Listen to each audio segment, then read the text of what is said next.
go. Doesn't sound right. What was it, Saffron Squad?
Let's go, Cowboys. An Odyssey sports station. Driven by our D&M Leasing Studios, this is Sean and RJ on 105.3 The Fan. Good morning, Metroplex. Everyone back together again with the Monday edition of Sean and RJ live here on DFW Sports Station 105.3 The Fan. I'm Sean Sharif alongside RJ Choppy. We got Cowboys insider Bobby Belt. We got Peyton and Aiden in the back live on the Fan Cam, Twitch, and YouTube. And allergies. You sound a little froggy. Very good. Just allergies. I think it's allergies. One day it's 80 and right now it's 40. So back and forth. 51. 51? Yes. Yeah. When's my grass supposed to go back green again? That was a question yesterday. If it's green now, it's because of weeds generally, or you have like some rye. It'll probably be here in the next 18, 25 days-ish. Because I'm still being cheap and keeping the sprinklers off. Oh, yeah. Mine are off. They're off? Yeah. It may speed it up. Start watering a little bit, may speed it up. But Peyton's yours grass? Green? Half of it's green, but I think it's weeds. But I mowed for the first time Friday. So okay. Very well done. Right. Got a lot done. I feel like I was very productive. My wife got sick of me by Wednesday. She's just like, what are you looking at? I'm like, I'm looking at you. You know, we're not married 25, 30 years. I'm still looking at you, like here and there. Just like a snack? Taking, admiring, taking it all in. She's like, you need to go back to work. And I was like, well, All right. Wait for the next month. So my wife got sick of me, got my taxes done. Oh, you did? I got to do that still. Felt very productive in getting the taxes done. Went to the dentist for probably the first time in 2 years. And? Gingivitis? Cavities? You know, I feel like I dodged some bullets. Okay, that's you good. just sitting there like waiting like it's a sentencing. You know? Like I'm trying to sweet talk them and charm them so that they brush over the cavity. And I left there with like notes like I would take for a Cowboy press conference. All right, well, you got to brush the front teeth like vertically and then brush the back gums. And then you want to floss this way and don't use the little sticks of everything. So I left there with my head just spinning, but it could have been a lot worse. So Good. I look forward to dodging the follow-up in September. I went a couple of weeks ago. Nothing. No cavities. Do you floss? And then here's my question for the dental experts out there. Don't we all try to rigorously floss the night before and get that humongous great brush in to where you can go ahead and cram for the SAT on the final night? And how much does that actually work? I don't know. I got this stick, this floss stick. It's really Sarah's, and I just use it. She gets so mad at me for using it. She's like, "Why are you using?" I'm like, I know. I tell Amanda the same thing. She's like, "You're gonna use my toothbrush?" I'm like, "I put my tongue down your throat." "Yeah, Like, what's the difference? I put it other places too." I'm staring at you for a reason. I barely knew you. Yeah. And it's like, this is the battle you want to pick? Yeah, I didn't know your last name, and it's like, let's go here. I don't mind this one. Well, taxes, I got to do that. I got 2 letters from the IRS over the weekend. Maybe over the weekend, maybe in the last month. I don't check the mail very often. I think my identity theft from a couple years ago is all settled. Okay. They still haven't paid me, though. Yeah. They still haven't given my refund from 2022. All right. Still waiting on it. You But still owe, though. Not after this refund, I won't. Okay. If I get this refund, I won't owe. So what was the second one? The second one was telling me that I still owe. Oh. My post game started really in celebration of a week off after the knife charity dinner. One of the probably top 5 hangovers in my DFW history, along with Bobby's wife and my wife, as we hit up about 4 different bars. After leaving, when you said, "I promise, just one more bar, one more drink," and then it was like 5 spots later. Yeah. And she was That's how I lure people to the next one. Sure, I don't do. want the party to end, so I'm like, all right, I'll buy everyone's drink at the next place. Why did get an earful over that from Amanda? She's like, "You didn't pay for the first round." And I was like, "I ordered $120 worth of shots. Like, I'm sorry, I ordered 2 different rounds of shots. I think that should qualify as picking up the drink." I had to follow through with it, but I had to suck everyone into the next place, make the Pates, our great charity couple, regret coming out with us, and then light up the town all over the place as it's not bumping Sunday night like I thought. It is maybe not. it would be. It is not bumping on Sunday night. It is. It's a morgue out there. I understood what that, but I was like, all right, that's not one more, but okay, whatever. Yeah. I was like, she's a big girl. She can make her own decisions. Because I had to get back because we had kids that needed to be, a babysitter that needed to be let And off. a show the next day. Yeah, there was that too. And so, yeah, she was, I could tell she was texting from Concrete Cowboy going, "The room is spinning." I said, okay, well, maybe don't have any more drinks. The room is spinning. Yeah. We went to 2 more places She had after 5 that. more drinks after that. Yeah. And so when she got home, I was like, I'm guessing you didn't stop at that. And she goes, "Nope." And I was like, okay, all right. We embarrassed ourselves at a fast food place the next day. We had to get up, drop off the kids. I sat in the car. I was like, I can't drive. You have to drive. And I'm sitting in the car as you drop off the kids. And then we went to a place and ordered things that they definitely were not preparing at that point in time in the morning. They were probably used to all breakfast, and we're going, here with an egg roll, and here with a taco, and here with this, and here with that. And it was an embarrassing, all right, just park off to the side. This is going to take a while as we're sitting there ordering up all the fast food to try to cure the hangover. But I was trying to take advantage right off the bat of having the week off, dropping off the kids, booking San Antonio, all that to get to RJ Choppy getting married. That will come up in best and worst of the weekend. But, I did miss you guys for all the Cowboys free agent frenzy. I was going to say, That's what it was. I was going to say, what story did you miss the most where you had FOMO? Like, man, I wish I could be here talking about it right now. Robert Jones. Maybe Micah Tank. You weren't in on any of the Mavs drama? Yeah, that was the one time you did chime in on text, was when we were talking about Mavs businesses being affected by their dumb Well, I was just trying to let you know I was listening. I wanted to get the credit. I replied. Not on air. Well, because I didn't see it till It was like 40 minutes later. And who replied though? It was me. I don't care. I wanted you to read it on air. I didn't so see you're it like, till after. I know. You never do. Y'all never see it during the course of it. So maybe Mike could tank, but we do have some Cowboys activity to catch you up on. What do you think was the number one story? To me, I think it was the extra DeMont audio that from the real estate. Oh yeah, that was real bad. estate banquet. That was bad. Okay, so that came out during the week. Yeah, Yeah, it was like Wednesday or something like that. In fact, that was the same day. That Friday you would have liked, because Friday we had the fake Cooper Kupp flirtation, and then we had the DeMarcus Lawrence Micah stuff and the Dumont audio to play. The Cowboys will need a new backup quarterback as Cooper Rush is going to Baltimore. He finally donned some different colors. It's a 2-year contract worth up to about $12.2 million, according to Jeremy Fowler. So Cooper Rush is in Maryland. And now the Cowboys have to figure out what they're going to wind up doing. Are they going to just draft? They're going to go on the super cheap. They're trying to save money. This obviously was a money thing for them. Otherwise, they would have brought Cooper back because they've done well with Cooper Rush. So it had to be a money issue. I mean, yeah, they don't want to pay $6 million or whatever it is that Cooper Rush got. I mean, look, I was surprised when they brought him back, they got him back for as cheap as they did originally. But yeah, at this point, you're looking at probably day 3 of the draft, or do they look around and say maybe there's somebody on the trade market where Should do her, baby. Seeing a lot of Will Greer out there. Yeah. Yeah, I mean, A lot of Will Greer. look, it's somebody who is familiar with Schottenheimer and Dak and everybody else. So I mean, I guess you got that. But no, I think that they probably look at it and say, we're either going to get somebody in day 3 of the draft, or maybe we go find. We mentioned this Friday. If you look at connections from the past, CJ Beathard has worked with Schottenheimer before. Does he just say, all right, he's a free agent from Jacksonville, let's bring him in?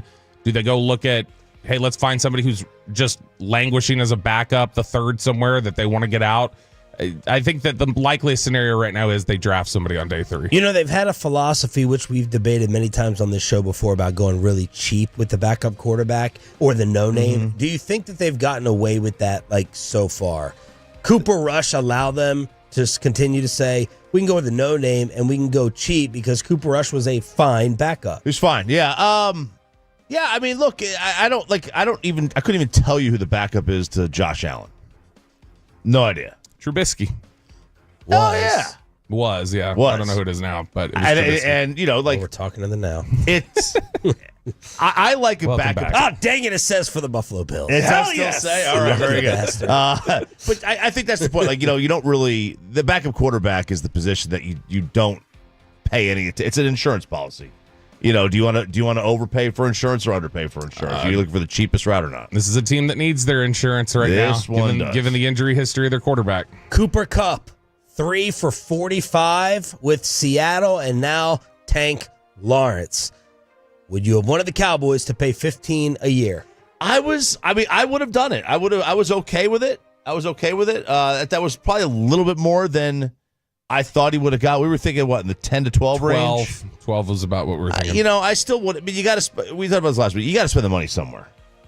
You know, you. Why did you? Should. Yeah. Why did you renegotiate and restructure all these contracts if you weren't going to just spend the money? Now all you did was restructure the deals, free up cap space, kick the can down the road, and now you have to pay it anyway for nothing. So, and I heard you asked that to John Machota. I was listening again. well. What is the answer to that right now, Bobby, of what did you free up the money for? I think that is still a little uncertain. I think the best answer for it is probably they freed it up for Mike and Bland? Deron Bland extension. Micah, you save money off the cap as soon as you get him extended.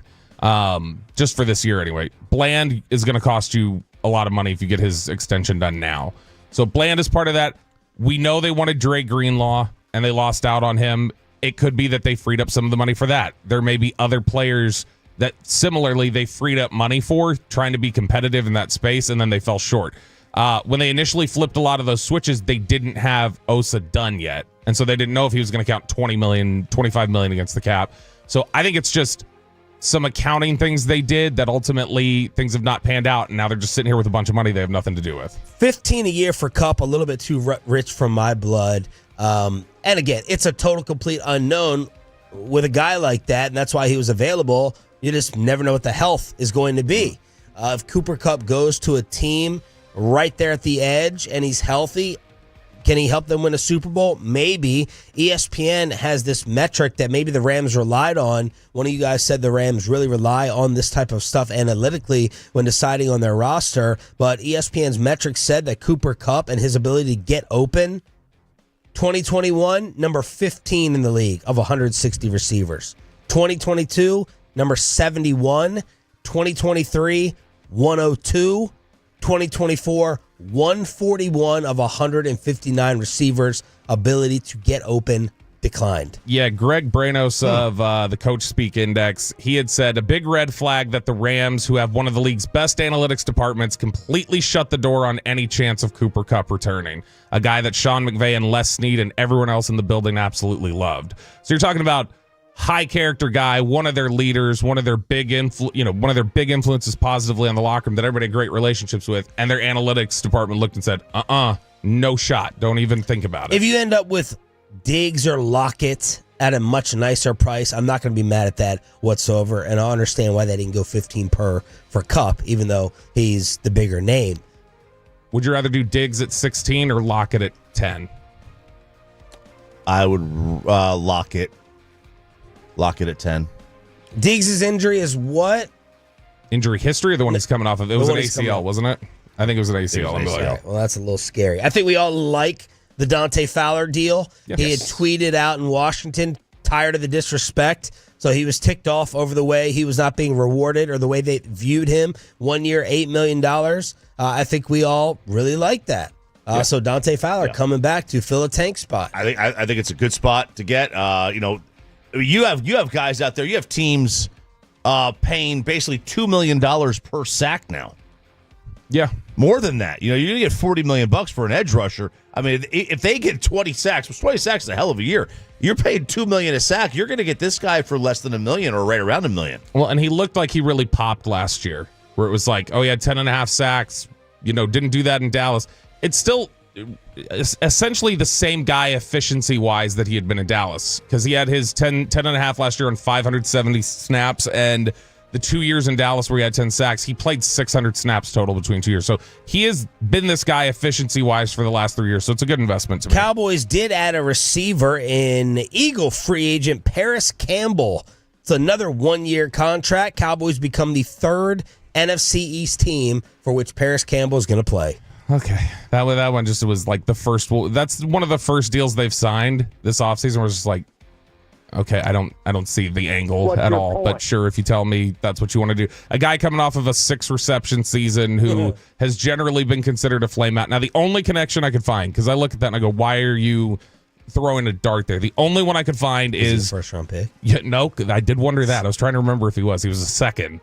It was Clayton Adams. So Clayton Adams did not coach the receivers, but all 4 years Paris Campbell was in Indianapolis. Clayton Adams was there with him. All right, so there's a little recap inside the Star in the home of the Cowboys with Sean, RJ, and Bobby back together again. We got Pepe and Aiden in the back live on the Fan Cam, Twitch, and YouTube. Hopefully you had a fantastic weekend. Thank you for turning it on and leaving it on. Are the Dallas Mavericks getting ready to forfeit and a bad pitching injury already for your Texas Rangers? And it's not the one that you're thinking of. That's all next for the 6 a.m. Club right here on Sean and RJ.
Uber Eats has low fee products? I gotta remember that. Well, you know, they say in order to remember something, you have to forget something else. Okay, now that is a very cute haircut. That's like a little shag. I've never seen it before. Well, I mean, of course you have. It's the Rachel. Oh, is that your name? No, I mean like your name. No, I'm Jen. My name's Jen. Right, but I just mean like this is your haircut. But that's hair on your head. I'm not saying this is your hair. Okay, freak me out.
Do you think it's true that you've got to forget something else to remember that Uber Eats has groceries? No, that's absurd. Hey, remember when you used to be a, what was it, pepper lady? Basil babes. Saffron Squad? Nutmeg maidens? Paprika? No, Nutmeg Maidens. I just said that. Was it Spice Girls? Doesn't sound right. Was it Saffron Squad? Restrictions apply. Visit website for details. And it's back to Sean and RJ right here on 105.3 The Fan segment here, brought to you by Cars for Kids. Donate today at carsforkids.org. And also brought to you by the personal injury lawyers, Frankel and Frankel. If you've been injured in a car or truck wreck, call Frankel first, 214 or 817-333-3233. With Frankel and Frankel, there is never an out-of-pocket cost. They only get paid when you win. Frankel and Frankel, the go-to car and truck wreck attorneys in Dallas. With this guy coming up to Philly, Quentin Grimes. Really tough shot, and it goes for Q-Dot. Q what? Dot? I was like, is his last name start with a D? Goes for Q-Dot. QAnon? Yeah. QAnon. Quentin Grimes and the Philadelphia 76ers on Sixers TV get the win over the Dallas Mavericks. 3 straight losses, 8 of 9 for the Mavs. You know who that is? I do know who that is. Do you know who that is? Q Dot? No, the the girl announcer. who did the play-by-play. Play it one more time. Pepe. With this guy coming up to Philly, Quentin Grimes. Really tough shot, and it goes for Q-Dot. Beth Mowens. No, it's not Beth Mowens. Kate It's Scott. Kate Scott. The old buddy Bonte's of favorite Bonte person. and Baloney Boy who up and left them in San Francisco for greener pastures. Oh, okay. Said I'd rather Philadelphia crime baby. over San Francisco crime. Well, let me talk about grime, because there's grime taking place to Nico Harrison. Quentin Grimes has turned into Michael Jordan. Burn it all down, baby. Since leaving here. I know we're supposed to compare Max Christie to like Caleb Martin, but I'm kind of looking at Max Christie versus like Quentin Grimes right now. That's basically all we have to compare. But for the month of March, Quentin Grimes is averaging 26 points. 26 points as soon as he leaves here. And as a Sixer, he's averaging 20. So he's been on fire. Yesterday, he scores 28 along with 6 assists against his former team.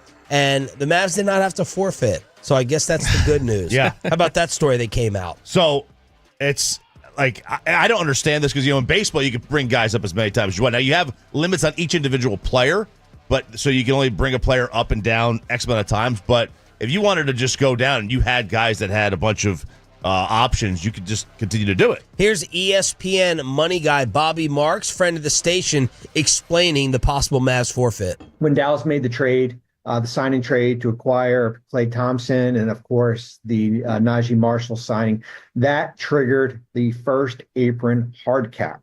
So under no rules is the Dallas Mavericks allowed to exceed the first apron. I see people talking about, oh, it's a luxury tax issue. The owners don't want to spend. No, there is no exception to be made. The league is not going to say all of a sudden, because Dallas all of a sudden has all these injuries, you can go out and sign players. It is what it is. The rule is the rule here. And certainly for a Maverick team that's contending for a play-in spot, do you think their competitors, Phoenix, maybe Portland or Sacramento, are going to say, yep, it's okay, Dallas has run out of bodies, you guys can go out and sign a couple 10-day players? What happens if those players actually impact the game? So regarding the first apron, they are 51,000 below. The apron, they basically got flexibility when they made the Anthony Davis trade, and then that flexibility decreased significantly in the Caleb Martin trade. That's where Dallas is. So $51,000.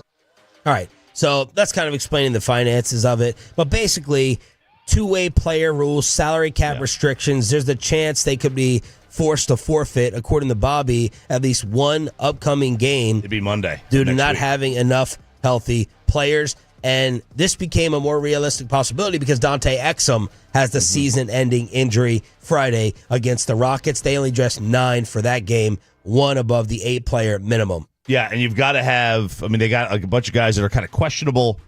They need to figure out if they're going to be able to come back. The number one date, the first time this really would manifest itself, I think I saw was the 24th. March 24th against the Nets. That would be the one. And he mentions there, he said, their solution to this, their workaround to this if they face it. And he's like, and by the way, this date could happen earlier if they get another injury. If somebody else gets hurt between now and then they've got another issue.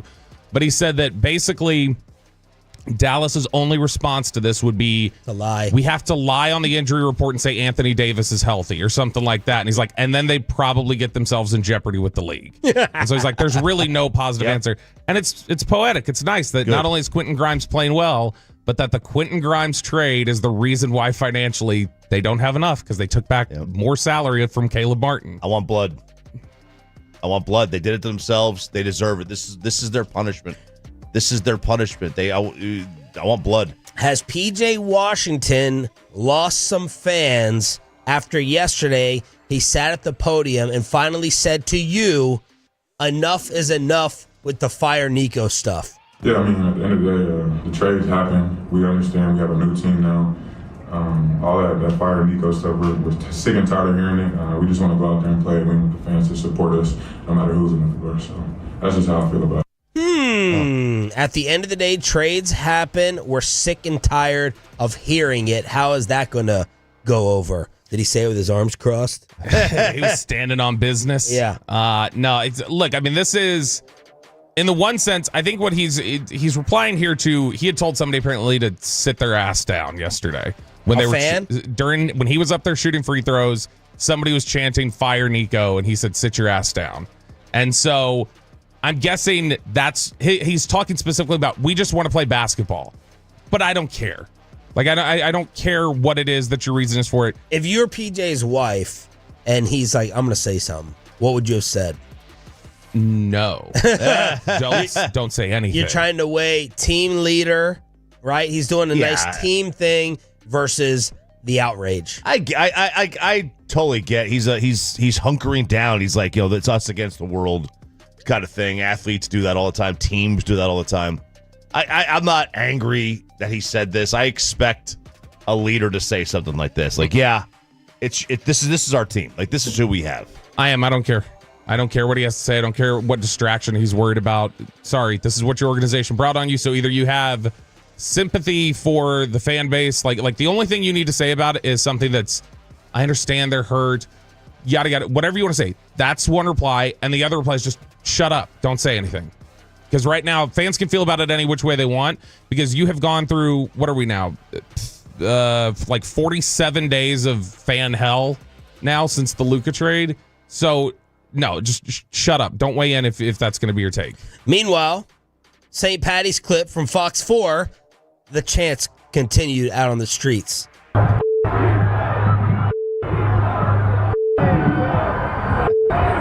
Oh, that's not fire. They're not bleeping fire. No, yeah, Fox 4 tried to say fans chant fire Nico. So it's like, all right, I don't know if you're just self-censoring or if this is a let's go Brandon situation. St. Patrick's Day. Wow, here we go. Yeah, Alba Limo guy Hector had his entire crew with like Fire Nico green shirts that were out there.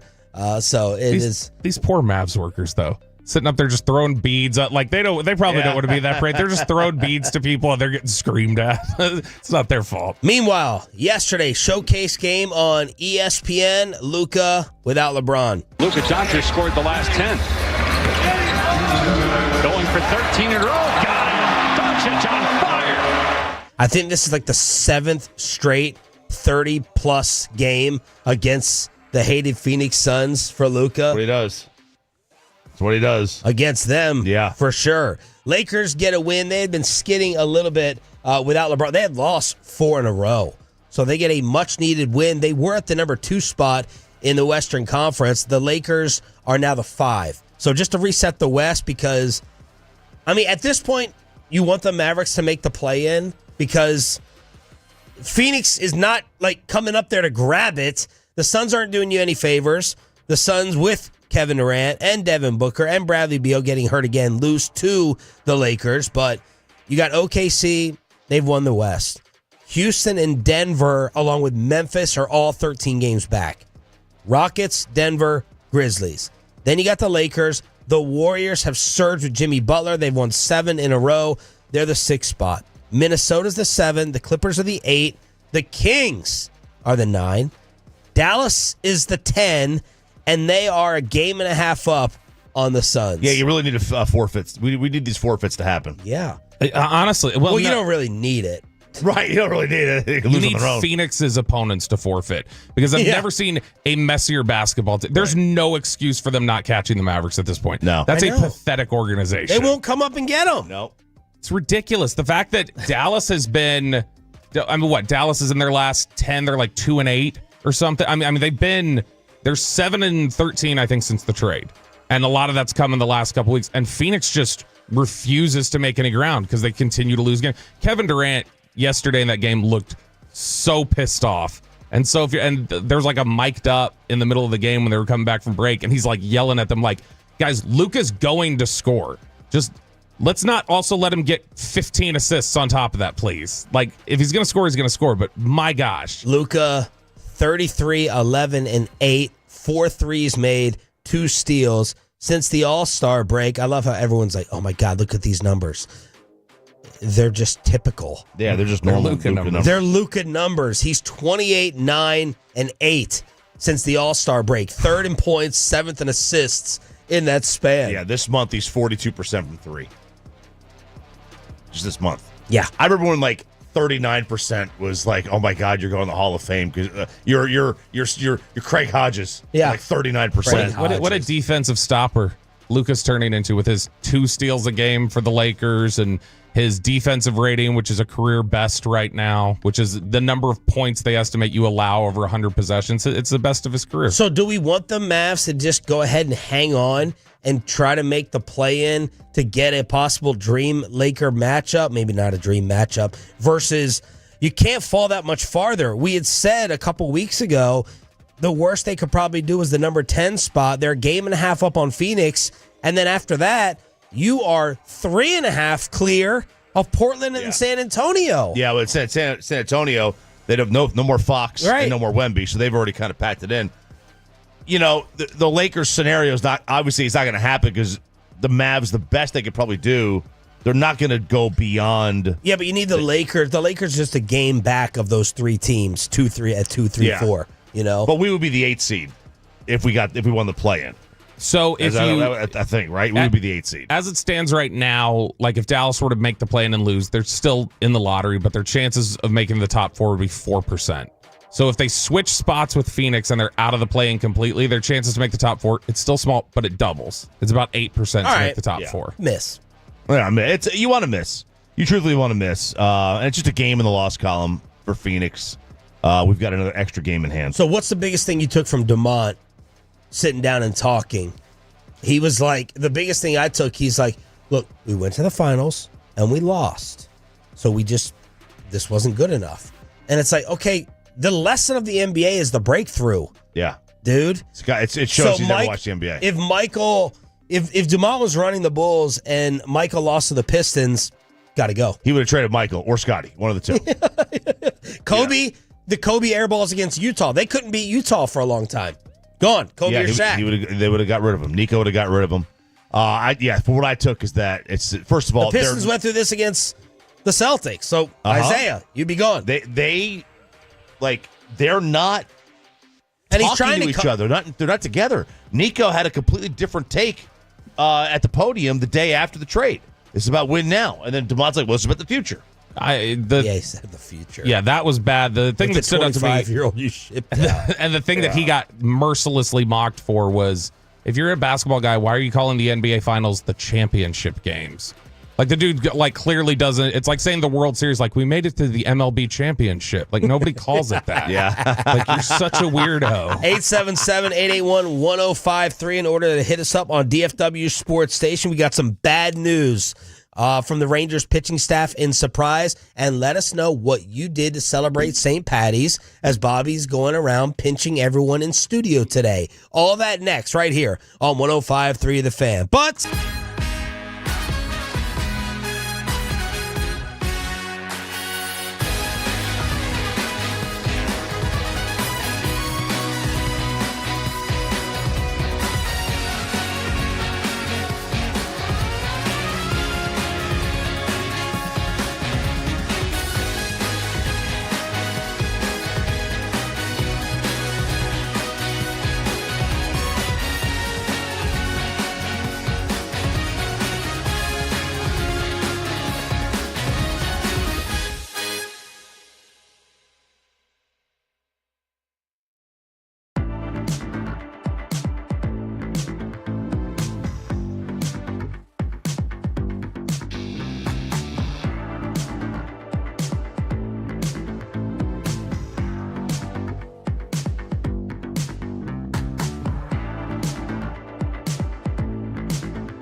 say in order to remember something, you have to forget something else. Okay, now that is a very cute haircut. That's like a little shag. I've never seen it before. Well, wait, of course you have. It's the Rachel. Oh, is that your name? No, I mean your name. No, I'm Jen. My name's Jen. Right, but I just mean that this is your haircut, but that's hair on your head. I'm not saying this is your hair. Okay.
And it's back to Sean and RJ right here on 105.3 The Fan segment here, brought to you by Classic Chevrolet. If you're in the market to upgrade your vehicle, get the Classic Chevrolet in Grapevine today. The back-to-back #1 Chevy dealership in the world. More new Chevys than anyone else, all priced to sell. Visit ClassicChevrolet.com. This is Texas. This is Classic Chevrolet. Together, let's drive, relax, enjoy the difference based on new Chevrolet registrations 2023 and 2024.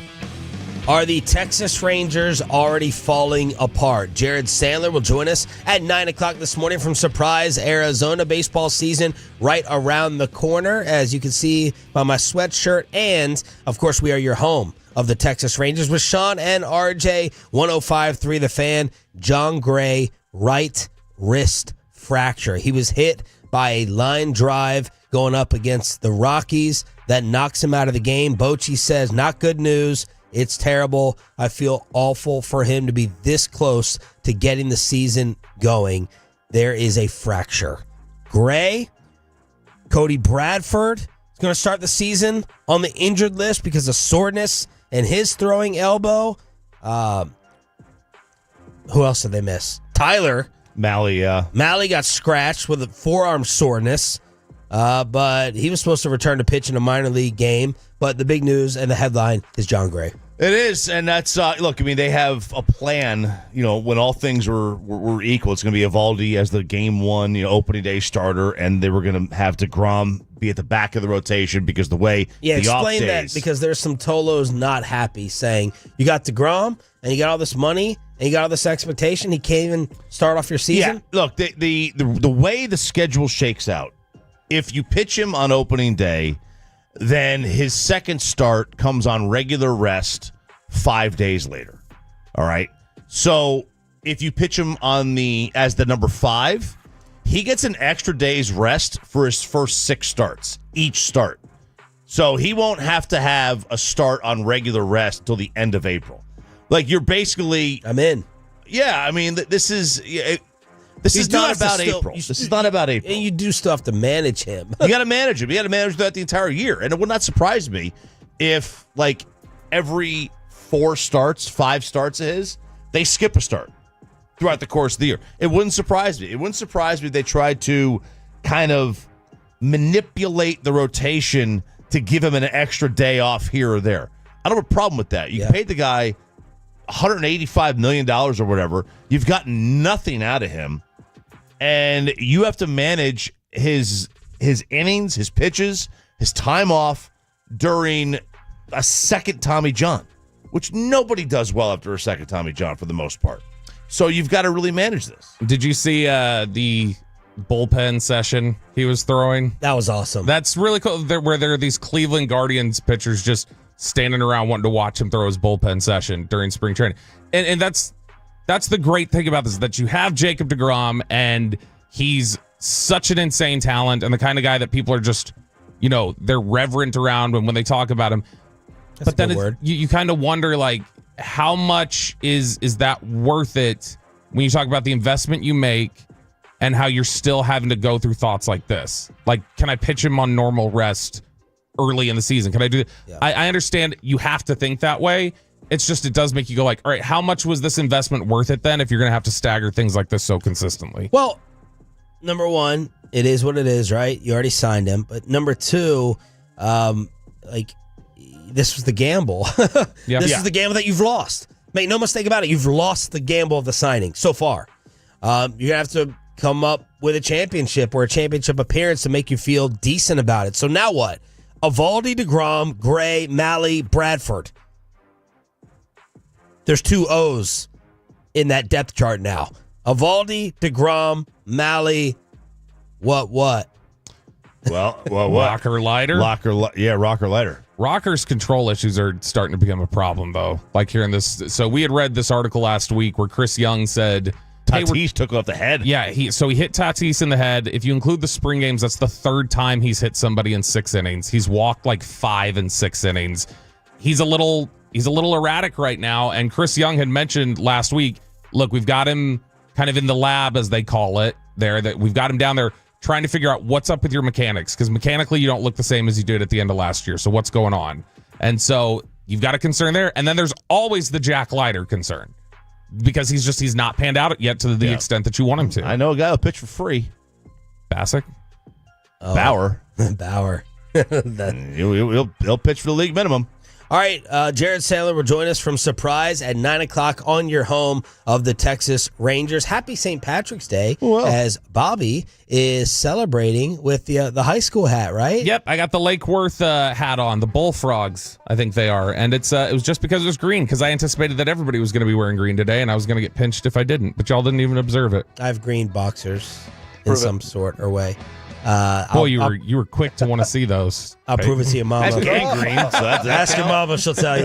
Gangrene somewhere. All right, what did everyone do for St. Patrick's Day? I thought maybe this had cooled over the past few years, but no, man. I felt like I saw as much participation in St. Patrick's Day from people even in our age group. I understand taking the kids out there, something fun, but man, I just can't get past stepping in the puddles of puke and pee. It's disgusting. Absolutely not. I love watching. I love watching from afar. I had the kids. Sarah went to a party with a couple of friends, just for she went for 2 or 3 hours. And I had to pick my mom up at the airport. I did nothing on St. Patrick's Day that actually involved St. Patrick. Okay. I did have green on though. I did put a green shirt on, and I did some yard work, and that's green. Yeah, right. That's green. Okay, sure. Green St. Patrick's Day is interesting, especially around Dallas to me, because I think everybody defaults to the biggest day of debauchery is usually New Year's Eve or 4th of July or something like that. I really do feel like it's St. Patrick's Day, because everybody just kind of throws everything out the window of but you're supposed to drink and get drunk, and this is what we do. Amazing, perfect weather too. Mm-hmm. Amazing weather. Scott Long, sales stud here in the building, sent me this picture of all this green and then this yellow Luka 77 jersey standing out on the streets of Greenville. Just rubbing it in. Just rubbing it in. Out. The reason I don't feel guilty is because of an interview done by Dallas, Texas TV. They hit the streets and asked everyone what this big day of fun is all about. Why do we celebrate St. Patrick's Day? Because we're white and we're black from the waist down. We drink it out the beer with Irish, even though it's a Mexican beer. We celebrate St. Patrick's Day because we love the Irish.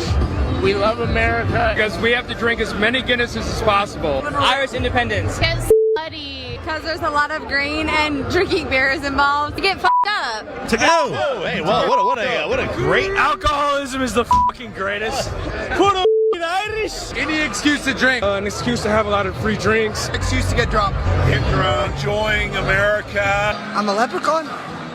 Fair enough. And why do we wear the color green?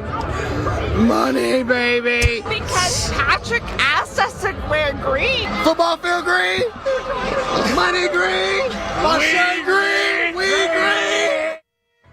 Yeah, It's an excuse to get drunk. Yeah, that's That's what it is. basically It's an uptown excuse to drink. on Saturday. Yeah. Yeah, that's the whole setup. But no, I mean it is the absurd amount of drinks that people will consume. Will Chambers on Saturday. I ran into him, and I'll get into more of that during Best and Worst of the Weekend. He was so far gone by the time I got there, and in 2 hours, I think he had probably 10 more drinks. Yeah, I texted Will in the group chat. I'd be out late Saturday night, and around like 8 o'clock, I hit him up. I'm like, "You out? Like, we can go ahead and meet up."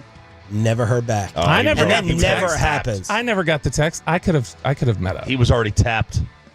Oh, Will? he wasn't leaving that spot. Where do they celebrate St. Patty's with tuxedo wear? They were. Is it a green tux? No, he was. For Will? When I got there, it was so clear he was blitzed. It was at Derby in Frisco, and he just had these looked like New Year's glasses on, but they were St. Patrick's Day, and he's like, "Come here, let's get a drink real quick." And while I was there, they just kept ordering shots for their table and throwing them back like every 15 minutes. It was absurd how just messed up he was. Another lesson for Peyton Russell and everyone in the world of Snapchat with the college sports celebrity couple that has fallen apart. Carson Beck. This I think got Peyton very excited. So he has been with Hannah Cavender, right? Haley is with Jake Ferguson. Mm-hmm. So apparently they broke up because And they're the superstar basketball duo. they're the superstar twin basketball duo for the University of Miami. One of them was at TCU for about a week and then decided that because the other one was going to come back to school that Matt they were Gangle going was to go creeping back. her out. So Carson Beck transfers to Miami, follows the girl to Miami, transfers there. Apparently, he got in trouble for Snapchat involvement. She got some Snapchats that she found from him to some other girl. Yeah. Slide into her snaps, her chats. The internet detectives are so impressive because I watched this video and this guy's like, he followed this girl at like 9:34 and he had this hat on, but he was traveling with one of the Cavenders that same weekend with that same hat on. So they're tying everything together. She went and unfollowed him. All the internet sleuths with the detective work. Dude, it's like the Reddit page RBI, Reddit Bureau of Investigations. Like when the internet comes together with all their weird quirks and powers and stuff, yeah, you can out just about anybody. And look, I mean, I would assume, not that makes it right, but I would just assume you would have an awareness that kind of thing is probably going to go on with Carson Beck especially like transferring to the Why? university. Because Carson Beck doesn't look like this playa. No, but I mean, it looks like he's half asleep. Looks like he has a vitamin D deficiency. When you're talking about in general the reputation Maybe of that's why she left. There you go. the big man on campus, like stud quarterback, like Didn't they get their cars stolen too? Yeah, his car stolen. Both of them. Yeah, he's sliding the DMs. The U's back, baby. The U is back. He does look like Butthead though, from Beavis and Butthead. He looks very much like a live action Butthead. Meanwhile, the real investigators coming up with cause of death for Gene Hackman's dog. Dude, this is getting even crazier. Now he was natural with a pacemaker going out, so they didn't OD on pills. All right, so Right. but hang on. There's actually new developments on this morning. So the medical examiners say she died on February 11th. But she called her doctor on February 12th. Her doctor said, no, that's not true. She didn't die on February 11th. She called me on February 12th to schedule an appointment. And she said she had to cancel one because Jean was ill health. So she had to cancel one. And she made an appointment on the 12th was when she called up, and then she never showed. So obviously she passed away. They still don't know. He's thinking that something kind of crazy may have happened. But yeah, so the dog also. There were two dogs. Two dogs. So this is a Kelpie mix. I don't know what a Kelpie mix is, but this dog was locked in his crate in the bathroom. So that's what they suspected. He was locked in the crate, and he had become mummified as well. So just the whole thing is lab detail, partial mummification, severe decomposition could have obscured the changes in the organs. There's no evidence of infectious disease, trauma, poisoning that could have resulted in his death. He just starved to death, which is the absolute worst thing. RJ Choppy gets you set for the madness and what happened to the Stars super team after the mega trade. Let's start filling out your brackets with Ralph James next on The Fan. Let's talk about the fine folks.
It's true that you've got to forget something else to remember that Uber Eats has groceries. No, that's absurd. Hey, remember when you used to be what was it, Pepper Lady? Pepper Lady? Wasn't it Cinnamon Sisters?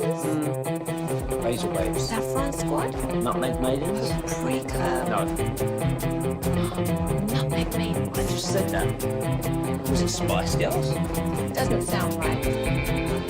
Was it Saffron Squad?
FM and HD1 Dallas-Fort Worth, and Odyssey Sports Station. Driven by our D&M Leasing Studio, this is Sean and RJ on 105.3 The Fan. As dominant a run as this league has ever seen, and they punctuate it with a 23rd ACC title. They knock off Louisville 73-62, the final score. Gritty, tough, they get it done. The ultimate team, and they are the ACC champs.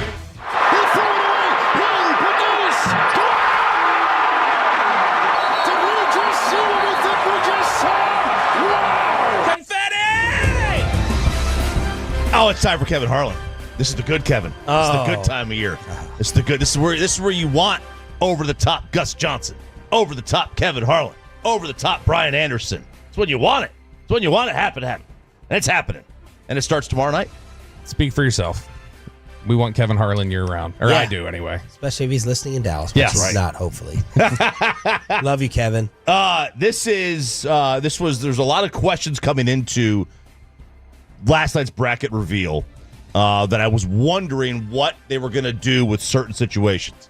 A, how many teams were the SEC going to get? Were they going to break the record? And they did. They got 14 of the 16 teams in the conference to make the tournament, including the University of Texas, which was a hot button topic last night. Texas over West Virginia or North Carolina over Indiana. Which of those two schools would have made it? Which ones were not going to make it? And the committee did decide that both Texas and North Carolina deserved to be in, and that West Virginia and Indiana did not. And let me ask you a question for a second. Stop you down. How did you set up for this? How did you prep? Your excitement level versus like 5-10 years ago. And when you're reacting to things on social media, I didn't actually check your timeline during it. I'm just assuming you said something or two things. What involvement do you feel you get back in terms of people paying attention to this? Because I used to really pay attention to the bracket release. I love the games. I love the tournament. It's the best tournament in all sports. I'll be all in on Thursday and Friday and win this show challenge like I always do. That's right. But I don't watch the bracket release like I used to 10 years ago. I still watch it the same. It was different yesterday because there's no Greg Gumbel. He was trending. That was kind of sad, but I had a decent amount of reaction.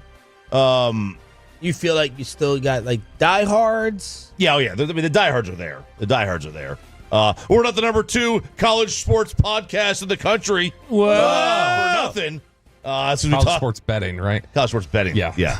We gotta clarify that one. All right, college sports betting podcast. We're probably 2 of 2.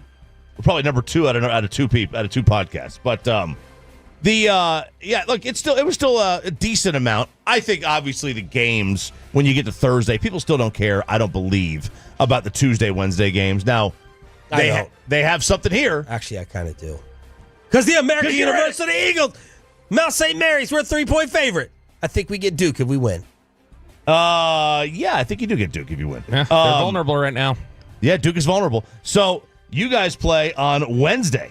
Wednesday at 5:40 is American against Mount St. Mary's, and then that is the lead-in for Texas Xavier at 7:10. Those games will be on True TV, but the real stuff gets going on Thursday. So how many bids was the SC going to get? They got 14 of 16. They got about 21% of the entire tournament is SEC teams. That made it the most dominant conference ever. We've never seen anything like this. And unlike sometimes in football where it's a little bit undeserved, this was completely deserved. They were 59-19 against other Power 5 conferences. They were 185-23 overall in non-conference. 14 of the 16 have been ranked in the top 25 at some point this year. So I'm curious about the UNC selection, which everybody was freaking out about yesterday. All right. Like whoever there was an ESPN analyst yesterday who's that has to be a typo. There's no way that team belongs. And everybody freaking. Now here's the issue. Bubba Cunningham, the UNC athletic director, was the chairman of the selection committee. Right. But said that he promises to the teams that were out, I promise I didn't have anything to do with it. I left the room. And now everybody on Twitter is saying Zero chance Bubba Cunningham didn't have something to do with this because this is the most insane selection. It's like Elon. We'll just trust him. Conflict of interest? No, we trust him. It's Fox guarding the hen house, it sounds like. Are you buying that he would have actually walked away from that or not had any influence? This is not the first time this has happened. Like, but the criteria they have is that if your team is being discussed, doesn't matter what you are, because these are all current athletic directors or former coaches. That's who's on the committee. First of all, everybody should be former. Nobody current should be on this committee. But they all are supposed to leave the room when they're discussing their team. If you believe that or you don't believe that, that's just the criteria. The problem with Carolina is they were 1-12 in a quad one. Quad one is you're playing against a top 30 team at home in your home court, a top 50 team on a neutral court, or a top 75 away. Which is the worst record in the history for an at-large team. No one's ever made it with a 1-12 record. I suspect. It was like Alabama football. I mean, look, I suspect that if North Carolina wasn't named North Carolina and they had one quad one win, they probably didn't make it. Texas was 7-10 in quad one. That's pretty good. That means you're playing the top. You're playing basically tournament teams, and you're 7-10. Like I could completely get by with them getting in. Carolina, they probably didn't deserve it. The injury factor, what was that going to do? Cooper Flagg. Cooper Flagg has the ankle. I don't think he plays in the first round. When you guys play Duke, I don't think he's going to play. I think that Duke is just going to sit there and deal with whatever repercussions, right? Yeah, they still have two guys that are going to be in the NBA, like this year in the draft. So they'll be fine. And then, how does that impact him for the next game and beyond that? Can Houston ever catch a break? The last three tournaments leading into it, they lost Sasser, they lost Shed, and now they've lost Roberts. Like, it's every year. It's every year for them. I can't explain it, but they're always getting hurt. I mentioned Texas. They beat A&M. That got them in the field. Colorado State won their conference, kind of put them a little bit in a scary situation, but they've got the best player on the floor in every game in Trey Johnson. And every game they play, they're just, for the most part, they have the best player on the floor. Didn't you mentioned the Houston thing, didn't Oklahoma used to have issues with that too? Is that a Kelvin Sampson thing? Like, is there something seriously about the way he's playing them or something about their minutes he plays them hard to stack up? He plays them hard. They play great defense. I don't know. Like, I don't know what it is about Kelvin, but yeah, I do remember at OU, he would always get somebody hurt late in the year. Meanwhile, one of the biggest names ever, a guy that I felt like should have been picked up by a bigger school and even right now should be elevated, Rick Pitino, all-time legend, wins the Big East Championship, and he explained how he was going to celebrate. Coach, how do you celebrate tonight? I'm going to drink a quart of Jameson's. St.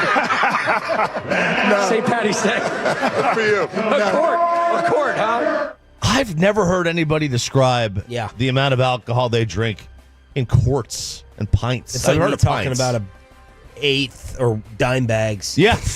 I've heard talking about weed increments. I've heard a pint of you get yourself a pint of beer or a pint of liquor. I've never heard a quart. Never heard of that. It's a very specific measurement that he must just be familiar with consistently. Maybe that is that's the amount used for player IVs in order to help out their defense. When you're getting that production out of the guys like Sadiku and Lefty and Vince, how much more dangerous does that make this team? Well, Sadiku said he's getting a lot of fluids, IV fluids, before the game. While it's dark, he's getting IV fluids before the game, which helps the Ramadan. I asked the trainers and him, can we get something in the IV to help his defense? They said they're going to work on that. I love the guy. Dude. I love it. He's so great. And now he's taken 6 teams to the NCAA tournament. 6. Kentucky, Louisville, Iona, St. John's, Providence, and Boston University, which is where you got to start. No one's done that. Have you filled out a bracket yet, and how many are you going to fill out? Pepe, are you excited for this? Yeah. I already got one done. I think it was an hour after the final bracket was revealed. The brackets were revealed. I filled one out. Yeah, really? Filled one out. And I don't even need to know the first 4 teams. I don't even need to know the winners of those. Oh, so you have none of them up. advancing? None of them advancing past the 6th seed. You're going to lose. Oh. I've got all kinds of stats on this. One of my favorite segments of the year later in the week. Yeah, we'll get this done tomorrow or Wednesday. It's got to the brackets generally have to be in on Wednesday. Yeah, it's too bad Peyton won't be able to participate this year. It'll be Ross in place of him. Oh, Peyton's going to be out for a couple days. He's going to be out when we submit the brackets, so he doesn't get a write-in ballot. He doesn't get to vote by mail. That's not allowed. Peyton, I'm just going to let you know. You need to have at least one team that played in the first 4 advancing.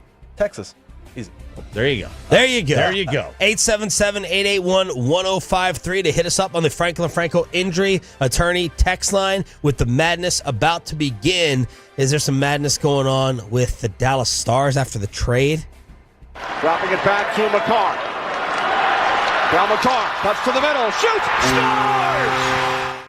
They've lost 2 in a row and 3 of 4.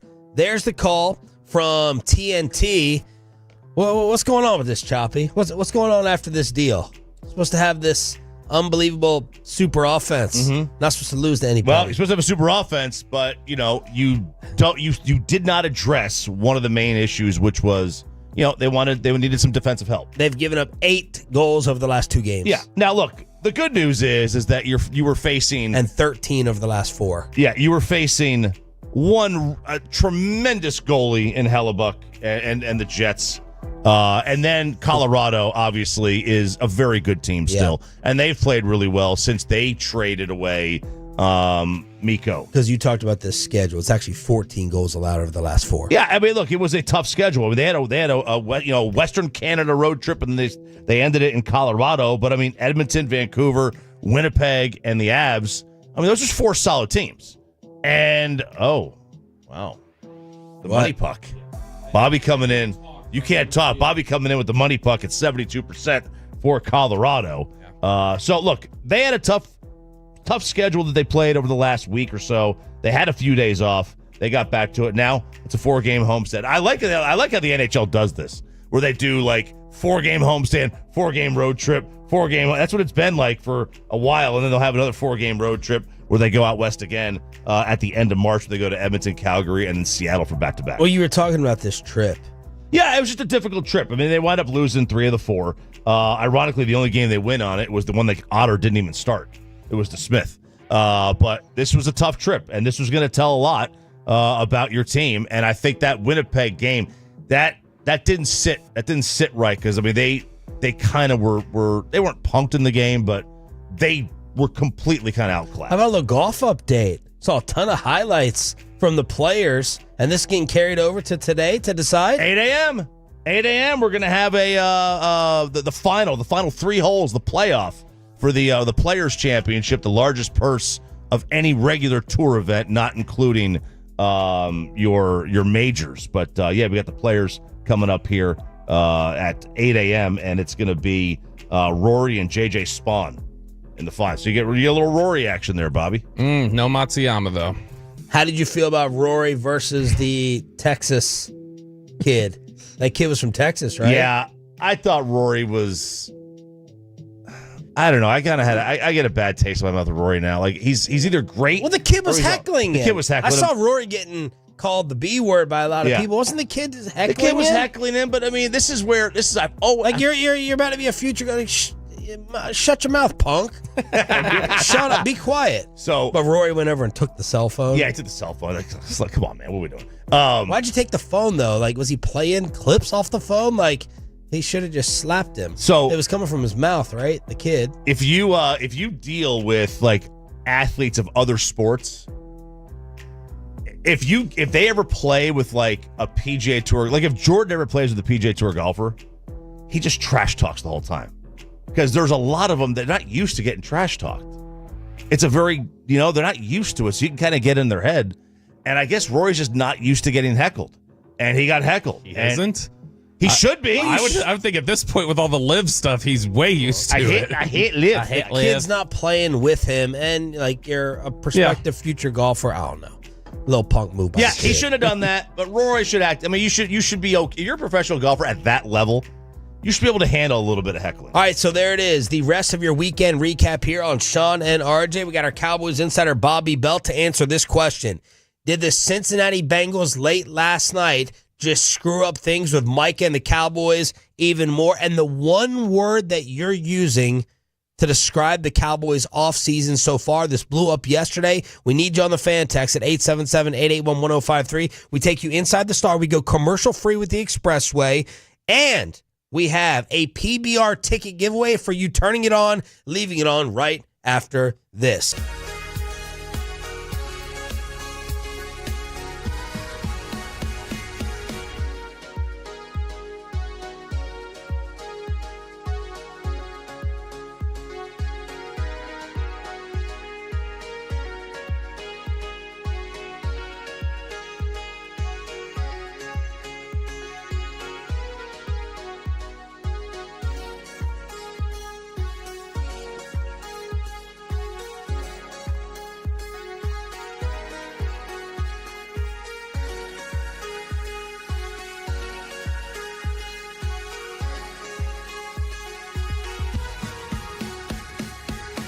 Uber Eats has low fee products? I gotta remember that. Well, you know, they say in order to remember something, you have to forget something else. Okay, now that is a very cute haircut. That's like a little shag. I've never seen it before. Well, I mean, of course you have. It's the Rachel. Oh, is that your name? No, I mean, like, your name. No, I'm Jen. My name's Jen. Right, but I just mean, like, this is your haircut. But that's hair on your head. I'm not saying this is your hair. Okay.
it's true that you've got to forget something else to remember that Uber Eats has groceries? No, that's absurd.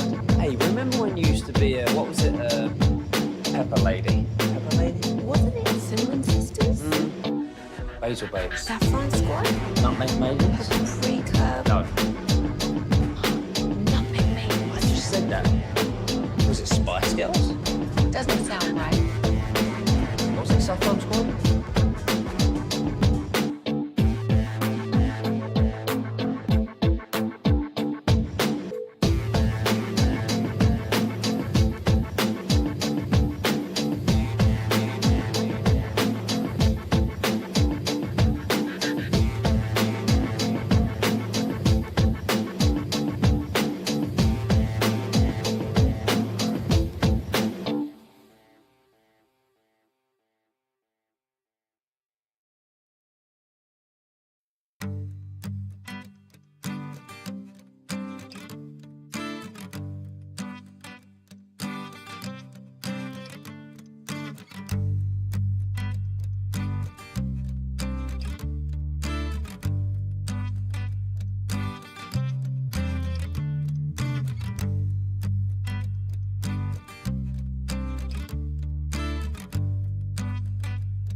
And it's back to Sean and RJ right here on 105.3 The Fan. It is the Expressway right now on The Fan, and it's brought to you by the On-Time Experts.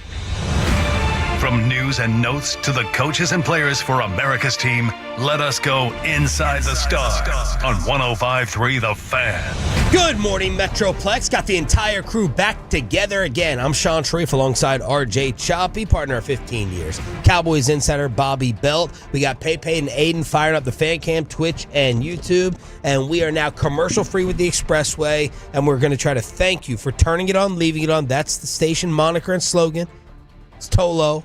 And we have PBR tickets throughout the entire week when Peyton gives you the cue to call. Let's take you inside the star on your official home of the Dallas Cowboys and a loaded best and worst of the weekend. I cannot wait for someone in the room getting married, someone in the room getting a house, someone in the room learning to cook properly. Whoa. It's a loaded best and worst of the weekend where we get into all of your debauchery over the St. Paddy's Day festivities. Did the Cincinnati Bengals and Jamar Chase do anything to the Cowboys and Micah Parsons? Jordan Schultz broke the news last night. They are following Joe Burrow's instructions. Burrow said, I want the offense, I want the receivers. They said, Trey Hendrickson, you can go seek a trade. We're paying Jamar, and we are paying T. Higgins. Jamar Chase gets the highest paid non-quarterback deal in NFL history, 4 for $161 with $112 million guaranteed. As I break out the easy tip calculator on my phone, that's 40.25 for Jamar.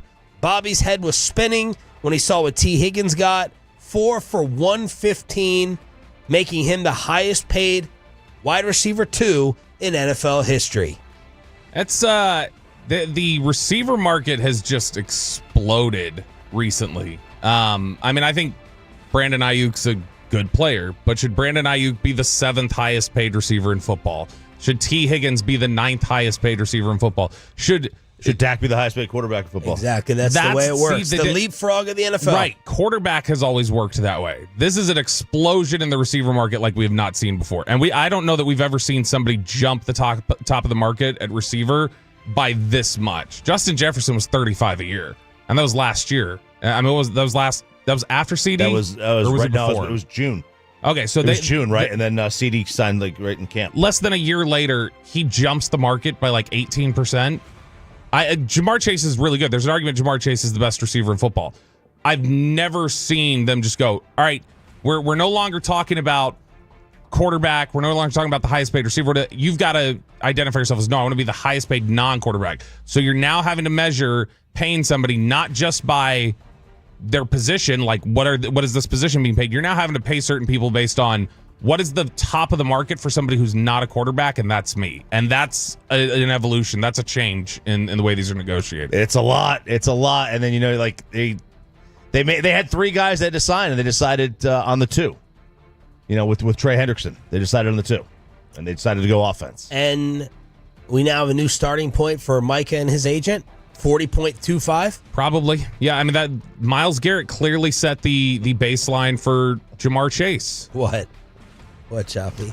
I mean, just the thought that it's at $40 million for a non-quarterback. You're going to be if you sign Mike at a $40 million, Myles Garrett to $40 million, and even a good year is 15 sacks. Yeah, sack a game. Yeah, you're paying $2.5 million per sack.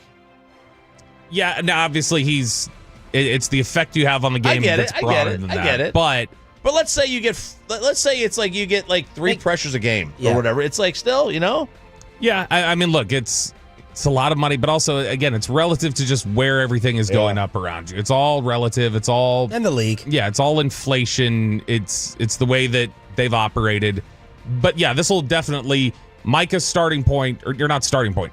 I'm guessing Micah's representation, their settle point is 40.5 now. That's probably where they would settle. I'm guessing they're asking prices above that because you always ask for more, you settle down, and find the middle. Do we think the idea of Micah taking less is now flushed and gone? I never thought that was real, but yeah, I would. Now it is. He's seen too many guys. He's not going to make $10 million. Is it the whole idea that? And if he was going to take less, I would think the deal would be done earlier. It would have been done. Like when it was at 35 with Bosa, and he was like, "Well, I don't need to reset the market to 40. What's the difference between 40 and 30?" But when the market has become now 40, that's the market, right? So maybe he takes 35. It gives you a break. You're still not getting a break. We talked about this last week, and we've mentioned it before. The amount of pressure that the agents and the players are under from the NFL Players Association to not give those breaks is immense. They're on their tail routinely of just like, you are not going to mess up the market for players who haven't gotten their big deal yet. You're not going to mess that up for them. So you need to play ball. Let me know what the Tolo said overall about Micah versus Tank.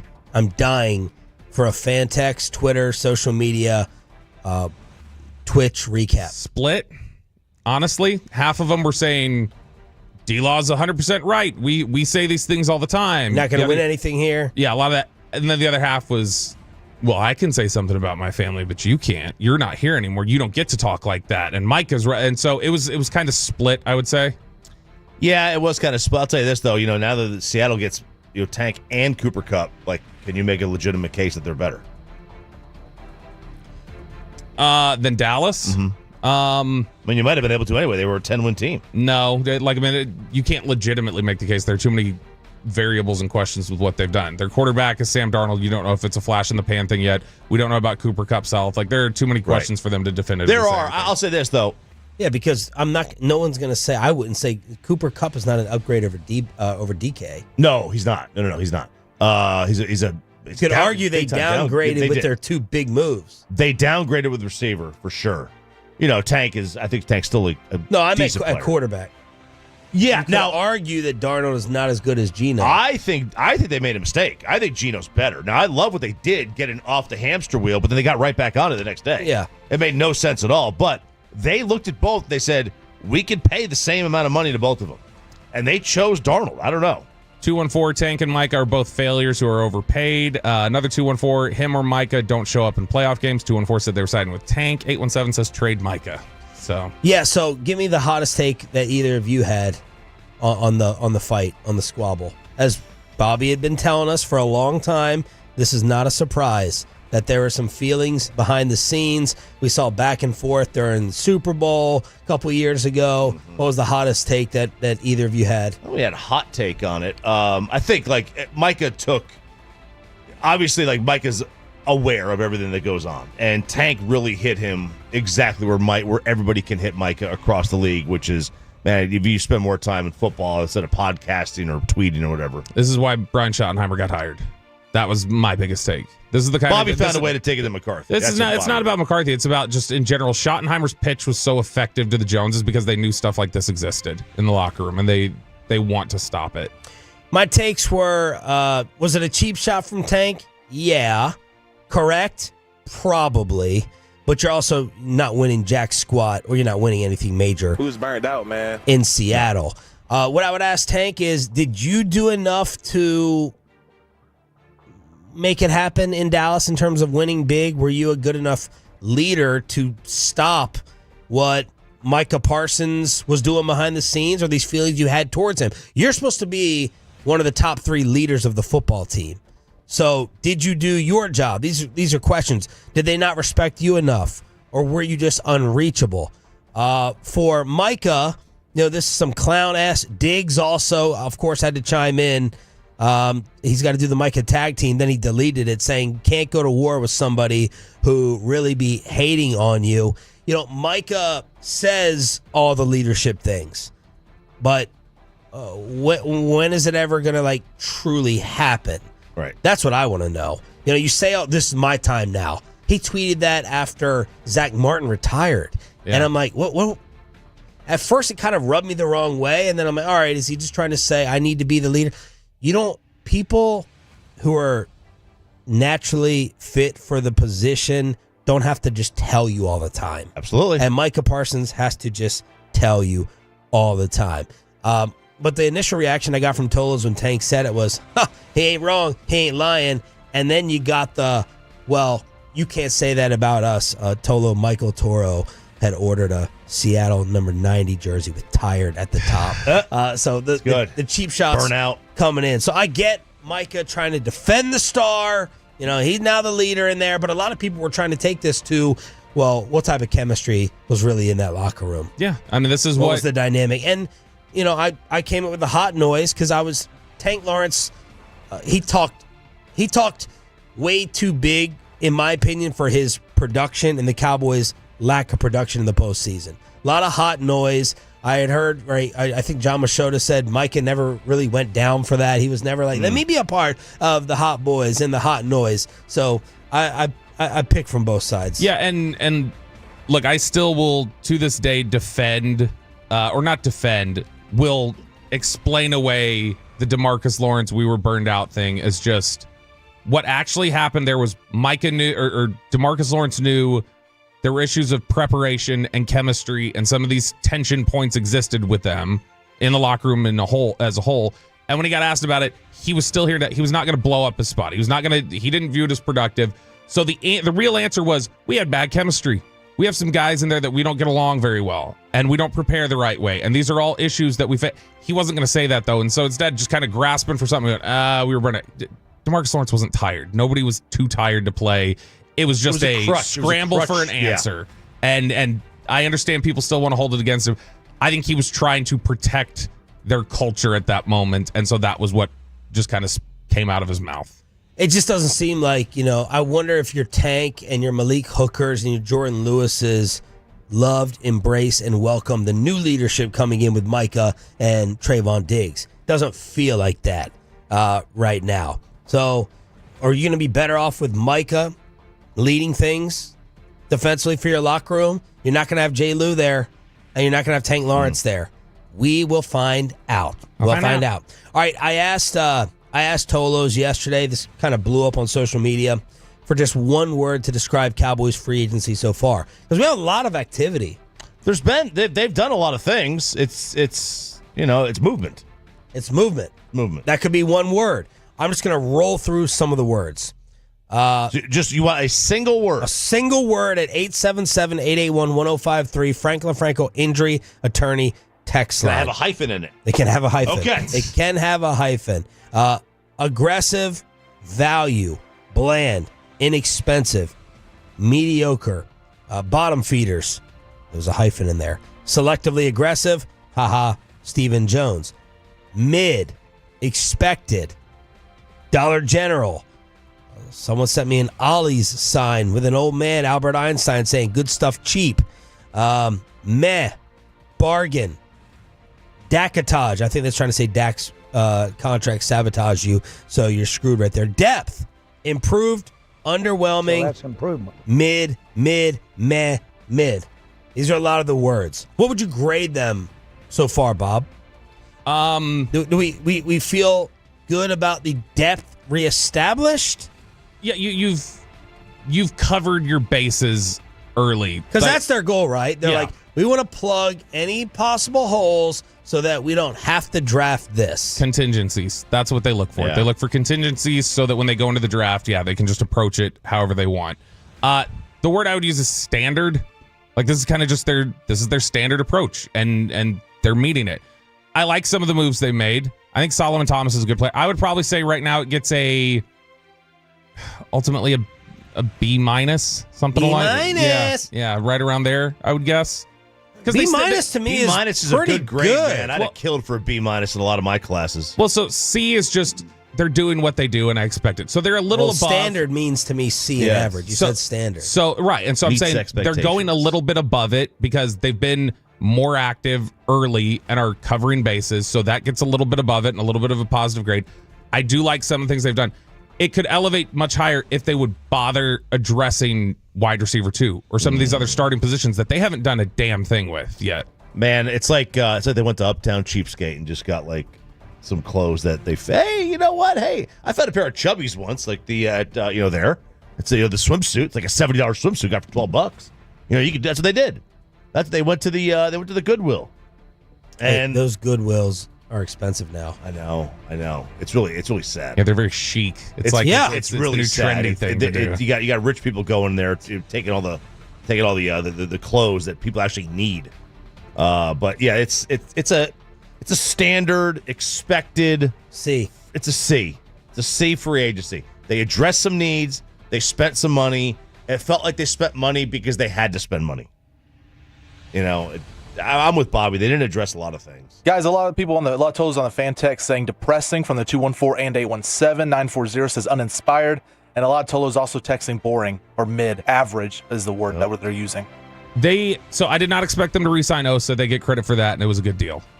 Solomon Thomas is a good player. They got Dante Fowler.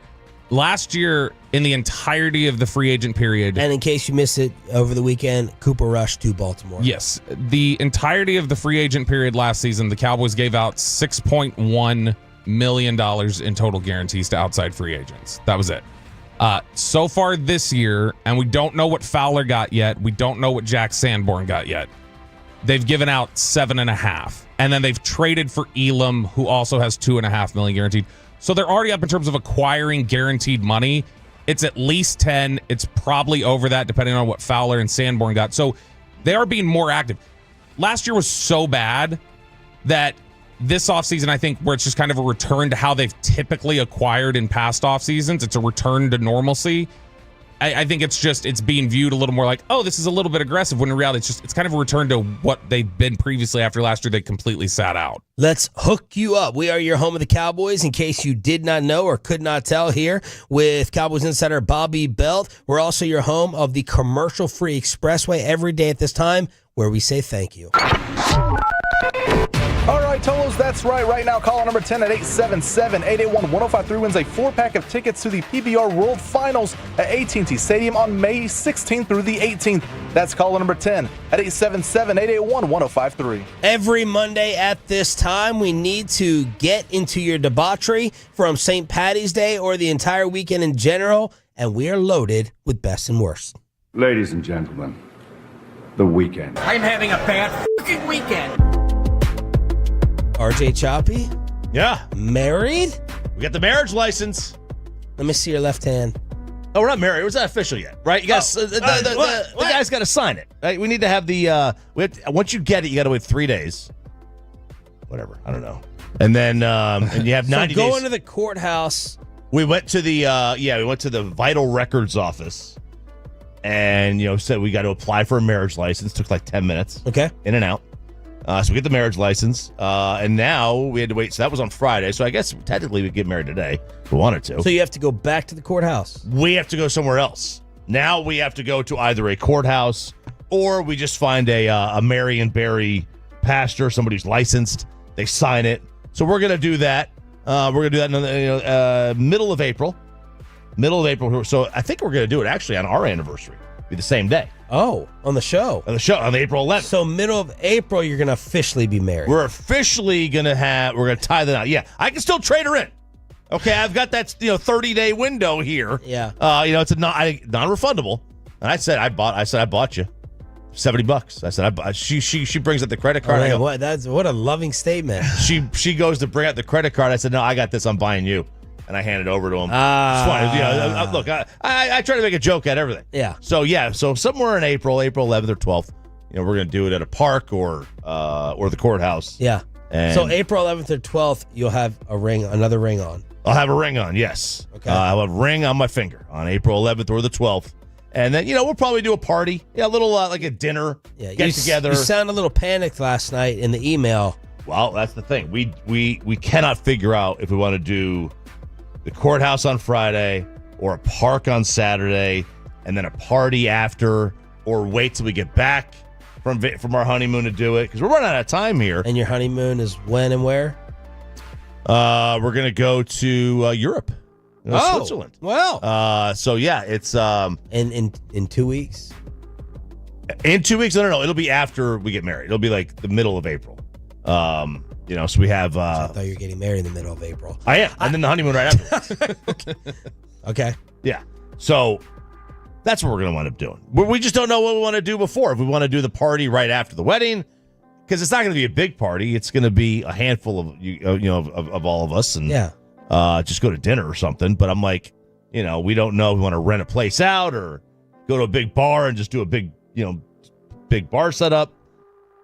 I don't know. We're trying to figure that out. We're very panicked. It doesn't sound that difficult. You're overthinking it. I know. We're absolutely overthinking. Get married at 3 p.m., 2 p.m., rent a room or rent a space, and have people join it. I know. I told her, I said, listen, I could call up today, rent, I could go rent a room at this whatever place we want to go to. Yeah. And then get the thing catered, and, we'll be able to do it. Drinks and food. Yeah. And then we'll be able to get, 30 people in there. It's about 30 people. She doesn't want to let us have an open bar. Is that it? She wants a cash bar. No. It's going to, we are going to have an open bar. Yeah. But it's like, some of her friends are saying, just go to dinner and have everybody pay for themselves. And I'm like, no. No, Carly. I said, no. I will get mocked on the radio for that. Yep. Just a dinner? Yeah, if you're not going to do a big, hoopla. I said I'd rather do nothing. I'd rather just go to the courthouse alone and do nothing after, not have any party at all, not have anybody over, and just me and you go home and consummate the marriage. Yeah. Okay, that's what, I'd rather do that. I'm sure you'll get a text or a tweet here in the next 2 minutes, if not already, with someone being like, I got a restaurant, I got a bar, you can have this space, it's perfect, and then you work out the food and drink for 3 hours. Oh yeah, we got photographers already texting in. We need a photog. We do need a photographer. People are saying use Sean's backyard. Do that. I'm already hosting another person's engagement party here in a few weeks. Oh yeah? That's why I asked about the grass turning green. Amanda's freaking out. Yeah. I need my pavers power washed too. So yeah, I mean, and you are the master of finding a deal. Finding not even a barter, just a gift from people, leveraging your spot to get a gift, and so you want people to stand in and congregate for like a good hour and a half, to feel like an event, not just a dinner. A dinner's not big enough for this. I agree, and my mother, oh God, she got it in Sarah's head that RJ is not gonna let you not do anything, because he has to be the center of attention. That's what my mom said. Oh, wow. And Where'd she get that from? The funeral? I'm like, listen up, Luann. Okay, mind your own business. Unless you're paying for this thing, then keep your mouth shut. Yeah, you should have left her ass on the airport curb. I should have left her there. Standing there at Love. I got to go all the way to A13. Can you pick me up there? I'm like, well, Mom, at C now. I got to drive all. So it's just, So what does Sarah want? Or what? So now it's a power struggle. Like, I don't want RJ to be the center of attention on his wedding day. No, I don't. I think Sarah ideally. What's the debate? I think she ideally doesn't want to do anything. She wants to just go get married, take some photos, and then go home. Wow. I think she doesn't want to do anything. She loves social events. But she doesn't like being the center of attention. Oh. She gets very anxious about that. Okay. So, and I get that. And I'm like, my whole thing is, well, I have to be the center of attention. Exactly. Yeah. I was going to say, you'll take the spotlight. And you paid for the wedding. You paid the $70. I bought her. You bought her. That was a very smart move. I own her now. Yeah. I mean, she can't say anything about it. Yeah. She's mine. You're going to be Groomzilla. For sure. I already was once. Yeah. So that turned out. Yeah. Did you pick the ring? that you made us vote on in the text? Yes, we did. The guy ring, did you go with theirs or the one I suggested? Both. You gotta have a backup. Gotta have a backup because I'm gonna lose one of them. What's the primary though? What are you gonna put on your finger at the ceremony? Whatever one she chooses. I don't care. 877. So what was her vote? I think she likes the one with the gold on it is like I think for like a more dressy occasion. Okay. So it depends on what the attire is. I gotta find. I don't know what I'm gonna wear. She has her wedding dress. I have no idea what I'm gonna wear. Oh, is she wearing like a yeah, she got a white wedding dress? Yeah. She shouldn't be wearing white, but she's gonna. 877-881-1053. Franco injury attorney text line. And now, so congratulations. Thank you. I guess first part, you're not really married, so I'll pause that. But it's not refundable. It's not refundable. I also have a paused, inevitable congratulations. Peyton Russell blew me away. You want to talk about efficiency in sports, like LeBron James, some of the greatest players. The efficiency of deciding we're going to do something and getting it done. Peyton Russell is the most efficient decision maker in the building.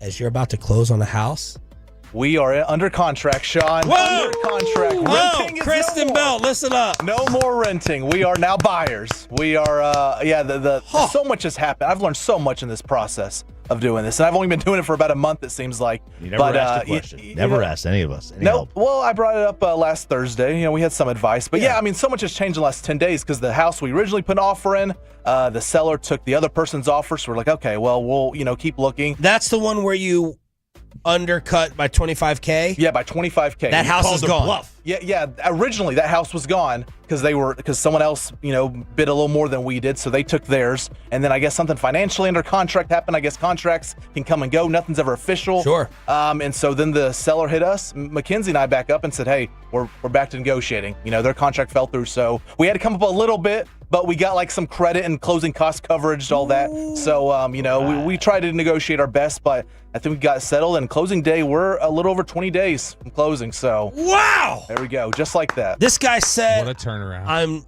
I need a girlfriend." Boom, girlfriend or wife quickly. Yeah, he's quick. I want to move out of my parents' house. Bam, right to Rockwall.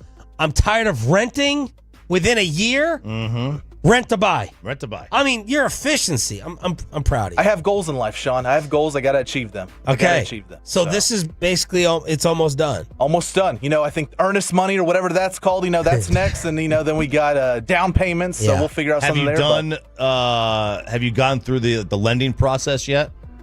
We have a lender, if that's what you're talking. No. Like, have you found out your interest rate and everything, and what your payments are going to be? Our lender said he's not going to lock in an interest rate till closing date because the market could go up and down then. So we have some credit from the seller where we can buy down our interest rate. I think that's a term to use. So we'll wait there. But yeah, so we do have around an estimate.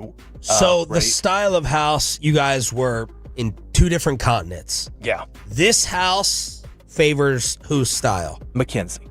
Yeah, because this was the house a couple weeks ago, I guess, that I said that needed some work. I told you I didn't want to go into a house and immediately have to put work into it. This needed some work. Yeah. But it was one where it was like the price and the square footage. It was a no-brainer. It's a money-making house. Oh, really? That's a money-making house. That's it. And 10 years, we'll be making money on it. So that's all we care about, I guess, at this point. Awesome. So, congrats. That's great. I'm glad this didn't drag out because they were on two different opposite ends at that dinner the other night, and I was like, man, if this drags on too long, I worry about tension developing between these two. She said a couple uncomfortable things. I quickly had to try to change the subject, and that's why Peyton drank the 3 shots of tequila like a champ. Yeah, he took him down like a champ. He was hurting the next morning. Yeah, though. He wasn't. I listened to the 640 recap. Yeah, I listened. All right, best and worst of the weekend. And I'm also super proud of you. I've tried to give this cooking device to 2 other people up here. Zach Wolchuk, never touched it. Gavin Spittle, haven't heard a word back. I thought I was trading my sous vide for his hockey recaps. That didn't show up this morning. So I guess Spittle's boycotting hockey recaps since the Stars are struggling. But your family finally cooked the right way. My parents used the sous vide last night with steak and chicken. Oh, yeah. Steak and chicken. So perfect. I mean, perfect amount. Perfect, right? Perfect medium rare. You know, my dad went out there, seared it for Chicken is the best medium rare. It is. I like medium rare chicken. Yeah. But no, I had the steak there. Mackenzie had the chicken, but both cooked perfectly there. So had baked potatoes as well. My parents, they won't go back though. They've had this thing for a few months now. They won't go back to, just grilling. So did you tell him I was proud? Yes, I did. Okay. Did you use Meat Church before he lights you up in a text rage? Yes, I did. Absolutely. And tries to guilt you? Okay, you did. Well done.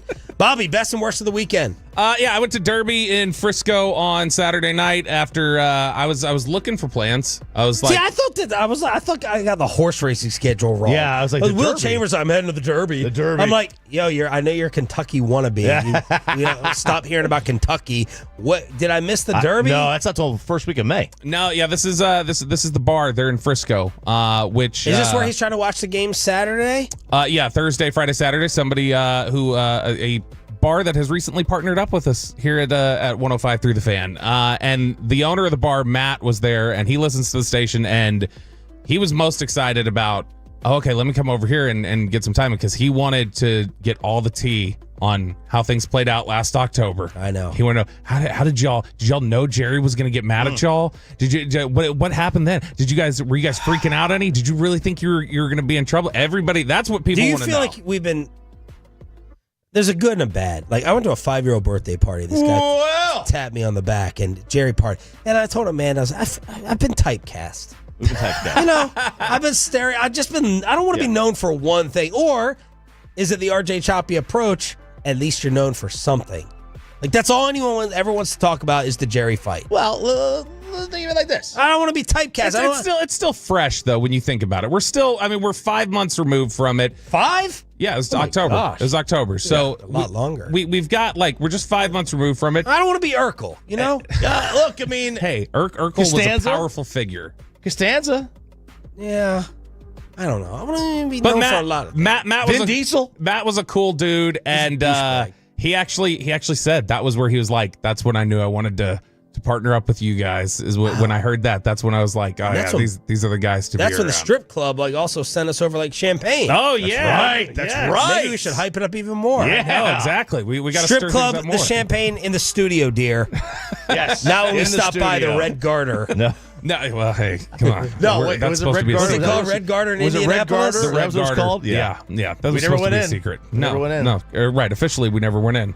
But no, Will was throwing back the drinks. My goodness. Of course he was. And yeah, he was pounding back shot after shot. I think I saw him take, between beers and shots, I think I saw him take 10 in the 2 hours I was there, 2.5, 3 hours, and he was already lit up. He had said he'd been there since 3 o'clock in the afternoon by the time I got there at 9. Oh, God. And so he was going hard. He was raging. But it was a great time and an awesome setup there. And I think we're going to be doing some more stuff there in the future with the station. So it should be fun. All right. I went to Longhorn Ballroom on Saturday for, Amanda said, if you pronounce this correctly to all your listeners, you'll be a huge hit. Norteño music, a style. Easy Band is some TikTok out of Houston.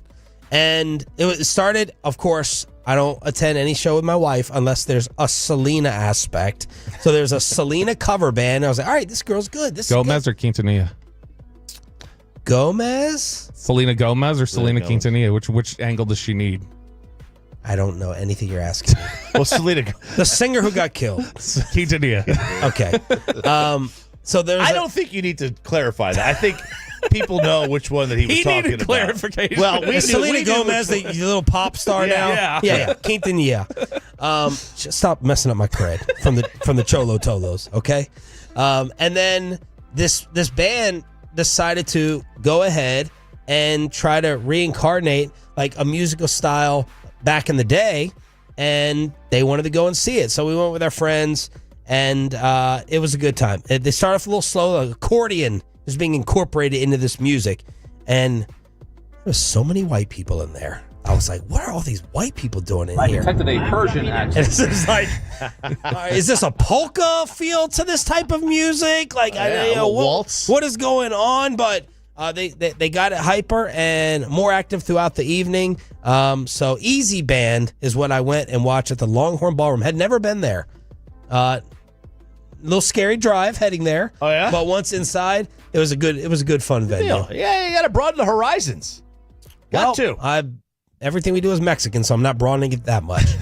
877-881-1053, Franklin Franco, injury attorney text line. But when I tweeted Norteña yesterday, the total was like, oh, I'm intrigued. Oh, put the squiggly line on top of one of the ends. I don't know how to do that. You didn't do it correctly. All right, hit us up on the Franklin Franco injury attorney text line here on DFW Sports Station.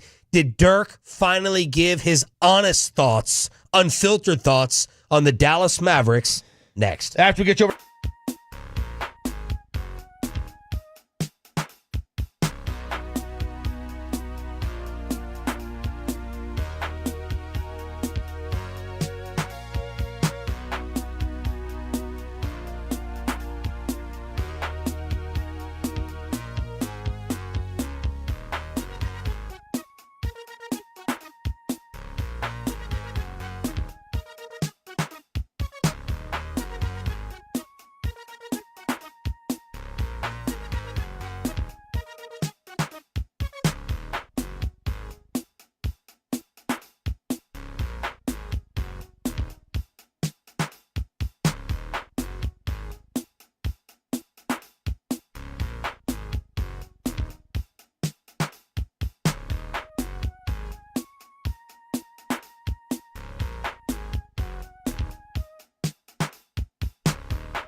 say in order to remember something, you have to forget something else.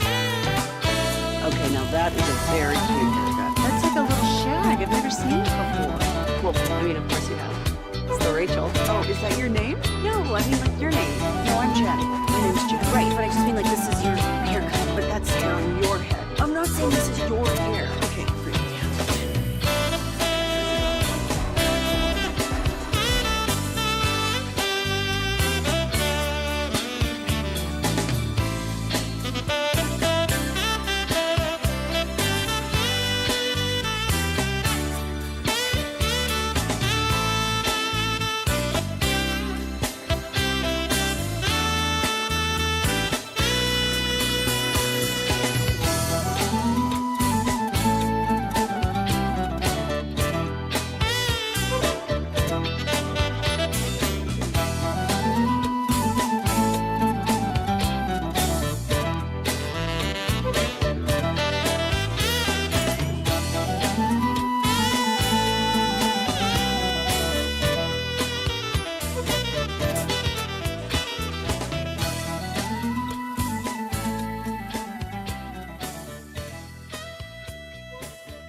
Driven by our D&M Leasing Studios, this is Sean and RJ on 105.3 The Fan.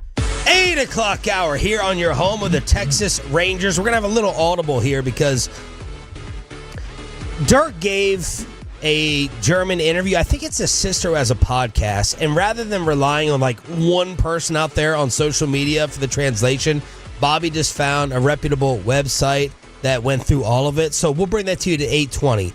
Dirk's real thoughts on the Luka deal as they lose yesterday to the 76ers and Quentin Grimes, and Luka does it to the Phoenix Suns again. Let's see how free Dirk gets here, because sometimes people will think, well, it's not going to be in English, so no one will ever figure it out. Yeah. You're going to want to hang around for some of this stuff. This doesn't sound good. Judging by the Twitter translation, he got free. He got way freer than he normally does. So we'll bring that to you at 8:20 below the belt on the home of the Cowboys at 8:40. Jared Sandler live from Surprise at 9. Let's get to some RJ Choppy Diamond Cavs as we ramp up towards baseball season. Okay, so on Friday, Bobby and I, you weren't here, Sean, we talked about how it is a good thing that you have Rocker and Leiter in case of the injuries, and now obviously we talked about a little bit ago how John Gray has a fractured wrist, took a liner off the wrist. That's awful. So can you fill the spot with Rocker or Leiter? And what does this do to the DeGrom plan moving forward, which was to keep him at the 5 starter and give him more rest? If you're the 5th starter this year, the way the schedule breaks down, he gets an extra day's rest. Normally you get 4 days rest in between starts. He would get an extra day for the first 5 or 6 starts. It wouldn't be until the very end of April that he would have to make a start on regular rest. I don't see any reason why they would go away from that plan. It is not imperative to win all these games in April. I think we just got to get this label and this stereotype of the number 1 starter having to begin the season out of our minds, and be the main objective is to have DeGrom pitch as often as possible. And that's not starting game 1. That is the plan that you laid out that will help him with extra day rest over the first 5-6 starts. It is the only thing that the opening day starter does. The only thing it is, not even what it does, the only thing it is it's an honor. Ego check. It's an ego. It's all it is. They don't care. Yeah, he would love to be the opening day starter. I bet you if you asked Jake DeGrom, would you rather be the opening day starter or would you rather still be pitching in July? Yeah. Yeah. And there's no guarantee that this makes him pitch in July. It doesn't. But, does an extra day's rest, is it really, is it? Are you that worried about him being labeled, we're paying him all this money, why is he the number 1? He is the number 1. Because if Jake DeGrom is still healthy come October 1st, yes, he's starting game 1 of the division series. Yes. Yeah. That's all that matters. Yep. It doesn't matter whether he's starting game 1 or game 5 of the regular season. How many starts does he, by starting the back end of the rotation instead of the front end, how many starts does he potentially miss out on in the year? Let's assume health for the whole season. Let's say he has some fluky run of perfect health. What does he end up missing? How often do you lose the ability to have him affect games? Well, let's just do some math. If they start, it's always a danger. Let's say they all are healthy, every single one of them starts 30 games. 30 times 5, Bobby, is? Say what? 30 times 5 is 150. I wasn't. So they each get 30. Then they each get 2 more starts because I get to 160. So he might miss out on 1 start. If he's healthy for the entire year, he'll miss out on 1 start. So All right. there you go. I'll take it. Speaking of so I don't care about that. So let's just keep him as the number 5. Speaking of Jack Leiter, an MLB scout says that he will be the Rangers closer by the end of this year. And this brings up something that Sandler had talked about. I think this was the Dawson fight. This was the Dawson fight, right? Well, there's many parts of that. Yeah, that was he always supposed to be a top of the rotation guy or not? So how does it look, and how does it make you feel about him being picked in the top 2 or 3, number 2, if he is just your closer? Disappointment. Yeah. I'll fight Sandler about this at 9. He's probably listening. When he, frazzled my brain talking about what expectations should be for a number 2 pick. Right. So let me ask you this then. Now, Jared will come back and say, well, what if he has What if he is Jonathan Papelbon? What if he is Craig Kimbrell? Different. What if he is, I'm not going to say Mariano Rivera. But let's say he's a Kenley Roldis Jansen. Chapman. Huh? Kenley Jansen. Let's say if he's Eric Gagne. Okay. Does that change how you view it? Yes. Okay, I agree. Yeah, if he's just a closer, if he's Joe Nathan, you know what? I'm fine with that. Joe Nathan had a long career. Joe Nathan was pretty damn good for about 5 Joe years. Nathan had a long career. If he is, Sean Tollison, sorry. No offense. It's just the first name that popped into my head. Friend of the show. But let's just, it depends. So, yeah, you can't. What if he's Nefty Feliz? I'm disappointed. Yeah. 9th inning or like 2011? Ninth inning Nefty when he had his rise. Yeah, I mean, if it's... Look, man. Are you telling me he can sustain it? Or if he's a flash that quick and goes down? Because exactly what Nefty was. Then, yeah, that's a disappointment. It's a disappointment. It's a massive disappointment. You're supposed to be a starting stud. That's what it's supposed to be. And that's my expectation for a number 2 pick. If he can be That's my expectation for a top 5 pick. If he can be a dominant end of the game pitcher consistently, like we say with Gagne or something like that, and it's going to have to be for a while. How many different? It's going to take years to figure that out. I think they lost 20 games in 2023 in situations where they blew saves. So you're talking about, all right, if he's flipping 15 games, that's a massive flip in the standings. How are we talking about? Now, Jared will give us this update. How are we talking about Jack Leiter closing when all I heard from Bassick, and I think Mike is right, about Jack Leiter hyperventilating before games and starts and having to do 45 push-ups to bring down his blood pressure. So let's crank up the intensity. Wow. Yeah, that doesn't sound like a closing. It doesn't. Makeup. But you got to find out. Like some guys. You don't have to find out. If I have the second best team in the American League, I don't know. You mean you eventually have to throw him out there? You eventually have to throw him out there and find out what he. Because some guys like. I'd rather do that when I'm like a middling team. Yeah. It's funny. Like some guys are like bad at starter. They're bad starters. Like Mariano Rivera was not a very good starting pitcher. Gagne was not a good starter. No, and Joey Gallo wasn't. All these closers were starters at some point in their lives, and they just, for some reason, they're just better at the closer spot. And there are some closers who they get out there and they're terrible, but they're fine in the 8th inning. And you got to throw them out there. This has been Kylie McDaniel's contention for 3 years, by the way. Who's like, Jack Leiter's going to be a bullpen guy. He's not going to be a starter. Wow. This is what Jeff Passan wrote in his preview. He had a preview of all 30 teams. Like these are the things he's hearing. And one of the things he said, the best thing I heard all spring was that Jack Leiter should be closing by May.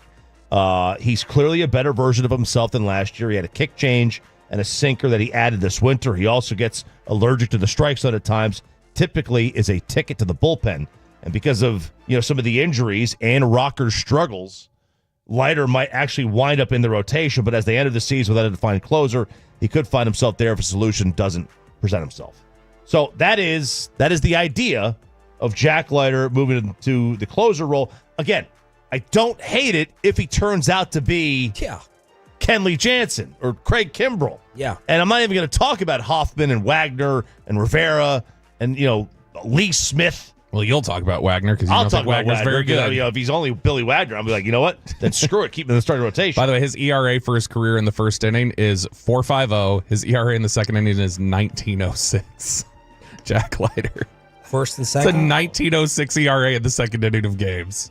Jeff Passan also says the season hinges on DeGrom. Obviously we know that if he's healthy, they'll be great. If he's not, that's gonna be a problem. He said you can win your fantasy league by taking Josh Young.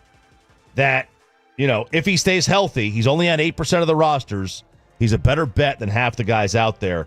And, that Jock Peterson, he did talk about one stat here, that Jock Peterson was among the leaders in weighted on-base average against right-handed pitching. These are the guys he's teamed up with. Vlad Jr., Shohei, Judge, Soto, Bobby Jr., and Rafael Devers, and then Jock Peterson.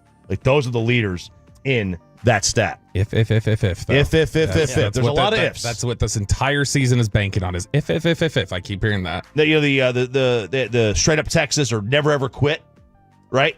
It's the hashtag this year is if. What if they put that on the cover of the media guide? If. IF. If. Infield, no. Yeah, sure. Yeah, that's what we meant. Yeah. Well, speaking of if Joey Gallo wants to continue his Major League Baseball career, it will be as a pitcher. He tweeted, "It's been fun outfield with the peace side, the deuces. Just to be clear, I will be pitching." It's over for you when the Chicago White Sox cut you. That's the way baseball goes. And he was released by the White Sox, and now he is going to try to continue his Major League Baseball career as a pitcher. Rangers do need pitching. He's out there. He's a big strikeout guy. He is. He knows how to strike out. Oh. Yes. Oh, he's a big strikeout guy. Yeah. Yeah. He can translate it to pitching. He can do the reverse Rick Ankiel. Yeah. So he's got a cannon of an arm. I don't know why more players don't figure this out. And they look, you know what? You got a great arm. If you could throw as hard as Joey Gallo, you probably pitched in high school. It's just the way it is. Almost all these guys pitch at some point in high school. Bobby Jr. pitched in high school. He was really amazing at it. He's throwing over 90. He easily does that. Go ahead, pitch. Give it a shot. You want to extend your career. He has exhausted his ability to make a team as an offensive player. He's completely exhausted that ability.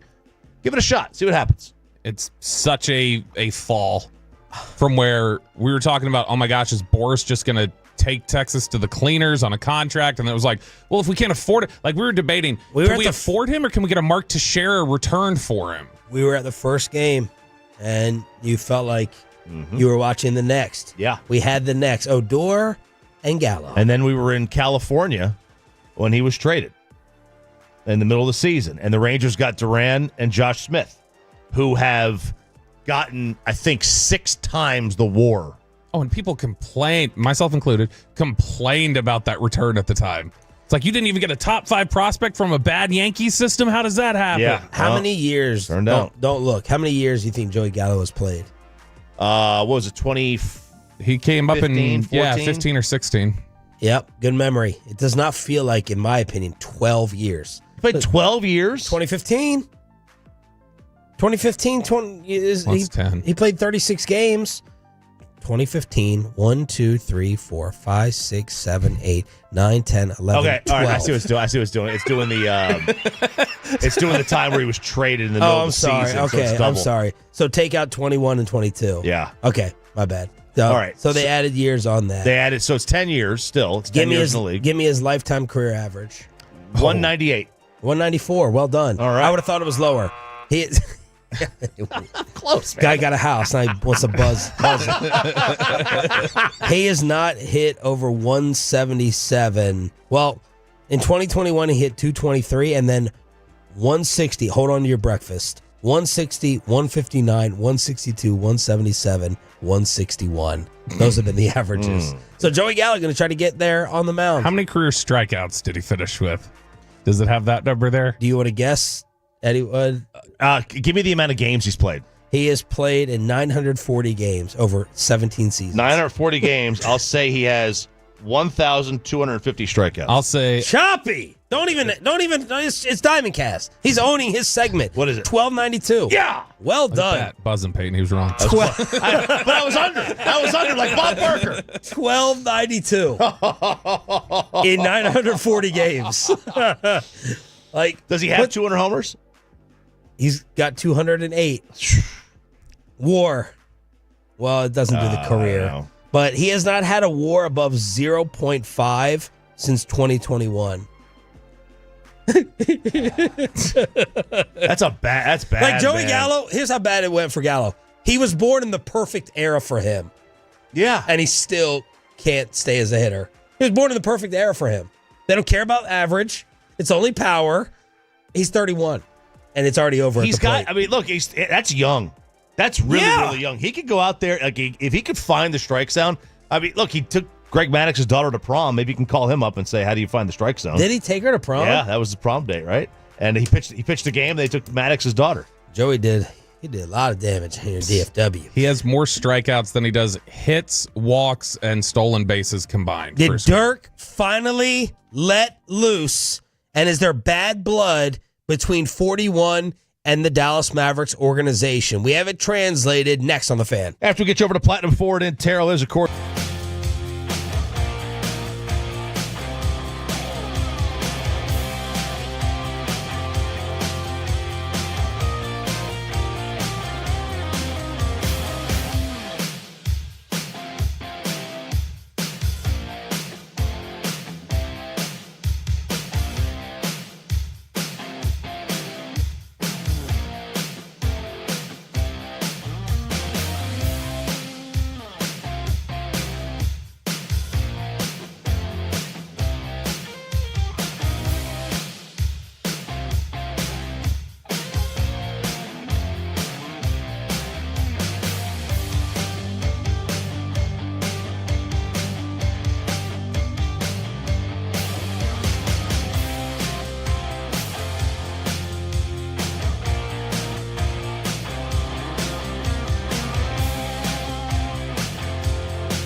Remember that Uber Eats has groceries. No, that's absurd. Hey, remember when you used to be what was it, Pepper Lady? Pepper Lady? Wasn't it Cinnamon Sisters? Those are those. Saffron Squad? Nutmeg Maidens? Pre-curve? No. Nutmeg Maidens. I just said that. Was it Spice Girls? Doesn't sound right. Was it Saffron Squad?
Sean and RJ right here on 105.3 The Fan segment here, brought to you by Cars for Kids. Donate today at carsforkids.org, and also brought to you by the personal injury lawyers Frankel and Frankel. If you've been injured in a car or truck wreck, call Frankel first, 214 or 817-333-3233. With Frankel and Frankel, there is never an out-of-pocket cost. They only get paid when you win. Frankel and Frankel, the go-to car and truck attorneys in Dallas.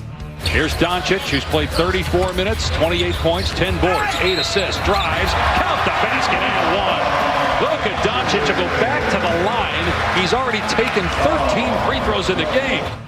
Luka does it to the Suns again, screws the Mavericks over in a morning show way because we want them not to be anywhere close to the play-in for the better draft pick, but the sorry Phoenix Suns keep screwing that up. That was the call on ESPN. Luka scoring 30 again, beating Phoenix, and yesterday they didn't have to forfeit, which would actually be the best news for Team Tank, but they don't need to forfeit because the Mavs don't have anyone to throw out there.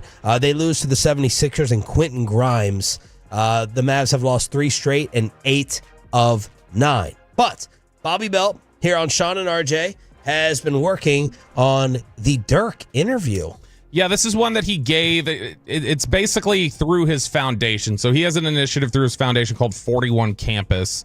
And he had just recorded a podcast. It was like a standalone relating to that with his sister that was in German. So you can't understand any of it. If you want to play these quotes, you're not going to be able to understand any of it unless you speak German. But some of this has already been translated by Hoops Hype. And so they have a lot of it referenced here. And he talks about... You could just a German translator on staff just in case. know. You know? It's like 90 Day Fiancé. We need someone to cover every part of the world. I'm still amazed by people who translate. Like, it's just it's a lot. Because not all the verbiage is the right. You don't even have some of the same words. It's just different. So we can... I'll run through these quotes, and then you guys can just stop and down wherever you see fit. He starts talking about, and we've already heard him reference where he was when everything happened, but the Maldives. He added to it. He said, we were supposed to go for a quick lunch with the family before flying out, but instead I sat in my room for an hour scrolling through X trying to figure out if it was real. Wow. Some people were saying that the entire trade was fake, that Shams' account had been hacked. It took a few minutes before it was finally verified. Then I just followed the reactions. Every player was posting something about it. The entire league, the entire basketball world was in shock. He said when the reports came out, he immediately texted Luka. He said at first he didn't reply. Understandable. He was probably a bit overwhelmed. In English, you'd say he had a lot going on. A day later, he finally responded. I think he was pretty emotional. So think about that just for a second. Number one, you cancel the lunch. And Dirk's like, I have to just go back to my room and follow this. Number two, Dirk's probably pretty high up, I would guess, on Luka's Fave 5. Yep. On the friends He's list. definitely in the MySpace top 8. You would think. Yeah. You would think. And life was so crazy and he was so rocked that it still took a day after for him to get back to the Diggler. Yeah, and Dirk, seemingly understandable about it. He said, I think he was pretty emotional. He didn't see it coming at all. And then I thought it would be nice if I supported him at his first game. He hadn't played for a while. He was injured himself. So I flew to L.A. I just wanted to show him that our friendship still stands. We played together for a year, and I always tried to help him, be a mentor to him these past few years. And what a typically what a typical perfect Dirk move. Mm-hmm. I'm going to go show the support. I'm not going to say anything. I'm going to just show up there, and then you guys can infer what that means for my friendship with Luka and maybe even my relationship with the Mavs organization. Yeah. Because that left us all to wonder and speculate. Yeah. And he says, I wanted to show him that I'm here for him, even though he's somewhere else now, that we have a friendship, that I'm still here for him and his family. His father was there, as well as some of his closest circle. It was such a strange situation. I was standing in that empty stadium, and then he ran onto the court in yellow. It was just an unbelievably bizarre moment for me. And of course, it's going to take weeks and months before it starts to feel a little more normal. It's a tough situation, but in my tweet, I made it clear I'll always be a Mavs fan. But this trade really hurt, and it'll take a while before everyone processes it and moves on. So that's kind of the reaction to... And a while is an understatement. Yeah. Yes, that's kind of a reaction to the emotions of the initial Luka information. On Mark Cuban, he says, I don't think he has much influence anymore. He sold the majority of the Mavericks over a year ago, more than 50%. Now he's just a minority owner. I think he still owns a little under 30%, but I doubt he has any real decision-making power anymore. Well, clearly. Yeah, that's obvious at this point. He says right after the trade, he said that he had no idea it was happening, and I believe him. We all should. He was always Luka's number one fan. He even made a statement once that he would never trade Luka. So it would really surprise me if he suddenly had changed his mind. That's why I truly believe he has no say in this decision. I think Nico and the new owner pulled this off without involving him at all, or anyone else for that matter. Yep. Of course, that's tough for Mark, but when you sell the majority of your team, you have to expect that you won't have control anymore. That's just how it works. And over the past year, you could already see the team heading in a different direction. Now we're seeing the result of that. Okay, what else could different direction mean? Just this move? What else could he be referring to? Culture, maybe. Just in general, the way that they're... I mean, you've mentioned it before. They let Casey Smith go. Yeah. That was a pretty... I mean, Casey Smith was here for Dirk's basically entire run, I think. He was at least over 20 years. And I think Casey went to the Knicks, and someone sent out a factoid the other day that like the Knicks minutes have like shot up through the roof before the Jalen Brunson injury. They're healthy. Now, I will say the German listener who first shared this to Reddit when it blew up said that quote there about now we see where everything's gone described it as he said it bitterly. Right. That it was not said in any sort of just... Said he took like a shot at Cuban, it felt like. Yeah, that he... Yeah, he said that basically Mark should have expected this was going to happen. That was kind of the translation that this German listener had. On the actual move and how it's played out so far, he says Anthony Davis probably came back too soon and then got hurt again. Oh, so a lot of people, all the insiders say that the Mavs rushed him back too much, and that it's not just a total guess. Like it's kind of they're stating it kind of as medical fact, really strong opinion, maybe medical fact that AD got rushed back too soon. Yeah, but they felt like they had to put him out there. They made this trade. Maybe they felt like they had to put him out there. Well, that was stupid. It's like the anti-DeGrom that we've been talking about this morning. It's the Rangers going like, we got to do everything to preserve him out there. Nico felt pressure, clearly. That organization felt pressure too. We need to show the results of this now. It's got to get out there. Or they had bad medical advice from within.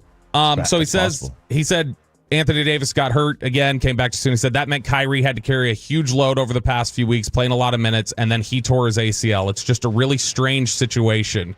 Lively has also been out for a long time. It just feels like this season is cursed. It's tough, really tough. And now, honestly, I don't know what's next for them, either for the rest of this season or even next year. But this is just the new reality for Mavs fans. It'll take a while to get over it. We'll see how things develop. It's weird. If you're not a baseball gods, basketball gods kind of person, this does kind of make you like, never will be. You never will be after this. Like everything has turned on them. Like it's almost like they were like, you did this? Okay, we're going to show you. Now, one of the interesting quotes in here is also about... This is Dirk, German podcast with his sister. What do we normally associate Dirk with in terms of just like what's the lasting memory of his personality? It's like loyalty. Like that man, he doesn't care about money at all. He just cares about being loyal to people. He said he could have signed a supermax deal with the Mavs. You can only sign that type of contract with the team you've been with for multiple years. But after this trade, he lost that opportunity, which means this trade could have cost him over $100 million. But at the end of the day, Luka isn't someone who plays for money. I don't think this trade hit him hard in that way. As for whether he'll stay with the Lakers, I think so. The other things that I took from the original translator on social media, he said that Dirk numerous times in this interview called the trade insanity. That's pretty strong for Dirk. Are you seeing that in there, Bob? Some of it's I think some of this is also just nuance of... This might be hoops hype translating literally, where whoever heard it initially, the German speaker, knows the tone and tenor of what that means. And here's the other thing that I really would like to get to the bottom of, and maybe it's clear as day and obvious already in front of my face. Dirk says he has not been involved with the Mavs for the last 2 years. I want to know the level of his involvement because, Dirk got one of those sweetheart deals like every former athlete. Advisor, team advisor. And if you take the way that Patrick Dumont has seemingly gone out of his way to never mention Dirk in terms of work ethic. Yep. In terms of, many other references. It's just Kobe.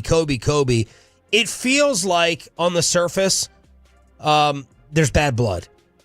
I want to know that. I would love to ask Dirk, what is your involvement with the Mavs? How has it changed with the new ownership? And why are you not close with them? Because you can bring up Madonna and what he went through with the Stars. You want to infuriate a fan base even more? Let it be known. Let them find out that you have discarded or ignored or given the stiff arm to Dirk Nowitzki as a team ambassador. Let that come out because that's what it feels like. They clearly have. I mean, listen, and this is not uncommon, I don't think, with new owners that don't have a relationship with the past. I mean, like I said, Jerry did this with anybody that wasn't a Jerry guy. Like he kind of tried to distance himself, it seems, from the Landry era. Like it was it was a line in the sand. Like it took forever for him to let any of the Landry guys into the Ring of Honor. It just took a long time. Dumont has, every time he's commented, or Nico, every time they've commented, they've never used Dirk as an example. It's always been Kobe. It's always been this or that. It's never been Dirk. They're just kind of separating themselves from anybody that was pre-regime. Except Michael Finley has a say, I think, up there. I think. Well, he takes beer away. That's what he does. And I mean, that's the thing. They are separating. It feels like they are separating the fan base from their heroes with this basketball team. Like, not just, it's the Luka thing, it's the Dirk Nowitzki thing. I mean, honestly, you could make the argument the three biggest influences or people connected to Dallas Mavericks history, you could make the argument, are Luka Doncic, Mark Cuban, Dirk Nowitzki. Yes. And they have, seemingly, this group has done everything to just say, scrub it all out. Yeah. Get rid of all of it, and we're starting this thing new. And someone needs to ask Dumont, too, why don't you ever mention Dirk? It seems like you're ignoring him. Yeah. And see what the answer is. He's so brazen.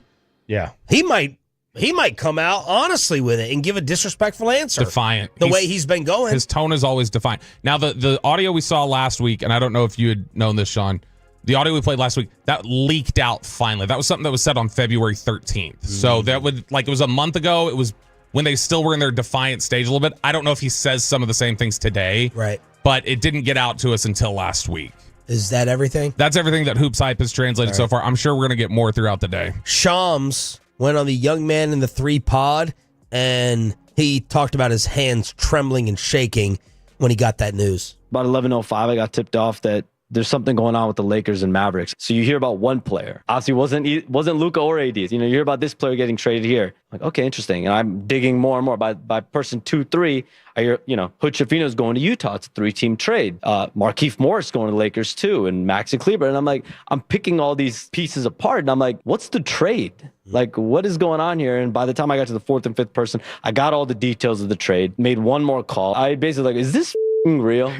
And the person's like, yeah, it's real. My hands were shaking. You had to make sure like every detail was right. You had to make sure there was no typo. And I just remember like my hands were trembling. I didn't have a graphic to go with it because it was so sudden. Like you don't even have time to prep for it. It's not like you make a Luka Doncic graphic beforehand. You don't even know. And so by the time I heard about it to the time I put it out, probably 5 to 7 minutes went by, 5 confirmed sources on it. And then after that, my phone was a mess. I had up to like 300 text messages and everyone with the same message. Did you get hacked? Did you get hacked? Mm-hmm. Check your phone. You got hacked. Like everyone had the same response. People were like, are you okay?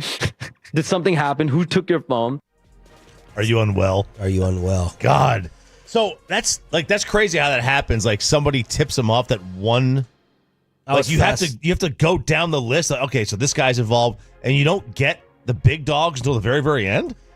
In 5 minutes. Yeah, it's kind of cool to hear the behind the scenes. Yeah. Even though what came out was not cool at all. All right, we got breaking contract news that is not good for the Dallas Cowboys. Next, in Below the Belt, right here on 105.3 The Fan. But oh my gosh, I'm so excited.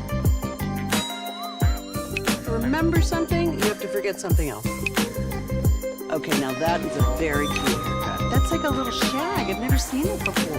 Well, I mean, of course you have. It's the Rachel. Oh, is that your name? No, I mean like your name. No, I'm Jen. My name's Jen. Right, but I just mean like this is your haircut, but that's hair on your head. I'm not saying this is your hair. Okay, freaking me out a little bit.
It's true that you've got to forget something else to remember that Uber Eats has groceries. No, that's absurd.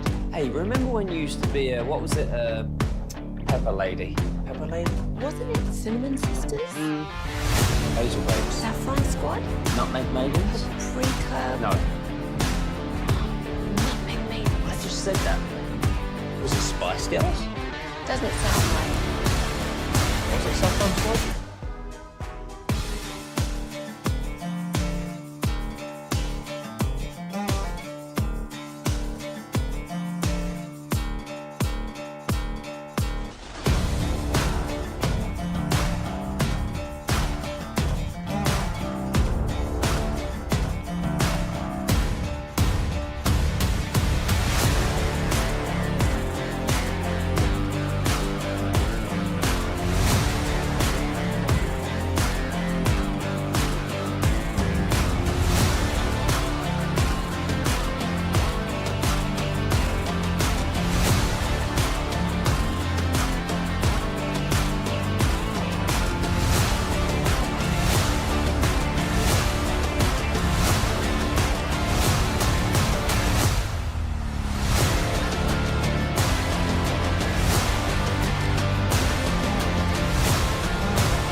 Together, let's drive, relax, enjoy the difference based on new Chevrolet registrations 2023 and 2024.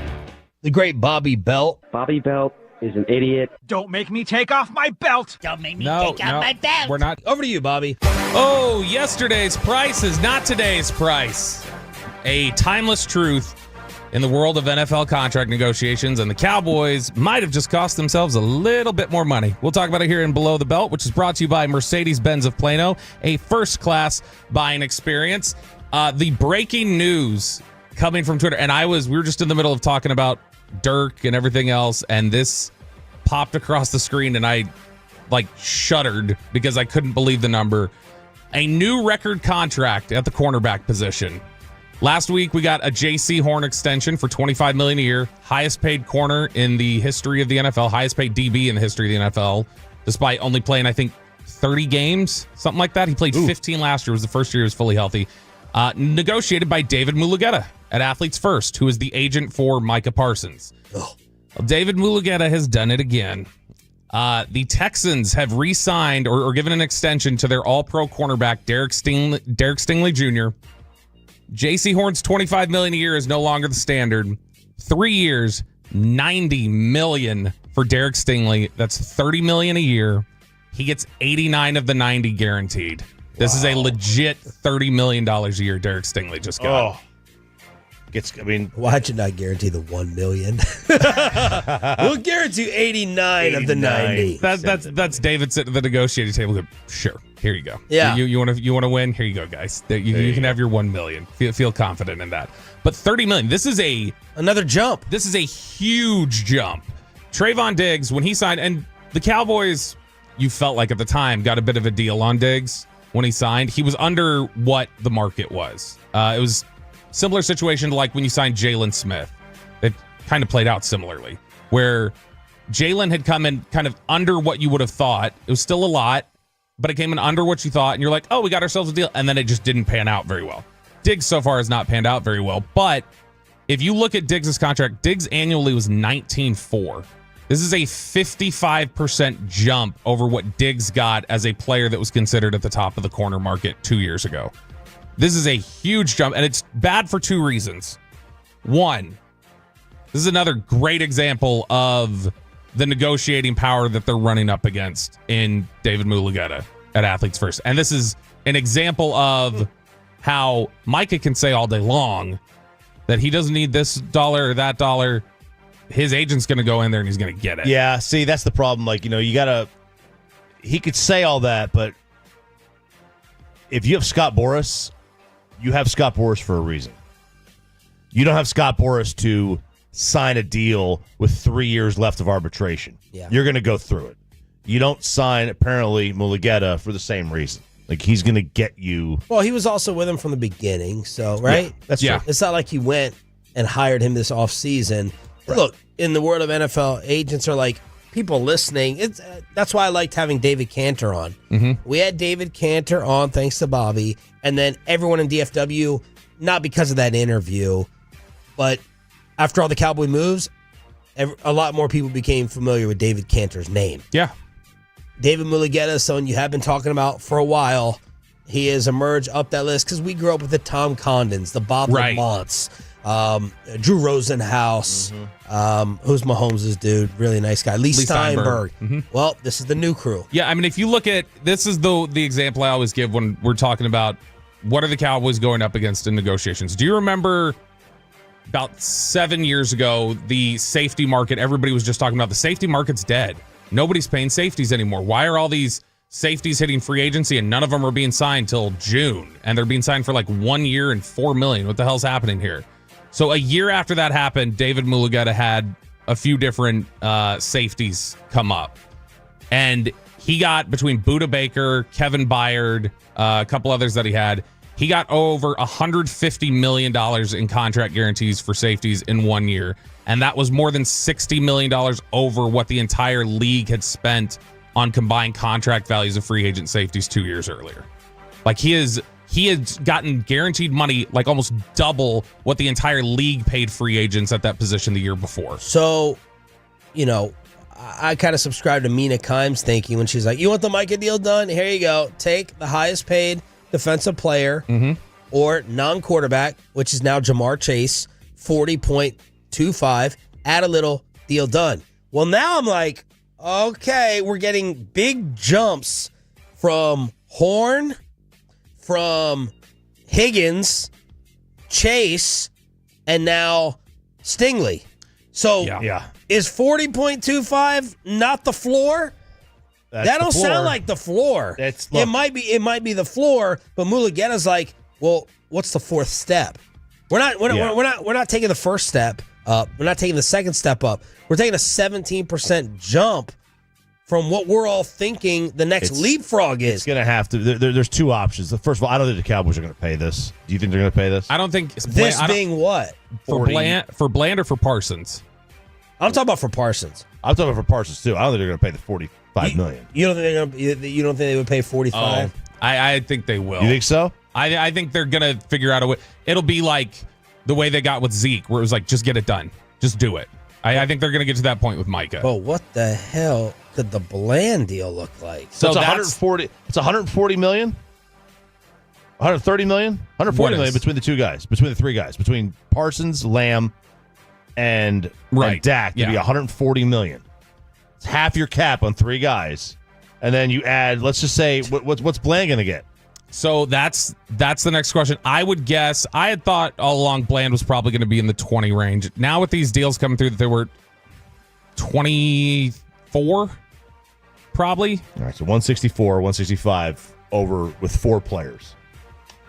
That's look, if you're not, and the Cowboys have to, they and Tyler Smith has not been paid yet. Tyler Smith is eligible for an extension right now. They have backed themselves into a very tough corner because they know like they have to extend Micah. They have to.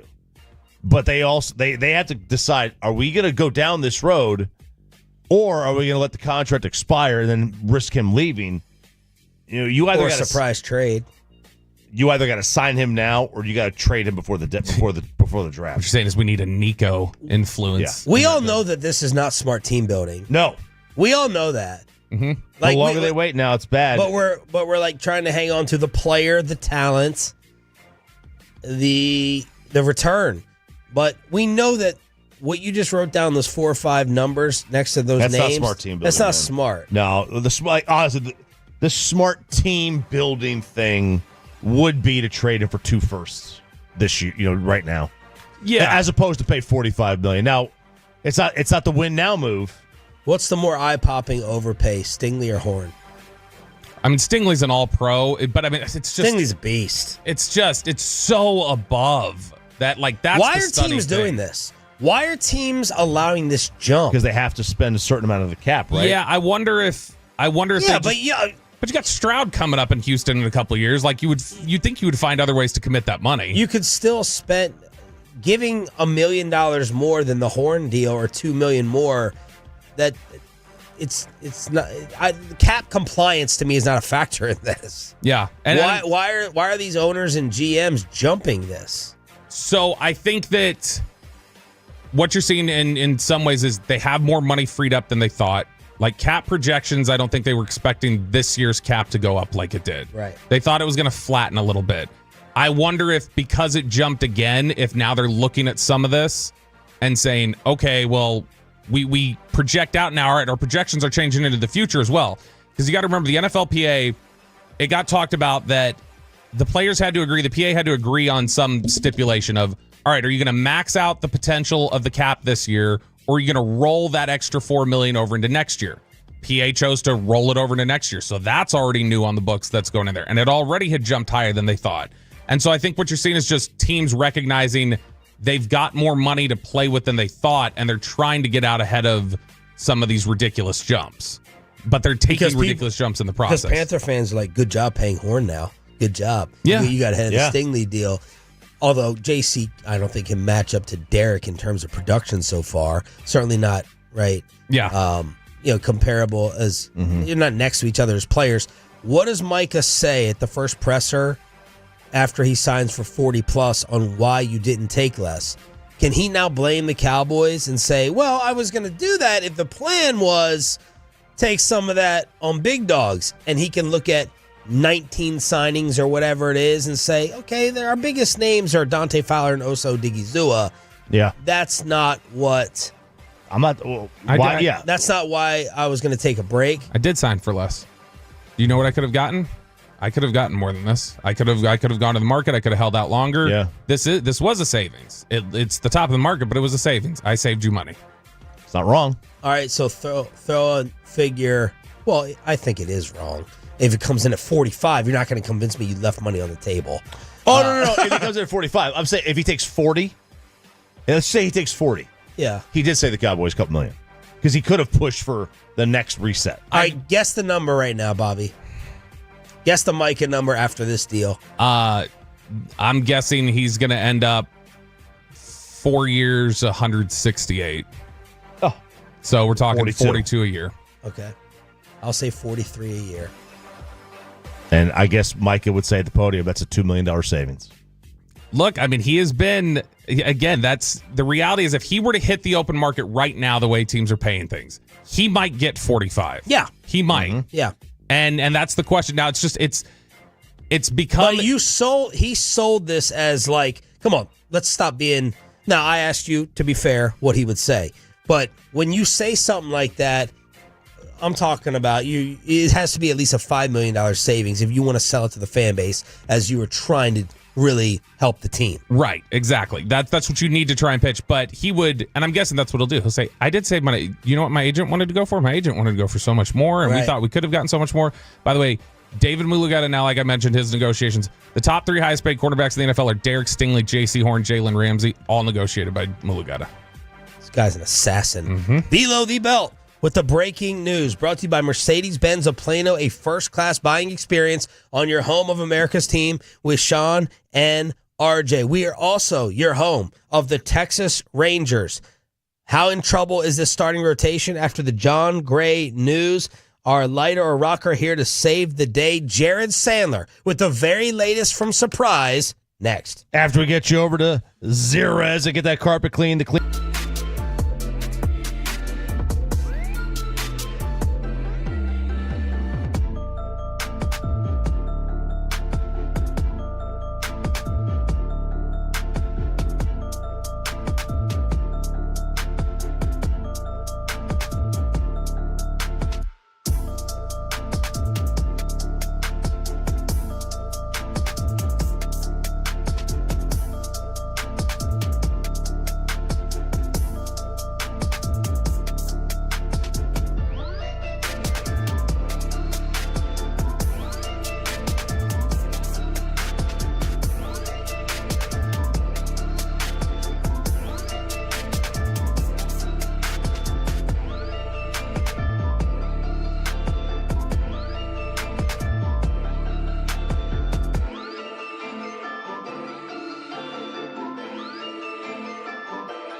Uber Eats has low fee products? I gotta remember that. Well, you know, they say in order to remember something, you have to forget something else.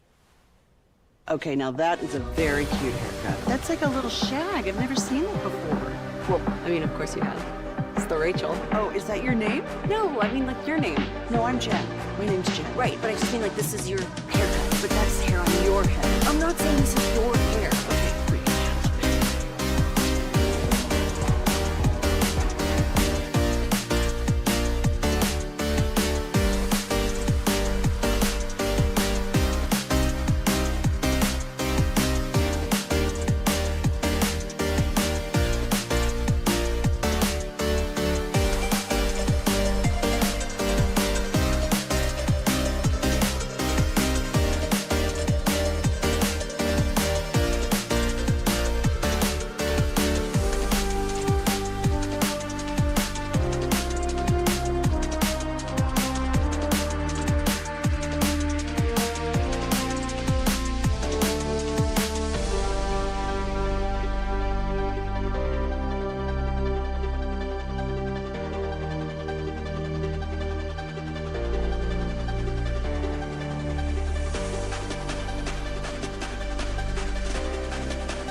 Driven by our D&M Leasing Studios, this is Sean and RJ on 105.3 The Fan. Final hour, fist pump time on the Fan Cam, Twitch, and YouTube. Hopefully your Monday is going fantastic, and hopefully the same thing for your weekend here on your home of the Texas Rangers. Sean Sharif, RJ Choppy, Cowboys insider Bobby, Roberto Belt, and we're going to check in with our Rangers insider Jared Sandler on the D&M Leasing Hotline here on 105.3 The Fan. Of course, the big news over the weekend, you could feel the devastation coming from Surprise that John Gray has the broken bone. And now the Rangers starting rotation with a number of different injuries, up to 3. Where do they go from here? Sandman is joining us from Arizona on DFW Sports Station. And I could sense and hear the devastation in your voice for John Gray, right?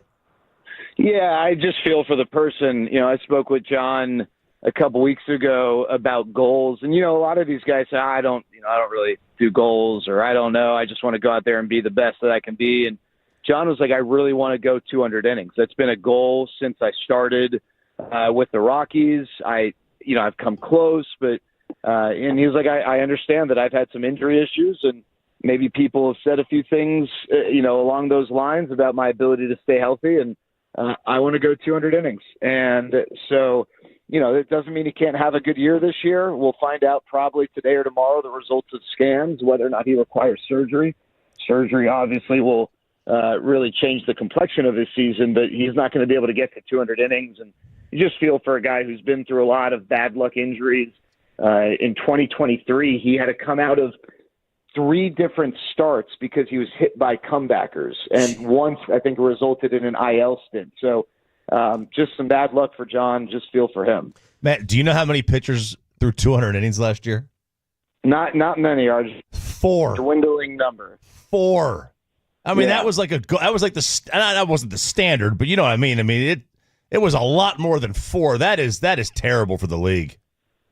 Yeah, that's a whole different conversation, but you're right. We talk about featuring star players, and star position players only get 4 or 5 at-bats, and they're only involved in the action about 4 to 5% of the total game time. But starting pitcher is the one guy who can take up quite a share of that, and when starting pitchers would go 6-7 innings, you're getting a lot of those guys. But now that pitchers are 5-6 innings, yeah, you see those numbers dwindle, and from a marketability standpoint, it's a lot tougher to market starting pitchers, when they're only going to participate in 4 or 5 innings of the game, compared to back when even I was growing up. Not that long ago, it's 7 innings was kind of the standard. And if you didn't get to 7 as a pitcher, you felt like you didn't totally do your job. So reset the rotation now after the injuries to Gray, Malley, and Bradford. Yeah, so I think that Malley's fine. Malley came back. He pitched 2 days later, so that forearm deal was really just precautionary. I say he's fine. I mean, who knows what happens. But as of now, he's healthy. He's on track. So you got Eovaldi, you've got Malley, you've got DeGrom. I honestly think Jack Leiter is, if you're not writing it in Sharpie, you're writing it in ink pen that if you want to change it in the next 5 minutes, you can maybe wash it out. But after that, it's going to settle. I just don't know that there are enough options for the Rangers to not have Jack Leiter, who has earned a spot. It's not like they're just throwing him in there because they don't have a better option. He has pitched well enough.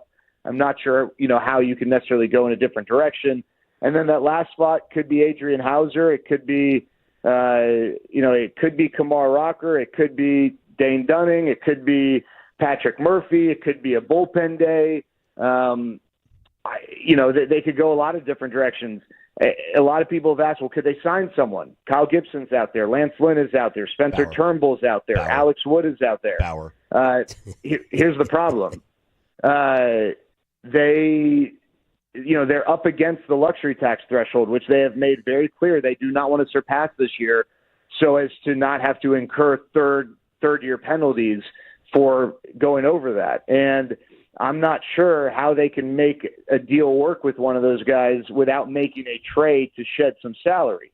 So then the question is, all right, who can you trade? Well, one of the salary-shedding guys was John Gray. You're not going to trade him now. Another one was Tyler Malley. You can't really afford to trade him now because you need him. And then the other guy is Leody Taveras, who they could trade, and maybe that's something that would come. But if let's just say they put Adrian Hauser on the Major League roster, they've got to then purchase his contract. He is here on a minor league deal, so that's more money that they're going to have to spend, and they've got to consider all these factors when they're trying to figure out if they want to go and acquire someone from outside the organization. We're talking with Jared Sandler here on 105.3 The Fan. Okay, Jared, you mentioned Rocker there. What's going on with his command? He looks like he's had some issues. I know Kennedy Landry wrote about Chris Young kind of saying there's some mechanic things they're trying to work out, but what's going on with his control right now? Yeah, no, it has not been top notch. Now, I didn't get to watch his start the other day because it was split squad, and so I stayed at Surprise, and that was the game which John Gray was hit by the Michael Tolia comebacker. But I guess some people said that the first inning was better than what the box score showed because it was weak contact, but yeah, I mean, he hit a batter. He came close to hitting another. And I just think that it's as simple, Bobby, as mechanically he is not all in rhythm right now, and it's preventing him from being able to command his fastball the way he wants. We saw this a little bit in his last year at Vanderbilt. His strikeout numbers ticked up, but so did his walk numbers. And sometimes with a bigger-bodied pitcher, you see this. A guy coming off of injury, you see this. And I know that he made, 7 minor league starts last year, not including some complex starts, and then the 3 major league starts, and everyone, he's back, he's fine. The injury is not really a factor. It doesn't really work that way. Sometimes guys' arms respond a little bit differently for a year or so post-surgery and the body and all that stuff, right? So I just think from everything I've heard, it's just a matter of getting his big body in rhythm and being able to get everything flowing in one direction, and then hopefully the command stuff will sort itself out. Because that's not something that when you think about Kumar Rocker, you don't necessarily think, hey, major command issues, that's the big red flag. These things happen, and hopefully it will sort itself out. The other thing too, Bobby, that I talked to Kumar about was just getting a feel for his. He calls it a curveball. Some people call it a slider. Whatever the heck that pitch is, it's such a weapon of his. It just hasn't behaved how it typically does, and for some people, it's just pitching in Arizona with the dry air and just the conditions scientifically that I'm not smart enough to explain. But basically, breaking balls just don't move the same in an outdoor environment in Arizona like they do across Major League Baseball. The only comparison is Colorado, because even Arizona Diamondbacks games are played with a retractable roof and a humidor type of setup that prevents there from being any sort of physical, difference or a significant physical difference across other ballparks. Do you still think that the plan for DeGrom at the 5, if that's what the exact plan will be, is still in play even with these injuries? You mean like having him start the 5th game? Yeah, because that gives him the extra day's rest for each of the first, I think it's like 6 starts. I think so, RJ. I think that with an asset, and I hate to call him an asset, but I think when you've got someone as valuable as Jacob DeGrom, you're probably, if that's your plan, then that's the priority, right? Then you let everything else fall into place. And it really, I don't want to say it doesn't matter to sound so flippant about it, but so what's the difference if Jacob DeGrom starts the 4th game or the 5th game or the 3rd game or the 5th game, right? Now, with all that said, depending on who they use to fill these spots, it might encourage them because, maybe pitcher A, just because we're so close to the start of the season, isn't on schedule to be ready for the 3rd game or the 4th game. But I feel like those issues can be sidestepped, especially if Jack Leiter's going to be in the rotation. You're really trying to fill one spot. And if, the guy you want to fill that spot isn't ready to give you 6 innings, then you can go with a bullpen game. So I would think so. But, I guess if they were to change from that, something like losing 2 starting pitchers, within a few days is something that could affect that. But, the flip side of that, RJ, is it maybe only encourages them to stick to that even more because the health of their rotation is now a little more fragile than it was when they even, initially discussed that plan. Jared Sandler joined us here, 105 through the Fan. I know you mentioned Leiter in the rotation. There's been some buzz, Leiter, the closer. Do you see that as a long-term possibility and a fit? Jack as a closer? Yeah.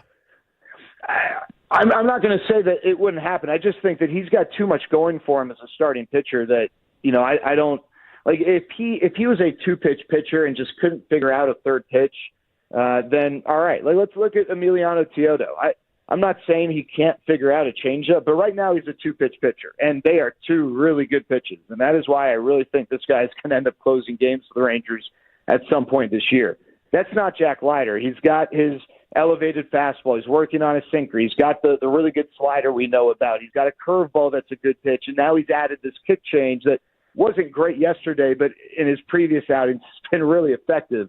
So it's tough to take a guy like that with that repertoire. It's not just the fact he throws all these pitches, but they're good pitches, right? It's not like, anyone can say I throw 5 different pitches, but if they suck, then what's the point, right?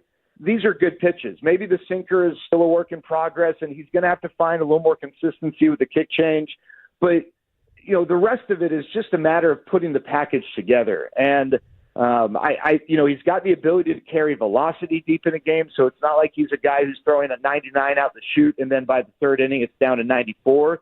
So he's got all the characteristics to make it work as a starter. And I think the time is now for Jack to get tested as a starter, at the big league level. And you're not going to get finished product Jack Leiter this year. I just want to make expectations clear. He took a big step of growth last year from his 2023 season. And I think a big step for him this year is, if he can give you 20 to 25 starts with an ERA right around 4, that to me is a good indication that, hey, that's another year of progress. And then the next year, you would think would be even better. I don't think that Jack's going to be a Cy Young candidate this year, but I do think that, he's got the ability to get major league hitters out, and I think now's the time for him to really get tested. And I'm not talking about let's go up and go down, and you're going to start this game with a doubleheader, then we're going to send you down, then we're going to call you up 2 weeks. Have him in the rotation, let him pitch every 5 or 6 days for a stretch, and just let him learn and grow and develop. And I think he's kind of earned the opportunity for that to be what 2025 looks like for him. Will Joey Gallo throw a pitch at the big league level? How about that? I was talking to Jose. What's that? He's got a cannon. He's got a great arm. I feel for Joey because we've seen guys make this transition, right? But not guys who have had any level of offensive success, at the major league level. Joey's a 2-time All-Star, right? How many 2-time All-Stars in the middle of their career have done this? And it's clear that Joey just mentally is in a place where hitting he's drowning. He's drowning in his thoughts. And I don't think it's fun for him right now. And I maybe this fresh start will help. RJ, the odds are no. But I certainly will be rooting for him, and I certainly hope that a team gives him a shot to. And I give Joey credit too, by the way. Again, I think about Anthony Gose. You guys may or may not be familiar with him. He was an outfielder when he came up. He had a cannon of an arm, but he couldn't hit. If he could just hit a lick, he would have been an everyday center fielder for a team because of what he could do defensively and what he could do on the bases. This guy could not hit, so he changed and became a pitcher, and he had to go up through the minor leagues. But we're talking about a 2-time All-Star now, maybe having to go to A-ball and AA and AAA and prove his ability. So I give Joey credit for wanting to give this a try, putting your ego aside. So I'll be rooting for him, but I don't know. That's, it will be interesting to see. No longer does throwing 95 just get you a ticket to the majors, right? If you can throw 95 back in 1995, you got a really good shot. But now, we see AAA and AA relievers who are throwing 99, 100, but they don't have anything else beyond that, and they don't touch the majors, right? So it will be interesting to see what Joey can do other than just throw the ball really hard. Jared, ESPN had an extensive profile piece on DeGrom's recovery and how he's kind of changing things a little bit. And they mentioned that he kind of had to reteach himself to throw, and he's got a different mental approach. Do you think we're going to see a different type of Jacob DeGrom, like an approach and everything else, to try and sustain the health? And paint the picture of that Guardians bullpen session scene. Yeah, that was pretty cool. So I'll start with that, Sean. When Jacob DeGrom does anything, there are eyes on him, right? Whether it's fans, players, coaches. When Jacob threw his first live BP, there were so many uniform personnel members who made a point to go out and watch it, right? I think some of it's for support, but the other side of it's like, holy cow. And you guys know this, being around pro athletes, a lot of times, they're like, yeah, this guy's really good. But I mean, whatever, I'm a pro athlete too. Why aren't you going to ask me how good I am? It's like there's a little bit of an ego involved. But then there are certain athletes who they perform at such a level where it's like their peers know that this is not something that they might really ever get to see again or at all. Yeah. And Jacob DeGrom is talked about amongst his teammates and peers in that way. And so he's throwing a bullpen, and the Guardians were around.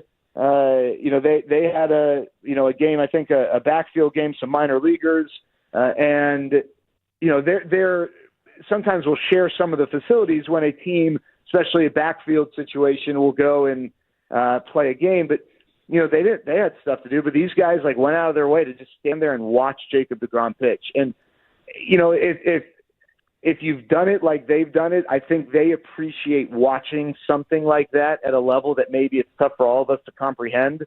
But they know greatness, and that's what he is. And hopefully we'll see that on the mound for the Rangers this year. And Bobby, to your question, he's even talked about not feeling the need to throw 100 miles an hour. And he's talked about trying to work on his curveball and making his curveball a bigger and better pitch. And, he's talked about just going back to his roots from a mechanical standpoint and the extension to be able to locate down and away and down arm side and up arm side.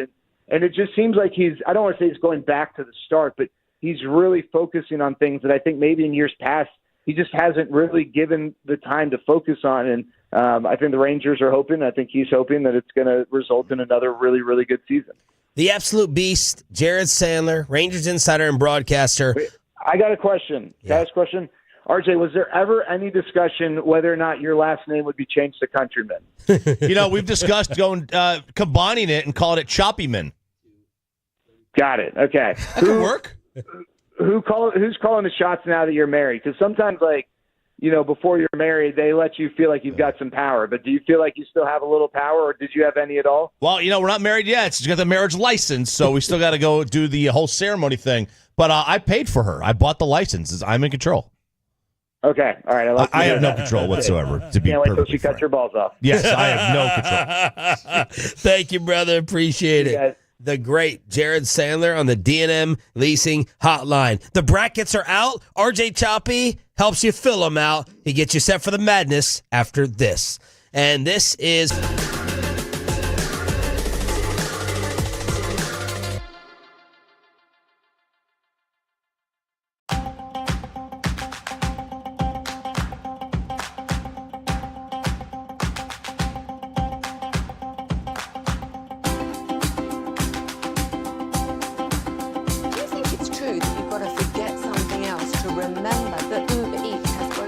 No, that's absurd. Hey, remember when you used to be Pepper Lady? Pepper Lady? Wasn't it Cinnamon Sisters? Basil Babes. Saffron Squad? Nutmeg Maidens? Pre-curve? No. Nutmeg Maidens. I just said that. Was it Spice Girls? Doesn't sound right. Was it Saffron Squad?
Uber Eats has low fee products? I gotta remember that. Well, you know, they say in order to remember something, you have to forget something else.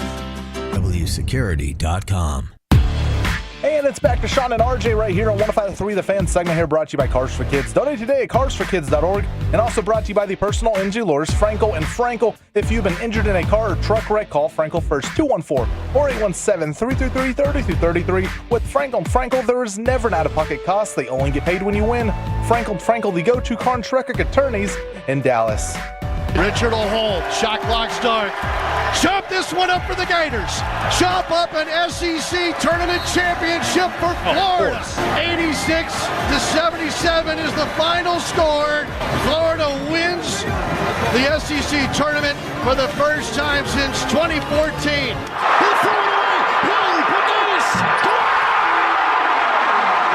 we just see what we think we just saw? Wow! Peyton Russell, just because of that, all your points for the first round, because you're out, are going to Ross. Every single point. I thought you were going to tell him no housewarming gift. We'll get him a housewarming Are you going to have a housewarming party unlike Choppy? I will. We'll have a housewarming party when we get the house set up. Shut up. We'll have one. We had Bobby over. Bobby was there. That's true. Yeah, I still wear that robe all the time. It's very comfortable. It's a wonderful robe. I don't usually, but every now and then I wonder if something's, but if it's going to open up, it'll open up to me one day. And I was like, oh, the kids are here. Gotta put it away. It was a great time, what I remember of it. It was a fantastic time. But the brackets are out. They were released yesterday at 5 o'clock. First thing, right off the bat, they gave Auburn the number 1 overall seed. Auburn has played really mid basketball for the last 2 weeks-ish. They lose to Alabama. They lost to Tennessee. In the last few weeks, they lost to A&M. But they did lock up that number 1 seed probably around the 1st of February. I know you're going to give us the clues tomorrow or the next day on how to fill out the brackets. Invaluable information, in my opinion. Does this feel right now more wide open or more chalk initially? It's so there's a stat out there that KenPom, that's the KenPom.com is the website, and it's every national champ since 04 has followed the same criteria, and that is top 20 in offense, top 20 in defense. And there's 6 teams that follow that. So I do think that it's a small, you got a lot of teams that can make the Final Four. I think winning it, I think it's a very small half a dozen or so teams. I thought Auburn right off the bat got a brutal draw.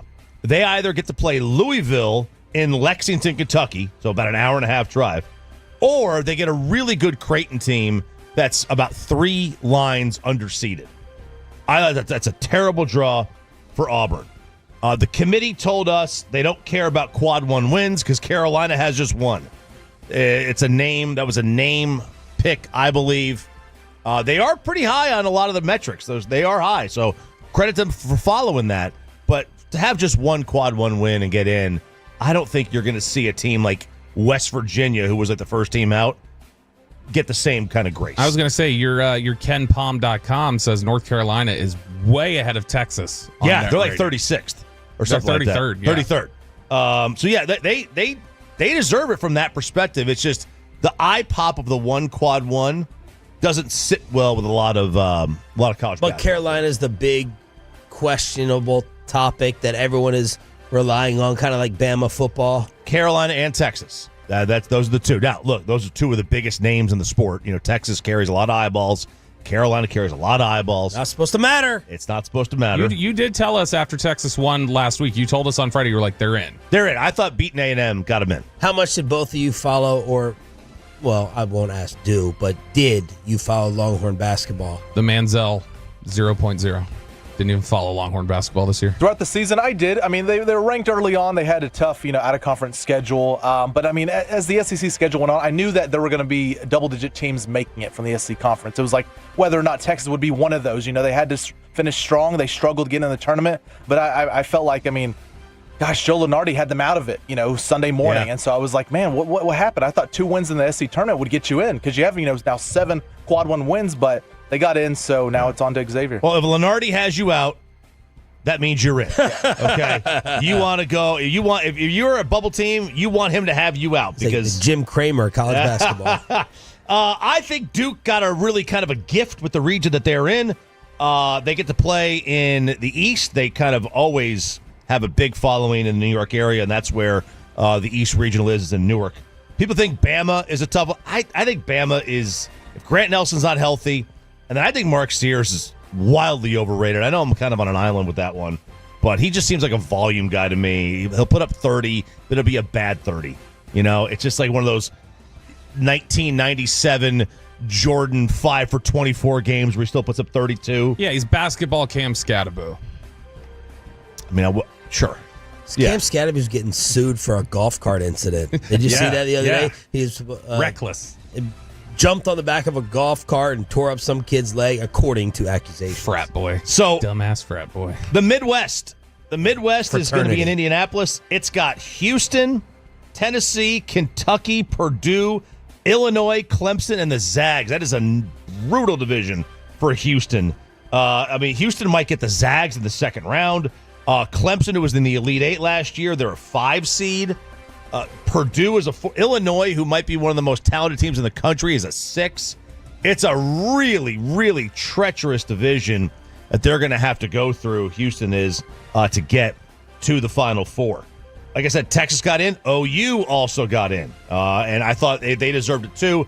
They're one of the last teams that is going to get a bye in this one. Oklahoma will play Memphis. That's going to be on the 21st. Is that that's a Friday, and the winner is going to get. No, wait. You got it, Chop. You got this. What are you looking at? Can you not see? Oh, I see. Because of the I can't see this thing. It's because of the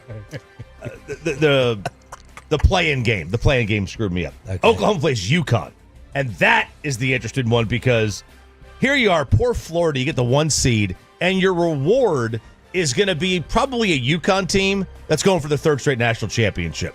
And if UConn goes out there and they beat Oklahoma by double digits, that would be the 13th straight 10-point or more victory they've had.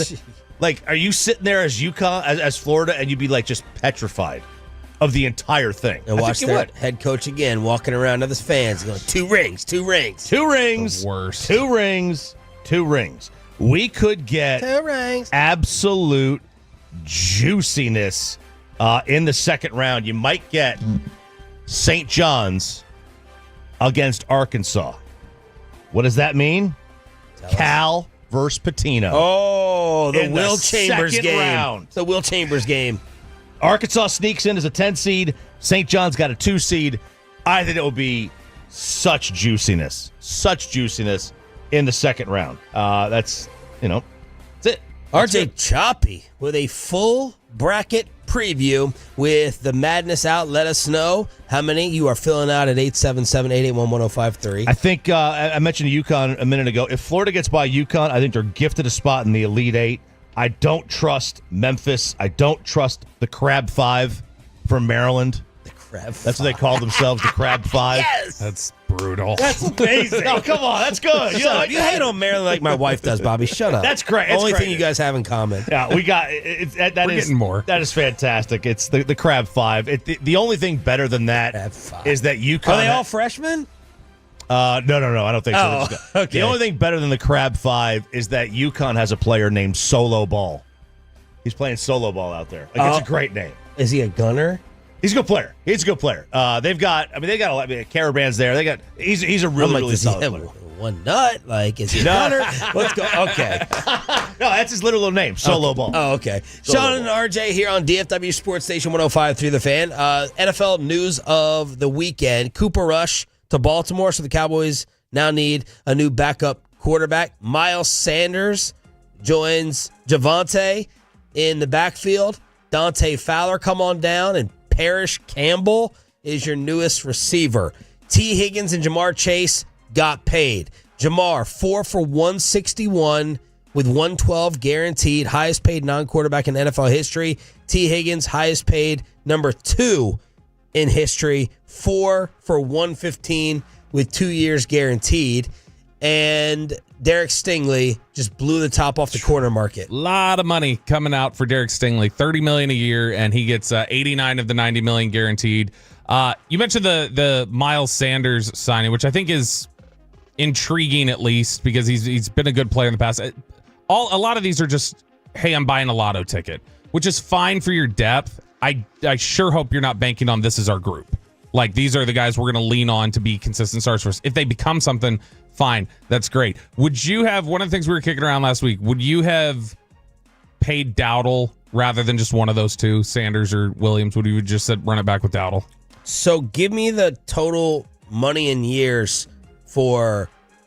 Well, Dowdle's was a lot of compensation, like up to 6 or incentives. 6? It was up to 6. His actual base salary was below Javonte Williams. Javonte Williams got 3. Dowdle was 275. Look, if you play fantasy football, which I do because I won both leagues, Peyton. Well, Javonte Williams a couple of years ago was a stud. Like, his ACL though. I know. I wanted him on my teams, like for a little flash factor. But it's hard to say that Javonte Williams is going to be better than Rico Dowdle next year. Right. And let me ask you this. Because the incentives go up to 6. Yep. Do you have to account for all 6 pre-season on the cap? Nope. No, a lot of times when you get those incentives, like that was the deal with Greg Hardy's deal in the past. When you've got those carry over a lot of times to the following year. And look, I want to say no one believed that Zeke and their running back room was the group last year. They proved us wrong. Now, they ended up looking really dumb with Zeke, but they ended up looking really good with Rico. So we're doing this right now. We're like, okay, you got Miles and you got Javonte. There's no way you're going in with that. You're going to draft someone, but that is now the Cowboy question in the backfield of Rico or Javonte and Miles, and which one would you have preferred? Or honestly, just one of it. You could have paired Rico with Miles. Either one, yeah. I mean, I think you have to say Rico. I know that Rico. Miles, I don't know if Miles is washed or if it was the fact that he played for Carolina, but it can't be the line because Chuba Hubbard was fantastic. Carolina did everything they could to replace Miles Sanders. They gave Chuba Hubbard more work. They drafted Jonathan Brooks out of Texas. They have consistently shown we were done with Miles Sanders. So I'd have rather had Rico. So why would they? That makes me feel like, whoa, they wanted to get away from Rico. I think so. Here's what I think happened. We had heard chatter while we were in Indy and kind of stuff that was around there. Rico was going to end up around 6, and he got there with incentives. I think what happened was Dallas had anticipated what the market was going to be for Dowdle, didn't like it, thought Williams was a better bargain, and then by the time they had already committed money, they saw where Dowdle's market came in. And so I think that there was a little bit of... Maybe a little misread. Yeah, but I mean... on Rico's mark. And how attainable are the incentives? We can say he comes in on the books cheaper than Javonte, but then how attainable are they to actually make it easy to get to 6? So I don't think... It doesn't look like it. They have not reported what the specifics are yet in terms of the incentives. A lot of times when you see those, it can be... I would imagine they're triggers of like 500,000 if he gets up to 800 yards, 750 if he gets up. Like I would imagine it's triggers similar to that, or per game roster bonuses, games he's active to guarantee he's healthy. I'm trying to look for details. No, I don't have it yet. Usually Florio gets that type of stuff, but I don't know if Rico necessarily big enough for his radar. By the way, Diana Rossini reports after the Bengals signing of the receivers, they're trying to work out something with Hendrickson. Are we just done believing anybody who says, get me out of here, we're moving on or whatever? This is 3 times this offseason now if Hendrickson goes back to Cincinnati because we already had Stafford and we had Myles Garrett. We got a little surprise in Crosstalk with the KNC Masterpiece. We'll bring it to you next on The Fan. That's like a little shag. I've never seen it before. Well, I mean, of course you have. It's the Rachel. Oh, is that your name? No, I mean, what's your name? No, I'm Jen. My name's Jen. Right, but I just mean like this is your haircut. But that's hair on your head. I'm not saying this is your hair. Okay.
Hey, remember when you used to be a, what was it, Pepper Lady? Pepper Lady? Wasn't it Cinnamon Sisters?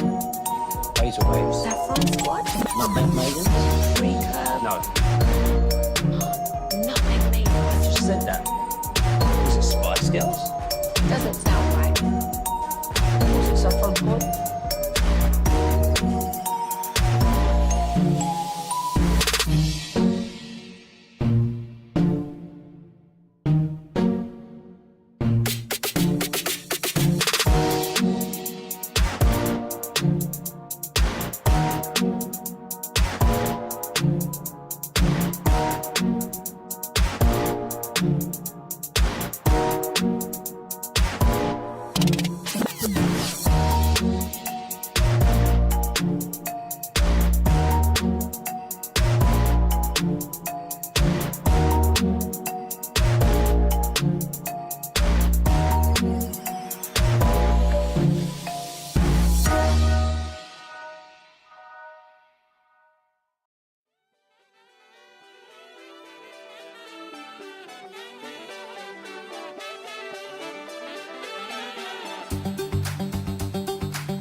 All price to sell. Visit ClassicChevrolet.com. This is Texas. This is Classic Chevrolet. Together, let's drive, relax, enjoy the difference based on new Chevrolet registrations 2023 and 2024. A surprise during Crosstalk with a KNC masterpiece with Zach Wolchuk in for Corey Majors this morning alongside Kevin Hagelin here on 105.3 The Fan. He'll be here the next couple of days, too.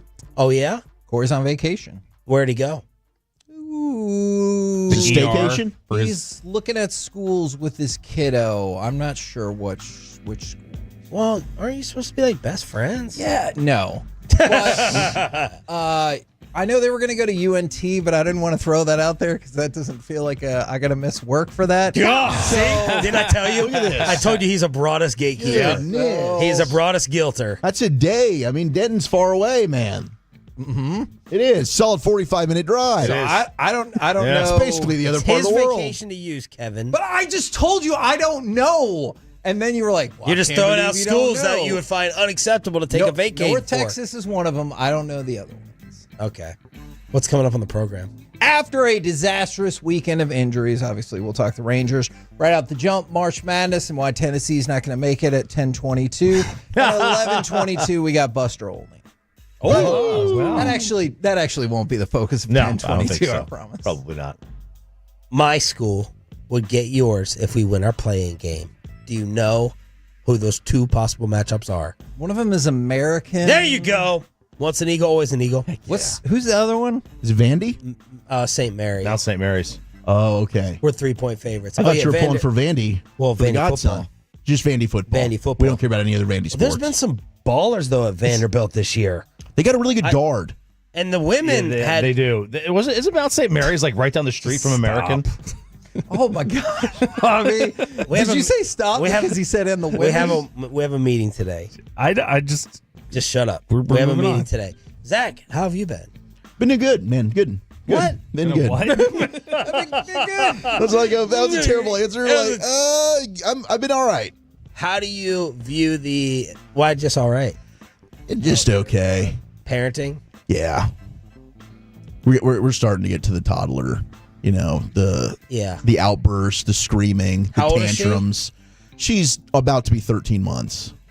So she's now starting to we've had some time. She used to be a great sleeper. There's been some nights now where she's waking up, and then once she's up, it is very difficult to get her back to sleep. So that's been that's been really okay. I'll take any suggestions you've got. Oh, yeah. We haven't really been dabbling Is that in good any, for kids? I don't know. There's safe for kids. There has There's to be kids melatonin. I assume there's a I'm kid not dose. giving them adult melatonin. Scotch. Take this pill. We talked about this though. There is research that there are a lot of people who recommend don't give the kids melatonin Here because we they go. say it's supposed to be Here naturally we go. producing. The last thing I don't So want to hear if you- any medical advice from the belts. Nothing. Everything according to you is this and that. That's a real one. That's a real and one. of all people to talk about not taking medication, That's you're a going to real come one. in here. Well, And as a he's child. scared to go get his scribe filled or whatever it is because he doesn't want to be told he's got cancer or something. No, it's not That's that. why. It's that. As a child, I wouldn't have done that. It's just like you say, you can't talk about drinking. Well, I drink as an adult, not as a Well, child. I'm talking about what's acceptable for a If you child. took your family on any trips, you would know the battle. You don't have to do it now with your girls, but you want to fly right now Yeah. with your girl? You want to take her on a plane? We've got one in May. You did it to We Florida? went to Florida and she was really good. Yeah. But now, we got rid of the bottles. So it's pretty much like anytime she started to get fussy, we got the bottle out and that shut her right up. Yeah. I don't know. In May, what are we going to do? The sippy cup's not really working quite as strong as the bottle did. What do you think is worse, like the melatonin for an infant, or what they used to do, where they used to give you like a spoonful of whiskey? Yeah. Probably the melatonin. No, probably they're like, rub it on your gums. Yeah, just rub the whiskey on the gums. Yeah. Oh no, they make kids. They make dog melatonin for the teething. Yeah, They have dog melatonin. Probably feel good. Yeah, that's what Gene Hackman's dog. Yeah, took. we give Pudge. We give Pudge it's like CBD for dogs. Right. Yeah, we get him stoned to Come the on, Jesus. Kev. I didn't know there was dog melatonin. Yeah. Man, this is amazing. This guy is walking around. So I'm just going to do high the as first hell. couple segments. It's probably great for Just look this thunderstorms or all up. anything. It Yeah. probably is. I We just think it's haven't an done that. 8-month minimum. The kid has to be 8 months, and then I think you can give them melatonin. Oh, we're good. Cross It's that. 8 months. Yeah. Don't talk to me about melatonin. I gave Sarah an overdose once. She couldn't even move. Her How do you OD? You can How many overdose did of you get? melatonin? Because I thought they're usually 3-gram tablets, but I had a 10, and I gave her 3 or 4 of them. Damn. And it knocked her out. We had a co-ed softball game the next day. It was a Saturday, and she couldn't even move. I tried to throw the ball at her, missed. Tried to throw it right down on the ground, fell out of her hand. She had no function with her muscles. Shut up. Drooling. And she still decided to marry him. Yeah. Yeah, I man. drunk her, Woo! essentially. Well, not yet. Not Got yet. the license. Got the license. Yeah. So we're allowed to get married now. Now it's just a matter of whether or not she wants to go through with it, and I want to go through with it. Yeah. What do you think of the odds there? I think they're about 99.9%. Wow. Yeah, I think I leave open the 1%, the 0.1% chance that she realizes that I'm a moron. How much would we have to give you to tape a prenup prank? How do you think that would go? She's probably listening. I was gonna say she's always listening. I know she's listening. But how would it have gone theoretically? I think it would have gone over poorly. Yeah, probably. I don't have any money anyway. Yeah, That's what I was going to say. You don't have any money. That's what he was going to say. I got child support. That I've heard you complain. You don't have any money. I have no. My money is in my kids right now. Zach, the one word to or grade the Cowboys offseason so far. Meh. Okay. That's a good look, word. I go back to Brian saying, hey, Jerry doesn't care. You can go ahead and say what you want. Just be fair about it. So in fairness, we complain that they're not signing guys. They don't trade. They don't do anything other than draft. They did sign some guys, and they made some trades. So congratulations to you. You're being a little bit more aggressive. But I think that it's fair to wonder, like, how much better have they gotten? Have they just kind of filled some weaknesses? I think that they've done a good job of adding like 30 to 53 on the roster. They've got some depth. Last year, they let all the depth leave. Yep. They did nothing to go ahead and recoup that. They've done a good job now, kind of just filling some holes now, but I don't think the roster's gotten considerably better. What do you think they freed up the money for? Extensions. I think they'd like to get Bland done. But now, my gosh, I mean, I heard driving in, I was listening to you guys talk Stingley. I mean, David Mulligetta, sir, last year he gets $1 billion for his players. This year it's like, hey, J.C. Horn, I got you, buddy. $25 million. You barely played a full season healthy. Don't worry, we got him. We got him. Here's Derek Stingley. And these LSU Tigers, that 2019 LSU Tiger team, they are sick. My gosh, they're cashing in right now. But I think Bland's the guy that they'd love to get done.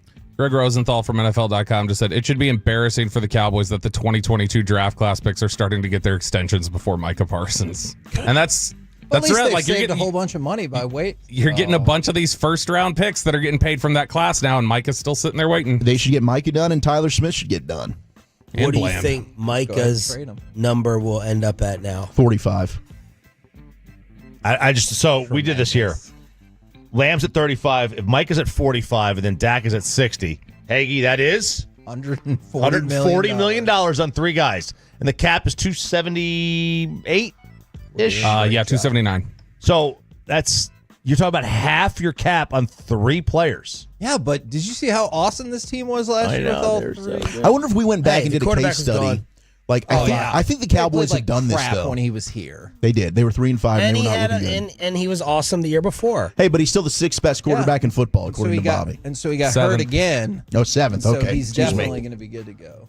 Are we going to do a quarterback rating right here to end on a fight? Well, they did great top 10s. I thought Peyton's top 10 was very good. We did this through then RJ's and then Bobby's. I did. We did this through text the other day because Zach can't comprehend that Brock Purdy would be ahead of Matthew Stafford. There's literally nobody Can I that finish? is. No. Can I finish? You can't. Because what you're going to say is ridiculous. All right, listen. Were you there, Bobby? Were you there? Listen, if you look at literally every metric that exists, he goes, you can cherry pick any stat. Metrics. Literally any metric that exists. You have Stafford since Brock Purdy got in the league. At this age, with that arm? Purdy is ahead. For 1 year. We're going into next year. I have Stafford over Purdy as well. For a 17-game season next year, I don't think people are taking Purdy over Stafford.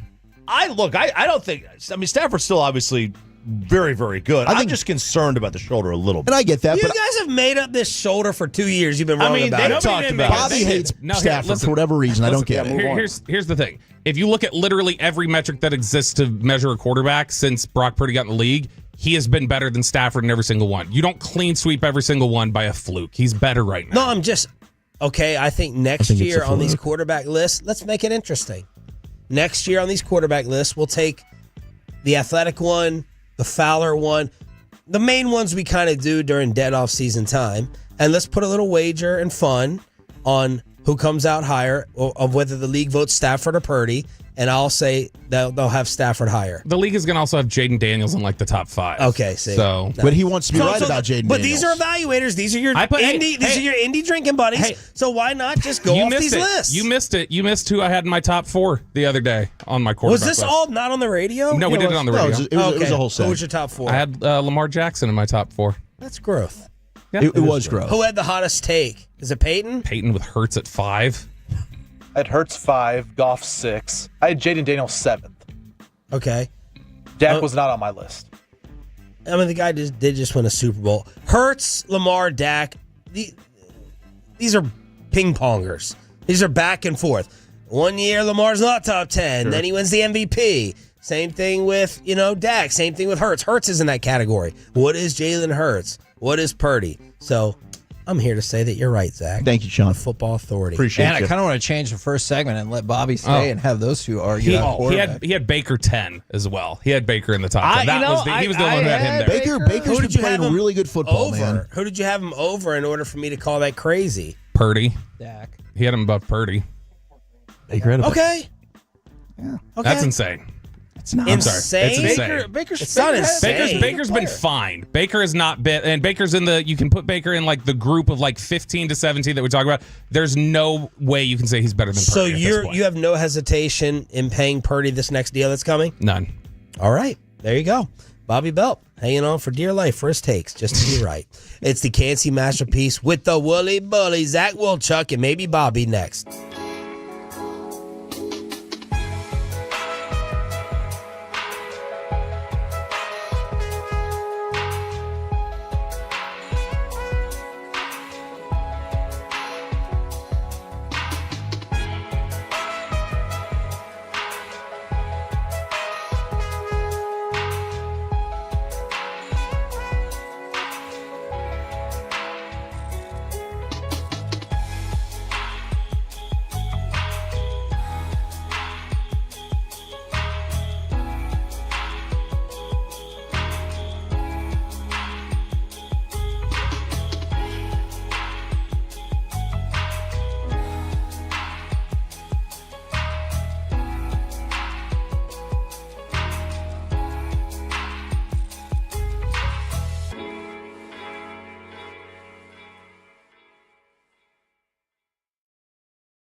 driven by our D&M Leasing Studios. It's the KNC Masterpiece on 105.3 The Fan. KNC Masterpiece right here on 105.3 The Fan. You got me, Kevin Hageland. We have the famous Alec Medford and in for Corey Majors. The next 3 days, it is the Woolly Bully himself, Zach Wolchuk. Gentlemen, welcome to the program. How we doing today? It's an honor and a privilege to be here, especially with the one and only Little Red Medford. I'm just here to burn it all down to the ground, man. I was really hoping that's how this first segment was going to play out, and we could convince Bobby or our bosses to not have Bobby in the meeting, and then he would sit here, and you guys would just have a quarterback top 10 throwdown, but it's important that he was in that meeting. He gets very, very angry, though, and I love Bobby, but the next thing you know, it's like personal, and now we're not going to talk for a few weeks. I don't know if I guess him and Will Chambers were drinking buddies this weekend, so they've kissed and made up. But that whole feud over Shedeur Sanders going number 1 overall, I didn't think that was going to end. Do you think that it was because of racism, like some people have said? I can't put it past it. Oh, my God. That was not... That was not what I expected. Is that toxic? It's not even a Tuesday yet. Probably. Settle down just a little bit. Probably should have known. From the 817, I would have loved to read this text to Bobby and just not give any of the context. And he's talking about the playoffs clearly, but Dak can't be top 10. He's never even won a damn division game. Just to hear Bobby tell me what his NFC East record is, what his record is against Philly, Washington, the Giants, that would have been amazing. But alas, that's not what we're here to talk about right now. Man. I'm sorry, Alec. We're here. We'll talk about the Dallas Card Show a little bit later and how you and somebody else who works here got one of the greatest polls I've ever seen. Yes. But in the meantime, what the hell are we going to do about the Texas Rangers? Because over the weekend, I guess some of it came out Friday afternoon, Friday evening. Not the best news that we ever could have gotten. So John Gray took a rocket comebacker off the wrist. He's going to be out at least 6 weeks. And keep in mind, we said at least 6 weeks. And then there's the saga of Cody Bradford. And I'm starting to think that perhaps the Texas Rangers aren't totally telling us the truth about what's happening. And I hate saying that, but let's face it, there is precedence with the Jacob deGrom thing not that long ago. And they're like, oh, yeah, he's just needs more scans and stuff. Don't worry about it. He's good. Oh, yeah, he needs Tommy John. Sorry. That's what happened. Like, I get it that it's probably for any sports team. It's probably not in their best interest for Chris Young to pop on right now and be like, you know what, you're right. There's a good chance he's going to get Tommy John. He is screwed. We are screwed. I get it. You're still searching it out. But with Jacob deGrom, we definitely got slow played with the, I think he'll be okay. Nope, Tommy John. And so when Cody Bradford got a clean scan, he's going to be shut down for another 2 weeks. Won't be ready for opening day. Then we hear over the weekend, he's going to be shut down from throwing another 3 weeks, but he's fine. And it's a clean scan. That's what you need to know. Something is clearly going on, and it sucks. And we all wanted Cody Bradford to succeed, and hopefully he still will this season. But those two things don't sound encouraging. No, and I think you could have argued Cody Bradford was probably your best pitcher prior to him getting hurt last year.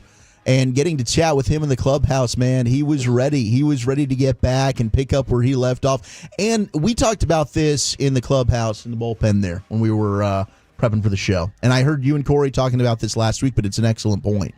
You don't have another lefty starting pitcher.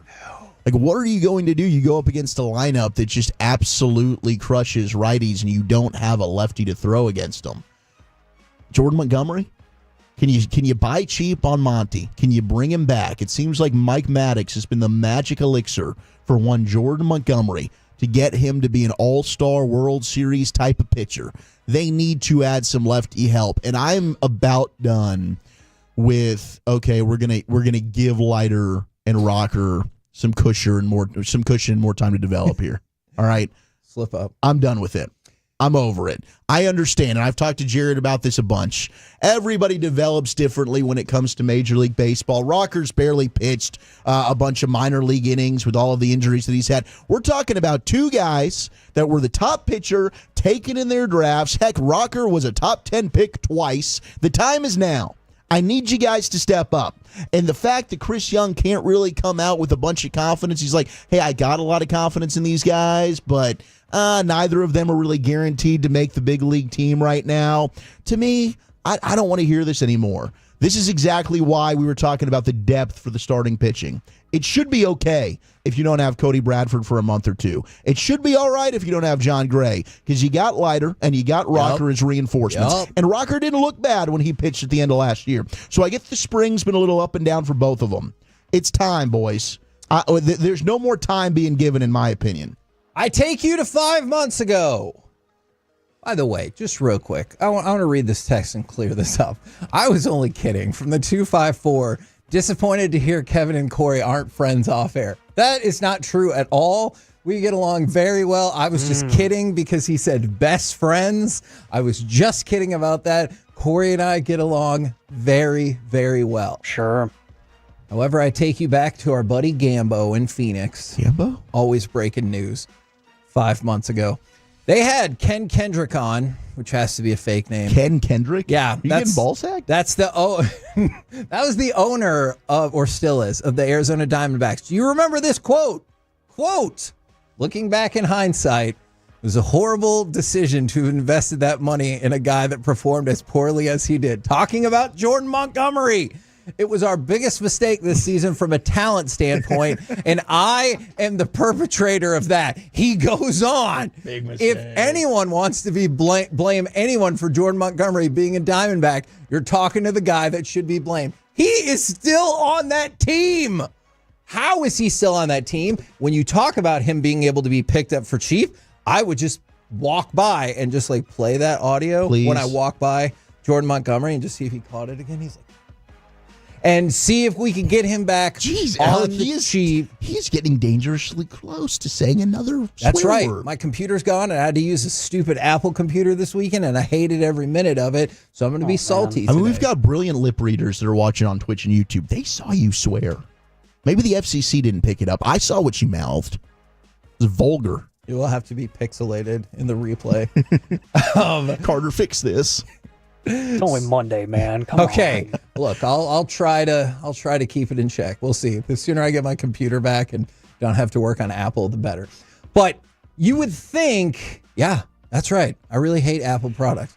So you would think that would clear the way, because otherwise, to your point, you're thinking it might roll out Evaldi, Leiter, Malley, Rocker, or Dunning, and DeGrom. And I'm not saying I'm panicked about the talent level, but the plethora of right-handed pitchers is a little bit concerning to me. It is. You've got a log jam there with righties, and I think that Chris Young understands the balance that you need to have there.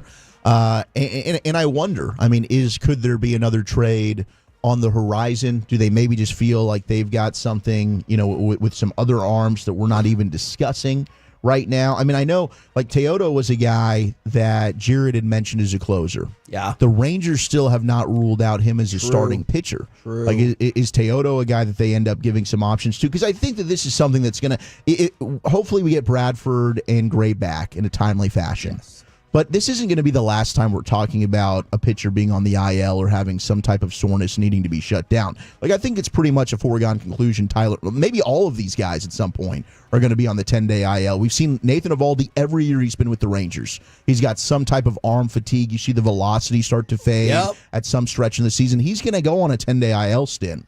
Please, God, DeGrom doesn't have to. But, heck, Bruce Bochy last week with Foul Territory was talking about, hey, if we need to put him on the IL and shut him down, we'll do that. Kind of wish you wouldn't have said that out loud, but yes, that is true. And Malley's already had a scratch start with forearm soreness.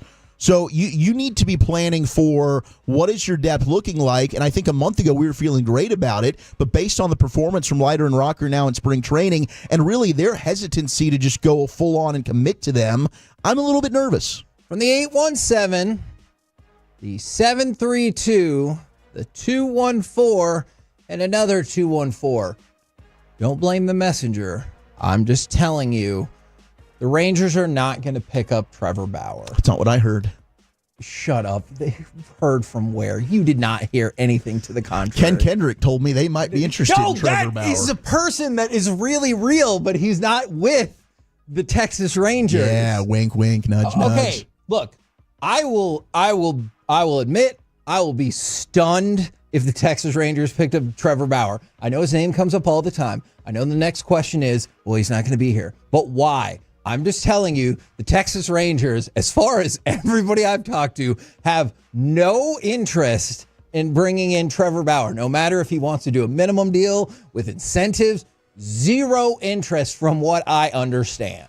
I wonder if Joey Gallo will throw lefty. Now, that is the next question. What? I know it's been spiraling for a while, but what happened to him? Yeah, it's a good question. Is it when he turned down the 4 for $80? Probably. That just started it? It's like full on Dennis Schroeder. Yeah. Now you regret it, and it's never the same for you. Because gosh, the return that the Rangers got, that was a brilliant. Was that John Daniels? I think that might have been one of JD's last moves. To be able to get Josh Smith, who we know what he did last year, incredible. Ezekiel Duran, hell, Glenn Otto didn't really work out in that thing. But this is the gift that keeps on giving, this brilliant Joey Gallo trade. It really is. And you're right, 360. I'd still love for Leiter to maybe become ambidextrous and switch to lefty pitching. Maybe he'd be more consistent. So that's one of the things that Mike said people would joke with, or he would joke with some of his kids. Are you sure you're throwing with the right hand? Which I don't necessarily know about that. Now, somebody we do have fairly high confidence in, although I know there are concerns that pretty much come with all of the Rangers pitchers. Nathan Eovaldi, second consecutive opening day start.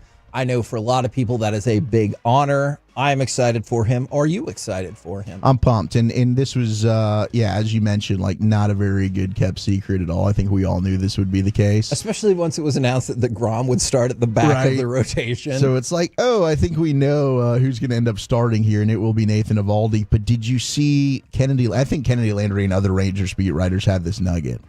But the last pitcher to make multiple opening day starts in a row for the Rangers, Kevin Millwood. Insane. We got to go back to 2006 to 2009 for that to happen. So Nathan Eovaldi, what he's doing, we have not seen in a Texas Ranger pitcher for a while. So what's the big deal? It's only been 16 years since we've had the same back-to-back starter. What's the big deal? You think it means our pitching has been very good? Yes. Yes, I think that is exactly what it means. But just have the same opening day starter 2 years in a row. I'm not even saying it has to be like Millwood's 4 years in a row. I can see how you'd be like, there's it's surprising injuries, though. Like a Yu Darvish didn't ever go back-to-back years. Got hurt. Yeah.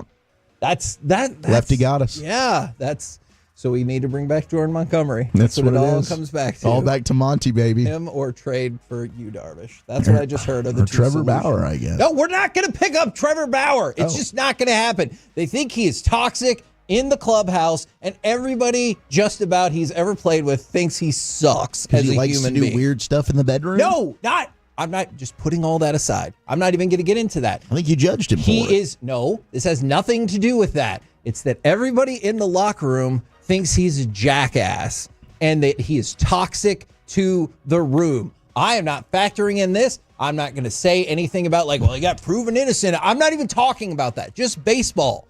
That's why they don't want him. And if it happens and you tell me there's breaking news, well, then I'll be like, well, I have been wildly Ken Kendrick reporting. That is not. That's the owner of the Diamondbacks. That's not. No. All right. So if I told you right now, no trades, no moves, it's going to go Eovaldi, Leiter, Malley, Rocker, DeGrom. How likely do you think that is? I think it's likely. And I think that we're basically just going to have to, and I say we like I'm on the team here. Let's go Rangers. Go get them, baby. Just going to have to hit our way to victory.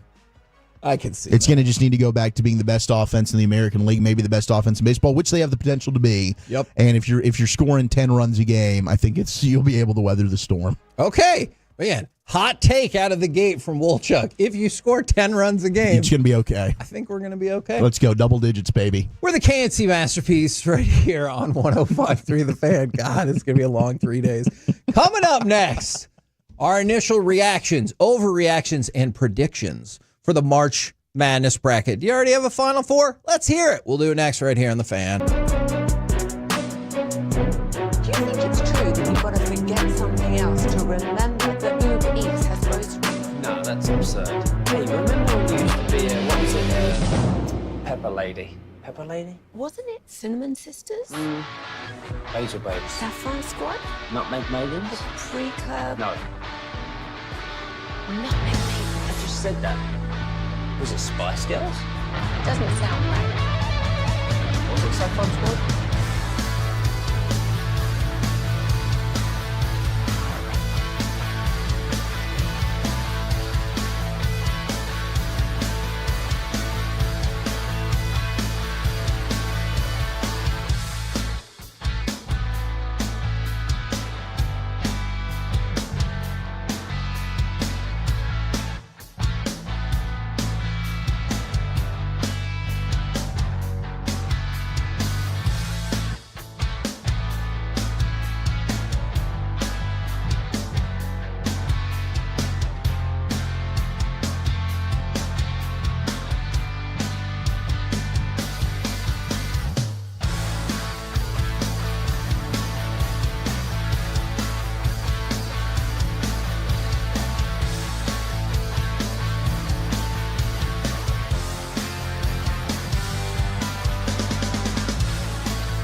KNC Masterpiece is brought to you by Cars for Kids. Donate today at carsforkids.org and the personal injury lawyers, Frankel and Frankel.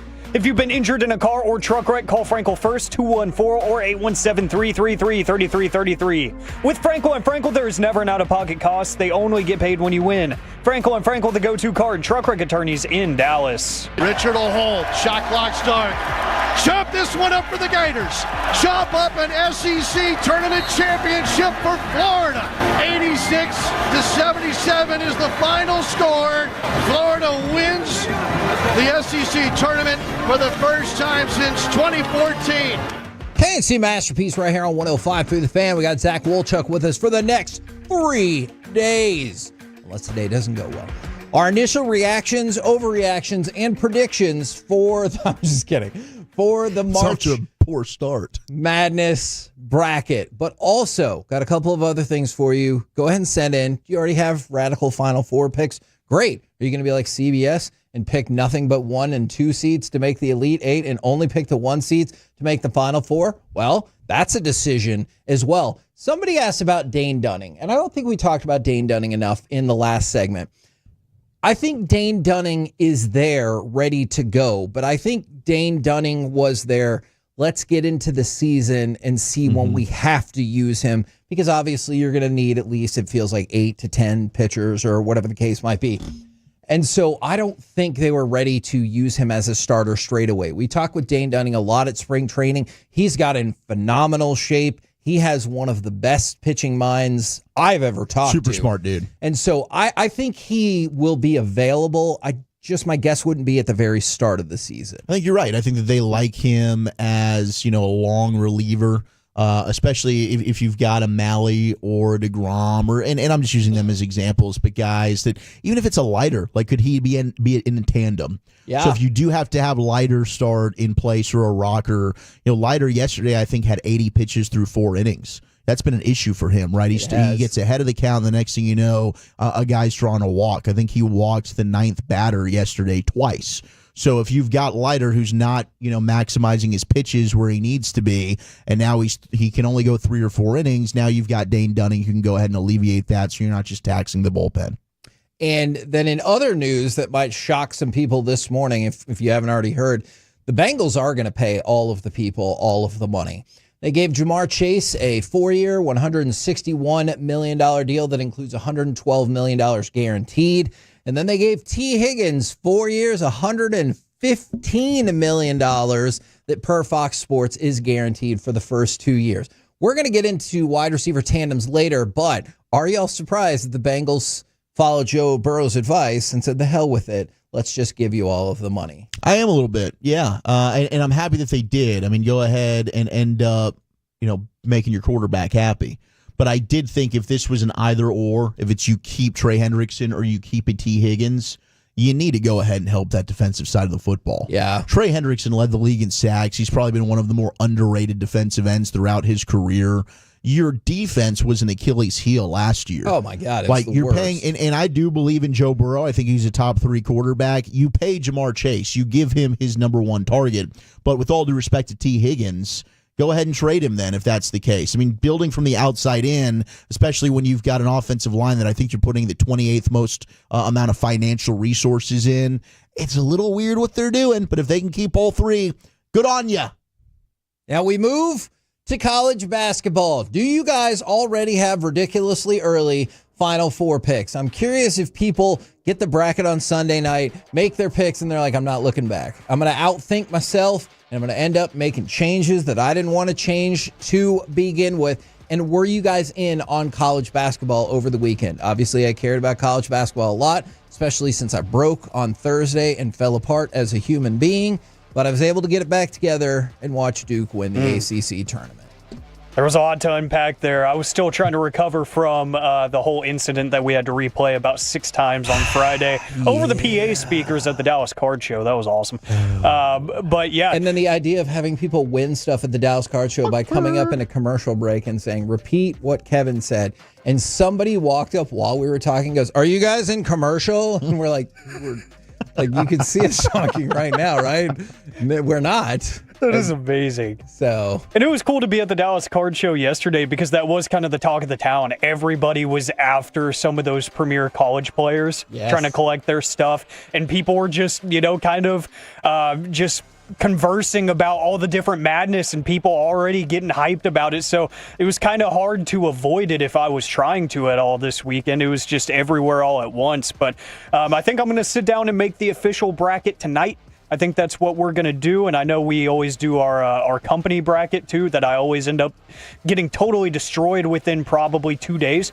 So, yeah, I've never been good at these things, but I still do it because it's really fun. Tomorrow, I will have helpful hints for people picking their brackets, trends that maybe they didn't know about to help them get through. Wait. I need that help. Okay, because a lot of people, when it comes to college basketball, learned that it exists yesterday for the year.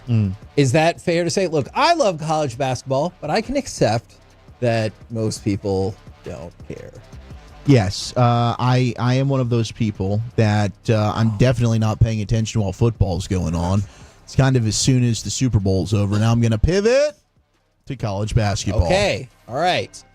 So the SEC, most teams ever in the tournament with 14. Unbelievable. Previous record, 11.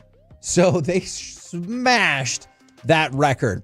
The ACC on the flip side, they got 4 teams. Their least selections in since 2013. And they even got an extra bonus team that shouldn't have been in the tournament in North Carolina. We can talk about that in just a second.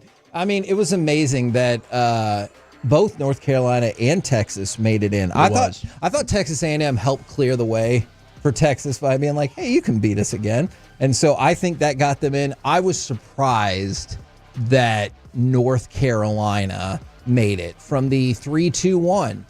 Duke getting bounced before the Sweet 16 is my major upset on my bracket. If you think what I did before was bad, if that game is happening while our show is on, you will hear me completely melt down. You won't be paying any attention? I'll try to pay attention to the show. I really will. We'll see how it goes. All right. Do you guys have, I know, Alec, you said you're going to work on it tonight. Do you have early, preposterous Final Four picks for me, Woolchuck? I think that the most preposterous, I don't know how to say that word. Preposterous? Preposterous? Preposterous. Close enough. Did I nail it? Nope. Well, say it for me one more time. Preposterous. Preposterous. You're saying preposterous. What, I'm saying poppy? Preposterous. There's an R in there. Yes. Preposterous. Hey. Yeah! It took a village, but we got there. We're learning and we're growing together. I'm thinking pretty chalky on this one. Not going to lie to you, my friend. I'm going Texas Tech as the 3 seed to make it. Ooh, I like that over Florida. Yep. I've got Texas Tech in there. I do have Houston. I do have your Duke Blue Devils in the Final Four. And then I think we're rocking the South. The tough one to me is like Iowa State. I could see as another 3 seed making a run, but then you've got Michigan State, and Auburn. I will just warn you about Iowa State is they have lost Keyshawn Gilbert for the tournament. So he's phenomenal. So I don't know how much that's going to kind of torpedo their run to the Final Four. I think it's been torpedoed, but I kind of went very chalky on this. I did go Houston, Duke, Auburn, Texas Tech. Okay. And I might pivot and take Michigan State over Auburn. Yeah, here's the thing, and this is another thing maybe that should come up in your lists of do's and don'ts. I hold the past the way I shouldn't when I make picks because I know everyone's like, oh, Michigan State always gets it done. One year I picked them to win it all and they lost in the first round. And for some reason I've been hesitant to pick them again ever since then. Yeah. Even though, like, get over it and move on. No. And yet here I think that stuff kind of lingers with you. Purdue was one of those teams for me. Was that the year they lost to the 16 seed? And then what happened was they totally bounced back. Virginia And that's why, like, I'm kind of liking Auburn, because Auburn was a team last year going into the tournament. I thought, okay, the Ken Palm stuff, like, they're kind of fitting everything that you need in a champion. Yeah. And they have an early exit. But we've seen from Virginia, we've seen from Purdue. There's probably some other teams that I'm missing here that end up having an early exit, and they rectify that. Yeah. They use that as motivation. And I think Bruce Pearl and Auburn will end up making a deep run, at least to the Elite Eight this year. But that is going to be a tough matchup if they do have to play the Spartans. From the 2-on-4, North Carolina is 1-12 against Quad 1 teams this year. Now, this is a serious question, not just for this person, but for everybody. Before it got talked about in the selection shows, did you care or know what a Quad 1 team was? Well, I know that the Eagles probably have the best quad backfield now. Oh, that's a different thing. You know, when it comes, like, how did they get the name the Quads? That is a cool name. Like, where's this the quad stuff? Because it's a breakdown of 4. Okay. But we have 2 quads, not 4 quads. You get this? Like, I don't really understand. Maybe I'm just leaning into the show and trying to fill the cast of characters that I'm in for. Please don't. But that is one that I've never really understood why we call this, like, we're getting a quad victory. Mm-hmm. I don't. Even though I just. So is it top 4s? Yeah, it's a breakdown of the entirety of college basketball in chunks of 4. And that has to do with mathematics. Yes, it does. And that's where I fail. Oh, okay. Well. But together, you're strong in that. Huh. So you are filling my weakness. Mhm. And now we can take over the world. From the 469, Kevin, send me your bracket. I will pay you $1 whole American dollar. So I don't even have to win or anything. I just need to send you my bracket. $1 whole. Hell yeah. Man, I'll be all about that. If people are like, I will give you $1 for your bracket, I'll be like, fantastic. Here's one for you. Here's one for you. If you want me to customize a bracket just for you, like you know what? I'm going to be like the Chat GPT of brackets. Yeah. So I want you to be like, hey, write me out a bracket where Liberty makes it to the Elite Eight. And I'll be like, okay, got it. And I will put together a bracket just for you, and it won't prevent me from advancing Liberty any further. But we can make that happen. My services would absolutely be up for sale for that. From the 214, Louisville, no doubt, is going to go to the Final Four. From the 214. They got effed over with that number 8 seed. They did. I agree with you about that. They're opening with Creighton, right? That's a tough matchup. And then you jump right into obviously having to play, I'm assuming, a number 1 seed if you make it to the second round. But they're basically playing a home game, right? Isn't that in Lexington? Is it? I think so. I think it kind of worked out as a home game for them. Okay, so are you calling for the upset right there? You want to make it happen? Maybe. It's at Rupp Arena. You're right. Fantastic. There it is. From the 469, Auburn is going to win the men's tournament, and TCU is going to win the women's tournament. You've got TCU fever. Have we all got TCU fever? Great seed for TCU going in to the women's tournament. Are you excited about that? I am. I think that the women's tournament's been ramping up the last couple of years. You still have some really big stars like Juju Watkins, and then, of course, with Haley Von Lith and TCU. Yep. So South Carolina, probably going to be very, very difficult to beat again. But I do think TCU getting the highest seed in program history, we're definitely pulling for the Frogs. And Texas is really good. Now, I saw somebody text this in, and watching this was really fun. From the 972, I watched Selection Sunday, and this must be mentioned. The absurdity of the North Carolina AD being on the committee is preposterous. And then trying to explain some BS excuse. All right, so let's go to cut number 14. This is Bubba Cunningham. But my favorite part was right before this, and I think it was Seth who said, now I know all of the precautions that you go through, but why don't you tell everybody what they were? It felt very much when somebody's like, hey, do you like quantum physics? Yeah, it's really complicated and neat. What do you think about quantum physics? Like, as long as you didn't have a follow-up question, I'll give you that answer. And so Seth was like, nah, I know all the things, but Bubba, why don't you go ahead and tell us? So this is the AD of North Carolina telling us how he totally, definitely, probably was not in the room for that. Well, thanks, Seth. And obviously, I'm going to defer that to Keith. But, all the policies and procedures were followed, and Keith can address exactly how North Carolina was discussed, because I was not in the room for any of that. Not in the room for any of it. Wolchuk, do you believe that he was not in the room for any of it. And what do they have, like a security guard monitoring that? He's like, hey, Bubba, gotta go. I don't really believe it. And I think that the part that made it less believable is when they're like, thank you so much for the question. I really appreciate you giving us the platform to answer this. Great question, Seth. Thank you so much. Like, guys, it was just like a predetermined answer that we're getting already. And then it all ends up being because, hey, in that American Conference, thank goodness that Memphis won and UAB lost. Yeah. Because if it wasn't for that and UAB wins, they get the automatic bid. We're putting Memphis in, and North Carolina, sorry, you're not in anymore. You're right. And this is so true. This is the time of year people act like they know the teams and the players when they just heard someone on TV talk about it. That is one thing that's true. Sometimes annoys me because I always lose to those people who are like, oh, I like this team. They're fun. And I was like, what does that mean? They're fun. Yeah. Didn't watch college basketball a year, inevitably lose to that person. And it is disappointing. So I'll give you my bracket. Just know that it's probably going to lose, and it's probably going to have Duke and Florida in the finals.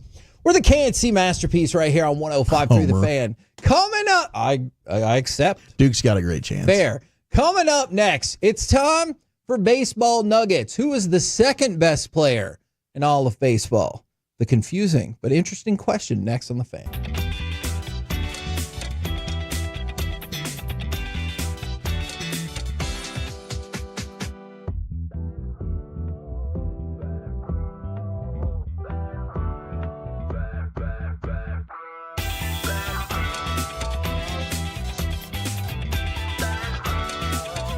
Uber Eats has low fee products? I gotta remember that. Well, you know, they say in order to remember something, you have to forget something else.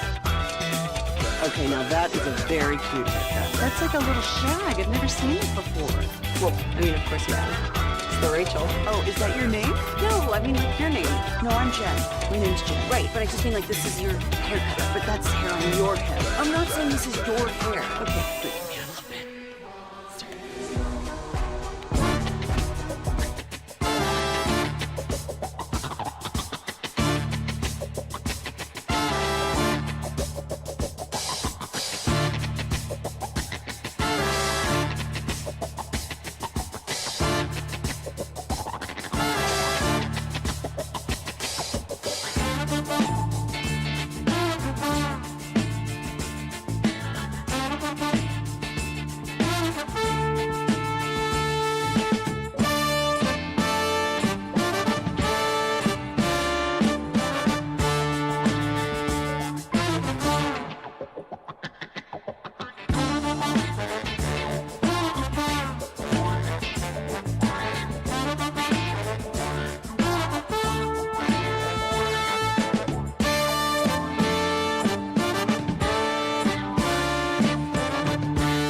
true that you've got to forget something else to remember that Uber Eats has groceries? No, that's absurd.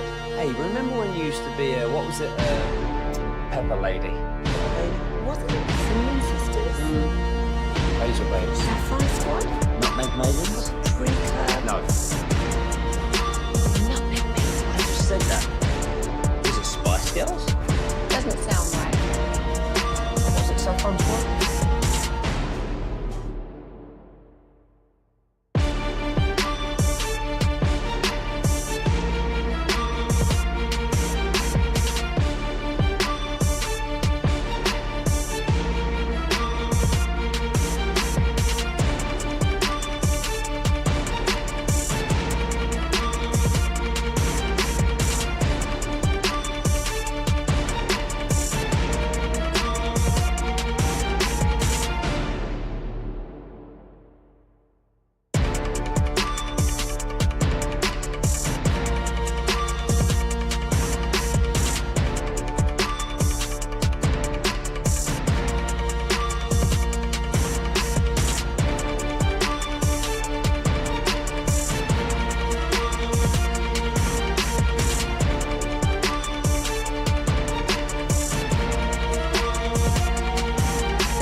Classic Chevrolet. If you're in the market to upgrade your vehicle, get to Classic Chevrolet in Grapevine. Back-to-back #1 Chevy dealership in the world. They've got more new Chevys than anyone, all priced to sell. Visit ClassicChevrolet.com. This is Texas. This is Classic Chevrolet. Together, let's drive. Based on new Chevy registrations 2023 and 2024.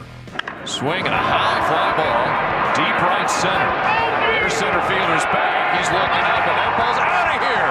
At opposite field, 3-run homer for Bobby Witt Jr. K&C Masterpiece right here on 105.3 The Fan right now. Brought to you by Reliant Air Conditioning, gimmick-free AC repair and replacement. It's time for baseball nuggets. And let's start with this.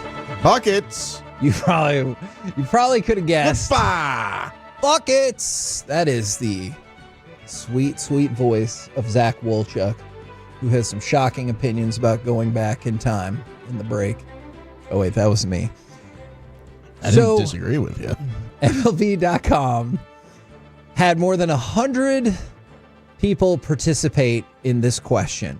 Who is the best? I don't know what happened there. Is the best player in the game? It probably won't surprise you to know the answer was Shohei Ohtani. And as one third baseman Shohei said, Ohtani. it's kind of obvious. So yeah, what that I one's wanted an easy to know, one. who do you guys think is the second best player in all of baseball? Ellie De La Cruz. Ellie De La Cruz did not make the top 5. What? Therefore, I'm embarrassed for you. Alec, I knew he didn't. it is your opportunity to make the show less embarrassing by giving another answer. That's a lot of weight to carry, Kevin.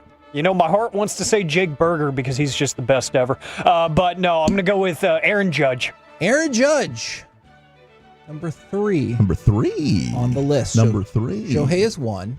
Aaron Judge is 3. Who else do you think is in the players' top 5? Not the stuffy media people, but the players. Mookie Betts. Mookie Betts, who, by the way, we could talk with Buster Olney about this a little bit more in about 30 minutes. Did you see he's going to miss the Tokyo series he's lost like 15 pounds because of his illness? I didn't know that he'd lost 15 pounds. Yeah. I did see that he was going to miss it due to illness. That's not good. That is a little scary. Mookie Betts, number 4 on the list. So you guys, you're redeeming yourself, Wolchuk. Okay. You've got number 1, number 3, number 4.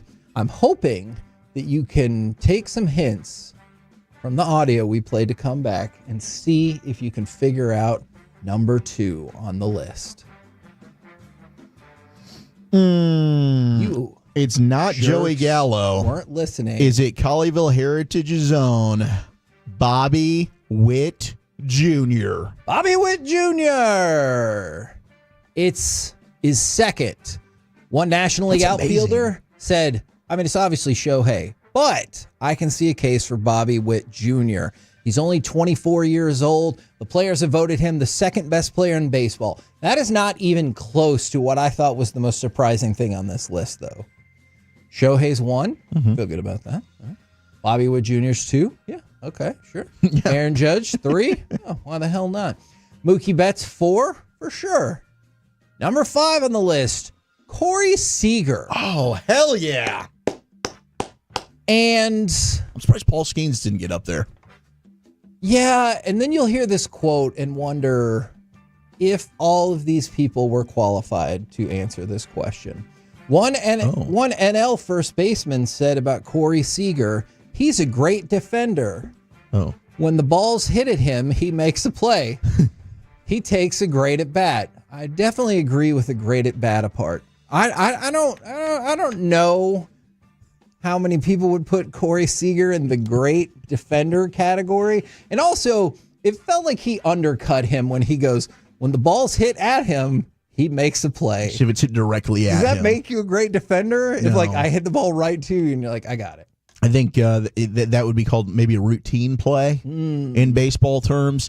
He's one of the best, I think, 3 hitters in Major League Baseball. There's no question about it. Okay. And the clutch factor, you also have 2 World Series MVPs with 2 different teams. Like the resume, I think, certainly advocates for Corey Seager being placed into the top 10. I'm actually thrilled that he's number 5 because I think he kind of usually gets slighted on these lists. I thought he might have been lower just because this last year, obviously a rougher year. If this came after 2023, I would literally not be shocked whatsoever that he was in the top 5. Others receiving votes. Now remember, you said Ellie De La Cruz, so if he's not in this is double embarrassing for you. Well, he's super exciting. I mean, do these players know what they're talking Question about? wasn't the most exciting player, it was the best player.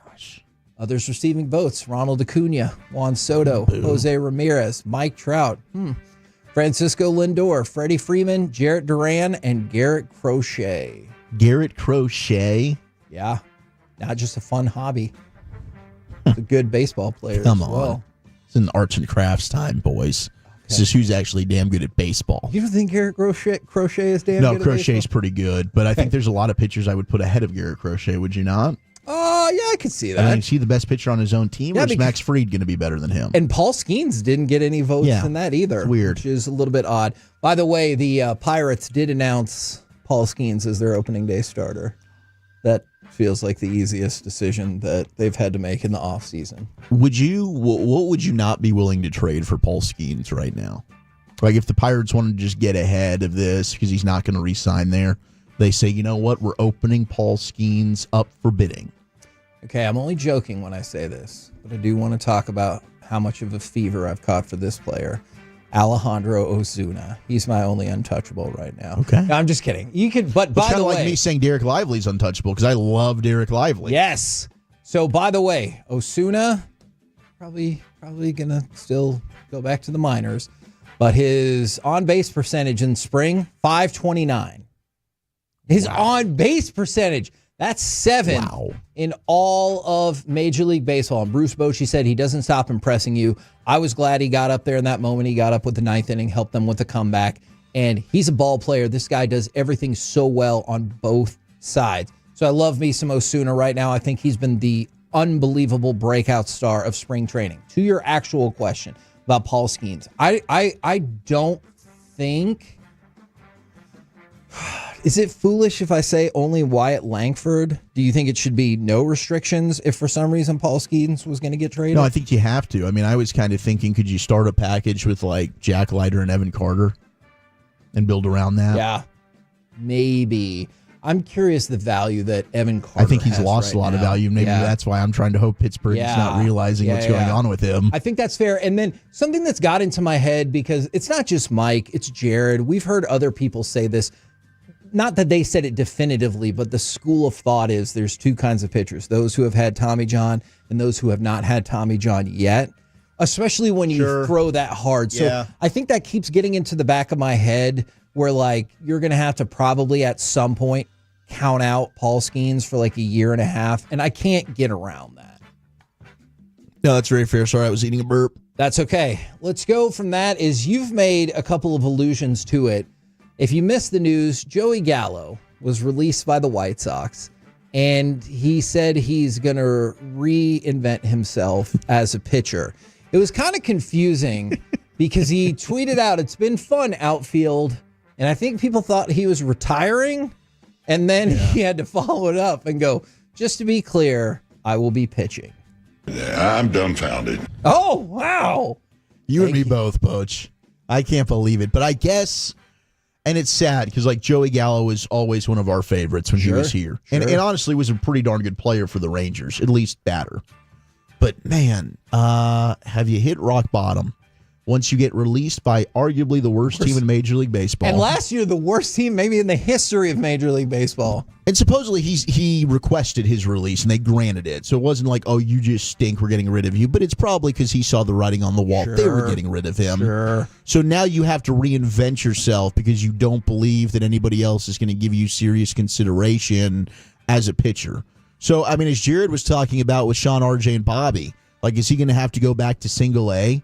Is he going to be with, like, the Downey's Wood Ducks or something now? And you're going to have to figure out a way to just, again, pitch yourself up the ranks of Major League Baseball. He's going to be, living in a dorm room with 4 other dudes and eating McDonald's and riding buses all over the place. How much do you want to chase that dream? I guess. But, the last time he pitched was high school. We have to go back to Bishop Gorman High School, where he made 21 pitching appearances and had a 2.62 ERA per max preps. So that's like how far back you had to go to find like an element of that. He has also batted below 200 every year since 2019. It is a shocking fall. It is. I mean, ever since that trade, it's just been downhill. And I thought maybe it was just the New York market, just not a fit for him. But, I mean, Washington didn't work out. Clearly, Chicago hasn't worked out.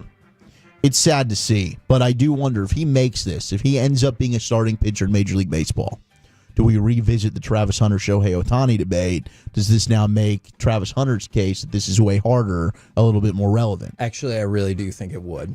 We're the KNC Masterpiece right here on 105.3 The Fan. Coming up next, let's do some wanker of the weekend. Who was the best at being the worst this weekend, and was it still the Cowboys? Next on The Fan.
say in order to remember something, you have to forget something else. Okay, now that is a very cute haircut. That's like a little shag. I've never seen it before. Well, I mean, of course you have. It's the Rachel. Oh, is that your name? No, I mean like your name. No, I'm Jen. Your name's Jen. Right, but I just mean like this is your haircut, but that's hair on your head. I'm not saying this is your hair. Okay.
by our D&M Leasing Studios. It's the KNC Masterpiece on 105.3 The Fan. KNC Masterpiece right here on 105.3 The Fan. We got Zach Wolchuk rocking with us for the next 3 days as Corey is hanging out with his kiddos and doing fun stuff for spring break. Don't forget, in about 20 minutes, we got ESPN MLB Insider Buster Olney coming up. But right now, it's time for Wanker of the Weekend. And I know technically it happened today, but I'm going to nominate myself for that really terrible Platinum Chevrolet ad that I just did. I want to let everybody know that I really do love Platinum Chevy. My family really has bought 4 cars from them in the last 5 years. PlatinumChevyTexas.com. But I got caught up looking at whatever this pawn show is. I'm assuming it's hardcore pawn because that's what it says the next episode is as well.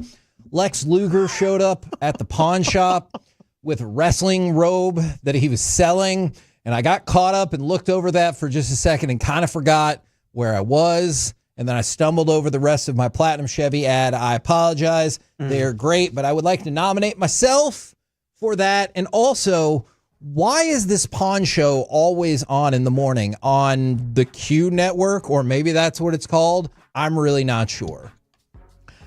I wonder if this is what is on when like is this the Mavs channel? Is this 29 or maybe it's CW 33? Okay. Like, was somebody watching the Mavs or was somebody watching the Rangers yesterday because they had the Victory Plus game streaming? Okay. Like that would be the only thing that makes sense to me. It feels like this pawn show is on a lot, and keep in mind I can't hear the sound, but it feels like these people who work at this pawn shop or whatever are getting yelled at a lot. Oh, there's a lot of screaming, and it looks very hectic. I think I would probably leave this place if I were ever in attendance. Yeah. It looks very stressful to me. Yeah, and it makes me kind of want to watch it more, but I still never have. But I saw Lex Luger. I got distracted for the commercial. Saying Luther or Luger? Luger. Okay. That's her. Yeah. I know this Superman person is Luther, but Lex Luger is a wrestler. He took his last name after the Luger pistol. Now that person's being dragged out of the pawn shop. Yeah, Oh no! It is channel 29, by the way. Okay. There we go. All right. Thank you. That helps. Alec, can you fire up a little bit of cut 15? Because I feel like we need to talk about this story for Wanker of the Weekend. The band Disturbed and their pyro has burned, perhaps singed, all 6 of the Bulls championship banners. Oh no. Now, they did a concert at the United Center and said, quote, "The United Center is currently working with the Bulls to explore options to repair these banners. While these banners will not be in place for the remainder of the season, we do anticipate them being back next season. And of course, we probably should have had 8, but Michael Jordan got kicked out of the NBA for 2 years." Now, that's not included in the statement, but you feel like that's what they wanted to say. But yes, Disturbed, who good for them for still playing the United Center. I'm impressed by that.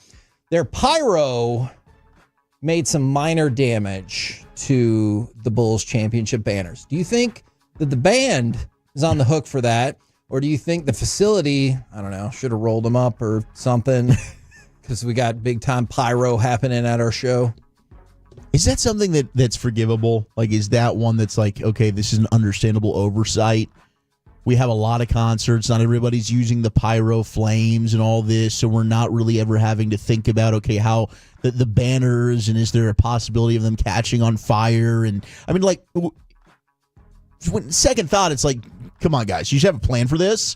But I don't think every concert they're having there is using the same kind of... I'm on the band. Screw this. The band needs to know we cannot be setting things on fire when you are in a stadium that has banners that are hanging from the rafters. Sounds to me like you need a new facilities manager. Could you imagine unfurling or pulling a banner back up and never having practiced it?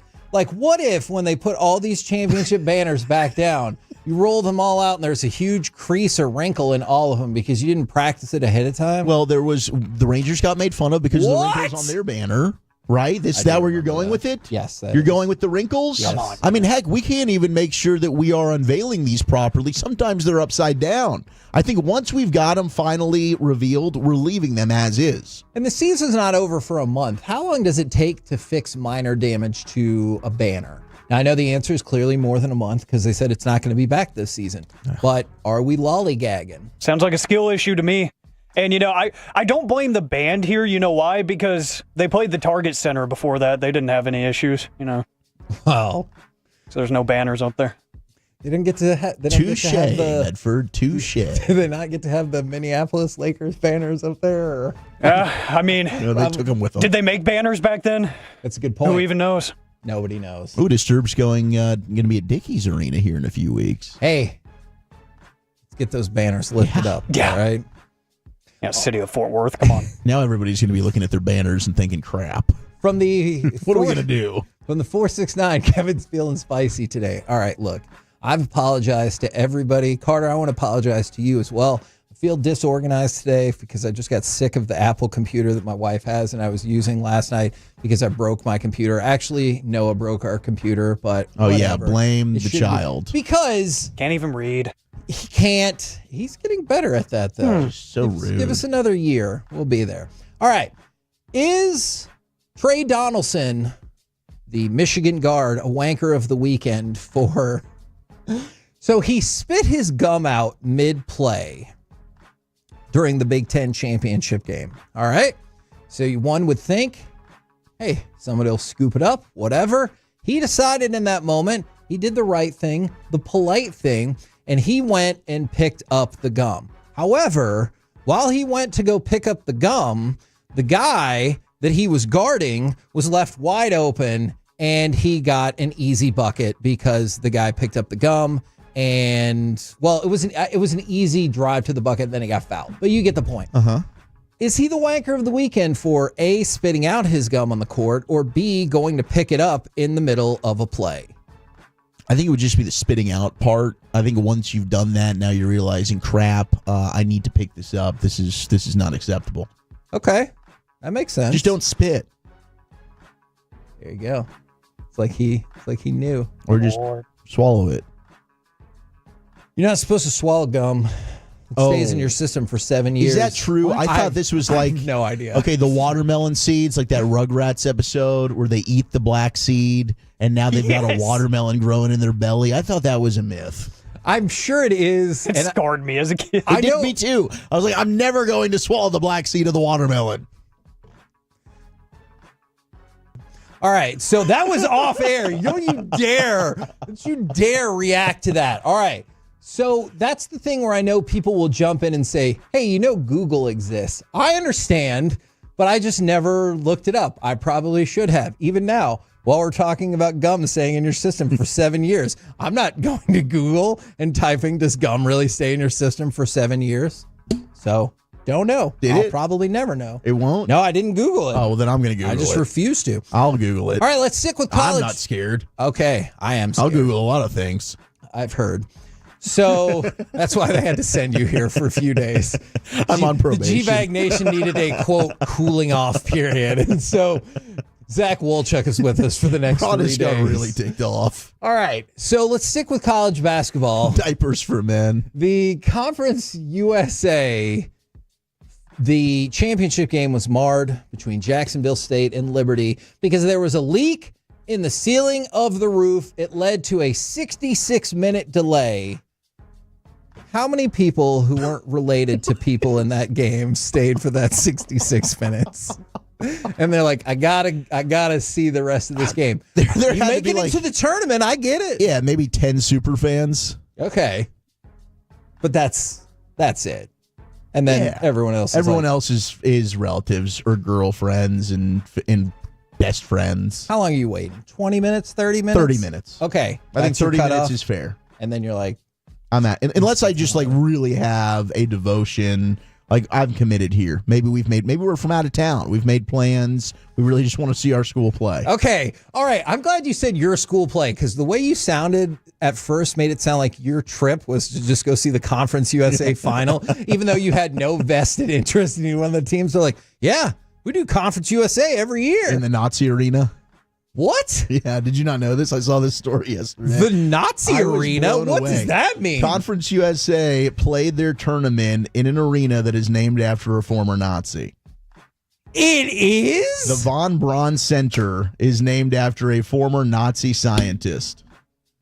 Oh, dear. Yeah. Now the leak in the roof doesn't seem so bad. No.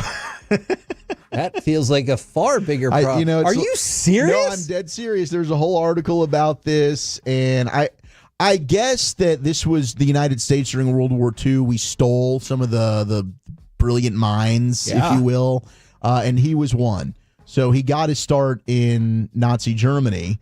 The German army caught wind of a budding rocket scientist at the Berlin Institute of Technology. They recruited him to join them. He continued his guided missile work for the Nazi regime throughout the war, met with Hitler more than once. In fact, he was formally decorated by the Fuhrer on 2 separate occasions, included being awarded the Iron Cross. And Conference USA played their game in an arena that is named after this dude, Werner von Braun. He might have helped found NASA, or he did help found... What the hell? Yeah. This opened in 1975. I believe he passed in 77. So we gave him a pass on all the Nazi stuff because he could help us get to the moon faster than the Russians? Hey, as long as we can beat the Soviets, we'll just kind of look the other way.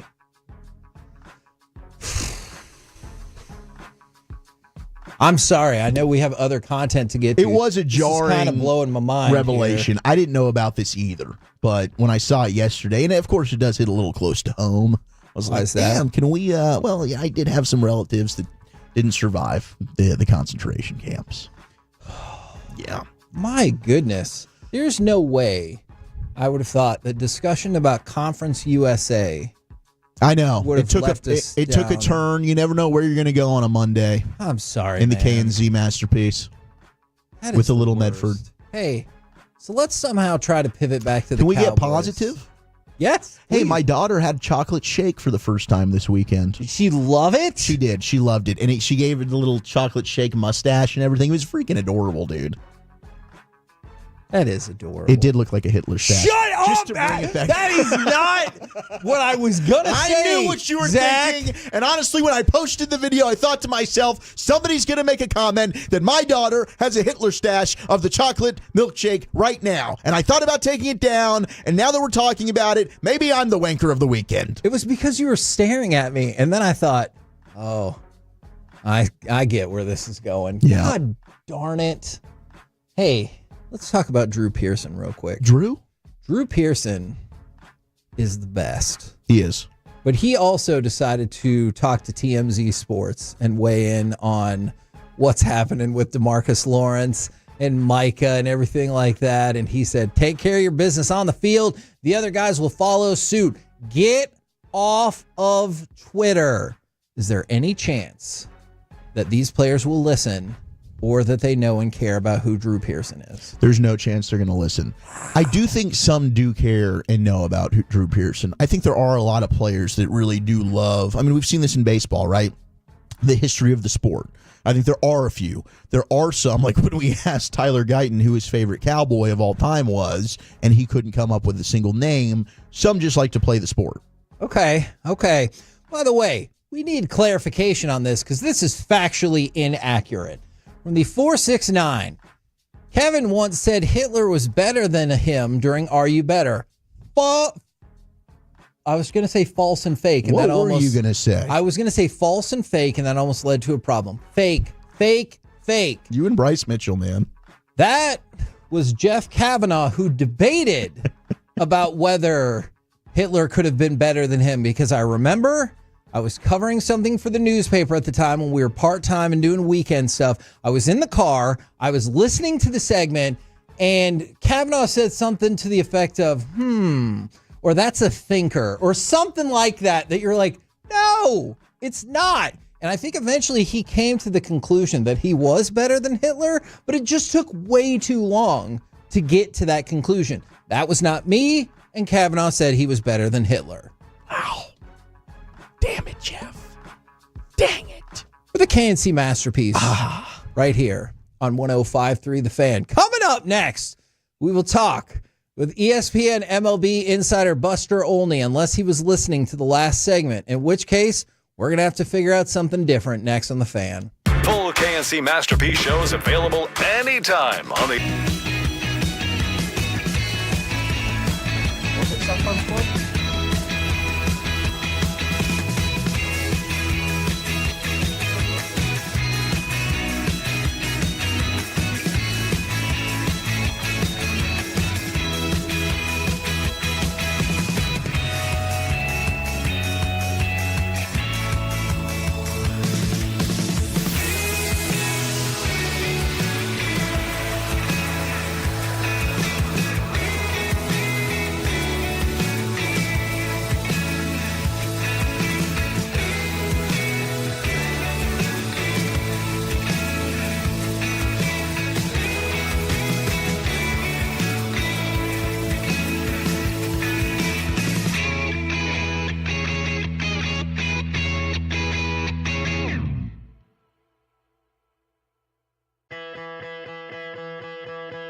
segment of the KNC Masterpiece is brought to you by Cars for Kids. Donate today at carsforkids.org and the personal injury lawyers, Frankel and Frankel. If you've been injured in a car or truck wreck, call Frankel first, 214 or 817-333-3333. With Frankel and Frankel, there's never an out-of-pocket cost. They only get paid when you win. Frankel and Frankel, the go-to car and truck wreck attorneys in Dallas. KNC Masterpiece right here on 105.3 The Fan. Hoping to talk with MLB insider Buster Olney in just a few minutes. But I had another question for you guys real quick. And it was based off of something that happened in college basketball and people making fun of folks and everything. And I thought it was an interesting topic. What's the part of life that you just don't trust technology to take care of? So I think it was Ian Eagle was making fun of Bill Raftery because he still prints out all of his boarding passes. And so I haven't done that in a while. Gavin Dawson does it every trip. Does he really? Every trip. He has not downloaded the app. I don't know. Eric Chiafalo, I think, used to do this as well for a while. But I know Dawson has to print out the boarding pass every time we go on, to the Super Bowl, spring training, to Oxnard. He's still doing that. Does he not want to download the app? Is he worried that it will not be there at the key time? He's locked out. I think that he had it, and then now it's with an old email that he no longer has access to, and he has not wanted to deal with the ring around BS to get this thing reset. Okay. All right. Interesting. So my question for you, for Alec, for our audience, is there something that you don't trust technology to take care of just yet? Because when I asked my wife about this, she immediately said, it's you with your alarm clock. So I still have like an actual alarm clock that I will, the music will pop on and I'll turn it off and everything like that. You lean over with the arm and just hit it. Yes. I absolutely still do that. And I know most of the world probably has an alarm, does their alarm on their phone or whatever else the case might be. But is there something like that for you guys? 877-881-1053, because the alarm clock, I think, is what it is for me. And I don't know why. I really am using technology, I think, for everything now. Well, thanks for participating. I'm going to think about this. Luckily for you, I'm going to brainstorm. Right now, we bring on MLB insider Buster Olney. Good morning, sir. Hey, what's going on, guys?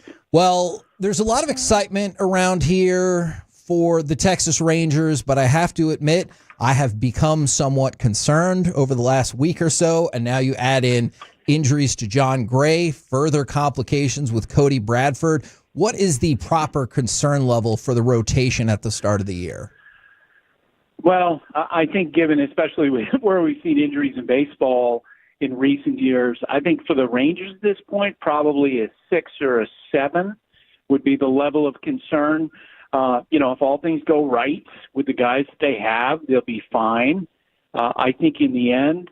But, Jacob deGrom's injury history is his injury history, and Nathan Eovaldi's injury history is what it is, and you just hope that they're able to hold together. Now, I would say this, I think from the Rangers' perspective, playing in the American League West, the bar is not as high as it's been in the past. You'd be especially concerned about these injuries if they were playing in the American League East or if they were playing in the National League East. But they're playing in the National League West, or the American League West, which is, I think you guys would agree with me, it's kind of taken a step down in recent years with the Astros going from a dominant presence to a team that probably and at its best would win 90 games. For sure. Buster, when it comes to Leiter and Rocker, I think those would be two that easily Ranger fans would just assume, hey, if you don't have Bradford, you don't have Gray, these two are ready to slide right in there and fill the back end of that rotation. How much patience do you still give those two pitchers who have had kind of up and down journeys here since being drafted? Well, a couple things. First off, I'm biased because I went to Vanderbilt, and those two guys are, have made any alum proud. So I believe, having watched them in college, they believe that they're going to figure it out. It's been neat to see Leiter's velocity take such a significant jump in the last year. You do hope that his command gets better. I think the numbers are something like 9 walks in 15 innings this spring or 8 walks in 15 innings. that has to get better. But a year ago, I think the question that I was hearing from folks around baseball was, does he have enough in terms of weapons? Well, he does now, right? He always had the pedigree to pitch, but if he's throwing harder, then he's going to have more margin for error with his stuff. You just hope that he learns to command it better as time goes on. And those are two pretty damn good options. You're not talking about, guys who are low-ceiling, journeyman, bouncing around type guys. You're talking about guys that, if they're right, they could become weapons.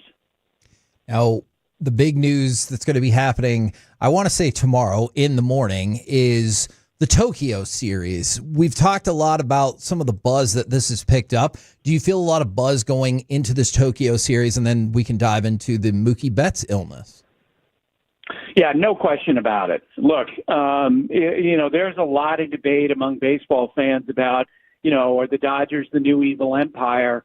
The fact is that they're a team that everyone's going to pay attention to. There might be complaining about where they've taken their payroll, and in the end, at the end of the year, because of this amazing traveling circus they put together of great stars, they're going to lead the majors in road attendance. And so, yeah, there is buzz for this game tomorrow. To play a traditional franchise like the Chicago Cubs, I think there's going to be a lot of response to that. It's kind of a fun bar, conversation now about, who has the best chance of beating the Dodgers, because there's no question on paper, they look like they're the team to beat. They could become the first team since those 98 to 2000 Yankees, to win back-to-back World Series, and it's going to take a lot for somebody to unseat them. So I think everyone will be paying attention when that game starts tomorrow. Do you think there's anywhere in all of Tokyo or maybe Japan that Shohei Ohtani could just go walk around without being mobbed by people? Chance. No chance. First off, if you guys have been up close to him, he's so big. I mean, right from the get-go, he just stands out at 6'5", 6'6", and 230 pounds. But he's just bigger than life there. He's bigger than life here in some ways. There's a real conversation, I think, to be had about whether or not he's the greatest baseball player ever. I think he is. When you're talking about somebody doing all of that, being that dominant as a hitter, and then to be that good as a pitcher all at once, it's crazy. So, he's getting the sort of attention that, over there, the way Michael Jordan did over here back when he was in his heyday. And I know the anticipation level is still high, but got to be some disappointment with Mookie Betts missing the series with an illness. And do you know anything more about that? Because when I heard he lost 15 pounds, that feels pretty shocking. Yeah. And look, I mean, I don't know if you guys saw the video of him walking off the field yesterday after going through a truncated workout. I mean, he looked terrible. He just looked really sickly, and those 15 pounds really showed. I don't know exactly what the nature of the illness is. What Dave Roberts told reporters is that he had this bug when he got on the plane going to Tokyo, which I'm sure to some degree might have the Dodgers, sort of crossing their fingers and hoping that it's not what's referred to in baseball as a clubhouse crud being passed around among other players. But it does say a lot about, how significant this is that, in advance of the start of game one of the season, they're telling us Mookie Betts is not going to be available for this entire series. So he's hurting. Buster Olney with us here on 105.3 The Fan. Now, Buster, when it comes to, you mentioned the evil empire that are the Dodgers, the salary cap in Major League Baseball has been floated out there. Do you envision a salary cap actually being put in place in Major League Baseball? So for the first time since I started covering baseball, the answer is yes. Because for years, the Players Association their response to that has always been, we will never agree to a salary cap or any kind of restriction on salaries as a point of principle. I will tell you that I think there's more sentiment among the rank and file players to at least discuss the idea of more money for more players, which, if the salary cap system, the way MLB is going to sell it to the players is, look, you get a bigger share of the pie, more money for more players, and on top of that, more competitive balance. I think the Dodgers, it's not only fans, I think, who are upset about, the fact that the Dodgers are so loaded. There are some players now even, and I can't use the player's name, but I heard a story about a longtime big leaguer. Once he heard the news about Roki Sasaki picking the Dodgers, the player's response was he was golfing with a mutual friend, and his response was, "What's the point?" Wow. Like, if the Dodgers are going to get that many great players and separate themselves, what are we doing here? Yeah. I do think there's going to be some sentiment among the players. Hey, let's see if there's a system that has more competitive balance. I think the union is weaker than I've ever seen it. And I started covering baseball in 1989. I think it's ripe for a change like this. And I think there are enough small market owners that are going to use the Dodgers. We're already seeing it with it, like the owner of the Rockies the other day, basically coming out and using the Dodgers as an example of why a salary cap is needed. Wow.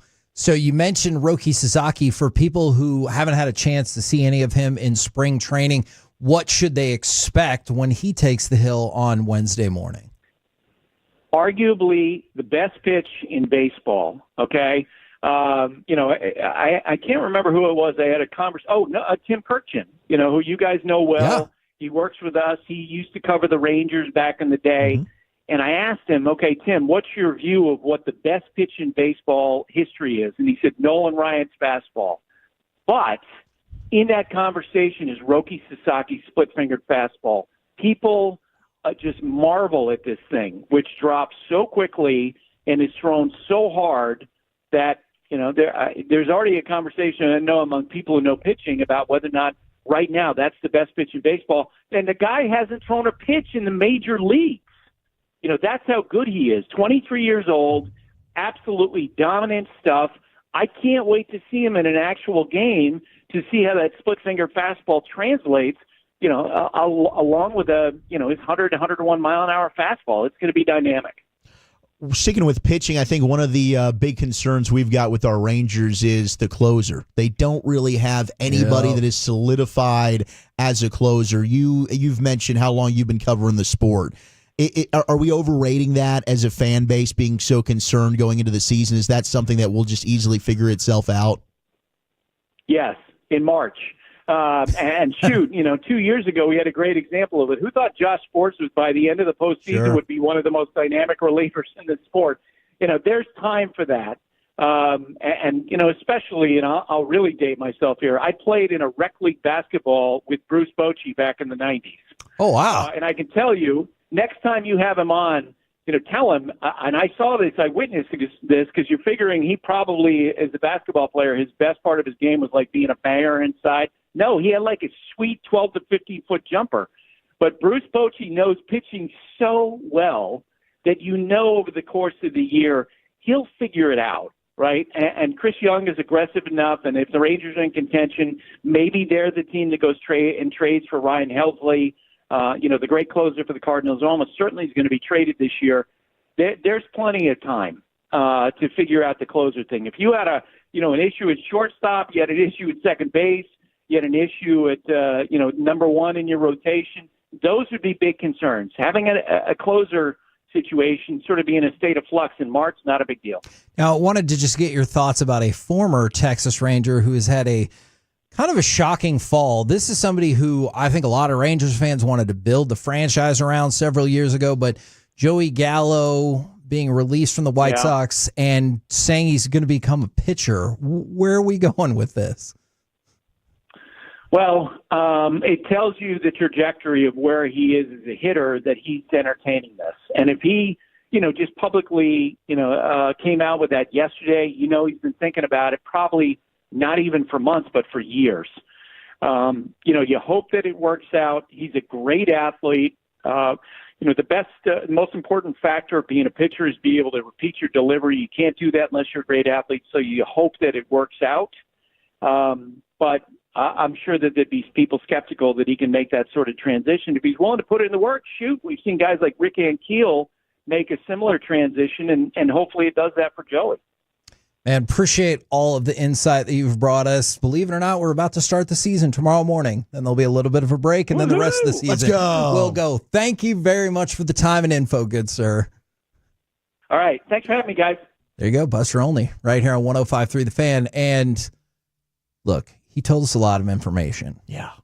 But the number one thing I'm going to remember forever is that apparently Bruce Bochy has a sweet 12 to 15-foot jumper that he can throw out on you. I'm so happy that he told us basketball. that, especially on this show, because now you can ask Boch about that once you start doing your weekly manager interviews. Absolutely. By the way, we were having this conversation. I'm going to pick it up a little bit more with Dawson, and I want to know more about printing out the boarding pass. But multiple people from the 817, I do not trust food apps. I'd rather just go to the establishment and order my food on the spot. From the 903, grocery pickup. I can't just trust someone else to pick out my groceries for me. From the 469, the keypad outside of a garage door. I will not have one. I could see how that would make people a little bit nervous. Yeah, I've done the grocery pickup thing. I think you're onto something with the food apps, though, because I think sometimes it can be cheaper. They're overcharging on like the DoorDashes, the Uber Eats. Like even if you order it for pickup, if you call the establishment, and I might be totally off base about this, but I think that they're upcharging on some items. I do not think you're wrong about that whatsoever. We're the KNC Masterpiece right here on 105.3 The Fan. Coming up next, how about we do a little gridiron gravy right here on 105.3 The Fan. Coming up in the next G-Bag Nation.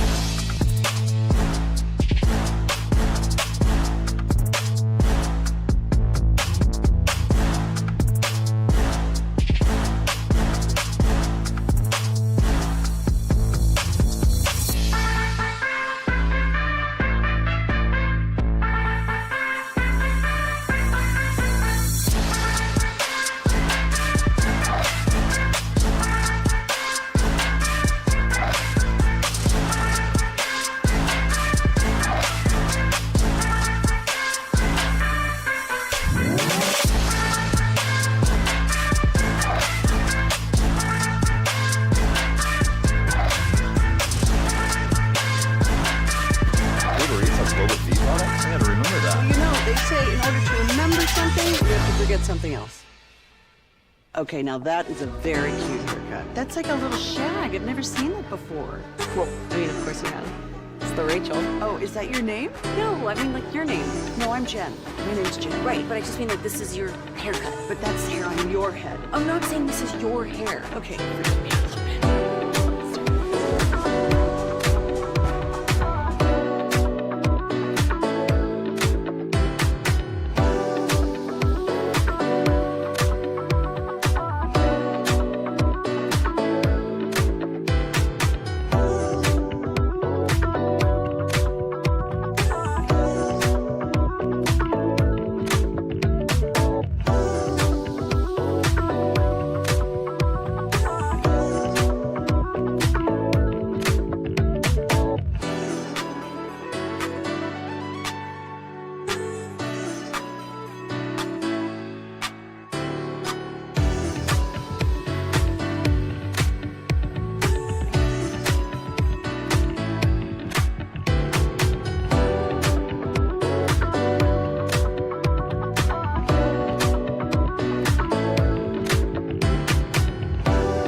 Do you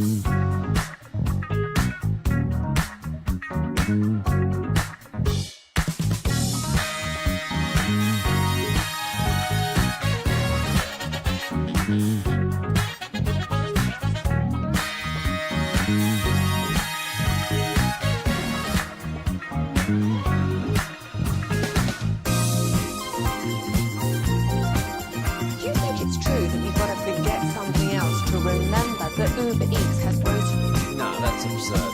Hey, remember when you used to be a, what was it, Pepper Lady? Pepper Lady? Wasn't it Cinnamon Sisters? Laser Bones. Sapphire Squad? Nutmeg Maidens? Three Curd? No.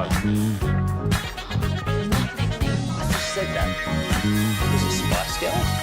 Doesn't sound right. Was it Sapphire Squad?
To you by Classic Chevrolet. If you're in the market to upgrade your vehicle, get to Classic Chevrolet in Grapevine. Back-to-back #1 Chevy dealership in the world. They've got more new Chevys than anyone, all priced to sell. Visit ClassicChevrolet.com. This is Texas. This is Classic Chevrolet. Together, let's drive. Based on new Chevy registrations 2023 and 2024. KNC Masterpiece right here on 105.3 The Fan right now. It's time to go around the entire NFL and dip into some gridiron gravy. And we're going to start with, as we all predicted, Derek Stingley got all of the money. All of it. All of it. So, looks like a 3-year deal worth about $90 million with Pro Football Talk is reporting $89 million guaranteed. And at that point, what's the last million? It's just, hey, Houston, throw it in the pile. You want to feel good about saving that $1 million? Yeah. I'm David Mulugheta. You got me. They're like, hey, you got me. Last time we did this was a disaster. So let us not guarantee this $1 million. Just save the $1 million. We might need to use that. But all jokes aside, what do you think about the monetary value? Now we're talking about $30 million per year. I do think when you see the wide receiver salaries going up and up and up and up. Makes sense. There's few good corners. There's not as many good corners in the league as there are good receivers. I thought eventually it would catch up to one another, right? The cornerback market it was like a $20 million gap from what we were seeing with Jamar Chase just got. You're at $40 million a year for the highest paid receiver. You were at $20 million a year for the highest paid corner. So now you got $25 million for J.C. Horn. Yeah. But a $30 million jump for Derek Stingley. So in the matter of a week, we have now jumped $10 million in the cornerback market. Now, I understand the local concern could be how does this impact the potential extension for Deron Bland? I will give the Cowboys a pass on that. I did not envision any kind of jump like this for cornerback. The one that still is frustrating is for Micah Parsons because you're like, okay, you're at a position where it continually has gone up pretty consistently, whereas the cornerback feels like a little bit more of a jump than I anticipated. And Micah's agent is the one who has done both of these deals. Well, there you go. J.C. Horn gets $25 million, and here you go, Derek Stingley, $30 million. I think Jalen Ramsey is the third highest paid corner, also David Mulugheta's client. Is there any chance we can go to Mulugheta and be like, hey, do you remember that one time when Mike Parsons said, I'd rather get paid $35 million than getting paid $40 million and getting double teamed on every play? Is there any chance we could remind him of that quote Or do you think now he's going to be like, no, the 35 is now 40 and the 40 is now 45? I think absolutely Jerry and Steven should remind him of that. But I think what he's going to do is say, yeah, in the best interest of my client and in the best interest of the rest of the players in the National Football League, we're not playing in those waters, boys. I got to set the tone here. My guy's a unicorn, all right? I got to make sure I get $45 million for Micah Parsons a year. At which point, maybe this is another discussion for another you say day. I'm moving on? You start to dangle that carrot out for the rest of the 31 teams to say, hey, what are your offers? That is 100% what I do. Not necessarily a reflection on Micah Parsons, but a reflection of how the management has put together this team, especially salary-wise, and how far away I think we are. Has this and Kevin, you're so much better with numbers in the cap than I am. I do wonder, is this kind of how the Cowboys have always done business? Aren't they always kind of a very top-heavy roster? They're giving a select few players the majority of the pack. Okay, and that is true, but the reason why I hate it this time around is because they waited to pull the trigger on Micah and Dak, and honestly, and on CD, and haven't been able to take advantage of the explosion in the salary cap. Because I know people are going to be like, oh, it's just going to keep going up and up and up, and sooner than later, you're going to get like a $400 million salary cap. Maybe so. But you haven't reaped any of those benefits. Like, if you would have taken care of CD, not last season, but the season before, when you could have, he would have come in at what, 31, 32? Right. All right. So that we're going to save about $3 million right there. All right. Dak Prescott, same thing. If you'd have done it before, maybe you could have come in at 53, 55. All right. So now you're saving another $5 to $7 million. So we're like $8 to $11 million, give or take. Micah Parsons, let's just say he ends up being at 43. That might be conservative. Maybe you could have gotten that done at 36. That's another $7 million. And so what frustrates me is the Cowboys, and I know the salary cap keeps going up, and I'm not against having like really good players at the top of it, but in my estimation, you have about $18 million per year that you have squandered with the timing of all of this. As soon as you saw the cap explode, you should have been moving. Or Stephen Jones really has a good pulse on the cap. I really think he does. I know people like to bash him, and sometimes I understand that. But for when it comes to the cap, I think he's got a good idea of what the cap's going to do. I don't know when Micah came out and said, I want to get this done now, how they didn't make that move knowing what was about to happen to the cap. So how much money were they going to save? Doesn't matter anymore. That's a good point, because they always say they're open for business. And sometimes they'll even say, hey, we're waiting for somebody to, they know we're available. Go ahead and pick up the phone. As soon as you hear Micah Parsons say that, I think you have to immediately pick up the phone. Because you're right. It's frustrating as a Cowboys fan that they always sit back and it's the deadlines making deals. No, you need to get ahead of this stuff, because why? Exactly what you just illustrated. Even saving $3-4 million here, if you do that for Tyler Smith, if you do that for Deron Bland, if you did that with Dak and CeeDee Lamb, now all of a sudden, what? That's $10 to $15 million of extra money. That's at least a whole nother starter. That's Dre Greenlaw. Or name whatever player you wish they had have gotten. Yes, that they didn't. And now I know I can't say always, because they came out ahead on the OSA negotiation per where a lot of people thought they were going to. And I get that. But is there any question that if this goes all the way through, Mike is going to get what he wants? No, I don't think there's any doubt. They're going to eventually say, much like with the Zeke stuff, and you name the player, Dak. Zeke, CD, Dak. He's going to get what he wants. Martin. Like, that's how it's going to play out. And so it would be different if the deadline making deals, let's go back to the Dak Prescott contract, and they're like, oh, they got him at 53. That's less than Tua. Hey, all right. Or they got CD. Oh, 32. That's $3 million less than Jefferson. All right. But that's not what ever happens. That is not never, because OSA. Very rarely do you get the Cowboys deadline deal that you're like, hey, we really won that thing. And that's because they finally found an agent that they felt like they can win here. This is an agent that's not going to say no to us. And you've got a player that wants to stay with the Cowboys and is okay with taking a little bit less. Absolutely. Now, you mentioned the player that maybe you would have wanted to sign. I don't know if this counts, but a lot of people talked about Cooper Kupp. Cooper Kupp, 3 years, $45 million with the Seattle Seahawks, so him and DeMarcus Lawrence can go win all of the championships together, apparently.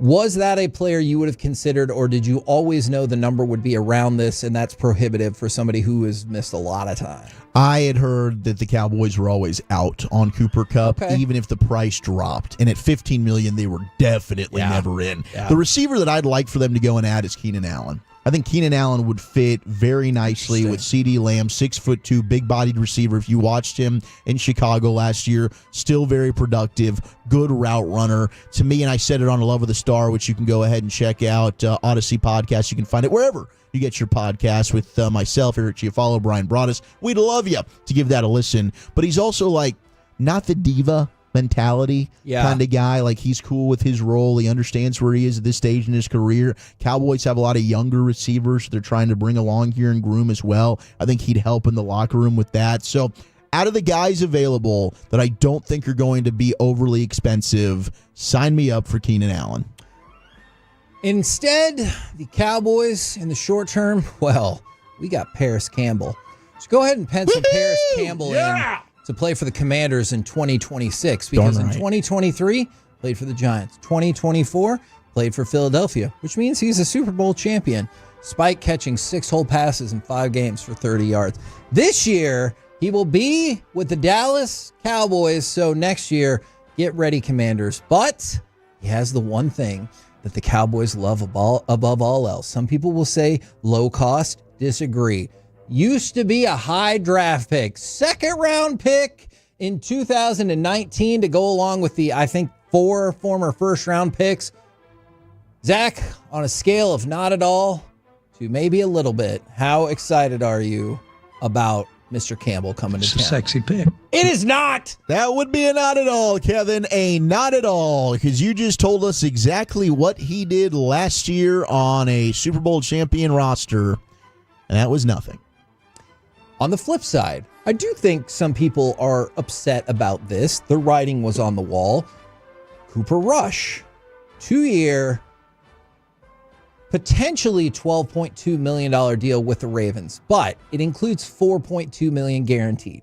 So I know some people might be viewing it more as like a 2-year, $4.2 to $6.2 million deal. What do you think about the potential money that he got with the Ravens, and do you think that the Cowboys should have kept him as opposed to draft and develop? No, not for that price. I'm so happy for Cooper Rush. Go out there, get your bag. You deserved it. You earned it. But isn't this a weird deal? Because if you lose Lamar Jackson and now there are so many similarities between Lamar Jackson and Cooper Rush's games. I mean, Cooper Rush is so dynamic. They're both quarterback with his legs. They're going to have to totally change the game plan up. But that is a team that when Lamar Jackson is not played, they have just completely fallen apart. So we've seen Cooper Rush be able to kind of just be steady and execute, and unless he's playing the Eagles, not turn the football over. It's just a weird backup to have for Lamar Jackson if you want to just kind of keep the same style of offense. A couple more quick hits for y'all. Kyle Juszczyk is back with the San Francisco 49ers. San Francisco 49ers moved on from Jordan Mason. He got traded to the Minnesota Vikings. And then, did you see the out in the Sam Darnold contract where it's essentially a 1-year, $37.5 million deal, and then Seattle can move on if they feel like it? Smart move for Seattle. Very well done with that roster. If, let's say that he has another really good season, then do people believe in him, or are you still like, I saw what happened at the end of last season? If he has another good season, then I think, okay, now you've solidified yourself as he is a good starting quarterback. Okay. But it's just, okay, when you get into the final game of the season and the division's on the line and you play terribly, and then the next week it's actually the playoffs and you play terribly. Yeah. It's like, okay, against good teams in games that matter, do you now have Dak Prescott syndrome? It's a fair question.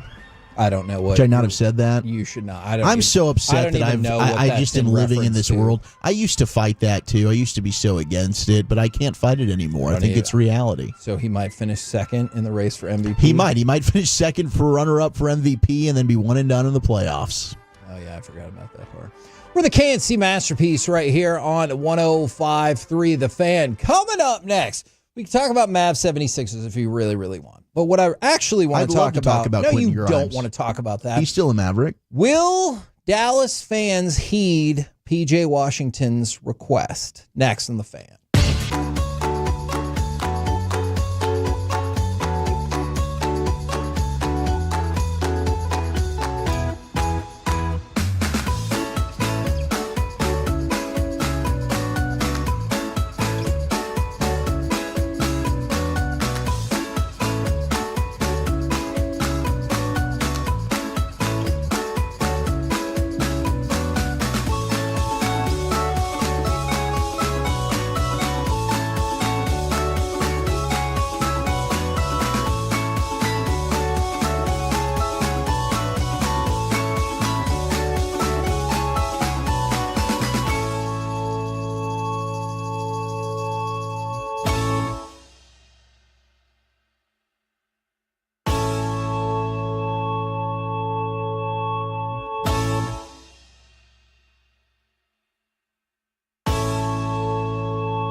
Uber Eats has low fee products? I gotta remember that. You know, they say in order to remember something, you have to forget something else. Okay, now that is a very cute haircut. That's like a little shag. I've never seen that before. Well, I mean, of course you have. It's the Rachel. Oh, is that your name? No, I mean, like your name. No, I'm Jen. My name's Jen. Right, but I just mean like this is your haircut. But that's hair on your hair. I'm not saying this is your hair. Okay.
our D&M Leasing Studios. It's the KNC Masterpiece on 105.3 The Fan. KNC Masterpiece right here on 105.3 The Fan, rolling with Zach Wolchuk for the next few days while Corey is on vacation.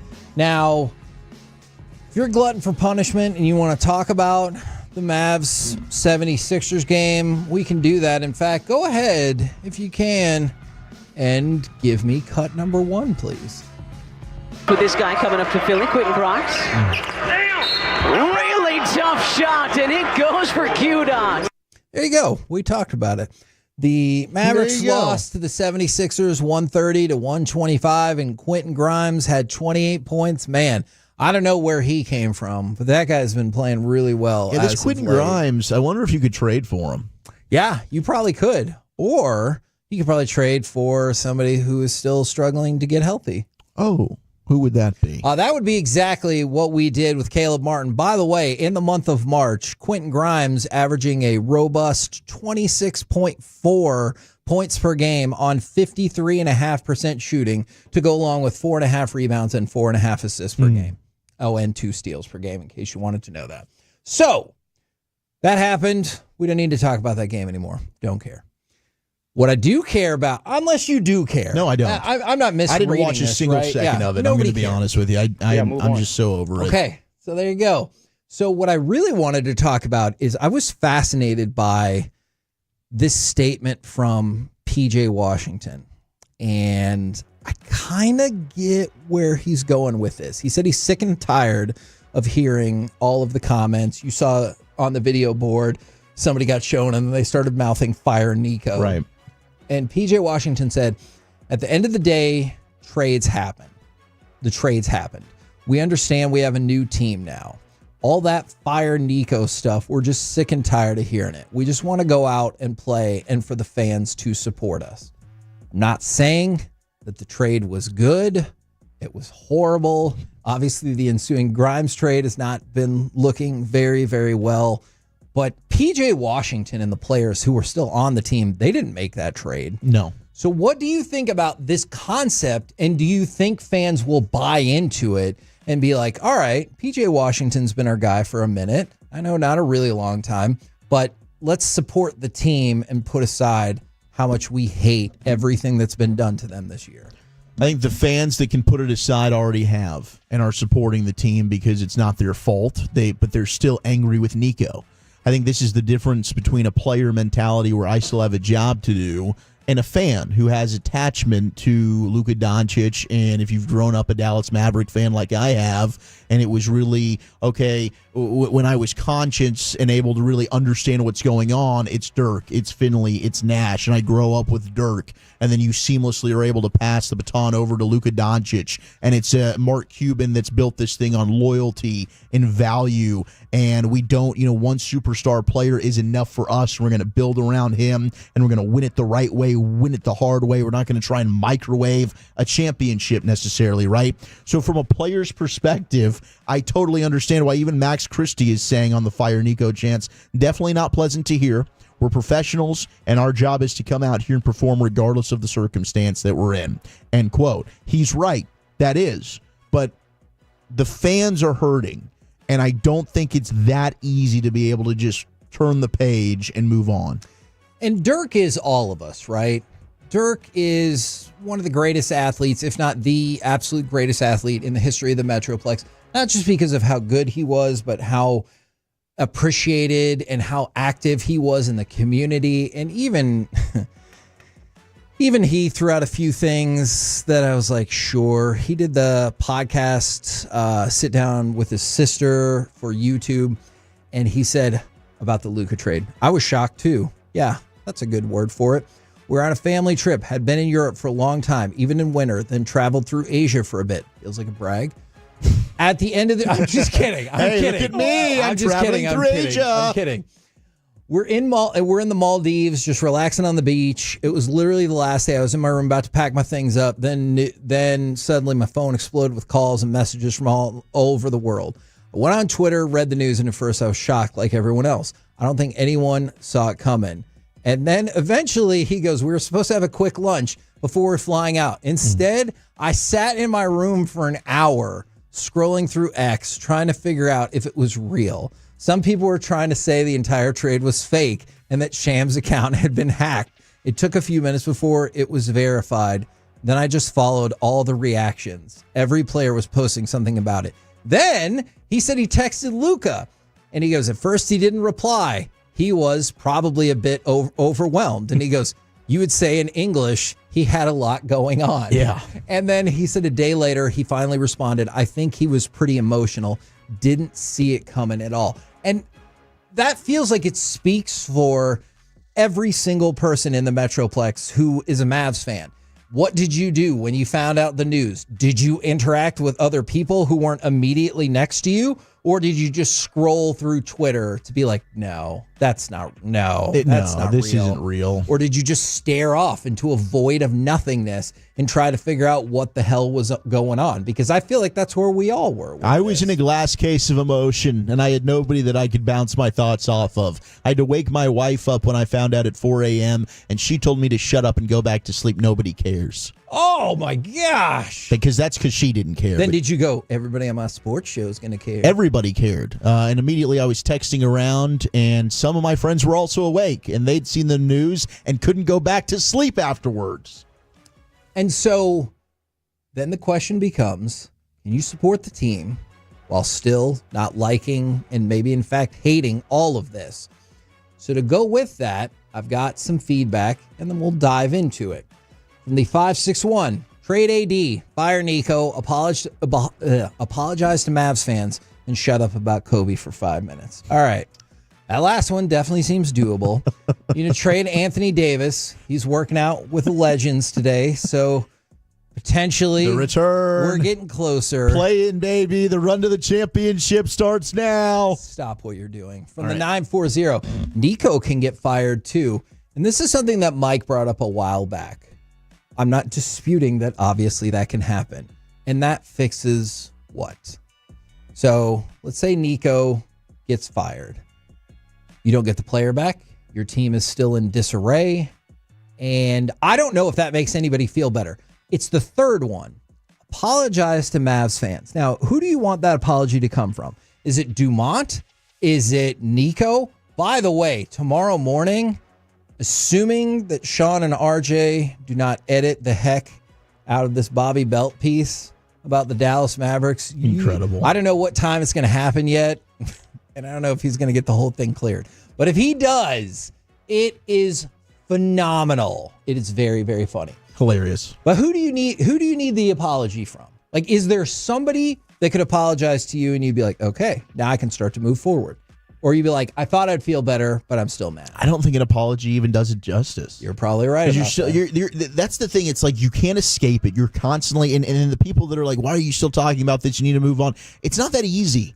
And honestly, as time has gone on, I have just become more angry and frustrated by it all because you're constantly reminded. You see Luka just absolutely making Kevin Durant look silly and go for 30 points and crush the Phoenix Suns again. We're going to talk about this in a month or so when he comes back to Dallas and he plays back in the American Airlines Center, and everyone's going to show up with their 77 Maverick jerseys, and we have to relive this all again. And that's going to happen every year. There's no way to escape it unless he were to say, okay, if you fire Nico and Nico steps aside and says, I've made a terrible mistake, and then Luka leaves in free agency and rejoins the Mavericks. Unless somehow you get him back in a Maverick jersey, I don't think there's anything anybody can say, even if it's an apology, even if it's Nico saying, guys, I was dead balls wrong on this. Like, maybe that would do a little bit to help, but overall, it's still not going to solve the constant reminder, which is seeing Luka Doncic in a Laker jersey, and they've got a great chance to make the finals this year. Like, the West is so weak right now. If you still had Luka, and I don't believe Kyrie gets hurt, I do think there was a lot to do with his usage rate. And I think there was a lot to do with that play. A lot of things would be very, very different with Luka playing on this team and the way that whole thing happened with Kyrie.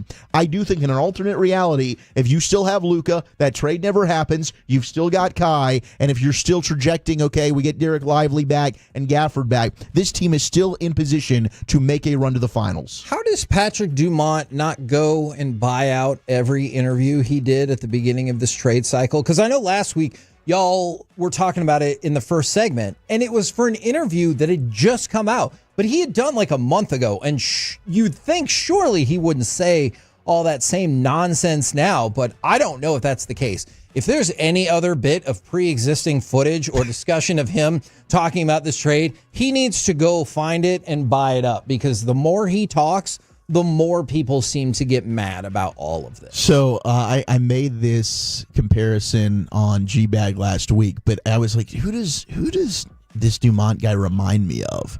And at first, it was the villain in the Puss in Boots sequel, who I can't remember his name, Jack Horner, I think was the villain's name. And then somebody texted in, he is very much like Wreck-It Ralph. And he is wrecking it. And he does look like Wreck-It Ralph, because Ralph also has kind of the gap in between his two front teeth. Oh, okay. So if you do a side-by-side Patrick Dumont and Wreck-It Ralph, I'm going to wreck it.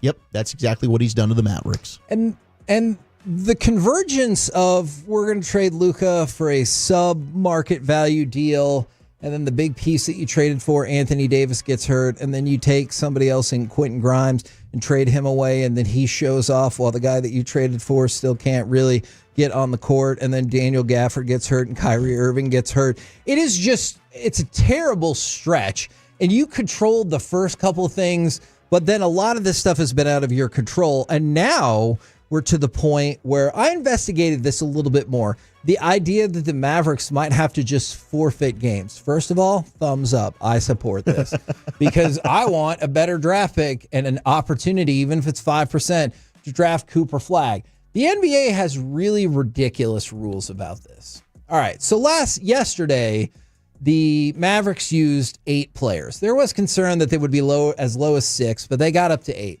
According to NBA rules, a team must list a minimum of 12 active players for each game, with no fewer than 8 players sitting on the bench in uniform. And I know with a couple of their two-way contracts, they're about to hit the maximum that you can use two-way players, so they might drop 2 more players, and so you're looking at a perilous situation. I will tell you this, the NBA will let you dress injured players to sit on the bench as part of the 8-man requirement for players sitting on the bench, which that feels a little disingenuous. Geez. Hey, you got to have at least 8 people on the bench. What if they're hurt? As long as they got some warm-ups on, you're fine. But you might be in the situation. Let's let him play. Yeah, where you're about to be down to 6 players. He doesn't have an ACL. It's fine. You hope Hardy comes back soon. You hope Caleb Martin's back soon. But even the fact that you would have to look up the information regarding this rule is pretty embarrassing. Kessler Edwards can only play for 3 more games, because then you'll hit the maximum of 50 for a two-way player. It's just embarrassing. And they can't go sign another two-way contract, right? That time's passed. Is that what Bobby Marks was explaining to us? I believe that is correct. So I don't think it's going to happen, but even the fact that you went from, don't forget, we were in the NBA Finals last year, too. So insane. We might have to forfeit games because Luka likes hookah. I know it's more than that, but that's something that comes to mind. And that's where I think people have a tough time drawing the line. I support the Mavericks. I still like the Mavericks. The best thing for the Mavericks the rest of the season is to lose every single one of their games. And so I don't need to be at the game chanting fire Nico, but if I was at a game, I would probably be rooting for them to lose this season. And if that lottery ends up happening and the Mavs are able to finally move up for the first time ever and get that number 1 spot to be able to draft Cooper Flagg, then I will admit that this was a plot perpetrated by the NBA all along. I know this is something that Mike said about getting all the best players to Los Angeles, because you have high hopes for Cooper Flagg, but who the hell knows? I've seen Luka be awesome and take teams to a final. If that happens and the Mavericks get number one and get Cooper Flag, then I will 100% believe that this was all orchestrated behind the team, and the NBA said, take care of this, and we'll get you on the other side. Agreed. I don't know how you couldn't. For the KNC Masterpiece right here on 105.3 The Fan. Coming up next, we move into the Expressway. We got AM on the FM, but also would these sort of splash players move the needle for Cowboys fans? And we might have a couple more cuts for you. Next right here on The Fan.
Pepper Lady. Pepper Lady? Wasn't it Cinnamon Sisters? Basil Babes. Saffron Squad? Nutmeg Maidens? Paprika? No.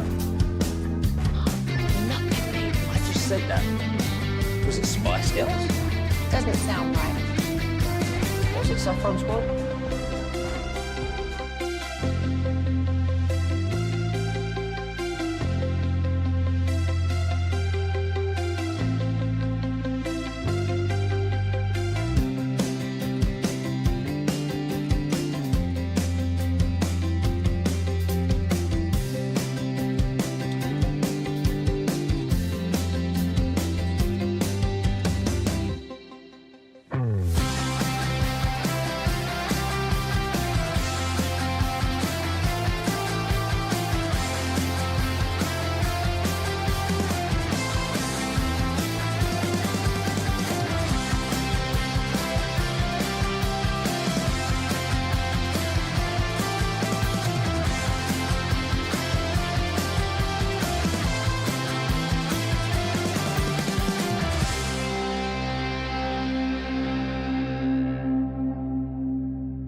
Eats has low fee products? I gotta remember that. Well, you know, they say in order to remember something, you have to forget something else. Okay, now that... The Expressway on 105.3 The Fan is presented by the On Time Experts. KNC Masterpiece right here on 105.3 The Fan. Got a handful of players we're going to throw through here. Maybe get your thoughts as well, Mr. Wolchuk. Would these sort of splash players move the needle for Cowboys fans? Okay. I understand there's a certain part of Cowboys fandom that thinks that the Cowboys suck and they're terrible at this and they will never, ever, ever be good at any of this. I understand that. Let's see if we can put that to the side for just a second. Fair? It's fine for me. Okay. Because I love them. Okay, good. They don't suck. They're just not very good at what they're doing. That is a fair way. But you know what I'm saying? Like, there's going to be a contingent now that, like, oh, you're the worst. You didn't get anybody in the first day, blah, blah. No doubt. All right. Asante Samuel Jr. Does that name do anything for you personally? And do you think it would move the needle for the Cowboys since they should have drafted him in the first place? I would be interested in Asante Samuel Jr. The one thing is, I believe he's got, if it's a bad back, he might not be available for this year for a good chunk of it. That is a concern. So if he can't play for you, it's like, ooh, what is it worth bringing you in? Now, if the medical checks out, I'm all in on that one, for lack of a better word. Why? Because that's going to be a good addition for you. All in. You need a veteran corner. That's a dude who makes plays on the ball. He can get turnovers for you. I'd be in on that move. All right. I'm going to stick with corner. Mike Hilton. Now, this is somebody that we had talked about prior to the new league year starting. Got it. What do we think about the prospects of Mike Hilton? Because he's still out there, and I know people's like, oh, he could go here, could go here. Mike Hilton, another cornerback with the Dallas Cowboys. Very good slot corner. Problem is availability as well. And that's why you got these guys. That's why they're an option. Right. So can you bank on health for him? I'd love it. But the guy has not played at least started more than 13 games ever in his career. Last year, he started 10 of 16 games. So if you can get that, I mean, if you go back to 2020 when he was with the Steelers, he was one of the better slot corners in all of football. Since joining Cincinnati, it's been a little up and down. But I do think Mike Hilton could be a low-cost type of signing that allows you, again, to have a veteran presence in that room, and it just helps you when it comes to the draft. Now, I'm going to combo up a couple of receivers here. One we've kind of talked about, but one I think you are interested in. Stephon Diggs and or Keenan Allen. What does that do for you? What could it do for the fan base? I'm in on Keenan Allen, and I think that there is a groundswell of Keenan Allen support that I've seen on Cowboys Twitter here lately. Have you started said groundswell? I don't think I started it. I think that I saw it prior to us really having that conversation about Keenan Allen, because I thought that he'd be off the market already. I figured Keenan Allen would be able to generate a pretty quick signing, like DeAndre Hopkins went off the board pretty quick to Baltimore. I thought Keenan Allen would get a similar type of deal, but it hasn't happened yet, which makes me now more intrigued. The Diggs stuff is always going to be linked because of his brother. And prior to the injury, Stephon Diggs was still playing like arguably a top 10 receiver in football, just by the metrics. When it comes to separation, when it came to one of the things that he was really good at was the comeback routes. Yeah. Which Dak Prescott throws a lot of. I don't know. Maybe this offense will change, but at least that would be a good fit there. I do wonder when you put two brothers together, it's one either going to be great, okay, and it's going to work out, and they can hold each other accountable, keep each other in check, or it's going to be the opposite, where this thing's going to just go AWOL, and now all of a sudden this is a big problem that you've got on your hands. I also am not sure about the future of Trayvon Diggs in Dallas, how long he's going to be a Cowboy. We'll get to that in just a second. Because I do believe that if he were not hurt right now, he would be traded, and the Cowboys would then give Deron Bland all the monies. All right.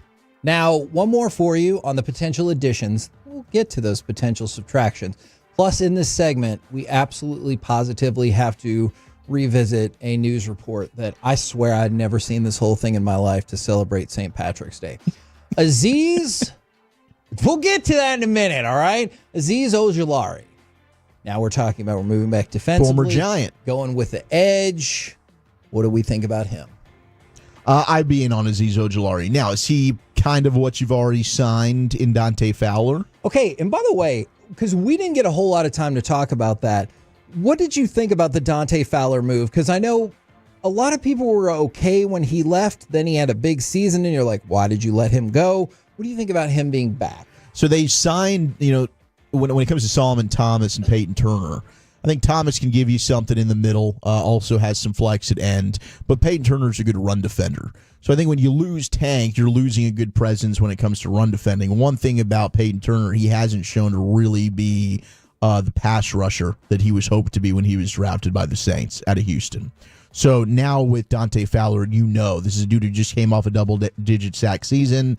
He was a splash player. He was very much like Brian and I in the postgame afterwards, the 2 years Dante Fowler was here, we would compare him to what the Cowboys had with David Irving.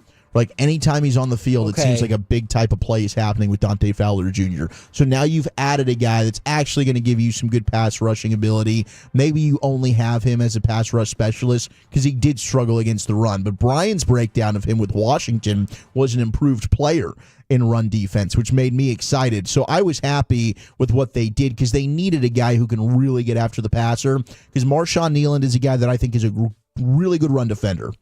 Peyton Turner, same thing. But are they going to give you a lot when it comes to pass rush? I wonder about that. Fowler now checks off that box, as would Azeez Ojulari. And I'm all for give me as many type of defensive linemen as you can, because I think Philadelphia proved that. When you can go ahead and rotate these guys, keep them fresh, especially throughout a 17-game season, that's valuable to have. Now, right there, because somebody brought this up from the 920, for the amount of money Tank got compared to the defensive linemen we signed, Dallas got good value and depth. And I know people have lots of fiery opinions about DeMarcus Lawrence just because of what he said after the fact as well. But I think I would be inclined to agree with that. All right. Now, what about cuts? So I'm going to ask you about a few players. Shout out to Blogging the Boys for crunching the numbers on these. Donovan Wilson. So Donovan Wilson, I'm just going to tell you potential cap savings. You tell me if you think it's worth it or not. And I realize the techs are going to come in to spend on what? I understand all of that. $5.35 million, or you could have a $7 million savings with a post-June 1st designation. Just remember, you'll eat the difference of that money for the 2026 season. I think it's worth it because I think at pick 44. Now, maybe other fans wouldn't want to spend a high pick on a safety. Ewers at pick 44. Did you not hear that? Quinn's that would be like one of your fifth rounders. You'd be looking at taking Quinn Ewers. He's not going to be a day one or day two pick. Just some people have floated that today. I know. I saw that's an overreaction, guys. That's not a reality. I don't think Quinn Ewers is going anywhere higher than the fourth round. Personally, I could be wrong. I've been wrong plenty of times. I just don't see him going ahead before the fourth round. But this is a safety class where there's some guys I love. Xavier Watts out of Notre Dame flies around. I think he's interchangeable, can play free or strong. Malachi Starks out of Georgia is a guy that's sliding a little bit. Be tremendous value if you were able to get him at 44. Andrew Makuba out of Texas, I'm a huge fan of. Absolutely love him and the way he plays. Nick Emenwari is out of South Carolina, tested through the roof. Physically is everything you want in a safety. I just want a little bit more physical presence because he should be a guy that comes up and really fear should be felt by the opponent. I don't see that violence in the way that he plays, but he's very, very talented. This is a good draft to upgrade at safety. I would like to save that money and draft a safety. Okay, let me ask you then, because the next person on my list is also a safety, Malik Hooker. $3.75 million in savings. You post June 1st at $5.75 million. And the reason why I want to hammer home where the rest of that money goes, because I think a lot of people magically think that, why wouldn't you always designate somebody as a post-June 1st cut? You just save all that money. That money just carries over to the next dead cap year. What do you think about that one? And you don't envision them getting rid of both of them, right? No, and here's why I would keep Hooker and I would then move on from Wilson. I've got guys already that have a similar skill set to what Donovan Wilson is bringing to the table. I don't have a true free safety on the roster to replace Malik Hooker. I could slide in Wanye Thomas. I could slide in Marquise Bell, and they could fill that role that Donovan Wilson is providing right now. Now, if you get the Donovan Wilson from 2 years ago, and there was a couple of games, I was like, wow, Donovan Wilson is playing incredibly well. The problem is it was just a little Jekyll and Hyde. The consistency wasn't quite there. So if I can save $7 million, and I've already got other safeties that I feel good about that maybe have earned some playing time, and I could also maybe draft a guy that's better than both Hooker and Wilson, I'm all for that. Damone Clark. That's a $3.4 million savings. By the way, the dead money on that's like, I don't know, $40,000. It's really, really low.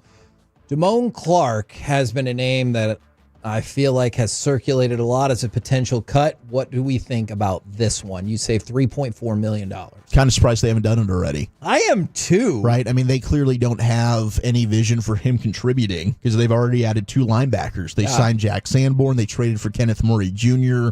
So you've got Maris Leofau. You've got 3 of those guys. I'd assume they probably do end up drafting a linebacker. I've advocated for Teddy Buchanan out of Cal. If he's there in the 5th round, one of my favorite day 3 possible linebackers. So he might go higher than that. I've seen his stock starting to build a little bit, but that's a dude that's sideline to sideline, rangy. I love the way he plays, but I think that's a player where if it's not for special teams value, Damone Clark's just not giving you anything, and it stinks because I was super excited about the player, and he's a great dude. I mean, bouncing back from that injury from LSU, we got to interview him a couple of years at camp. He was awesome, but it just hasn't worked out. And for all the talk of the draft, I just want to make it clear, I'm not discounting any of the runs for players that they're going to go after in the draft. I just would love the Cowboys to be, and wouldn't we all, as fortified as conceivably possible going into the draft where you don't feel like your hand gets forced on this position. And they've done a decent job at linebacker for that because I'm a little bit higher on Kenneth Murray Jr. than I think a lot of other people are. I understand the contract. You're overpaying him, but I still think he's a productive player. I think he's going to fit with what Matt Eberflus wants to do much more than what they ran in Tennessee. And Jack Sanborn is going to be this year's Eric Kendricks. Okay. Would you be okay if we still brought back regular Eric Kendricks? Yeah, I love EK. Are you kidding me? He was a player show guest last year. Dude's awesome. Now, we have AM on the FM coming up in a little bit, but in the meantime, it's St. Patrick's Day. I feel like we need to celebrate St. Patrick's Day, and tell me how you found this clip. And I have heard clips of this before. I do not believe I've ever seen this news story or anything like that. Barstool Sports tweets this out earlier today, and I'm watching it, and like some of it was a little like I don't think that I'd ever seen it before. Some of it was a little bit familiar as it went on, but I thought I was getting ball sacked by something. Then I shared it, and Nick Nepic ends up saying, our old homie here at 105.3 The Fan, like, is this the first time you've ever seen this before? I said yes. Me too. Take it away. Okay. So this is an actual news story that actually went out on the air. So we'll probably stop it and start it a little bit. Will we not? I never got anything. What? Oh, it's in your DMs. Check your DMs out. Oh, my goodness gracious. All right. You've got it. Okay. Man. You can play it right out. It doesn't swear on there. Oh, my gosh. But who am I supposed to trust now? You didn't really send this over to him. He's got it. I sent it to him. All right. Well, it's in the Twitters. We'll get to that in just a minute. From the 817, I do want a couple of these questions are good. What are the Dallas Cowboys going to do with $3 million savings with Damone Clark? They might as well keep him. We kind of talked about this with the overpay. It adds up for CD. I'm already going to presume overpay for Micah Parsons, the overpay for Dak Prescott, and I just mean overpay in terms of when they could have got the deal done. As no reflection on the ability of the player whatsoever, is it adds up. And so Damone Clark on its face, nothing. But if you hit that post June 1st Donovan Wilson, then that's potentially $10 million in savings right there. And then you could see a viable path in which you could use that, whether you think they're going to go after Allen, Ojulari, whoever the player in question might be. I think that's how you could kind of stack up and save that money. I'm with you, dude. Okay, so this is from 2006. Like, I don't know how I never saw There's a this. whole Wikipedia page about this leprechaun that was found in a tree in the neighborhood of Mobile, Alabama. And it's generated its own cult following. But today, was the first I ever heard of said story. Now, let's clear something up real quick. Did you put for tomorrow when you sent this to Alec? I did, because initially I thought we were going to do it tomorrow, and then you made a great point. It is St. Patrick's Day today, so why not just play it today? Take it away, news people. Well, just in time for St. Patrick's Day, crowds are coming by the dozens to get an up-close view at what some say is a piece of Irish folklore. Some people in the Crichton area of Mobile say a leprechaun. Pause. Pause it right there. A leprechaun. Alec, I told Gavin Dawson this once before. If you ever have some sort of weird encounter and you need somebody to help you out, but not really ask a whole bunch of questions because you don't have time for all of that, I'm your guy. All right. It's probably because I've watched too many horror movies or whatever. But if you tell me that you have to get the curse of the Sphinx lifted or whatever, I'm not going to bog you down with nonsense questions. I'm going to say, what do we do and where do we need to go? So I'm just telling you, if this comes up and you're trying to say I saw a leprechaun, come to me, because I think there's a better shot that I'll believe you than many people. That's a real friend right there. There you go. Go ahead. Residents in their neighborhood. A leprechaun. NBC 15's Brian Johnson has more. Curiosity leads to large crowds in Mobile's Crichton community. Many of you bringing binoculars, camcorders, even camera phones to take pictures. To me, it look like a leprechaun to me. All I gotta do is look up in the tree. Who else seen the leprechaun? Say yeah! Eyewitnesses Pause. Hold on. Say yeah! First of all, shout out to that guy for still doing his serious lower news voice. Oh, yeah. Even though knowing that's the first interview he was going to deploy. So props to him for doing that. Go ahead. The leprechaun only comes out at night. If you shine a light in its direction, it suddenly disappears. This amateur sketch resembles what many of you say the leprechaun looks like. Okay. Others find it hard to believe and have come up with their own theories and explanations for the image. My theory is it's casting a shadow from the other limb. Could be a crackhead that got hold to the wrong stuff. And it Pause. It could be a crackhead. Again, the sequencing of these interview guests is perfect. Yeah, it is. So maybe it is leprechaun, maybe it's not. The next two theories that are presented, it's the shadow of another limb from the tree, or it's a crackhead in the tree. So now the three theories we've come up with are it is a leprechaun, or it's a shadow, or it's a crackhead. These are very divergent theories. Go ahead. in a tree and play a leprechaun. We're going to get down to the bottom of this. Yeah, it's still on there, guy. Don't be afraid. Don't be afraid, man. This guy helping to direct traffic says he's prepared for his encounter with the leprechaun. He's suited up from head to toe. This wars off spells right here. This is a special leprechaun flute, which has been passed down from thousands of years ago from my great-great-grandfather who was Irish. Stop, Special leprechaun flute. Where the hell was this guy to warn us about all of this? He just said this special leprechaun flute has been passed down for thousands of years. You didn't think to give anybody a heads up?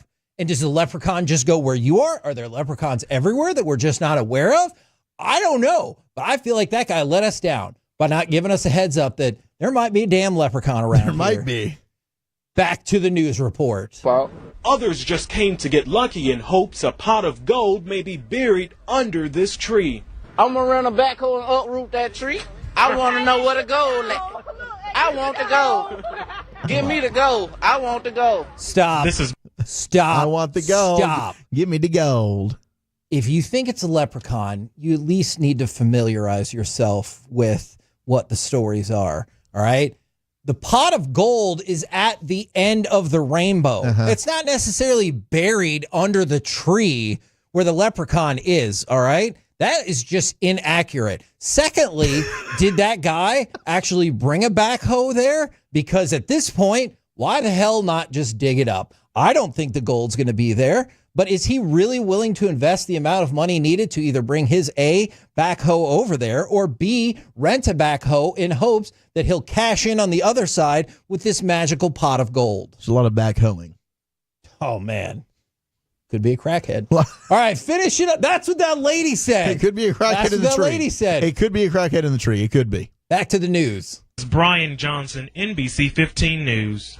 People will do anything for a pot of gold. I mean, anything. You know what I like? I like the amateur sketch of the leprechaun. Yeah, it looks like somebody got a really good look at it and got that good drawing out there. Who did that? I want to know who sketched that. I don't know. Maybe Brian sketched it. Doodling. That was a good. Now, Doodling. He's just doodling this leprechaun. what I don't care for right here, that news lady. She's a little high and mighty right there. Don't pretend like you wouldn't climb in a tree for a pot of gold. Yeah, we would. All right. Now, if you don't believe it, that's one thing. But when she says people will do anything for a pot of gold, if you knew there was an actual pot of gold there, hell yeah, I'm going to do that. Incredible. I don't care if there's a crackhead in that tree or if it's just a limb or whatever. I'm making a run for it. But that's only if it's any of those other things. Because if it's an actual leprechaun, I don't know if you've ever seen Leprechaun, Leprechaun 2, Leprechaun 3, Leprechaun in the Hood, Leprechaun in Space. I think they made a second Leprechaun in the Hood. I've not seen that. But the very first one. You saw the others? Oh, yeah. I've seen at least 4 Leprechaun movies, including the one where he's in space and in the Hood. Although I'm pretty sure on the box it says the THA as opposed to THE. I have to double check that. And do you know who was the co-star in the very first Leprechaun movie? Danny DeVito. No, that makes sense, though. Peter Dinklage. Jennifer Aniston. What? Jennifer Aniston is one of the leads in the movie Leprechaun. Wow. Just like Courtney Cox was in the live-action He-Man movie. Look it up, kids. All right, now... Look it up, kids. You might find a pot of gold. It's time for this. What does this button do? Please, please, do not push the button. You have no idea what it... Alec, you be quiet. Alec, that was awful. 1 for Alec, 0 for Peyton. Don't you dare touch that dial. It is time for AM on the FM, but if we're being honest, how do I even follow that up? Alec, That's tough. I didn't know it was going to go that way. I just had lots of thoughts, and then it has led to my favorite text that I've seen all day from the 817. Kevin's going to look really dumb when the news says that guy did find gold underneath the tree.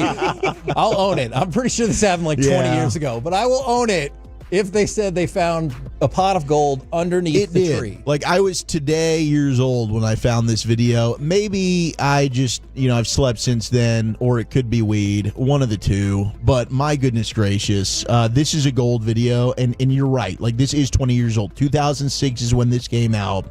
But I think we should celebrate this now every year. There should be a new tradition. It's our tradition, absolutely. From the 214, Leprechaun in the Hood is a cinematic masterpiece, only beat out by Soul Plane. Or Pootie Tang.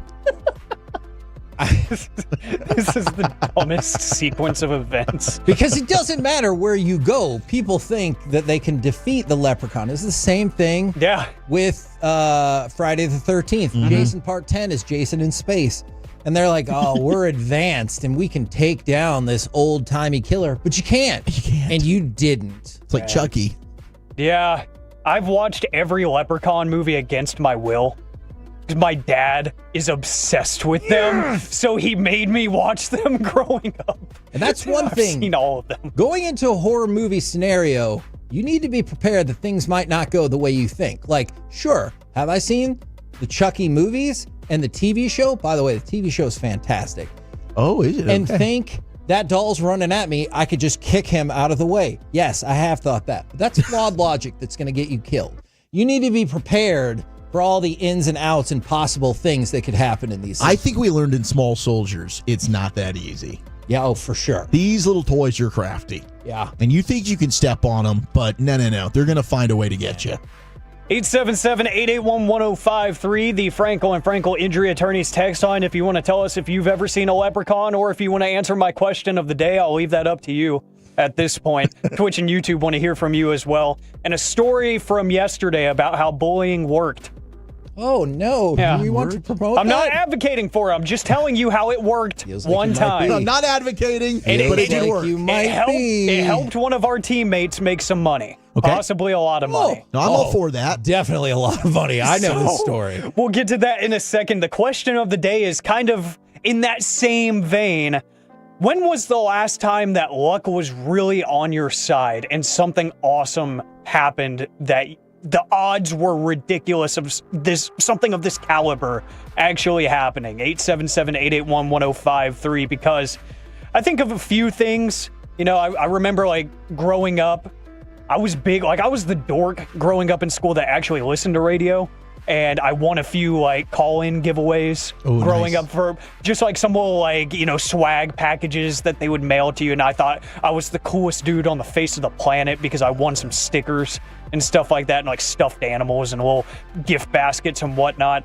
But for me, there's honestly nothing crazy that I've won or like a contest that I've entered or, you know, I won a drawing for anything. I have friends that won those like cruises from Disney Channel that, you know, won a couple of those kind of cruises. Yeah. Like you just enter an email on the website and they got an email back a year later saying, hey, congrats, you're going to Cabo or whatever, you know, on a Disney cruise line. If you saw that today, would you think that's like spam? $1 million%. Like, this is fake. I didn't actually win this, and you probably would never capitalize on it. What percentage of people have deleted a winning email? Because there's like, no. Because especially if you're that far removed from it, I'd be like, oh, this isn't real. Yeah, at this point, if I get any kind of email that is like uber specific to me, I'm like, this can't be real. Like, I just got an email today saying, like, from USPS saying you have a package on the way. I was like, I've never gotten an email from them that says that, but I clicked on the tracking link and everything, and it's real. I'm like, since when have they emailed me directly to say the sender wanted you to have tracking information, so here it is. I'm like, huh, okay. So at first I was like, this is spam. I'm going to delete this. But no, the link actually worked. I'm like, okay, that's weird. So yeah, I've gotten to the point where if I get any kind of, especially like those emails and texts that say they're from TxDOT, I'm like, I've been getting those like crazy. And I actually use the toll roads now. I'm sorry, TNP, rest in peace. Me and him, we swore we would never use toll roads because they're a scam. But I have to drive to Frisco a lot more nowadays, so I'm like, I'd rather, you know, it be a 38-minute drive than an hour-long drive. Look, we all have things that we believe in until they're really put to the test, especially by this DFW traffic. And you're like, the hell with it. I'll pay it. I don't care. Man, we did get a text. It was the 817. I won $3.5 grand when Amanda Nunes got knocked out. Oh, that was a savvy bet. That's incredible. Now, I did win a few hundred when Michael Bisping knocked out Luke Rockhold. Oh, and this was probably like 10 years ago. Yeah. I think Bisping was like a fill-in opponent, and he was not supposed to win. He won the title. And then he just KO'd him in the first round. So I won big off of that. That's probably the best I've ever been able to win. Let's see. From the 469, won a blow dart gun because I hit a bullseye with one. Oh. So you got the skill. That's a flex in itself that you hit a bullseye, but they gifted you at the same time. That's pretty cool. The 972 says they won $500 from that Taco Bell sweepstakes on their receipt. No. Whoa, that's awesome. That's incredible. I think the receipts are something you can win off of because people are so apt to like trash them or not pay attention to them or whatever. So if you're reading the fine print, it could be your day. What about like McDonald's Monopoly and those like special offers they've got? Yeah. So I'm really going to age myself. Coca-Cola used to do a thing with caps where it was like, you got Super Bowl 24. And if you completed one of the rows, like 1 through 5, all the way to 21 through 25, I legitimately thought we had won $25,000 because in addition to the caps, if you bought like a 12-pack or 24-pack, they had them printed on the inside and you had to like cut them out. Okay. So all we needed was Super Bowl 22. Cut out the top. It said Super Bowl 22. I was trying to convince my mom that we had won $25,000. She is not like me. She did not immediately believe that we had won all this money. Went back, found the rest of the case where you can see that I definitely cut in too much and cut off one of the ones. No. So it was just another Super Bowl 23 that we got, at which point I'm pretty sure I said we should just try to send it in anyway. Yeah. I don't think that's my mom supported that idea, but I really thought we had won $25,000. You just unearthed a memory that I forgot I had from high school.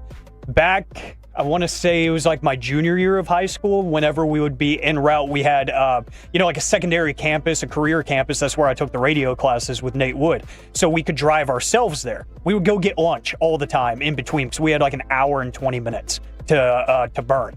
So we would go to Cane's all the time, and they were doing the peel off on the cups. And if you spelt out the word Cane's, you got something like $200,000. Oh my gosh. And all of my radio classmates, we swore we were going to buy a radio frequency with whatever money we got. And we were going to start our own station. We were like, yeah, and we knew it was never going to happen. That would be so much fun, though. We had Cane's spelt out except for the C, right? Okay. I had the C. I left it in my pocket and put it in the washer. No, you didn't. And it was ruined. It was gone forever. I swear I had the C. What? Not making it up. I thought it was going to be one of those that, like, there's always one or two letters that are super common that you're going to get all the time, right? I swore for whatever reason, I was like, C is going to be the one you get all the time. So I was like, I'll get another one. I'm not worried about accidentally watching that. We got the rest of the word spelt out. We were missing the C, and it turned out the C was the super rare letter. And I know now everyone will be like, hey, just hit a Reddit forum or whatever. But there was a time when that was not available to you. Oh, for sure. And like, did you go around going, hey, you have the C? I really need it. Like, hey guys, come on. I was just up in that tree. I've got an E. I've got multiple E's, but I just need a C. Let me ask the local leprechaun if he's got one. You know, go climb up a tree real quick and see. And I asked this because our guy James Tritley and I, we went to the Dallas Card Show yesterday, and it was both of our first times ever going. It was overwhelming. Yes, thank you. It's amazing, isn't it? It was awesome seeing some of the stuff that was on display and not exactly for sale. Some of the stuff that was for sale that you're like, how does one even acquire this? And how do you acquire this much money? Like, insane. So we're about to leave. I had bought a couple of boxes of WWE Select. I bought a couple of cards, too, of some people that I'm collecting. And James was like, I got to catch up to you. I haven't spent enough. And I was like, get some baseball. He's a big baseball guy. So he bought some Topps Chrome, I think it was 2021. And he was like, I don't know if I should do it. It's a little bit more than it is on eBay, but I could get it right now. And I was like, stop thinking and start doing. I peer pressured the hell out of him to buy that hobby box. Stop thinking. And he finally said, all right, I'm going to buy it. He bought it. We rip it in the car, and he pulls a one-of-one superfractor of Oswald Peraza. You sent us that picture yesterday. Is amazing. A one-of-one rookie card superfractor of the New York Yankees prospect Oswald Peraza. What are the odds of that happening? He paid $70 for the box. Oh my gosh. Yeah. So he beat the books. That's incredible. With the Dallas Card Show. His first time ever going. My first time ever going. And he pulls a one-of-one superfractor. It is ridiculous. And we stopped by RJ Duke's setup before he even bought the box. And one of the guys was telling him, he's like, hey, maybe you'll get some beginner's luck, you know? First time coming here, maybe you'll get something cool if you buy a box. And he was like, yeah, I'll think about it. He circles back around to a different table. He buys the second to last box of 21 Topps Chrome. Man. And it's his special. He loves the beat-up boxes. It had a big dent right in the middle of it. One-of-one superfractor. So we don't want to encourage bullying on this show. No. This is one instance where I guess it did work out. Would this be more peer pressure? We gotta go, Zach. Peer pressure. We're the KNC Masterpiece, right here on 105.3 The Fan, because it's your segment. Coming up next, we're doing that. The top 10 in honor of the Bengals' best wide receiver tandems of all time. Next on The Fan. Shag, I've never seen it before. Well, I mean, of course you have. It's the Rachel. Oh, is that your name? No, I mean, what's your name? No, I'm Jen. My name's Jen. Right, but I just mean like this is your haircut. But that's on your head. I'm not saying this is your hair. Okay.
you think it's true that you've got to forget something else to remember that Uber Eats has groceries? No, that's absurd. Hey, remember when you used to be what was it, Pepper Lady? Pepper Lady? Wasn't it Cinnamon Sisters? Basil Babes. Saffron Squad? Nutmeg Maidens? Paprika? No. Nutmeg Maidens? I just said that. Was it Spice Girls? Doesn't sound right. Was it Saffron Squad?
By our D&M Leasing Studios, it's the KNC Masterpiece on 105.3 The Fan. KNC Masterpiece right here on 105.3 The Fan. Corey Majors is hanging out on spring break with his kiddos. I'm still being reminded of what I said last week when I had my Duke basketball meltdown, and that is right. fair. Yeah, that's right. Right now, we have Zach Wolchuk. It feels like it would be foolish not to do a top 10, would it not? Let's do it. And I'm sure we'll get the top 10 at 420.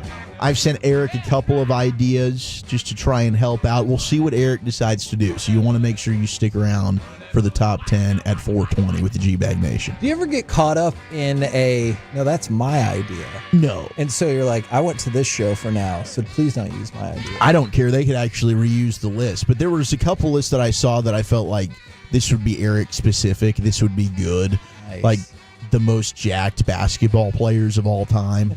Nobody loves the male body quite like my guy Eric. Yeah. So I felt like that'd be a perfect top 10 He's for him to do. connoisseur. He is. He is. And also a physical specimen in his own right. That's why I love him to death. I'm impressed that his handsomeness continues even after the haircut. I thought with the haircut, we were going to take a giant drop in his handsomeness. I don't believe that's been the case. Really no weakness to his game. I also thought, I used to see him without glasses and thought, gosh, you look a little odd. And then now with the LASIK, he never wears glasses, and I think hasn't changed anything. So some of us just aren't quite gifted and sculpted like that. 877-881-1053. What are the best wide receiver duos of all time? That will be the question today. Why? Well, did you guys see Jamar Chase and T. Higgins? My gosh, those guys are getting the bag. They have been paid. And apparently Trey Hendrickson is also in discussions with Cincy to go ahead and get some money. I mean, you might as well, right? Like, if you already paid those, you might as well be like, let's do it. Let's do it. And yeah, I agree with the 817. Hagee might be full on Dwight Howard. He hasn't officially become Dwight Howard, but he's slowly morphing into Dwight Howard. All right, I'm going to tell you a story that's not going to help my case. Okay. And that's how you know it's a true story, because it doesn't make me look good. So we had an intern at the newspaper. Shout out to my old buddy Nadal. And Rafi Nadal? No. And so she did not have a boyfriend at the time. And some guy was coming up, and she was like, oh, is he cute? And I gave her the breakdown. I thought it was a good breakdown. She goes, I don't know. You're a guy. You probably don't know. And then the dude came in, and she came back over to me, and she goes, oh my gosh, he is really good looking. And I go, see, don't you ever question my taste in men again. And so I really think that I can present an objective look at that. But that, plus what happened last Thursday, it's not a good look. It's probably not a good look. No. And I'm just saying, if I see a handsome man, I'm comfortable enough to go, that's a handsome man. Good job.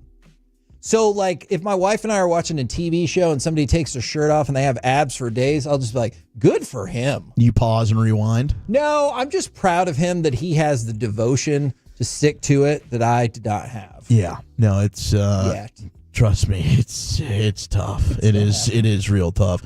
T. Higgins and Jamar Chase have now combined. I'm sorry for throwing you off. For a salary of $69 million. Nice. That's $10 million higher than any other wide receiver duo. Tyreek Hill and Jalen Waddle are at 58.3, and A.J. Brown and Devontae Smith are at 57 million. But that's $69 million. That's pretty damn impressive for Chase and Higgins. Yes. Is the most, which is incredible for them. Some texts that came in, best wide receiver duos of all time. We had a Torrey Holt and Isaac Bruce that was texted in. That's pretty high. We've got 1,000%. It's got to be Marvin Harrison and Reggie Wayne from the 574. Jerry Rice and Joe Montana was the best. No, that is not what we're doing. If you wanted to say Jerry Rice and John Taylor, I'm here for that. Yeah. But no, that is wrong. I'd like to vote Michael Irvin and Alvin Harper. Ooh, hell of a duo. I could see that. Really good. I could see that. An excellent duo. Maybe even we could do like Amari Cooper and C.D. Lamb. No, that one didn't really work out. Let me ask. Okay, I'll give you an Roy example. Williams, Miles Austin. No, to that. No. Larry Fitzgerald and Anquan Bolden. Boom, that's a good one. Is that better than the C.D. Cooper one? Yeah, because there won't be a Cowboy tandem on here, and I can tell you that Cardinals tandem is gonna make the top 10. Okay, it's gonna make it. Okay, okay. This is from the 33rd team. This is where this list is originated. So if you have an issue with it, take it up with them, not me. I'm just a messenger. Top duos of all time. Honorable mention is A.J. Brown and Devontae Smith. And they have been damn good together. I could see that. Could over you the course see of the last them few years breaking into this list then? I could. Okay. I could, especially now that they've got a Super Bowl, because this list came out prior to the Super Bowl. Okay. And if they continue on the trajectory that they're on right now, I mean, if they're both getting 1,000-yard seasons, now maybe Jalen Hurts hurts them. Okay. No pun intended. Yeah. Is there any chance Jerry Rice is on this list twice? Are you thinking with Tim Brown and the Raiders? I was going to say maybe T.O. Ooh, they do not have T.O. and Jerry Rice on here. So no, T.O. is only, or Jerry Rice is only on it once. Okay. But I think you could make cases like Jerry Rice and Tim Brown, two Hall of Famers, made the Super Bowl with the Raiders. Rich Gannon won an MVP. They were really, really good together. Yeah. But you're right, Jerry Rice and T.O., that's scary. Like, you're talking about arguably two of the top 5 all-time receivers in history. Yeah. And maybe it was just the crossover wasn't the peak of both men's powers. I get that. Number 10 is Tyreek Hill and Jalen Waddle. Ooh, okay. Now, with Tua, this is 2 years ago, not this past season, when it seemed like Hill and Waddle were never on the same page. Yeah. In 13 games with Tua, together, They had 16.5 yards per catch, 15 touchdowns, 145 catches, and just under 2,400 yards. Like, they were darn productive together. The Marks brothers, Clayton and Duper. Super Clayton, duper. I wasn't sure if they would be. It's a shame that team never actually went all the way and won anything, because I feel like Clayton and Duper get lost to time. They were also one that was mentioned here that they didn't end up putting a little bit higher. The top 10. They didn't. Number 9 is Isaac Bruce and Torrey Holt. I thought they'd be a little bit higher. That feels low. Yeah, I thought they'd be higher. Yeah, one of the best. That feels low. Isaac Bruce receiving totals ranked 5th. His receiving yardage placed him 2nd in NFL history at the time of his retirement. Torrey Holt was a shade behind Bruce in their career totals, but a bit better than him when the two were key cogs on the greatest show on turf. Can I ask you a question as we go through this, as obviously big day for Chase and Higgins? Mm-hmm. Are you worried that, not this list specifically, but lists in the future will be too slanted towards more modern football, because obviously way easier to put up yards with the defensive rules in place? Yeah, if they're going just based on production, then 100%. No question. I think that we're gonna fall into that. But then again, I wonder how many teams are going to be willing to pay the two receivers like this. Like what the Eagles did seems like a bargain now compared to what the Bengals are doing with Higgins and Chase. I don't know how many teams are going to look at, okay, we've got 2 stud receivers and let's continue this. I mean, look, the Rams even just said bye-bye to Cooper Kupp. Yeah. They've got their own tandem now, maybe a new one in Devontae Adams and Puka Nacua. But that's going to be moving forward. How many teams, when they have this, like Greg Jennings and Jordy Nelson, very underrated. Love that from the 940. And I apologize, the Marks do make this cut. They're a little bit higher than what the Tyreek Hill and Waddle were. Okay. All right. I think they should be. Yeah, absolutely. I do think. Number 8, and this has been texted in quite a bit, Lynn Swann, John Stallworth from the Steelers. Okay. I get that. Which hurts, from a Cowboys perspective, but they were very, very good. Swan was an All-Pro 3 times. Stallworth was an All-Pro in 1979. They won 4 Super Bowls together. And that's why I like the All-Pro, because I feel like that can transcend you through some of the statistical stuff that can throw you off. 7 is the Mark brothers, Mark Clayton, Mark Duper. So they come in at 7 on here. Super Duper. The Super Dupers. 6 is Marvin Harrison and Reggie Wayne from the Colts. Okay. Right. Okay, that means they've got Fitzy and Bolden in the top 5 then? Yeah, they do. Now, they played 5 years together. They were a terror, especially at home. They had crazy numbers at home. At that time, it was the RCA Dome. Number 5 is the tandem that this list is in honor of. It's already Jamar Chase and T. Higgins.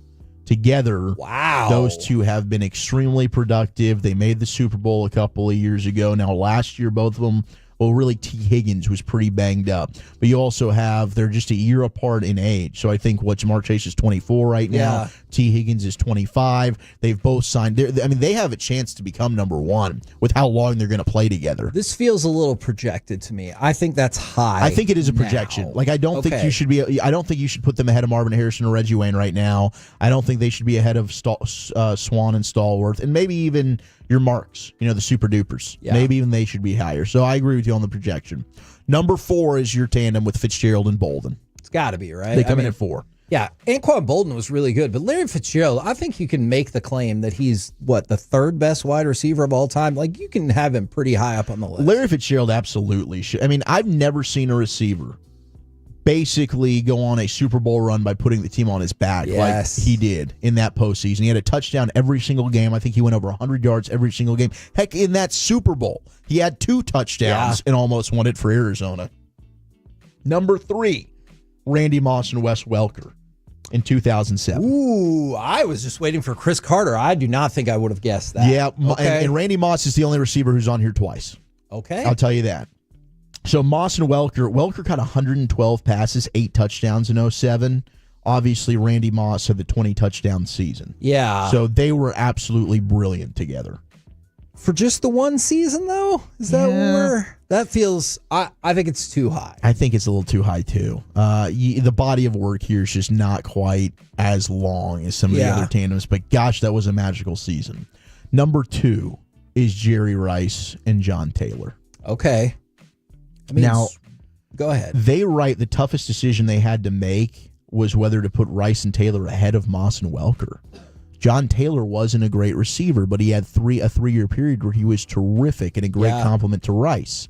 They compared 1989 to 1991, and then 2007, 2009 with Welker.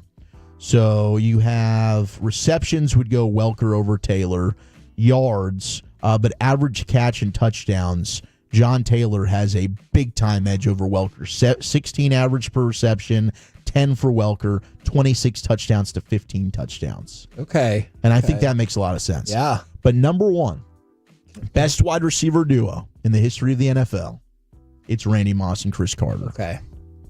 From 98 to 2000, 34 touchdowns for Chris Carter, 43 for Randy Moss. They both had over 225 catches.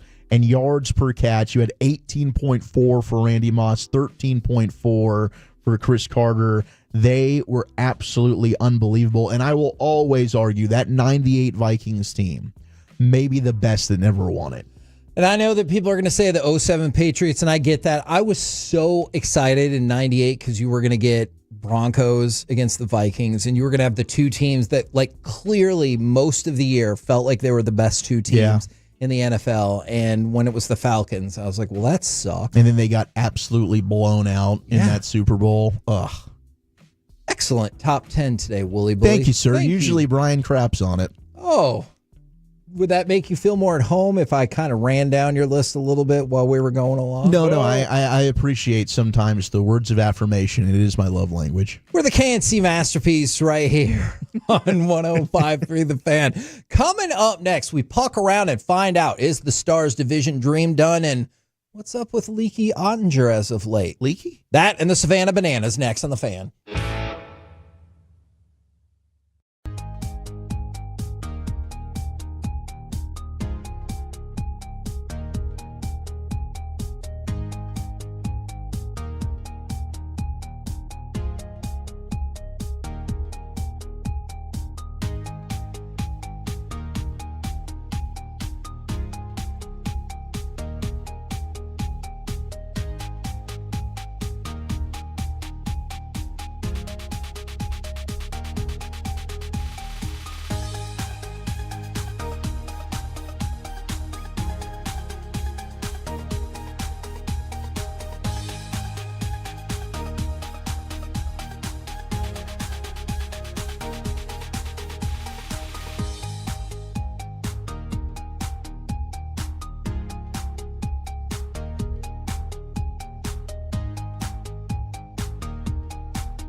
Uber Eats has Lola V products? I gotta remember that. Well, you know, they say in order to remember something, you have to forget something else. Okay, now that is a very cute haircut. That's like a little shag. I've never seen it before. Well, I mean, of course you have. It's the Rachel. Oh, is that your name? No, I mean, like, your name. No, I'm Jen. My name's Jen. Right, but I just mean, like, this is your haircut. But that's hair on your head. I'm not saying this is your hair. Okay.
This segment of the KNC Masterpiece is brought to you by Cars for Kids. Donate today at carsforkids.org and by the personal injury lawyers Frankel and Frankel. If you've been injured in a car or truck wreck, call Frankel first, 214 or 817-333-3333. With Frankel and Frankel, there is never an out-of-pocket cost. They only get paid when you win.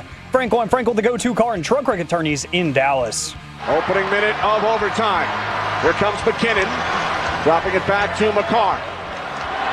Cal McCarr cuts to the middle, shoots, scores! KNC Masterpiece back here on 105.3 The Fan. Let's talk about them Dallas Stars, and we have to have some tough things to accept in this segment. So the Stars play a pair over the weekend. They lose a pair over the weekend, though. Wolchuk, you brought it up. By getting to overtime, you do at least get the 1 point out of the Colorado Avalanche game. But I want to go back to Winnipeg. We talked with Brian Ray on Friday, and I asked the question, do you need to win this game against Winnipeg probably in regulation if you're going to keep alive your dream of winning the Central? And he said, yeah, I think you probably do. That is not what happened, and unfortunately, the Stars lose that game 4-1. Winnipeg jumped out to an early lead. They were able to kind of coast to the end, and we'll talk about that a little bit more in just a second. But have you accepted the dream is probably dead of the Dallas Stars winning the Central? I have. I know they have one more matchup head-to-head, but the odds of them being able to catch Winnipeg are not high. Right now, it's like, can you just hold on to the second spot in the Central and just be able to keep the Avs at bay? Now, there's been a little bit of a gap created. So it's Winnipeg, Dallas, and Colorado. And then I know Minnesota's primed to get a wild card and all that good stuff, but it looks like you're probably going to play Colorado. Because remember, the playoff seedings are different. I know this used to drive Mike Bassick freaking insane. It is annoying, and I hate it. I want to go back to the old way of doing this. We don't do 1 through 8 anymore. Here's how it goes, in case you didn't know. So each division will have its top 3 seeds. So right now it would be Winnipeg as C1, Dallas as C2, Colorado as C3. They'll do the same thing in all the divisions. And then the top 2 other teams in the Eastern Conference outside of those will get the wild card. The top 2 in the West will get the wild cards for that conference. And that's just how it is. It's to kind of foster more rivalries because you're like, you're guaranteed if you're second or third to play somebody in your division in the first round of the playoffs. Even if you win your division, there's still a pretty decent shot that you'll play somebody from your division. But I do not think it is helpful for people who are trying to disseminate how the playoff bracket looks. No, not at all. And last year, did any of us feel like, okay, the Stars are the best team in the West? They have the best record. They're the number 1 overall seed. Your reward is, here's Vegas. Yeah. It just did not feel like, okay, and maybe this year it's the same thing. Like, just because Winnipeg, go for it. You know, starting off with Colorado, that is a really, really tough matchup. It might just be no matter where you end up placing in the West, it's a gauntlet just to make the Cup final. I mean, look, because a probable road right now would be you open against Colorado. Hopefully you have home ice. Then you play Winnipeg, and then you finish up against either Vegas or Edmonton. So, I mean, none of those series, it feels like, are going to be easy, which is why I kind of wanted to throw out this question. I like Jake Ottinger a lot. Like a lot. I've found out on social media, maybe there are some people who like him less, but I like Jake Ottinger quite a bit. These last few games, though, because I think you can go back to the Edmonton game a week before, and he's been leaky this month because go back to Edmonton, Winnipeg, Colorado, all road games. I concede that, but he gave up a total of 13 goals in those games. And you've started to see, because what it used to be the great thing about Ottinger is, hey, it might not always be a shutout or 1, but he's always going to give up maybe 2, maybe 3 goals, keep in the game, give you the opportunity to win. But if you look at his goals against this month, you're at 3.5, 3.57, because he's had strings of where he gave up 3 goals, 2 goals, 5 goals, 4 goals, 4 goals. These last 3 games have been his worst of the season. What Does that concern you? Because I'll admit, with about 16 games to go until the playoffs, that concerns the heck out of me. And why do we think it's happening? Let me ask you this. In last year's postseason run, was there a game that you think Otter stole that game for you? Ooh, that's a good question. Because I remember in the time thinking no. And I know with Jake Ottinger, he's been really good for the majority of the season. And that Game 7 against Calgary is one that will forever be a historical, lore, all-time hockey goaltending performance. But Jake Ottinger needs to step up and play better in the postseason. See, and you know what's a shame is if you don't get that final goal, and I know this is just the way of sports, then you don't get a chance to change the narrative. Because you know what I would have said? Game 1 of the Western Conference Finals last year. But I know, obviously, they ended up losing that game in double overtime. But that's fair. He kept you in the game. Exactly. I get what you're saying. But you didn't win it. Exactly. And so that's tough because I can't use that as an example, right? But had the Stars been the team that scored in double overtime, I would have been like, his save percentage was like, I don't know, like 940 or 950. He only gave up 2 goals in an overtime game, but in a double overtime game. But instead, what happened is you lose and you're like, well, their goalie kept. But that's what it takes. If you want to go and win it, it's Binnington on that run that St. Louis went on, right? It's, I mean, heck, the year the Stars won it, when you go back to Eddie the Eagle, I mean, it was unbelievable performances against other elite goalies, Patrick Waugh, Dominic Hasek, some of the best the game's ever seen. So when these teams are going to go on these cup runs, there's usually a game or two where you're looking at your netminder and saying that dude stood on his head, was incredible, whether it was a shutout, whether it was a 2-1 victory. And Otters had some great moments in the postseason. But we've also seen maybe a lack of consistency a little bit. And I think usually I will blame the defense in front of him because I don't think the Stars have been a great defensive team. I still think what might end up being the doing for them is their top 4 at the blue line good enough? And as much as we were all, and I want to make this very clear, all stoked about the Rantanen deal, right? I really thought there was going to be a defensive deal that came along with that, or a specifically defensive-minded deal. And I know you can say, well, look back, it was a few weeks earlier, the Stars had made a couple of moves as well. Did not love the defensive move that they made there as much. I really thought the Stars were going to make another move to get somebody back on the blue line. And that not happening is concerning because, and it'll always, I know it's chicken and the egg. Like, is Ottinger leaky? Is the defense in front of him leaky? Take a look at the shots on goal, and that'll probably answer some of your questions. But now that you're probably not going to change it, especially with concerns about Miro and the if, not the when, that he comes back, I'm concerned about this. And I saw something that you'd said along that probably kind of fits this narrative is the best goalie tandems. Yeah. Or power ranking the goalie situations. So the Stars are 7th, which is unfortunate because, and this was before yesterday's game, you're like, that's about right. But then who's number 1? It's Winnipeg. Obviously, it's Winnipeg. You've got Hellebuck there. And I am concerned. I think Casey DeSmith has done an awesome job this year. I'm concerned that this is a terrible time to fall into a rut. And so I'm hoping there's still, almost about a month left in the season that you can break out of that in time for the playoffs, because you're going to need a couple of stand-on-your-head performances if this team is going to go win the cup, which is what the expectations. Anything short, to me, of winning the cup this year is a disappointment.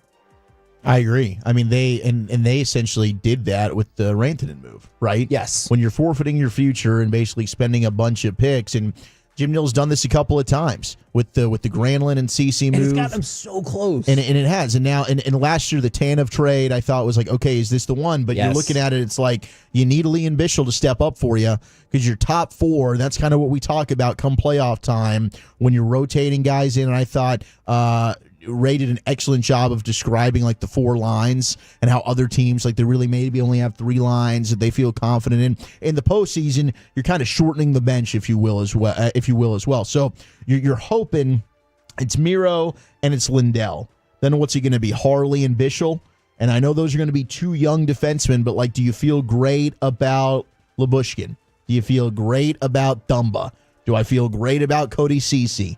Brendan Smith's been a rotating piece for you right now as a defenseman. Those 4 right there, Bischel, Thomas Harley, and then you better darn well have Miro and Essa Lindell. Now, for Miro, because you bring up a whole different set of discussions. So I know Jim Nill, before the trade deadline, had said maybe Heiskanen could be back in time for the playoffs. They would have a better idea mid to late March. All right, well, obviously, if you're anxious for something, even being close to mid-March counts as mid-March. And so he was asked a couple days ago, hey, this counts as mid-March. Where the heck are we?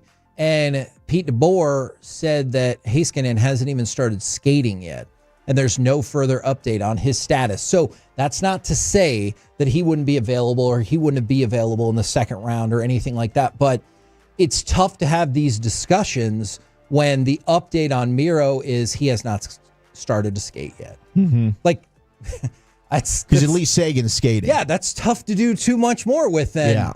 Okay, well, let us know when he starts to skate, and we'll go from there. One positive, you did get Rope back out there against the Avalanche yesterday. I know, obviously, the game didn't go how we wanted, but you did get him back out there. He was able to, we talked about he needed to slow his heartbeat, just take a beat, and he was back out there. So I think that is a great development because obviously he's in your group of top players. And if you don't 100%. have him, well, then I don't know how I think this player. I don't think it's going to. I think you have to have him. If you don't, then we've got big-time issues. But you're right. It's great to at least get Rope back in there. Him and Rantanen together. I mean, that's a big part of why they were able to make this move. With the Finnish Mafia, they played together. They've got a good relationship. You love that nickname. Let's make it happen. Now, to go along with that, actually, this has nothing to do with that. I don't know why I said that. That was ridiculous. This is a total side story that has nothing to do with the Dallas Stars. The Savannah Bananas. Woo, banana time. Saturday night. Did you see that they legitimately sold out Raymond James Stadium in Tampa? Amazing. It really is, isn't it? It is. So this marked the first time that the team ever played in an NFL stadium, and it feels safe to say that it was a massive success. 65,000 people went to go watch this game. What is it that you think gives it this kind of appeal? Because I know, like, if you're in your minor league stadium, you're doing bits every night, and you're like, this might be more fun than the alternative. But to fill up 65,000 for a pseudo baseball game, I know it's baseball, but you know what I'm saying. Are you surprised that they have this level of appeal? And we talked about when they were going to be in Frisco, like the wait list was unbelievable. Like, they just have that appeal right now. TikTok, man. I think TikTok, they have done an excellent job of promoting themselves on social media. They've got players that have their individual TikToks they're constantly making videos for. So I think they've really done a good job of, and something baseball hasn't, right, is really marketing towards the younger audience. So now you've got kids that are like, I really want to go see this.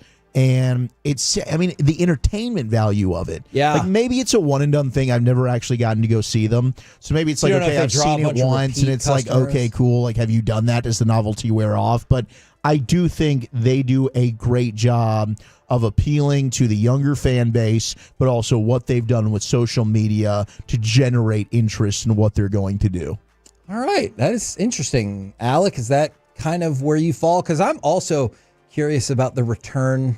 Yeah, return ticket buyer. I mean, it feels like it's got to be some people because they're doing great. Yeah, I think the social media aspect definitely is what's carrying it because I don't seek them out, but I consume a lot of their content because of the ways that they've been able to manufacture interest just by getting other people invested. It gets reposted onto my timelines, and then I'm going down a wormhole on their TikTok page of what bits did they do in this game? Oh, this has 1 million views. What did they do here that was entertaining and funny? And I mean, it's a nice escape from reality. If anything, like, it's cool seeing the home plate umpire dancing and stuff when usually he's like the biggest villain of every baseball game. Seeing him involved. He's trying to stop their hijinks and shenanigans. Exactly. And then you just see a random dude walking out on stilts and you're like, why? What is the reason? Like, even if it doesn't make sense or it doesn't exactly resonate with me, I'm still watching it because I'm like, I have no idea what the hell is happening right now, but it's kind of fun. So kudos to them for making, essentially like a summer league baseball team interesting. Yeah, that is a great point from both of you gentlemen. We're the KNC Masterpiece right here on 105.3 The Fan. Coming up next, let's chit chat with those fellas from the G-Bag Nation right here on 105.3 The Fan.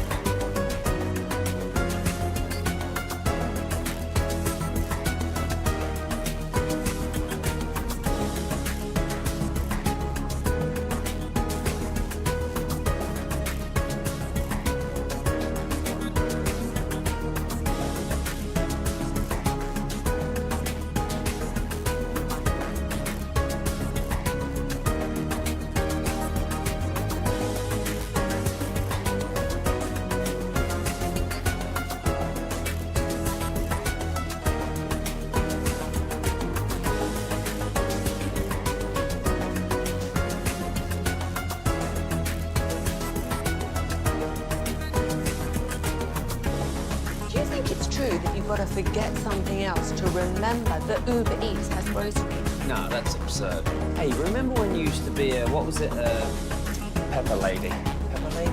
Wasn't it Cinnamon Sisters? Basil Babes. Saffron Squad? Nutmeg Maidens? Pre-Curb? No. Nutmeg Maidens. I just said that. Was it Spice Girls? Doesn't sound right. Was it Saffron Squad?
got to remember that. Well, you know, they say in order to remember something, you have to forget something else.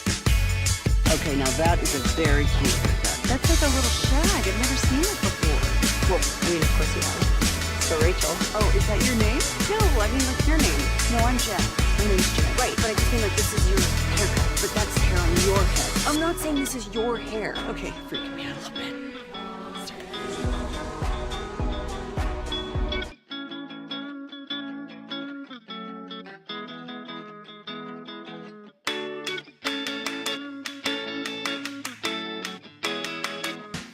This segment is brought to you by Classic Chevrolet. If you're in the market to upgrade your vehicle, get to Classic Chevrolet in Grapevine.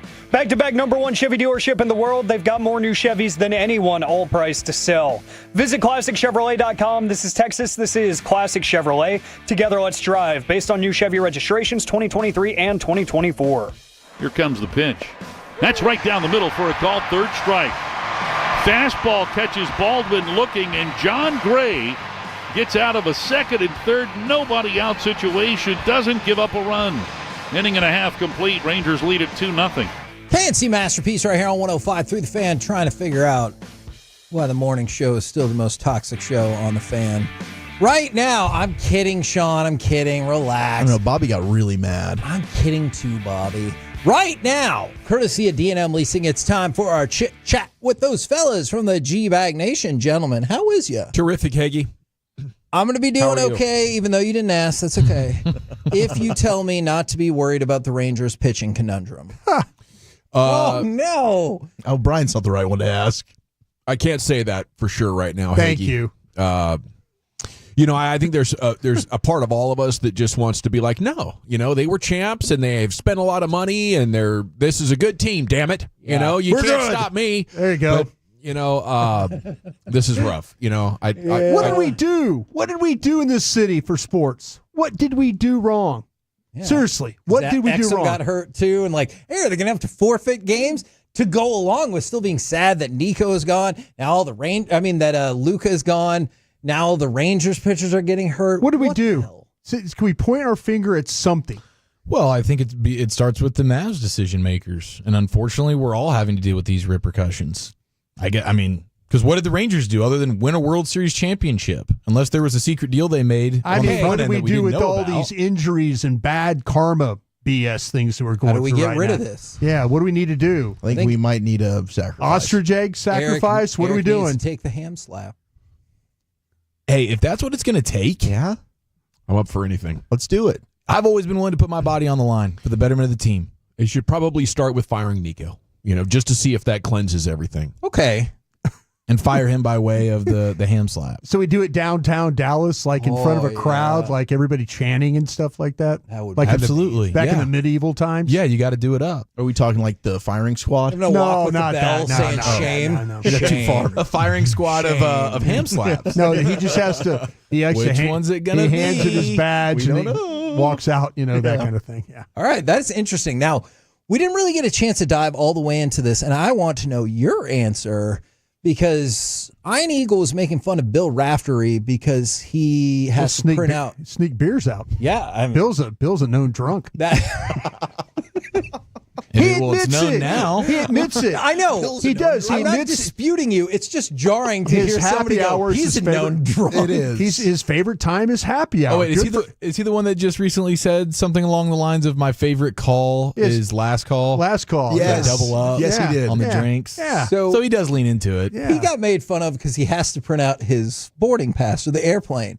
Are you also somebody who has to print out your boarding pass for the plane? And if so, can you please tell me why? Don't have to, but I usually do end up doing that because the apps, I can't manage them, It's like just airplane apps. What was that laugh? The apps. I can't manage them. The phone apps for the airlines.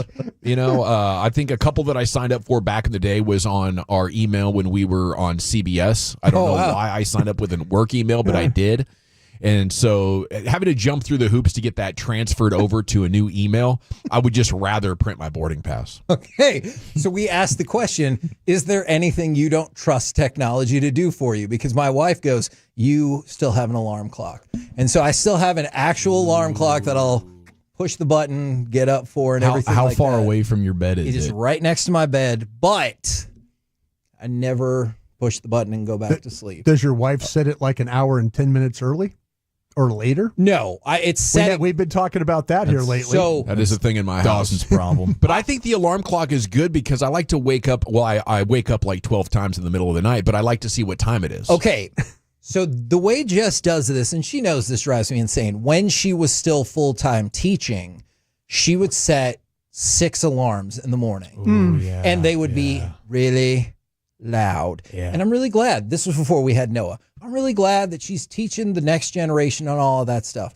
But I don't need to wake up at 5:30 in the morning. So if we could just lower the volume, and then it would go off at 5:31, 5:36, 5:42. And I was like, why? Yeah. Set the one alarm that you need and let's go. I love a good snooze, man. I really do. I'm a big time culprit in that. My wife can't stand it either. I just hit the snooze button. I don't set a million alarms. It's the same alarm, but it's going to pop off every about 2-3 minutes. But what's the appeal of that as opposed to setting it and getting more sleep to begin with? Because there's just that process of having to convince yourself to get out of bed. And if you have the self-awareness, you know that you need that time to negotiate with your own self about whether or not you're going to do the things that you need to do. Just a couple more minutes. Couple more minutes, man. And I know it's not good for you. Like the sleep experts say, you should just pop up. Yeah. And every once in a while I have a pop-up moment and I'm like, it's going to be a day. Hell yeah. It's going to be a day. Yeah. And then like 3 months later I have another one. See, I was going to ask you guys. Every quarter. I tend to wake up like 2 or 3 minutes before the alarm even goes off. See, that's impressive. If someone your body clock is dialed. Somebody goes, hey, tell me a skill you have. I can wake up before the alarm goes off. That's no matter the alarm? No matter. 2 minutes every single time. That's amazing. Every single time. So it's not the same time every day. It's just whatever the alarm says, it's going to be a couple minutes before. I can if I That's set psychopathic. If I say it for 8 o'clock, awesome. If I set it for 8 a.m., I will get up at 7:58. My eyes will open up. I'll look at the clock. And I'll turn it off. Time for Daddy to take a pee-pee before it goes. Yeah. What's the first thing you do when you wake up in the morning? I'm 61 years old, bro. What do you think? Yeah. How many times are you peeing in the night these days? I don't have to. It's been weird. Oh, really? Yeah, you could take like vitamins and stuff. You take a pee vitamin? Anti-pee vitamin? Yeah. You wear the overnight There's an diaper. anti-pee vitamin? At what age do you get the anti-pee vitamin? Vitamin P. Or you just don't drink a bunch of liquid before you go to bed. See, and that's the tough part. I love a good chug before I hit the sheets, man. Oh, we know. That last chug of the day, it's important. I really hope we got specifically what you said as a drop because that was tremendous the way you I specifically painted that picture. You really did. It's a water chug, cold water chug. Cold water Not chug at room night, temp. especially in the morning. The cold water chug's important. Yeah. What is the point of a cold water chug at night, though? It's just the soothing factor. I like being cold at night, so that like starts the process of wind down time. Yeah. Body knows when it gets chilly, it's time to shut the eyes. Okay, man, you guys are so in touch with your body. I like it. Now, I told you, we're a show for the people. That's right. We're gonna go around the bodies at 2:40 today. What I find is that if I eat a lot of sugary snacks at night, that makes me have to pee a lot. Does it? I have to pee pee a lot. Yep, at night. Huh, that's not what I thought you were going to say. That makes you have trouble going to sleep, and I was like, that makes sense. But so you eat a bag of donuts, you're up all night. Peeing. I don't know if it's. peeing out the I don't know donuts. specifically about the donuts, but if it's a flurry of chocolate chip cookies, donuts, variety of stuff. If my diet's off, high sugar in the bloodstream. You just ate a party platter of cookies and stuff like that. That's what you're doing. Well, not lately. But that has happened, Brian. I'm telling you, I do not have a healthy relationship with food. I just crash diet 4 months out of the year. Okay, you do a good job. Right now, you always win the challenges. Have you slipped up at all? I mean, what would you say? Fruit Loops counts as a sweet? Yes. I would argue that it's one of the worst things you could put in your mouth. Okay, yes. Then it didn't go well last night. Was it the whole box? Hey, that nighttime cereal becomes much more enticing as the sun goes down. That big chug of water and that nighttime nice cereal. big old bowl of cereal. And that 3 cheeseburger patty that I eat every day. Hey, that's lunch. Eric, I want to know if this applies to you then. Do you ever feel judged by a place that tells you that this meal is like for 3 to 4 people and it's just for you and your wife. And you're like, hey, screw you, Wingstop. I don't know what like the guidelines are, but this is for us too. I'll decide if this is a family meal or not. When we were at the airport waiting for our flight to go to Arizona, I ordered the patty melt, and I knew I should have ordered an additional patty on top of it. And the lady was like, nah, you really don't. This is like, oftentimes people share this particular sandwich. Which and I was was ridiculous. Like, okay, I let her convince me that I didn't need the extra patty. I trusted a stranger, and that's the last time I do that. It was like the thinnest, just bare minimum. Like, there's no way people are sharing this sandwich. That was awful. It was I feel like you've been compensating ever since. I have kind of swung the pendulum, maybe a touch too far. Like every time it's like, no, but that one time I didn't get the extra patty. Make it 4 patties. Make it 17 patties, please. I'll have 17 of them. It's delicious. You're just obsessed with ground beef, aren't you? I love ground beef or pattied up. I mean, the patty actually tastes better. If you're pattying it up, it tastes better. Came out of the kitchen to see who you were as a human when you took down the triple burger, and then one of them bought you a dessert because they were so impressed that you got that done. I mean, they were more stunned you weren't obese. One of the honors of a lifetime. And I was like, I was sitting right next to them. They're like, is this the guy? No, not me. I actually had order envy because of the mac and cheese with the bacon. It was good. The bacon mac and cheese was something that was just one of those swing and misses for me. You could have piled it in there. I was thinking about it. I was like, man, that would actually taste good. I will scoop some of yours and put it on my burger. What do you guys got coming up on the program today? Pure Gold, as always, thanks for asking. We will talk about everything that developed over the weekend and has developed so far today, including this Anthony Davis news right out of the gates. Greg Wyshynski joins us at 4. He's the former puck daddy from Yahoo hockey coverage. Oh, yeah. Now he's with ESPN, and he'll tell us how amazing the Stars are at 4. The Anthony Davis countdown return has begun. Woo! We're the KNC Masterpiece. Make your way back with us tomorrow, 10 a.m. to 2 p.m. right here on 105.3 The Fan. Say goodnight, Kevin. Good night, Kevin.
driven by our D&M Leasing Studios. You're rolling with the G-Bag Nation on 105.3 The Fan. Here we go, Hour 1, G-Bag Nation, 105.3 The Fan. Thanks for making us part of your day. General, at your service. Salute to you. There's Brian Broaddus, former Cowboy Scout, Super Bowl champion. Lucius Alexander was in the Pimp Cup at Master Control. Nice job by Wolchuk there, filling in for Majors today on the KNC Masterpiece.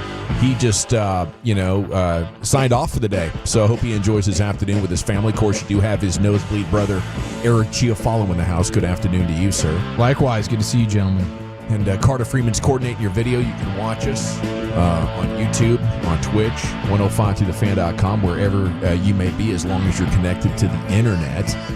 Okay, we'll get some Dirk thoughts here coming up in about 20 minutes. He did an interview on his sister's podcast over the weekend, but we're going to open with Mavs news here as they have assigned Anthony Davis to the Texas Legends, allowing the 10-time All-Star to practice with the G League team and run some 5-on-5 scrim as he ramps up to return from a strained left adductor.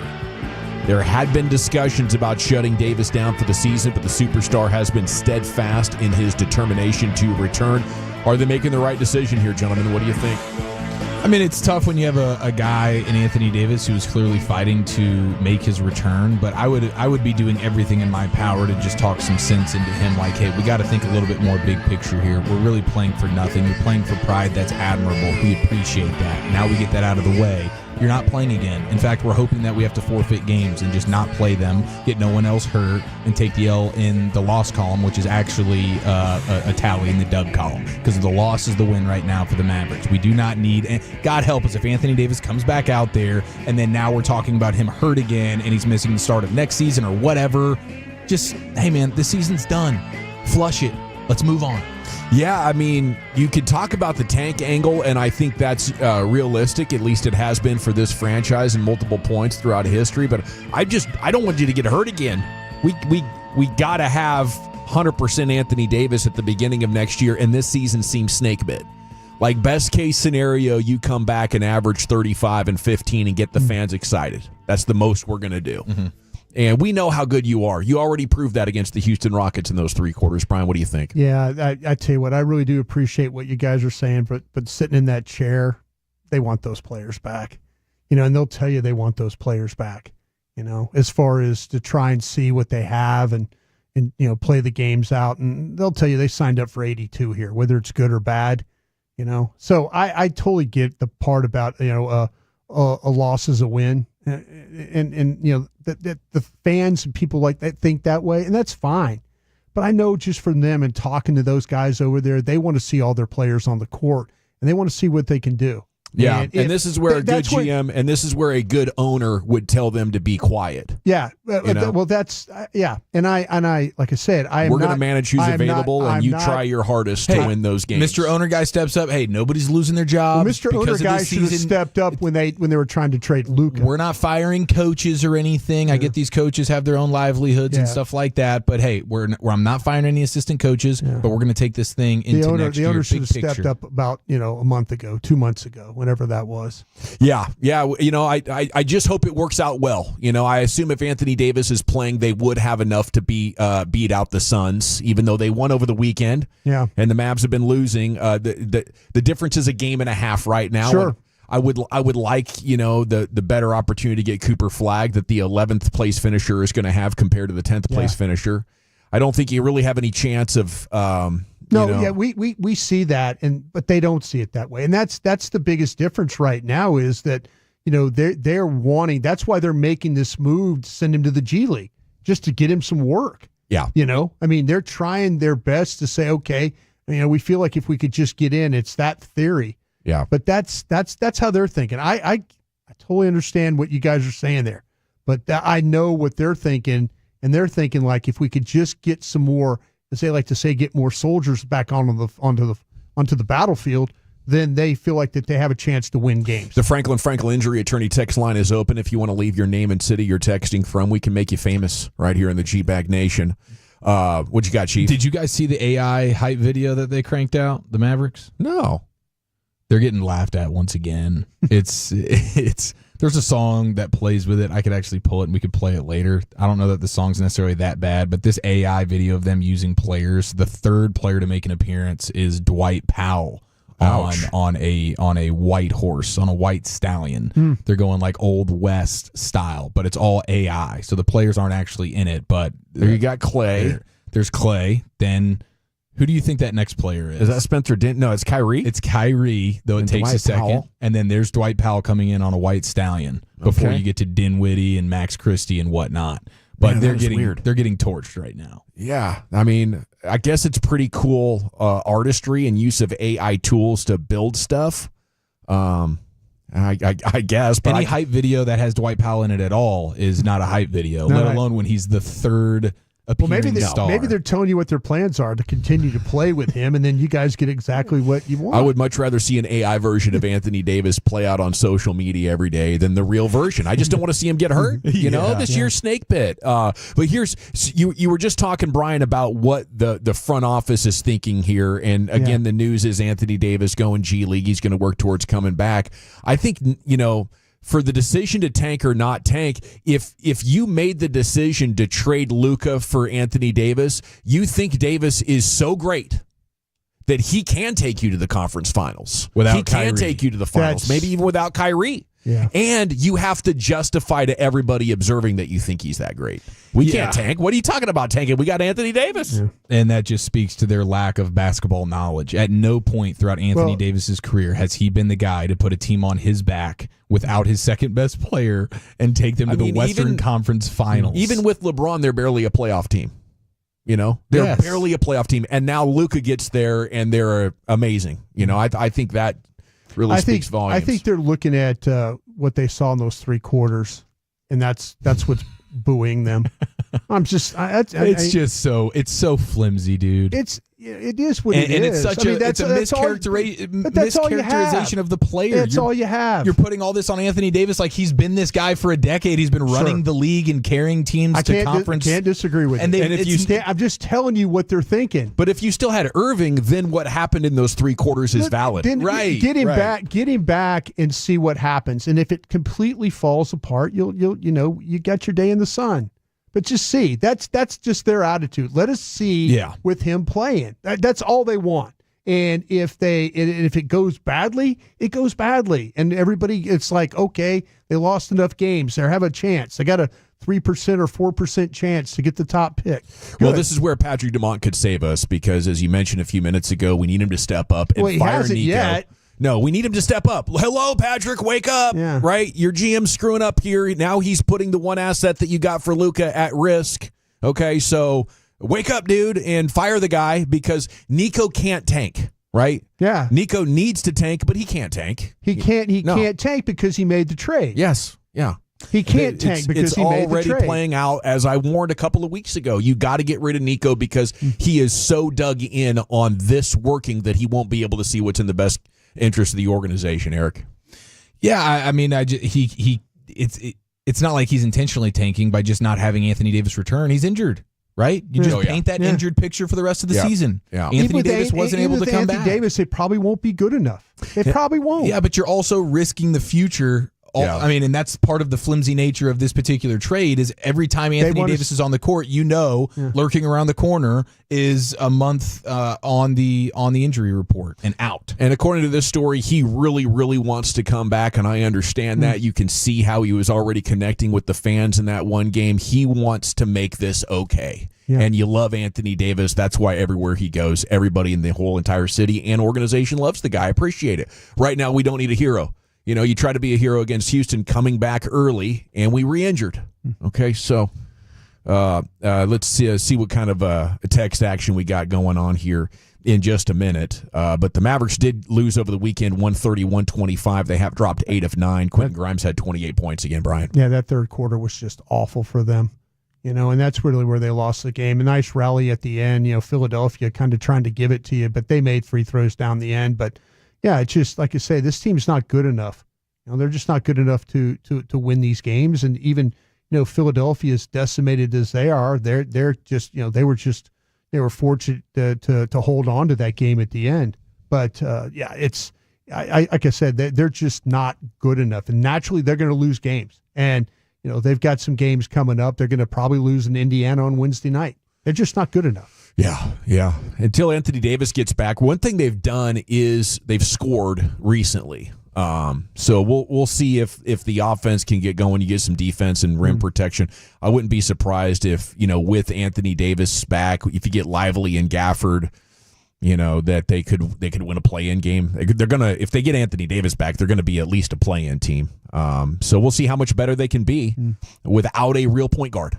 It's that's real what's tough sled. That's what's going to kill them. Yeah, they don't have anybody like that. I guess it kind of depends on the matchup. If you come up against an elite perimeter defense, you won't even get into your offense against OKC. No. It'll be a bleep show. A lot of 25-point blowouts. Cooper Rush going to the Ravens is a big Cowboy topic. I thought it was clear they should bring him back, but he gets 2 years and $12 million, I think. So maybe it got out of their $6.5 million a year. $13 million. Yeah. So I guess out of their price range a little bit. But now it opens up some interesting stuff. Like, do you bring back Trey Lance? Do you want Will Greer as your backup?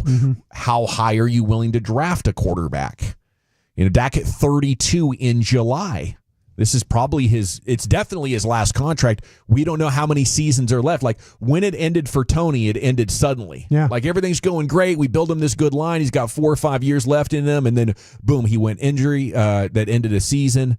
Injured the next preseason, and boom, that was it. You get a rookie playing well, and they were ready to move on. So I don't know. Then you have to wonder, would they go into free agency to replace him? There's got to be some veterans that are out there. I as asked well. about Trey Lance, and I got an answer of they're not sure yet. That's the answer I got about Trey Lance. So obviously the thought is about drafting a guy, but at how high, and they've got the multiple fives that they can play with. And see if in fact somebody falls to them that they really, really like. There's a lot of those guys that are kind of down the line that would be, 5th, 6th round guys. If they want to go that route, that would be okay. I just don't know how you let Cooper Rush go, though, to be honest, for $6.5 million because of the winning percentage that he's put up the last 2 times you needed him for an extended stretch. If you want to have a chance, it's by getting an amazing running back and having a quarterback that can manage the game plan enough to win if you get a defensive performance. And he's done that. 2 times in a row, 4-1, 5-3. Am I crazy here? $6.5 million? Yeah, I mean, there's a part of me that feels like, because you're right, there's a part of me that feels like they're open to the idea of sucking if Dak gets hurt again. That's what I was thinking. I like that. Yeah, somebody spoke some little bit of sense to him. Like, hey, if Dak gets hurt, we really need to be super bad. Like, we know what Cooper Rush can do, which is ultimately not lead us to the promised land, but he will maybe win 1 too many games than we want him to. So if Dak's going to go ahead and have another season-ending type injury, then we'll just kind of lean into it and we'll kind of start anew. Cooper Rush might be the reason that you can't get Ted McMillan, who ran a 40 at his pro day today, 4.48, not blazing, but pretty dang fast still. Yeah, the guy's 6'4", like 219 pounds. I mean, this guy's a legitimate player. He plays on all levels. He plays well. You could see he's such a long strider that he doesn't look like he's playing fast, but you could tell he could run fast. The guy, again, I have questions about is Will Johnson, the corner from Michigan. That's the one I don't think can play really, really fast. I knew McMillan with his stride that he was going to run. I thought his time would be kind of right where it was. I thought it was going to be low 4.5s, but he actually ran better than I thought he would at the 4.4. What did you say the time? 4.48. 4.48. There you go. That's pretty dang good. Do. Yep. That's what Does that make him go top 10 for sure, you think? Or do you think he can still get to 12? I've always felt like that he was that player. I felt like if he got to Dallas at 12, somebody made a mistake in this draft. Greg Wyshynski's coming up at 4 o'clock to talk Dallas Stars hockey with you, the ESPN senior NHL writer. Back-to-back losses, 4-3 to Colorado yesterday, in overtime at least. Duchesne and Bourque tallied late there in the third to tie it up. Rantanen got a pregame video and an assist versus former teams, so that was pretty cool. But the Avs are now just 2 points short of the Stars in the division. They're going to host the Ducks tomorrow and the Lightning on Thursday with 16 games to go. Just a little back-to-back or nothing to be concerned of. I mean, they played well, didn't they? Played well. Yeah. Friday night they didn't. Friday night they were bad. Friday night they were bad. Otter looked like a sieve. Yeah, they were. But yesterday that was good to get back, at least to get the thing to overtime. Okay, it is official for the Rangers. Opening day starter is Eovaldi, as it's the first back-to-back opening day starter since Kevin Millwood in 2006. That's crazy. There've been a lot of good pitchers, Yu Darvish, Yeah, like right. how did we not? Christian Pulisic and AC Milan talk an extension halfway through a 4-year deal. He tallied again over the weekend. Becomes only the second player ever for AC Milan to have 15 goals or more in his first 2 seasons. He joins Zlatan Ibrahimovic with that honor. Pretty cool international soccer name there for you. Big Thought you'd time appreciate player. it. Yeah, absolutely. Okay, Dirk has spoken. His thoughts on where the Mavs go from here, and Luka mic'd up over the weekend, said something real interesting. That's next in the nation. This nation is growing, and it's thanks to you. Let your friends know that.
Uber Eats has low fee products? I gotta remember that. Well, they say in order to remember something, you have to forget something else.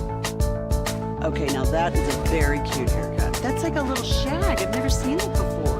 Well, of course you have. It's the Rachel. Oh, is that your name? No, like your name. No, I'm Jen. My name's Jen. Right, but I just mean like this is your haircut. But that's hair on your head. I'm not saying this is your hair. Okay.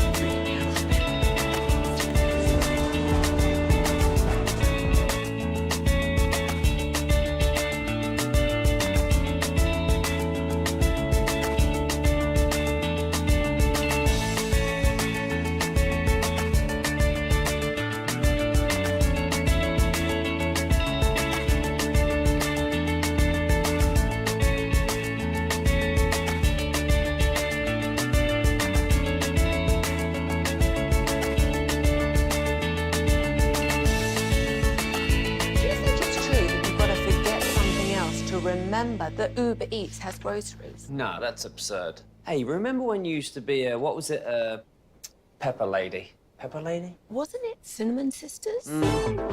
Basil Babes. Saffron Squad? Nutmeg Maidens? Paprika? No. Nutmeg Maidens. I just said that. Was it Spice Girls? Doesn't sound right. Was it Saffron Squad?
All right, welcome back. It is the G-Bag Nation here on 105.3 The Fan. So Anthony Davis just went to G League practice for one day and then came back. That's cool. Yeah, he's been recalled. Him and Jaden Hardy. I guess it was just they wanted to get one good, hard 5-on-5 practice under the belt of Anthony Davis. And so one day with the G League and he's back. Jaden Hardy might even play on Wednesday for the Mavs. Suggest that, I don't know, that kind of sounds like maybe Davis could be back in a week or so. Yeah, I mean, if he's out there, it almost felt like that was one of the last things they wanted to see him accomplish, maybe see how he recovers from that, and then go from there. All right, what's your takeaway here as we get a cut of Luka Doncic mic'd up over the weekend and the Lakers win over the Suns? This segment of the Nation brought to you by the Frankels. If you've been injured in a car or truck wreck, call the Frankels first, 214 or 817-333-3333. There's never an out-of-pocket cost. They only get paid when you win. Franklin Frankel, the go-to car and truck wreck attorneys in Dallas. Here's Luka. I've never been open so much in my life. It's the first time I make this open shot. I've never been so open in my life. It's the first time I've ever made this open shot. So I believe he got a particular look offensively with the Lakers, and it's not a look he's used to getting because he's not used to getting such great looks. Yeah, well, maybe a testament to the J.J. Redick offense. I don't know, with LeBron out. I don't know where that extra spacing is coming from, but to me, I heard an exhausted Luka. Yeah. Don't you? Huffing and puffing. Is there any other kind? I don't think so. No. I mean, that's... Yeah. I know that sounded well from my own experience trying to catch my breath and communicate during sports. Yeah, little did you know this was 30 seconds into the game. Either that or he just caught a really good Phoenix defense that's really not trying very hard on defense right now. Hey, that always helps. That'll help you get a nice look. I nothing against Luka. I mean, obviously the Lakers are playing much better with him in the lineup. Yeah, no doubt. They are. Okay, where do the Mavs go from here? How does the big German answer that? We got some Nowitzki. He did a podcast sit down with his sister. Do you pronounce it Silke? S-I-L-K-E. Silky, maybe? He was on YouTube. Well. He was on, thank you. Yeah, I'm doing my best here. I wish I could save you while you drown, but I can't. I don't want to. Just kind of clapping and just pulling. I'm cheerleading for you. You got this, buddy? Yeah. Hoops Hype had some of the translated quotes for you. Dirk on the Luka trade. At first, I was shocked like everyone else. I don't think anyone saw it coming. For me, totally unexpected, completely out of nowhere, yada, yada, yada. Says, I was so stunned that I just put everything aside. We were supposed to go for a quick lunch with the family before flying out, but instead I sat in my room for an hour scrolling through X trying to figure out if it was real. Everybody was on ball sack alert at that point for probably a good hour plus. Shams, the way Shams, you played that audio of Shams the other day describing what it was like sitting there with that, trying to get that tweet prepared, and like his hands were shaking. And did you think it was real? That kind of exactly, yeah. And he didn't have a graphic to tweet out because he wasn't prepared for this. Yeah. So that was part of the reason why everybody thought, like, wait, is this real? Because Shams' breaking news tweets usually have a graphic accompanying them. Yeah, he even mentions that some people were saying the entire trade was fake. But then I just followed, and every player was reacting with something. The entire league, the entire basketball world was in shock, and we still are. We're still waiting for an explanation or something that helps make it make sense. On reaching out to Luka, immediately did. At first, he didn't reply. He was probably overwhelmed. In English, you would say he had a lot going on. A day later, he finally responded. I think he was pretty emotional. He didn't see it coming at all, and then I thought it would be nice if I supported him in his first game. He hadn't played for a while. He was injured, so I flew to L.A., just wanted to show that our friendship still stands. Dirk with the loyalty factor. Yeah. Always there. On Luka's first Lakers game, it was strange. I was standing in that empty stadium and then ran out of the court in yellow. It was unbelievably bizarre. And, of course, it's going to take weeks and months before it starts to feel a little more normal. Tough situation, but in my tweet I made it clear I will always be a Mavs fan. I don't think I'll ever get used to it. You know, I just think Luka with Lakers will always be a shock, even if he spends the next 10 years there. Yeah, I think there's a real chance of that. We'll see how time kind of heals some of this stuff, but right now, every time I see it, it's still jarring. Dirk says this trade really hurt, and it'll take a while before everyone processes it and moves on. You see what you've done, Nico? I mean, I don't think Nico cares. He hasn't used Nowitzki in any sort of an advisory role for 2 years. No. Hasn't even referenced him when given plenty of opportunities him and to the talk owner about both. Great players. Let's talk about the greats with all-time work ethics like Shaq and Kobe. Clown. That is seriously just, it's satire. Yeah, it is. It is. It's hilarious how unqualified these people are. But sometimes the less you know, the smarter you think you are about something. Dirk on Mark. I don't think he has much influence anymore. I appreciated Dirk saying this. I don't think Mark had anything to do with this. I think he's a victim just like the rest of us. Nothing. I think he got out of there before he was the one that had to make the tough decision. Maybe.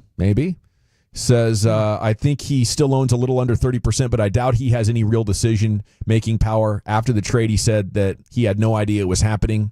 He was always Luka's number one fan. He even made a statement once that he would never trade Luka, which, sometimes if you don't want to fire your staff, you have your company reassign you to a different region of the country, right. Or you divest yourself. I could see that, but it would be shocking if Mark Cuban had decided to trade Luka. He says, when you sell the majority of your team, you have to expect that you won't have control anymore. That's just how it works. And over the past year, you could already see the team heading in a different direction. Now we're seeing the result of that. And then on the Mavs fallout, which is kind of what I wanted to open it up for you guys here and see if we can get some text feedback going. Love to hear from you, what you think about it. On the Mavs fallout, Anthony Davis probably came back too soon, then got injured. That meant Kyrie had to carry a huge load over the past few weeks, playing a lot of minutes, and he tore his ACL. It's just a really strange situation. Lively's been out for a long time. It just feels like this season is cursed. It's tough, and now, honestly, I don't know what's next for them, either for the rest of this season or even next year.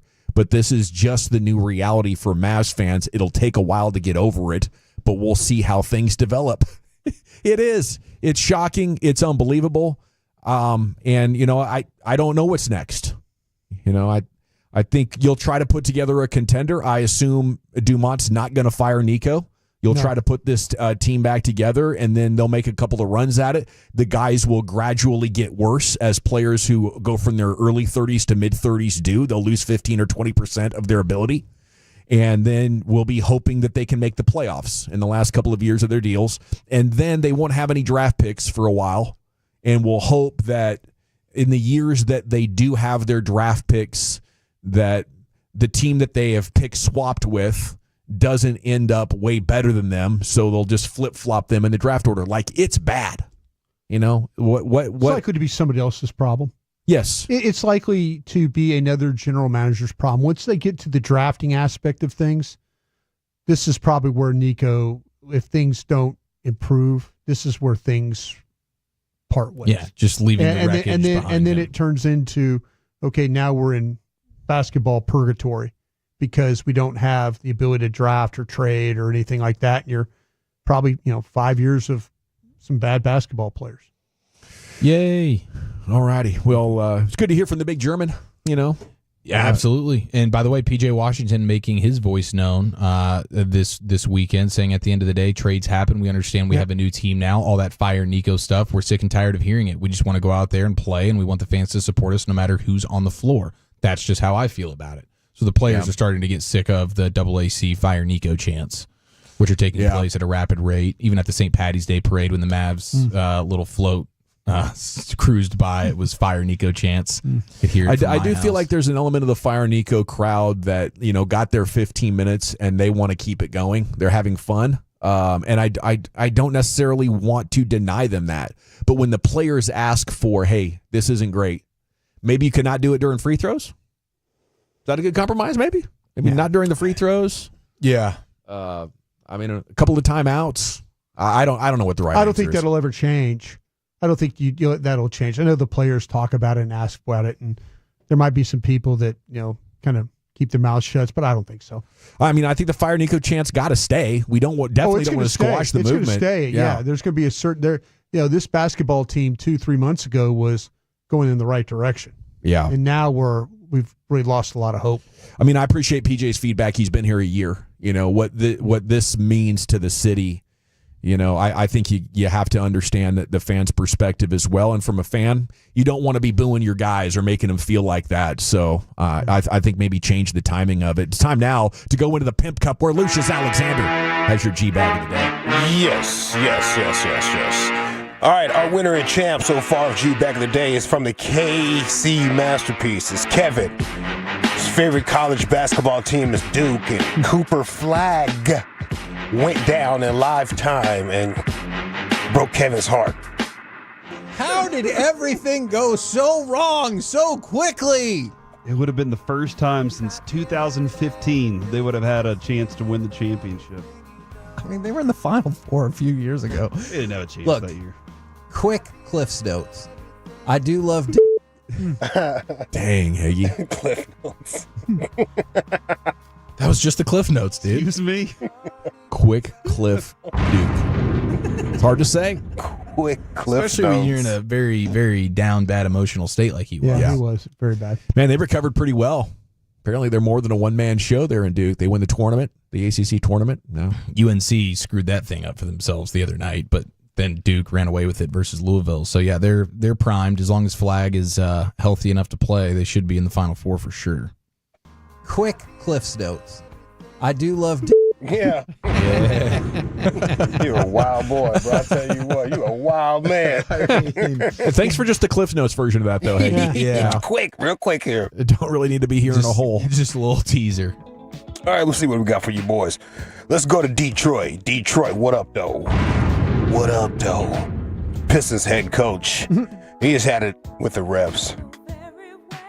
Okay, the disrespect has gone far enough, and I'm not going to allow our guys to be treated the way that they were treated tonight. Okay, I tried to have a conversation with official. The official was arguing with Mark. I say his name one time, and he screams at me and tells me that's enough. Right? We understand that we play a style of ball that's physical, it's on the edge. Right? I coach my ass off with a passionate way. I'm into the games. Our players are into the games. We understand that. Right? But we deserve a level of respect because we're competing our tails off and bringing something positive to this league. Right? We're growing young players. Our young players are competing their tail off. The least that they could do is get the same respect that everybody else in this league gets and get refereed the same way that everybody else in this league gets reffed. No. And I saw tonight was disgusting. It was a disgusting display of disrespect towards our guys and what we're trying to do. That would be the game notes. Yeah, that's the notes. JB Bickerstaff, right? Yeah, yep. No, it's Chauncey Billups, isn't it? Right? Not a fan of the whistle, the superstar whistle in the NBA. It's rough. Man, I've broken new ground with my official relations. I'm only nice to them now. You're handing out like some gum, some mints. Hey, how you doing? Hey, man, how you doing, man? Yeah. Do you get super sarcastic? Second game, third game today? What you got going on, man? Man, the weather's nice for you today. That's a big mistake. You tell them it's a great call whenever they call a penalty on your team. Do you get facetious with it? No. Oh, No. awesome call. Great. Good. Yeah, you nailed that. Oh, good for you. Look at the brain on this guy. Oh, good for you. Bickerstaff was funny, though, because that's like 90 seconds, the whole thing, and it's just a slow build-up. He ends up just angering himself more and more as he And then the podium just falls apart. He was karate chopping that joint. He's got a great point, though. It should be mandatory. These refs are like robots. I can't have you getting emotional and wanting to get into tit for tat. You have a job to do, buddy. They've been doing that for a long time, unqualified. Yeah, I feel you. All right, let's see. Let's go to because I got a lot here, but this one has today's day on it. So let me go ahead and get this off the rip. The fan after dark, my man Blake. Oh, he's back? Yeah, he was reading the fan text. Yeah, we do. Come on. We'll get into that in just a second. 469, what did it take for Nico? I'm sorry, what? I'm sorry, what? Say that again. I think we've got our G-bag for Monday. Yeah. Credit to Blake. What did it take for Nico? I'm sorry, what? Necro's a pretty awesome rapper, too, by the way. Necro. Oh, yes, I remember him. And so were the Necro brothers, the pitchers. I remember the first time you told me that, bro. I said, wait, what? What? And they're brothers? What are you talking about? It was Phil and Joe, right? Are you being a genius right now? What's going on? Phil and Joe. Okay. Let's see what I got. Oh, hey. Oh, my God. Yeah. Fred usually only hears that at family reunions.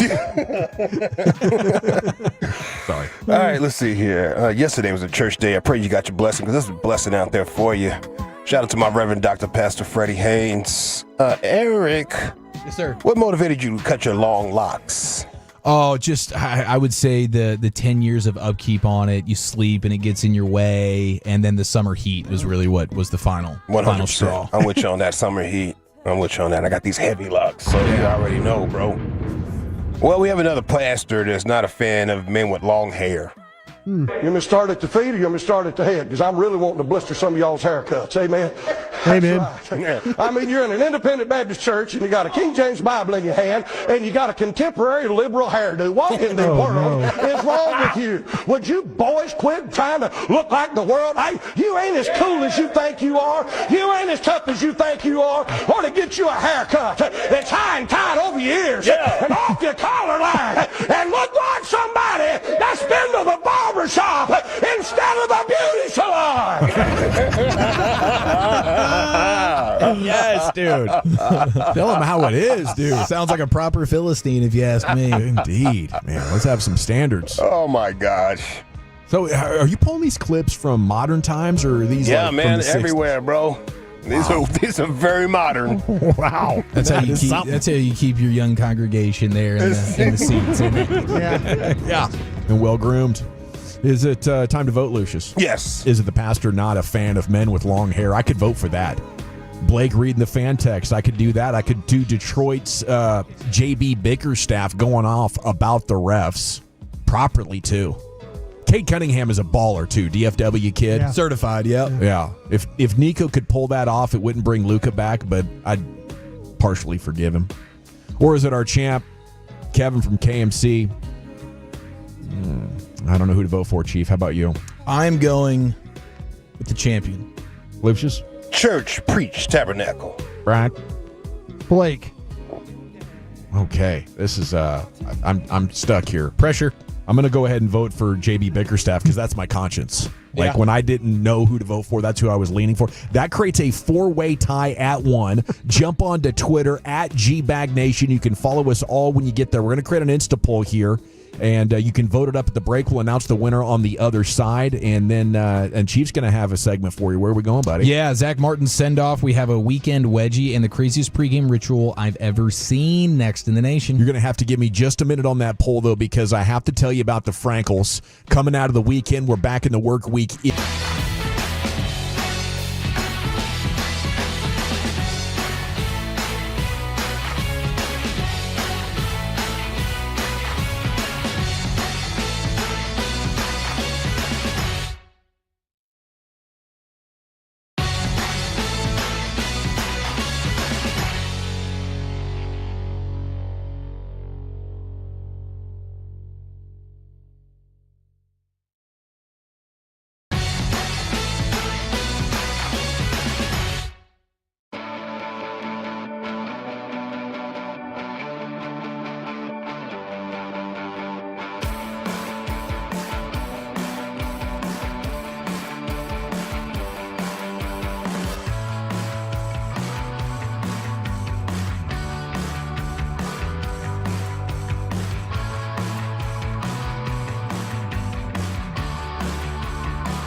that is a very cute haircut. That's like a little shag. I've never seen it before. Well, I mean, of course you have.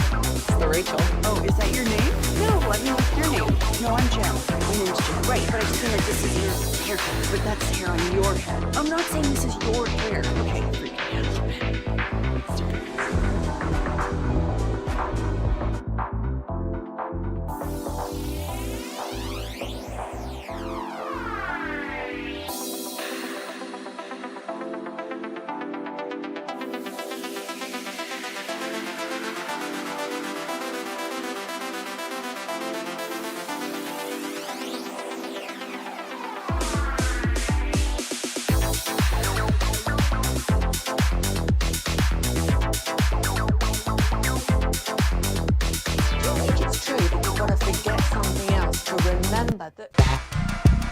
If you're in the market to upgrade your vehicle, get to Classic Chevrolet in Grapevine, back-to-back #1 Chevy dealership in the world. They've got more new Chevys than anyone, and they're all priced to sell. Silverados, Tahoes, Blazers, Malibus, Equinox, and more. Visit ClassicChevrolet.com. This is Texas. This is Classic Chevrolet. Together, let's drive, relax, and enjoy the difference. Based on new Chevrolet registrations 2023 and 2024. Hey, thank you, Lucius. It is the G-Bag Nation here on 105.3 The Fan. Let me see here, checking this Insta poll. Let's see I forgot to vote. who's done it. Be Kevin Hagelin, 48% of the vote. Pastor coming in second with 32%, and Blake at 16%. JB Bickerstaff, not a lot of people appreciating that referee rant with just 4% of the vote. And I think that was me. I think I was the only vote. Here's the Chief with your best of the weekend. Maybe because he didn't go full Fizdale, take that for data, and just have like a proper exclamation point to the whole thing. I did like the crinkling of the box scores or whatever. Yeah. But I thought it was a nice touch. But one slap of the podium with one quick Denny Green or Fizdale sort of bar on the way out might have got it done. But a punchline. It was. I'm a man. I'm 40. It was, maybe a Gundy bar or something like that. Hey, congratulations! Zach Martin had his official send off with some of his former Cowboy teammates over the weekend. It looked like there were some photos. They were in Colorado. Maybe they were doing some skiing. I don't know, but they were definitely doing some beer drinking. Feels like they finally got this retirement right. A lot of times players retire and it doesn't really happen anything. You had a real press conference. You had a real acknowledgement that a Hall of Famer was leaving your team. Yeah, and I think credit to Zach Martin as well, not stringing this thing out into the spring and into the summer or something crazy. He just, a couple weeks after the Super Bowl, you know what? I know I'm done. I'm an adult. Let me make this decision, and let's just move on here. Mm-hmm. So credit to Zach Martin for that. Yeah. But, you had Sean Lee and his wife there. You had Jeff Heath. You had Travis Frederick. You had Tyrone Crawford and all their wives with a nice little Zach Martin retirement party, it looked like. So in congratulations. Colorado? Yeah, it looked like they were up in the mountains of Colorado just enjoying some – this time of year – this time of year in Colorado, I would have to think. It might still be the cold might actually. But if you're up in the mountains, you're doing the ski thing or whatever. Yeah. But what is it? Summertime probably in Colorado. That's really just unbelievable. If you want to be outdoors, and not do the ski thing. Yeah. We spent a night up there on one of our trips, our road trips to Oregon, and it's just unbelievable. Some of the scenery and the locations you could get into with the mountain and the river and the prairies and everything. I bit off more than I could chew the one time that I went there. And my brother used to live out there. He lived in Colorado Springs. We did the Manitou Incline, I believe is what it's called. And it's like stair steps, but it's a hike up a mountain. And oh my goodness gracious, dude! Oh yeah, the altitude. It was day one there, and for the next 3 days, I couldn't walk right. I was just so sore. But I didn't even make it to the top. At some point, you have like a get off spot where you can just kind of take the trail down.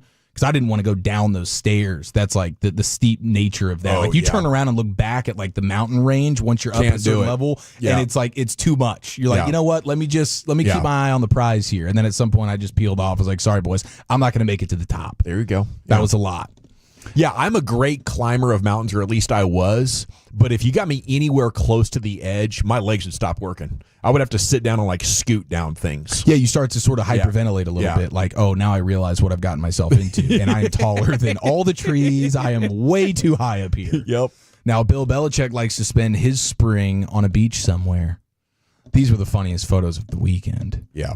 Did you see these? Gymnastics with his gymnastics. They're calling it yoga. Moms and dads of toddlers just call it simply airplane. But at 70 plus years old, 72, 73, The Bill Belichick is laying back on It's embarrassing for him. The It really beach, and he has his legs at like his feet up in the air at a 90-degree angle, while his 24-year-old girlfriend just does all sorts of different poses on his. Is actually the flexibility factor is so impressive here from Bill at 73. Good strength, I wish they would have filmed him having to get up from that position, though, because that to me would have been the funniest, watching him try and get himself out of the sand there. Yeah. That's two people grabbing each hand and pulling him. Yes. himself. But the flexibility factor is pretty incredible here. Pretty good strength still. I mean, I imagine, this gal's in shape. She probably weighs 125, 130 pounds, something like that. Good balance. She's going to be shifting around up there. Because she was wasn't she a cheerleader at some school? So she's got this gymnast sort of background. Yeah. She's very capable, but seeing him on his back at a 90-degree angle with his legs up in the air is truly hysterical. I just think it goes to, what kind of silly things women will make men do in their early dating months, And usually this plays out when you're like 17 through 23 years old, like right in this prime range where you're like, oh, we're out on this playful little date. And you're just doing things that no grown man will be able to respect himself with. Right. But for some reason, Bill is plunging back into this world at 72 years old. Maybe he missed all that through his first marriage and he's having this sort of relived youth. I'm not sure, but it's a horrible look for him. I guess it's worth it because of, It is so the funny. evenings. Broadus, could you, if I handed you a 125-pound 24-year-old, could you duplicate that photo just physically? Could you physically do what Bill Belichick just did at 73 years old? Well, the walking has improved. I feel like It's true. You're getting your steps in. I feel like my core strength is getting better. My back doesn't hurt like it once did. So you're shredding, dude. I can see it. It's that clean diet you're on. Yeah, exactly. I don't. The thing I don't know, like 120. I think I could with the legs. I could, like, if you're asking me to like go like make it like a leg press, like of a leg sorts? press. Yeah, nah. that's probably not going to happen. But I think I could. I don't know how long I could hold her up for. This to me would be the all-time Brian Broadus bet payoff. It could make up for the 5 that he owes. It's just one simple photo shoot of him duplicating the Belichick photo shoot. All right. And maybe we turn it into some sort of calendar. I don't know. We'll figure it out. But I think that would be worth it. Bill looks like that would count for 5 bet payoffs in my mind. He's got some leg strength there, though. Yeah, at least 5. I think she's not 120 pounds. Don't you think? She's much lighter than that, don't you think? You think she's about 100, maybe 105? Shoot, we've seen I her really like on the don't red know. carpet with I'm not good at eyeballing the female weight can be a Google bit up of a red carpet challenge. picture with her and like they were. All right, we're gonna play guess that weight with a red carpet photo. Yeah. Of Bill Belichick's 24-year-old girlfriend who was seen doing airplane She's things wearing on the very bottoms little of his clothing. feet. Yeah. This weekend. Yeah, she does like to So show. you can kind of get an idea of like I think she's in the 105-pound range. She likes to show the epidermis in a way that many 24-year-olds. 105 is tiny. I think she looks pretty tiny in those that outfit. I trust the scout's eye over there, Brian Broadus. Okay. Well, I'm just saying. What do you think? He's borderline body Okay, so my expert. daughter's 5'4", like 108 pounds. Yeah. Tiny. Yeah, that's what, 13 years old or whatever. This gal's at least $120. 24. Depending on how tall she gymnast. is. Let me ask Lombardi how. That's creepy. I shouldn't do that. I was going to ask Lombardi like, Send hey, the text. how much? Send the text. Do you think he would answer back? If he's sitting next to No. Bill, he's going to show that text to him. Hey, look at what Broadus just Yeah. texted They me. just have an old man chuckle in the office. Hey, she might even be sitting there in a meeting or something with him. That is so funny, dude. The 940 texted in saying, Eric, my sister literally just did that incline in Colorado just a few weeks ago. That's from Tim in the 940. Well, hey, you need to give a giant high five, pat on the back to your sister. She's a tough SOB if she did that thing to the top. Okay, speaking of making it really, really high, this guy didn't need much help with the ladder. March Madness, and you had the SEC champions Florida Gators. They have a 7'9" freshman who was the Guinness World his net Record down. holder for being the tallest teenager, I guess, in the world. And yeah, he got to cut down his portion of the net, and he was the one guy that didn't need to be on the ladder at all. Just hand him the scissors. Pretty great visual of a 8-footer, basically, just easily. Why haven't we heard more about an 8-foot basketball player? He's a Seems true pretty freshman cool. that really they really didn't have a need for him this year. Florida is so freaking good. They're deep. They have a great front court, great back court as well. They just won the SEC championship, and the SEC was dominant this year. So they're a real threat to win it all, and they just were able to. They had the luxury of not really having to play this dang near 8-foot freshman, but he still got to cut down his portion of the net there, and it was just a funny visual. My favorite sound of the basketball weekend, though, is from the Big Ten championship. Wisconsin, Michigan. Michigan ends up winning it. Ian Eagle on the call, and this is one of his favorite things in all of sports. Blackwell, Euros to the rim, and we got a wedgie on a putback attempt. It's a tournament championship wedgie. Is that a special breed? Special. Go get that bird. Nope, it's going to be Cheddar that does. Oh, man. So it's Amos who gets credit for the wedgie. And now Wisconsin will retain it. Who's led the country in wedging? I mean, your research is incredible. Just going to work on that this week. We should keep a tally, a wedgie tally. Yeah. I mean, when that ball gets stuck there in between the backboard and the rim, it is a goofy thing. This was on more of a layup putback situation. It's funnier on a jump shot because everything just stops dead in its tracks. And Ian Eagle's always the best for a wedgie call. But the craziest thing I saw this weekend comes out of the UFC. This is a gentleman whose name I'm not even going to try and say. If Wolchuk was here, he could give it a go.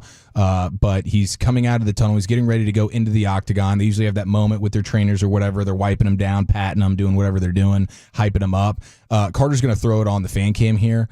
But he basically, this UFC fighter has his hype man trainer guy, before he goes into the octagon, take a chug of water and then Triple H spit it into his face. No.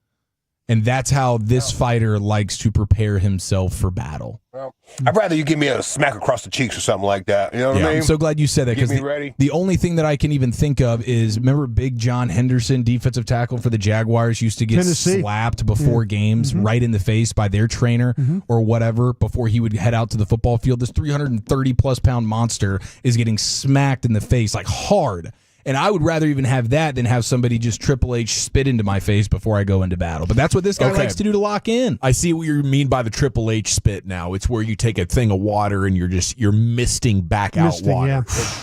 Slightly better than actual spit, but not by much. That's just there could be all sorts of stuff in there in that saliva, all sorts of bacteria and viruses. Thank you, Chief. Yes, sir. That's 1 down, 4 to go here. It's the G-Bag Nation on the Fan. Cowboys had another busy weekend, a lot to talk about coming up in the C-Note at 3:20, but a look at the football world at large coming up next, Eric. Yeah, we got some draft stuff for you. The Bengals team building strategy is hilarious, and the L in LSU stands for lots of cheddar, next in the nation.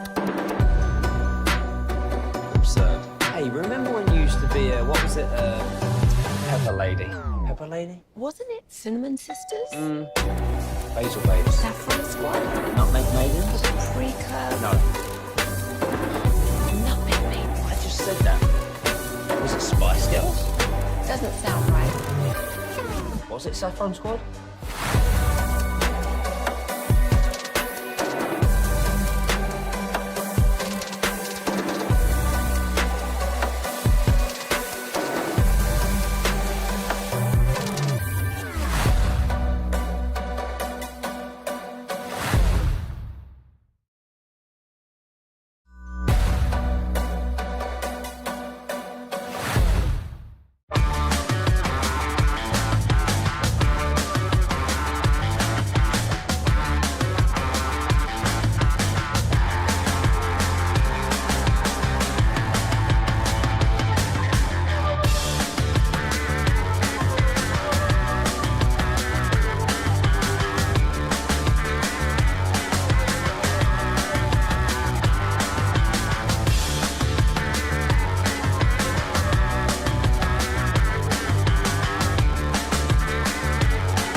Studios. You're rolling with the G-Bag Nation on 105.3 The Fan. It's hour 2 of the G-Bag Nation here on 105.3 The Fan. Hope you're having a great day. C-Notes coming up at 3:20. We'll recap everything of relevance that's happened for your football team over the weekend and look forward to the rest of this week.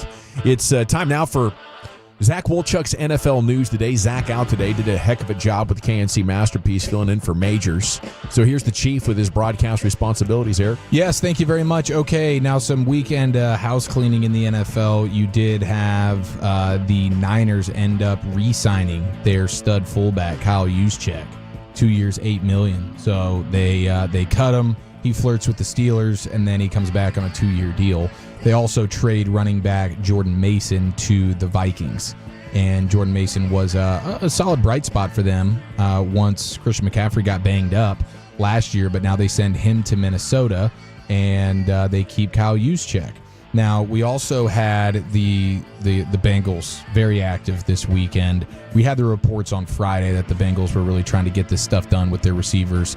They end up doing just that. It's Jamar Chase, 4 years, $161 million, $112 million guaranteed. So he gets over $40 million per year, which is considerably more than what Justin Jefferson got resetting the wide receiver market just last year. So thank God the Cowboys got CeeDee Lamb done, at least when they did, because the numbers are continuing to skyrocket for receivers. And then T. Higgins, wide receiver 2 in Cincinnati, 4 years, $115 million. And the first 2 years of that deal are guaranteed. So they're spending quite a bit of money on their 2 receivers. Hopefully Higgins can stay healthy, because there's no question as the 2 in the 1-2 punch, T. Higgins is a super stud when he's healthy. Him and Chase together are really a cheat code if they could only get the offensive line correct. And we'll get to that team building strategy here in a second. But the Bengals also working to retain Trey Hendrickson, the NFL sack leader from this past season. Discussions are ongoing between the two sides. So maybe all hope is not lost for the Bengals to retain not only Jamar Chase and T. Higgins, but also one of the best pass rushers in all of football in Trey Hendrickson. That should be a no-brainer. Negotiating maybe from the Bengals, acting like they didn't want to do all 3 of them. I just don't feel like if you have players that are that good at the top of their position or close to it, you can let them go. Yeah, I mean, Diana Rossini was saying like plenty of teams are interested in trading for Trey Hendrickson, but they don't want to meet the asking price that the Bengals had put out there. Probably at least a first-round pick and more, maybe 2 first-round picks, whatever it is. The Bengals were asking too much, and maybe the Bengals now are like, well, if we're not going to get that, we might as well just keep the player. Or maybe they didn't give up as much money as they thought they were going to like T. Higgins, and so they feel like they have enough room now to make it work with Trey Hendrickson. But keeping Hendrickson should be a huge priority for them. That should have been the priority, probably over T. Higgins, unless, of course, it was Joe Burrow that was demanding, like, I'd rather still have T. Higgins than have Trey Hendrickson. You're trying to please him. I mean, when it comes to their team, you got to look at the defense. Like, this was the reason we were so bad and couldn't win enough to take advantage of the hot football that we played late in the season. I just don't know how you can imagine yourself going to get better because, you know, with a quarterback like that, you don't really even need an offensive line. Get him a couple of wide receivers. He's going to ring you up 30 points, you know? Get a defense. Yeah, it's interesting that you say that because I saw Brett Coleman just make the observation, Cincinnati, 3rd in QB spending, 1st in wide receiver spending by a lot now with Chase and Higgins, but they're 28th in O-line spending. Yeah, I think you can do that. That's what Burrow just proved, didn't he? I think to some extent you're right. Now, being able to actually win the Super Bowl with a line like that might be more difficult, but clearly just with a middle-of-the-road defense last year, that would have been a playoff team. Yeah. So that is probably first and foremost what you need to do if you're Cincinnati. That defense was just disgusting last year. So if they keep Trey Hendrickson, again, this is great news because Myles Garrett now, not an Eagle, not a Commander, not a Lion. He stays with the Browns. If Hendrickson stays with the Bengals, and we can kind of have a sigh of relief of, okay, the Eagles aren't going to swoop in and go get this guy. The Commanders aren't going to swoop in and go get this guy. So as a Cowboys fan, I am hoping that Hendrickson ends up just staying with the Bengals. Yeah, I mean, I think the Cowboys might have gotten marginally better if the rest of the division could get a little bit worse. You know, maybe you can bridge that gap if you have a great draft. Cowboys also signed former Eagles wide receiver Paris Campbell over the weekend. I'm sure we'll maybe kick that around a little bit more in a Cowboys conversation. But, Yeah, I don't know. The production's not really there over the last couple of years. Another busteroo. It's hilarious. You have all these big name receivers on the market, and you're like, oh, the Cowboys are getting a receiver? Let's see. Oh, it's Paris Campbell, who I guess now can say he's a champion. He can. You get that pedigree in the locker room. You never know what that can do for an organization. He's also become a 1,000-yard receiver. That's for his career. That's right. Yeah, that's right. I was like, wow, okay. So in like 6 seasons, he has 1 season's worth of stats. Yeah. So that's wonderful. I don't think he's made a difference for a team since at least 2022. But he's a Cowboy now, and that's extremely exciting. Okay, Najee Harris is now with the Los Angeles Chargers. 1 year's like $9.5 million, whatever. And so he obviously comes from Pittsburgh, which is the only place that he's been in the NFL. He went from Alabama to Pittsburgh, and now he's a Charger. He met with the media for the first time as a Charger, and you can just hear how he's trying not to take digs at Pittsburgh, but like the new facilities. You go from one of the oldest franchises in football to now the LA Chargers that have the works when it comes to resources and facilities and stuff, and you can just hear how excited he is. It's a great weight room. First of all, even the facility is all great things, man. This is a lot of things that they provide here, man. That you take advantage of. And I was just telling them, I was like, man, it's not like this everywhere, man. Like this is a special thing right here. Remind me of college at Alabama. All the resources that they have. So just getting the chance to take advantage of all this opportunities is a blessing. And I was telling him that, I'm like, man, y'all have a great thing going on right now. Because it's not like this everywhere. It's not. So, man, yeah, I'm just happy to be here. What I hear is that feeling of hurt when a business partner or employer, whatever it is, breaks up with you, basically. Yeah. And even though it is business, it's still personal. I think there's a feeling of rejection. For sure. Yeah, I'm sure that's underlying in there. And then I think there's just the obvious. Anyone would go from the Pittsburgh facilities to the Chargers facilities and be like, whoa. Yeah. There is about 30 years worth of difference here in terms of upkeep and new technology and just the vast options you have as a player. He goes, remember, he was at Alabama, so they have the works for their players. It was like a downgrade for him to go from Alabama to Pittsburgh. Yeah. I believe it was Zach Martin that told us a couple of years ago when we were joking on the FedEx field locker room and stuff in Washington. That's always a disaster. Yeah. But he was like, actually, the Steelers locker room is the one that was just like old, decrepit, and smells awful, and they may only have like one stall, which is tough. Yeah, in a pregame situation where big men got to relieve themselves. They share a facility with the Pitt Panthers, so they both. The Steelers do. Yeah, they're both in like what they're known as like the medical complex there at the University of Pittsburgh. So they're in the same. So you've been all up in there. I've been by that. I've never been into their facility, but I know they share a facility with the Pitt Panthers. It's not a good look. Yeah.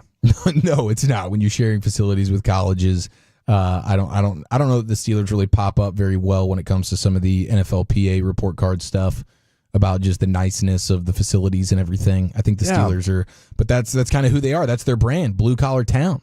And I don't really know how much it matters. I think if you want to take care of the players, I get it. If you're building a new facility, I get it. Let's make it with the latest and greatest. But I still think all players are going to choose what's the biggest offer. I guess it could be a tiebreaker. Like, wow, I'm going to live in Los Angeles. We have great facilities. But if another team's offering even $500,000 more, that's not an amount you can say no to.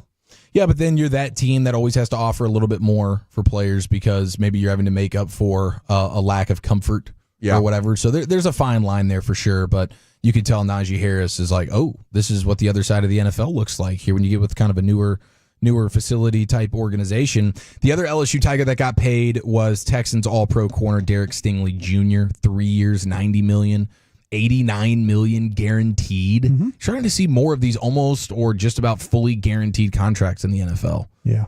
I think Deshaun Watson, Kirk Cousins have kind of done some of that stuff. But you're starting to see that guaranteed money for some of these guys almost equal just the total allotment for the contract.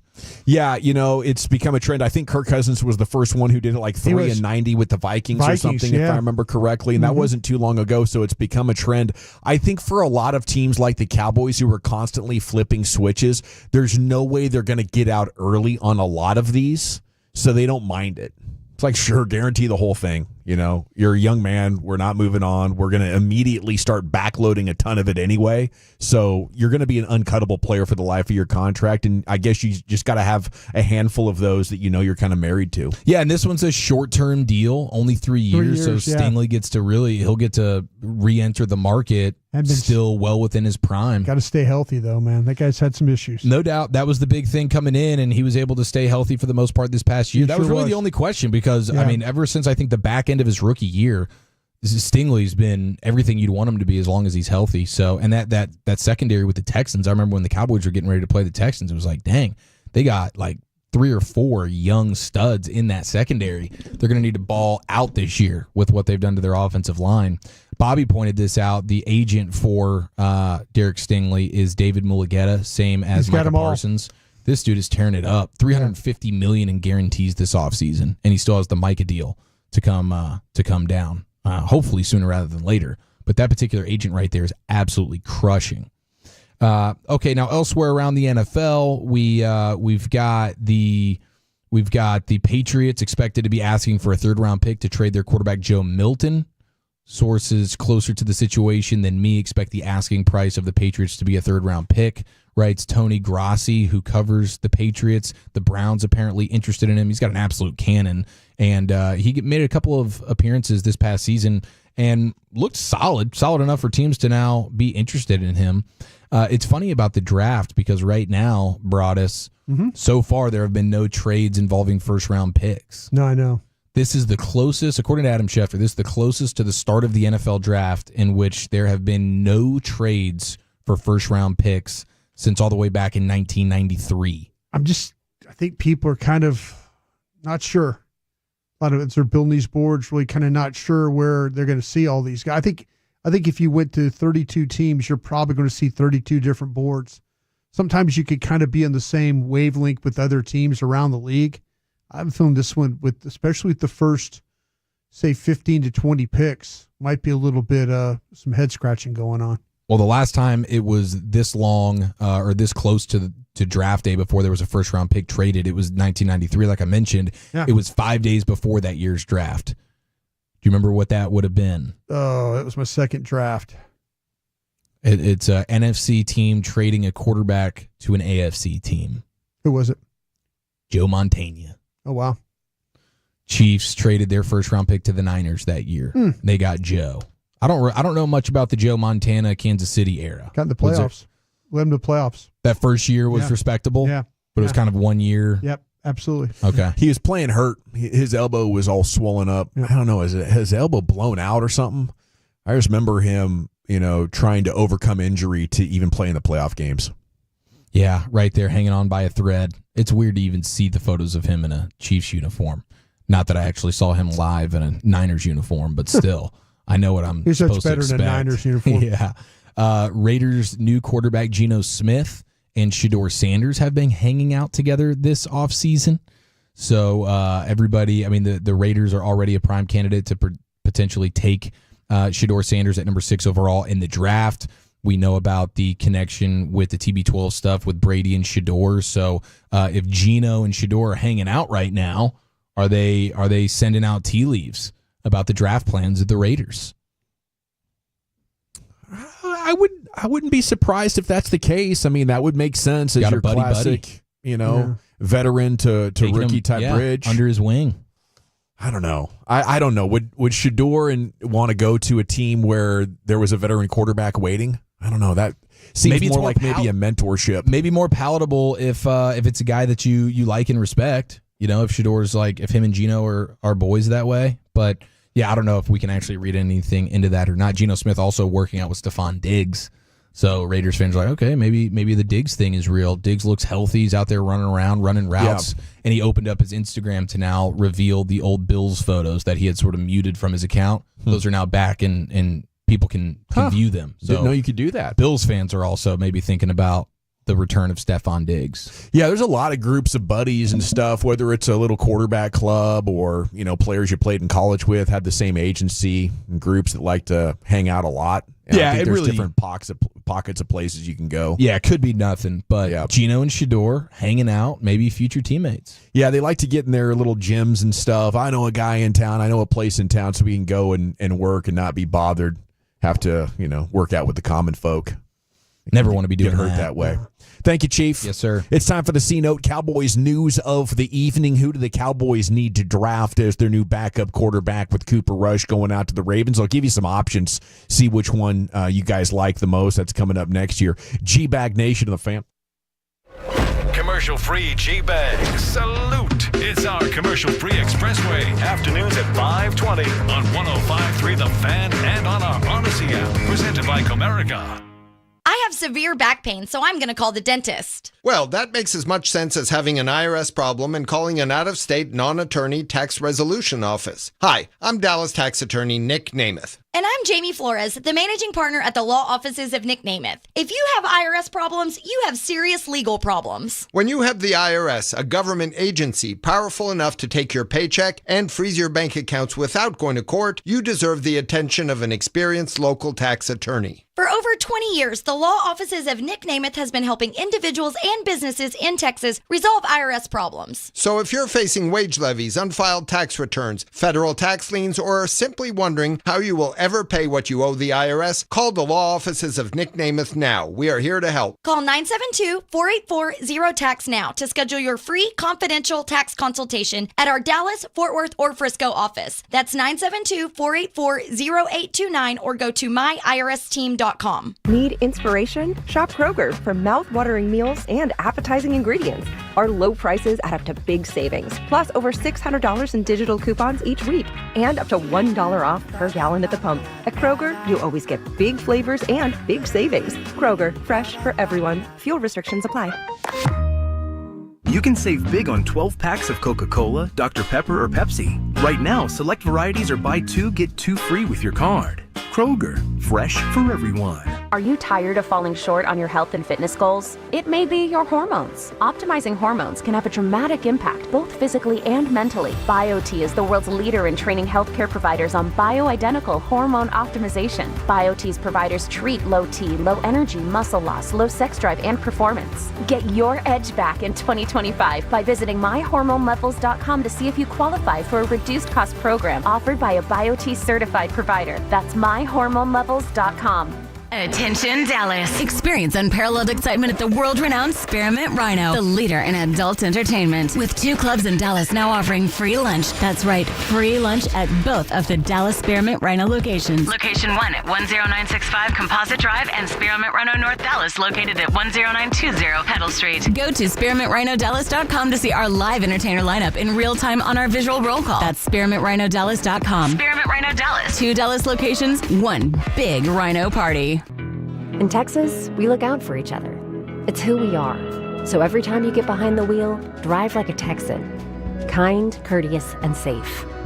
Learn more at drivelikeatexan.com. Brought to you by the Texas Department of Transportation. So the body knows that it needs to heal itself, but it doesn't know how to concentrate it and target it into just one area. So that's where we come in. By we, Dr. Ashley Caravelli means the nation's leader in regenerative medicine, QC Kinetics. We put in those treatments, then it sends out like little signalers to your body. We're able to make the body focus on the areas that need the most healing. QC Kinetics has gathered brilliant medical minds like Dr. Caravelli and Dr. Mitchell Shinecup, a pioneer in the field of regenerative medicine, to lead the way in these innovative pain treatments. So at QC Kinetics, we have a whole team working nationwide with cutting-edge research to reach our patients and treat them and know that surgery is no longer their only option. The consultation is free. Find out if you're a candidate. Call QC Kinetics today. Call QC Kinetics, 972-972-8610. That's 972-972-8610. 972-972-8610. Corey Majors here from my friends at Best Buy Buy Windows and Siding. Your house has dated windows. They need to be replaced, and not everybody's being transparent about their prices. At Best Buy Windows and Siding, we keep it simple. 10 single-hung windows for just $59.50. No tricks, just great value. Don't get fooled. Call Best Buy Windows and Siding and get honest prices, expert installation with a lifetime warranty. Call 469-WINDOWS or visit bestbuywindowsandsiding.com today. Best Buy Windows and Siding. Oh, could this vintage store be any cuter? Right? And the best part? They accept Discover. Accept Discover? In a little place like this? I don't think so, Jennifer. Oh, yeah, huh? Discover's accepted where I like to shop. Come on, baby, get with the times. Right, so we shouldn't get the parachute pants? These are making a comeback. I think. Discover is accepted at 99% of places that take credit cards nationwide. Based on the February 2024 Nielsen report. Selling your home, it's one of the biggest financial decisions you'll ever make. You could go it alone, trying to navigate market trends, determine fair pricing, and tackle tricky negotiations on your own. You could second-guess every decision, wondering if you're doing it right. Then there's the showings, the offers, and the mountain of paperwork. Or you could work with the expertise of a realtor, here to guide and help protect as you make your next big move. Realtors are members of the National Association of Realtors. Right by you. Let Popeyes do the fishing while you enjoy our signature seafood that you'll love, like our delicious flounder fish sandwich or crispy shrimp tackle box. So come give them a try before they're gone, y'all. Limited time at participating U.S. restaurants. Choose Syntec full synthetic motor oil designed for today's engines exclusively at your O'Reilly Auto Parts store or O'ReillyAuto.com. O'Reilly Auto Parts. Hey, Tolos, RJ Choppy here for one of the best dealerships in all of North Texas. Platinum Chrysler Dodge Ram Jeep on the east side of the Metroplex, right between I-20 and Highway 80. And, of course, it's a Stephen Gilchrist-owned store right now. Take advantage of Ram Truck Month at Platinum Chrysler Dodge Ram Jeep. One of the biggest selections you're going to find anywhere on brand new Ram trucks. You can also start the process online, PlatinumCDRJTexas.com, and then drive a little further to save a lot more at Platinum Chrysler Dodge Ram Jeep. This segment of The Fan is brought to you by A-Star Air. A slow drain today is a flood waiting to happen. Get a $49 drain cleaning plus a free camera inspection from A-Star. Expert service with no hidden fees. Call 214-655-COOL or visit astardfw.com. Restrictions apply. Visit website for details. Here we go, Nation. Welcome back. Time for the C-Note Cowboys news of the evening, brought to you by the Frankels. If you've been injured in a car truck wreck, call the Frankels first, 214 or 817-333-3333. With Franklin Frankel, there's never an out-of-pocket cost. They only get paid when you win. Franklin Frankel, go-to car and truck wreck attorneys in Dallas. We're talking Cowboys quarterback. I think it's fascinating in a lot of ways. But with Cooper Rush leaving for Baltimore, puts a higher premium on the idea of finding your next backup quarterback. Mm-hmm. So who the Cowboys need to draft? I found a guy, Brian. And Who you got? Well, I do need to tell you, by finding a guy, I just mean that I read about him a little bit. I watched some highlight videos. So Scout Gavin got on him yet? Well, I mean, I did watch some highlight videos, and that's as most as Scout Gavin does. All right. But I wanted to get your thoughts on him. I know you haven't watched all the quarterbacks yet, but just a guy to put on the radar. Sure. Let me paint you a picture of Curtis Rourke at Indiana. He's coming off an ACL. Yeah. But a big guy, accurate arm, good decision-making, had a lot of touchdowns, not many picks. He's just not an athlete or an improv guy, so he's kind of stuck in the pocket. But, man, watching him play, it just seems like we're in a pretty pro-style offense, and he can really throw it around the yard well. The stats match up. Obviously, the highlights are going to make him look good, so I can't wait for your critiques. Yeah, no, have done a lot of work with Big Ten football, and Indiana was one of those teams that got into the playoffs, had a heck of a run. With the Notre Dame, got beat. But, yeah, when you watch opponents that play Indiana's offense, kid, you're right. I mean, he's one of those guys that stand in there, make a tough throw. He was accurate throwing the football. There were times I was like, you're watching these quarterbacks. It's like, oh, that was a good throw. You're not really studying them, but you're noticing the plays they're making.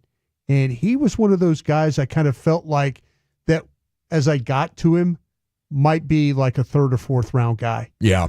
That's what he read like to me. Like this dude is not going to be there in the 5th round. Yeah, no, this is not going to be. I don't think this is going to be one of these.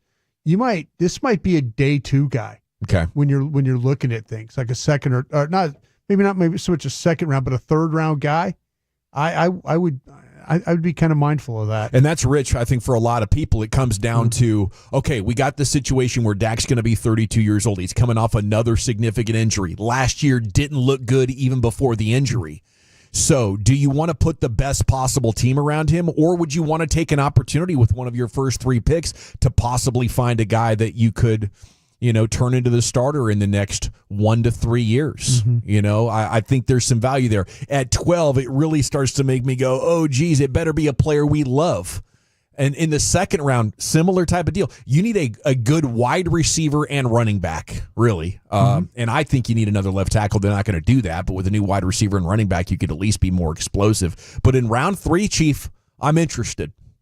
Yeah, I mean, I get it if there's a guy that you really love, but I do think it's kind of a luxury pick, and they're not at the portion of their team building where they have luxuries. They have still so many holes that need to be filled right now. You spent this money on the quarterback. You married this guy. Don't start hedging now. I would save the hedging for next year. Not to say you don't take a quarterback with at the all. Injury? Doesn't it change a little bit with the injury, the avulsion fracture? Could further slow him down. Yeah, that's true. I mean, it's awful early in the contract. It's just starting. Right.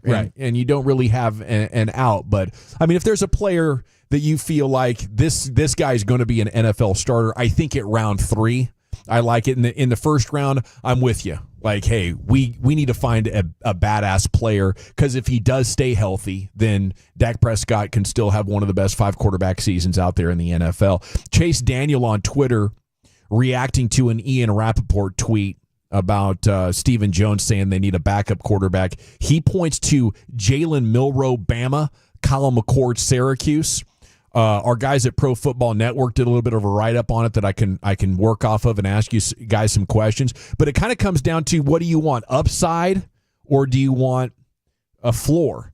Because Milroe being a freakish athlete to me is exciting. If this guy is a day 3 pick, 1st round skill set with 5th round tape, said one scouting report about him. Yeah. Glimpses of elite accuracy, gives him an extremely high ceiling, breakaway speed and arm strength, lack of consistency, lack of accuracy, and then McCord, who's the decision maker without any tools. So which one of those would you prefer in the 5th round, Brian? Give me the guy that's the athlete.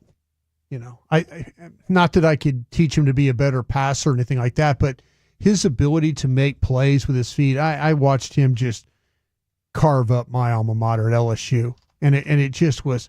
It was the read option stuff. It was very similar to watching, and this is going to sound really funny and strange.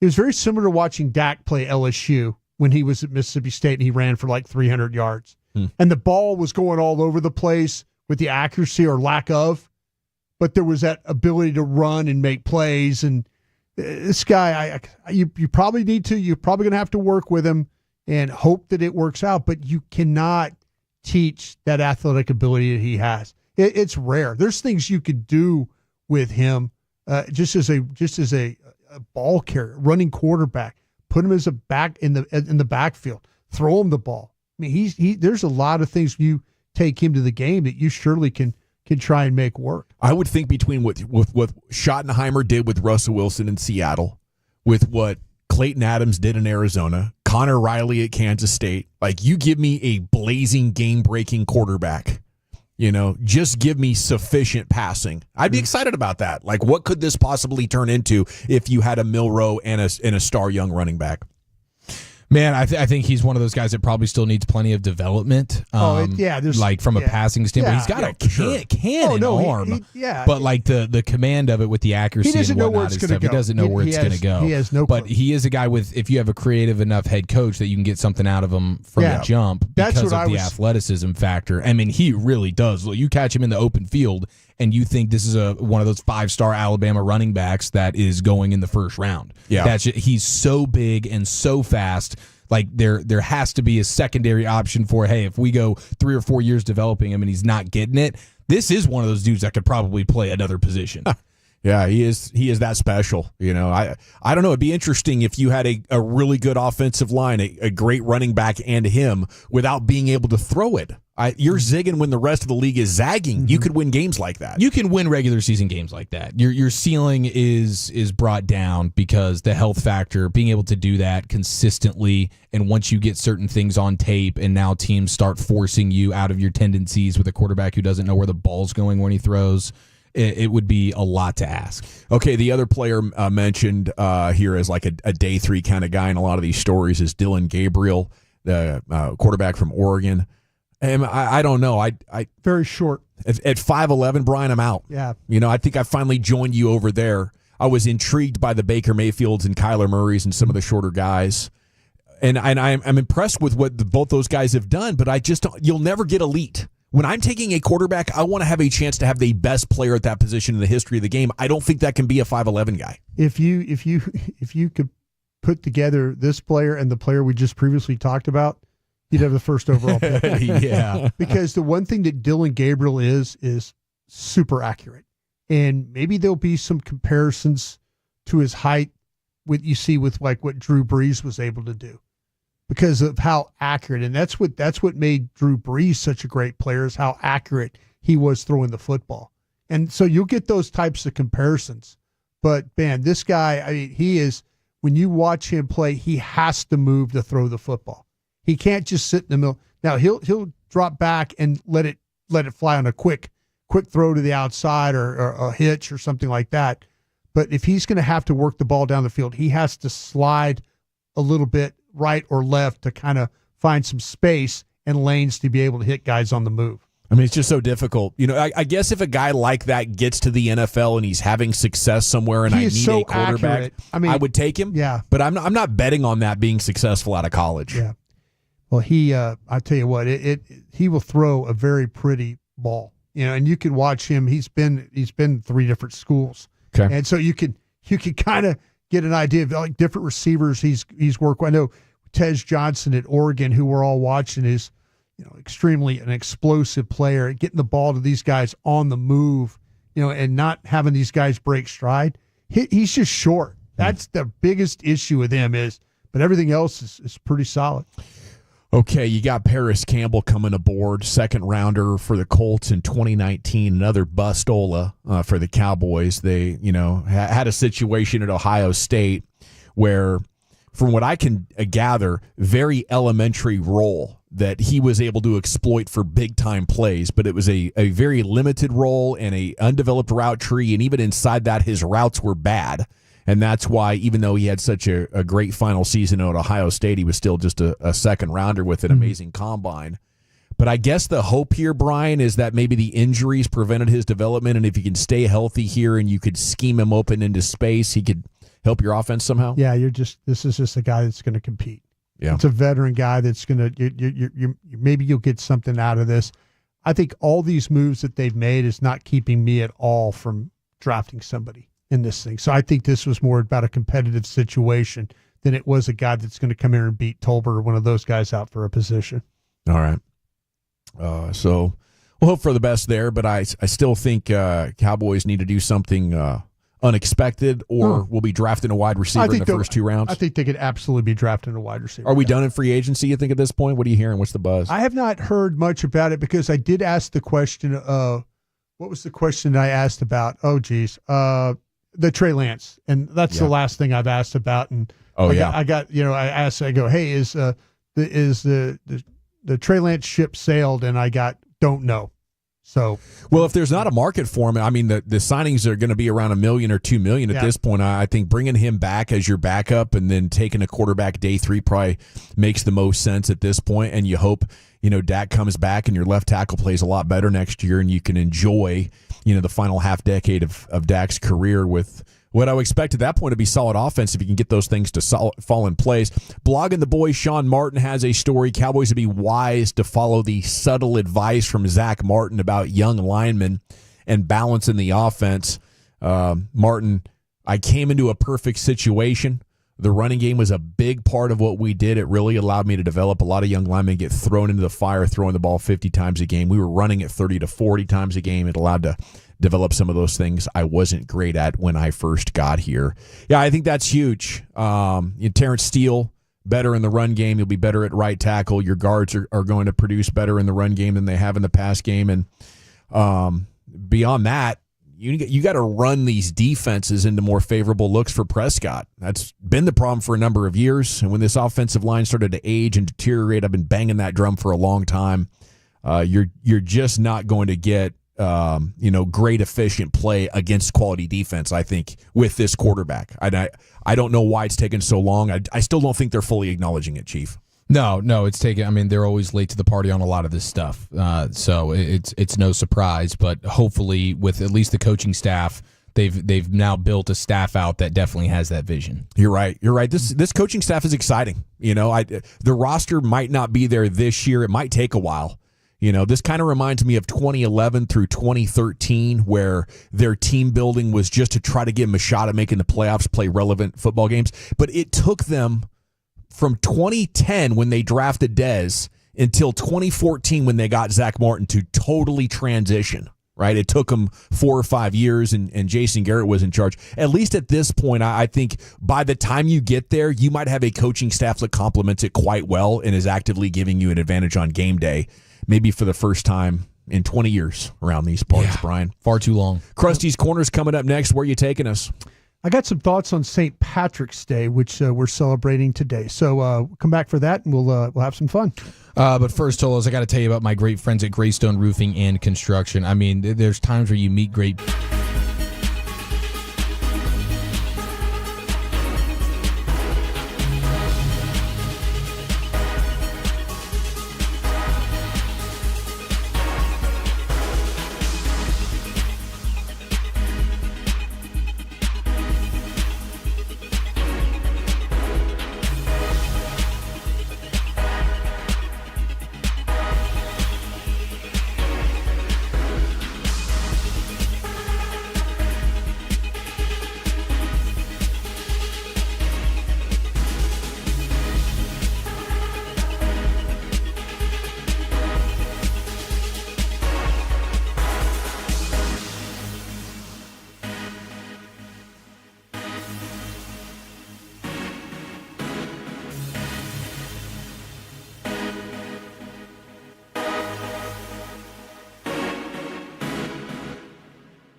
something, you have to forget something else.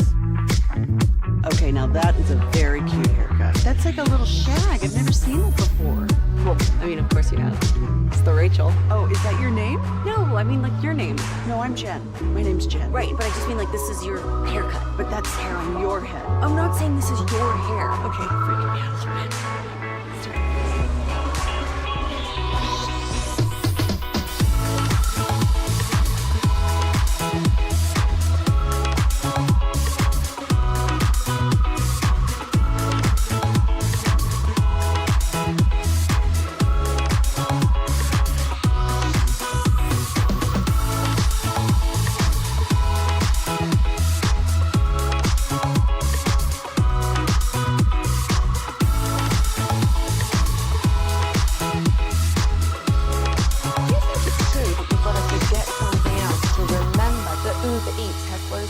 No, that's absurd.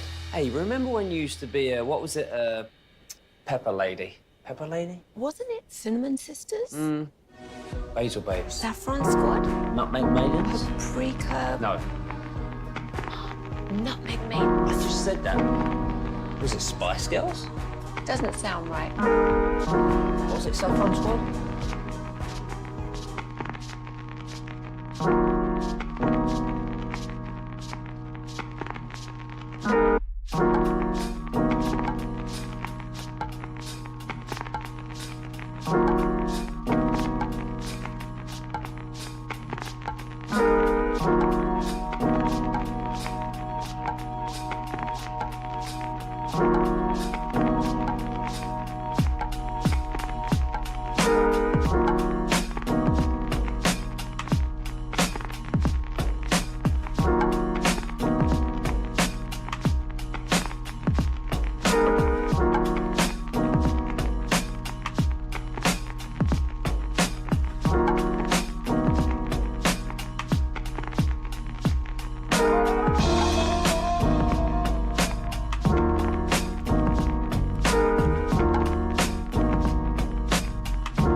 From Pennsylvania, talk about the Cowboys draft. Well, you are definitely in the right place here on your home of the Cowboys. We have the best draft coverage in the nation, and my guy right here, Brian Broaddus, former Cowboys scout, NFL executive, Super Bowl champ, leads up our coverage, does a hell of a job, and many days he's going to have draft coverage right here for you in Krusty's Corner, brought to you by Reliant Air Conditioning, gimmick-free AC repair and replacement. Here's the king, Broaddus. Thank you very much, Sean. Appreciate that, and thank you very much to Reliant.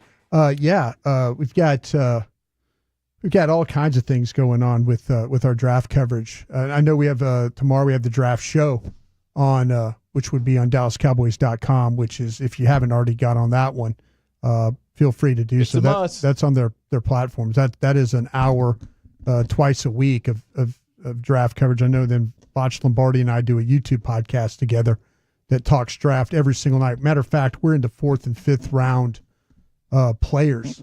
Yeah, we do it 5 days a week. So a lot of draft coverage there for you. So if not here, there's other opportunities as well. Today is St. Patrick's Day. Thus, I wore my green shirt. Very nice touch there. Got my green on my Masters. With the Masters hoodie. With the Masters hoodie Looks good today. Where are you guys on St. Patrick's Day? Was that ever a holiday?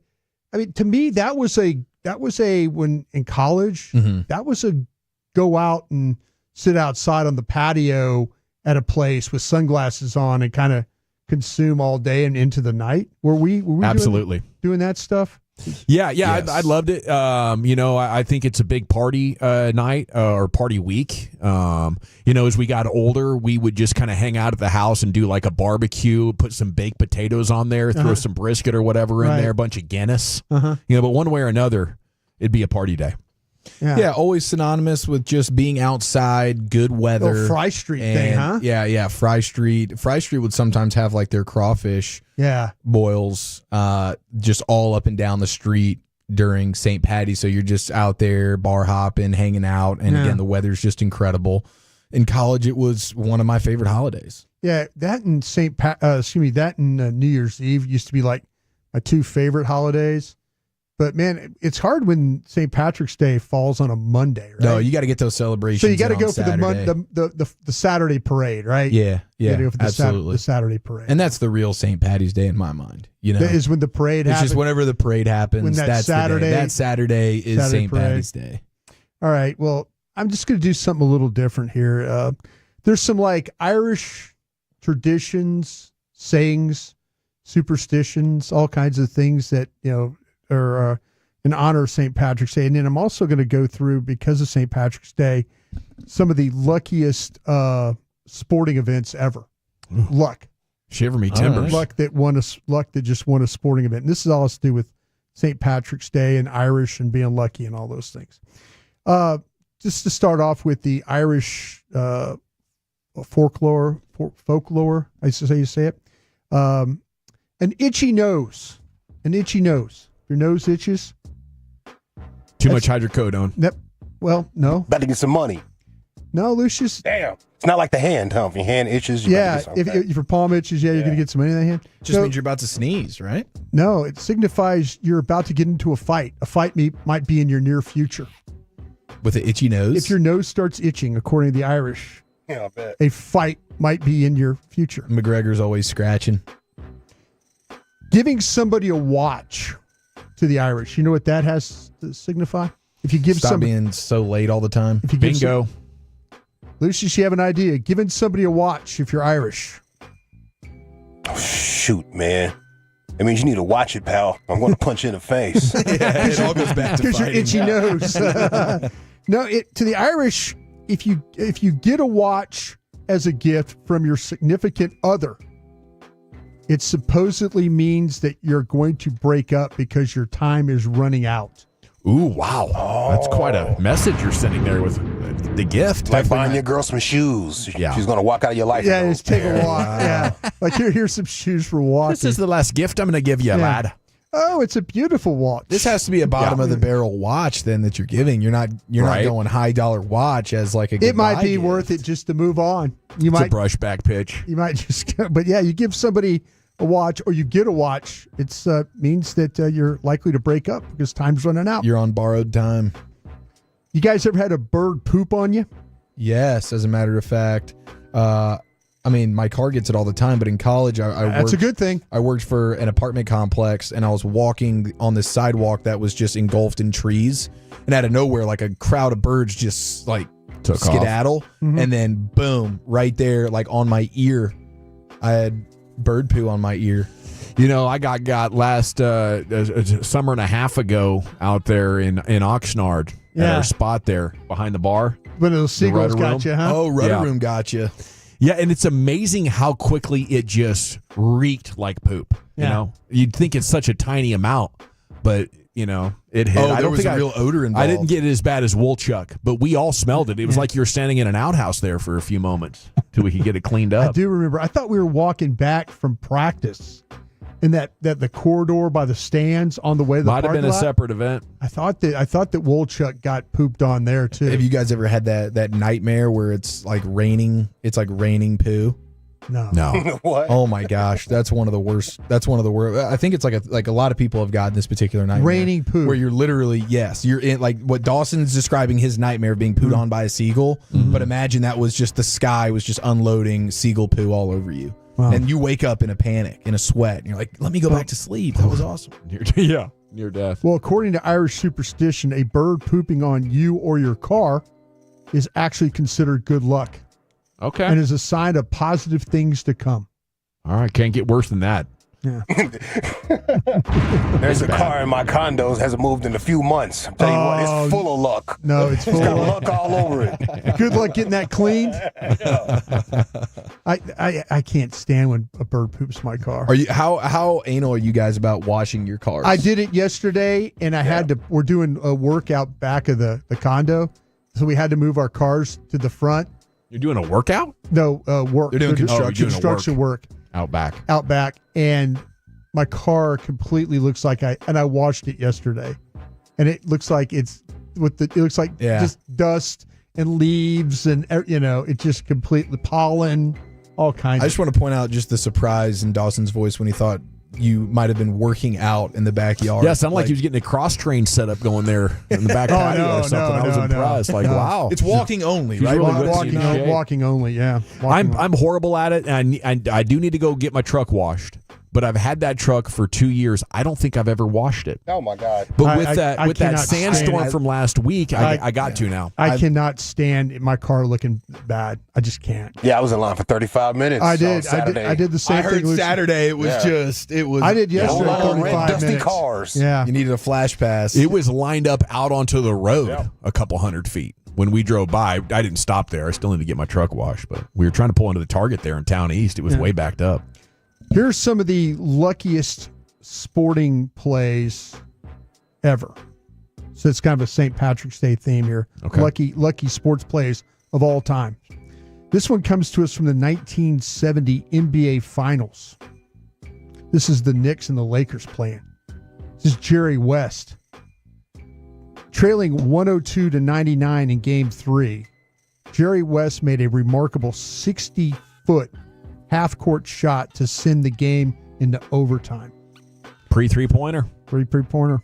The Lakers went on to lose 111-108, but West's last-second shot had remained an all-time classic, just another reason why he's the logo. How about this one? Babe Ruth calls his shot. We remember that, right? Was that a St. Patty's Day special? Yeah, was that a whiskey shot? That's just a luck. Shot of bourbon? Luck. Okay. This is luck. All sports luck. We may never know if Babe Ruth was pointing to the outfield or simply gesturing towards Chicago Cubs pitcher Charlie Root before his iconic home run. Nevertheless, the moment defined Ruth's legendary career and will continue to live in sports infamy. Babe Ruth, lucky. That's probably one of the coolest things you can do. Like you hear in the NBA all the time, people call their shot like, hey, I'm going to go here and I'm going to pull up on you and that's going to happen. And boom, it happens like Larry Bird. But calling your own dong like that, that is unbelievable. It's luck. I mean, there's certainly some luck involved, but it's Babe Ruth, dude. Yeah. Say another all-time lucky play. David Tyree's helmet catch. Absolutely. Lucky?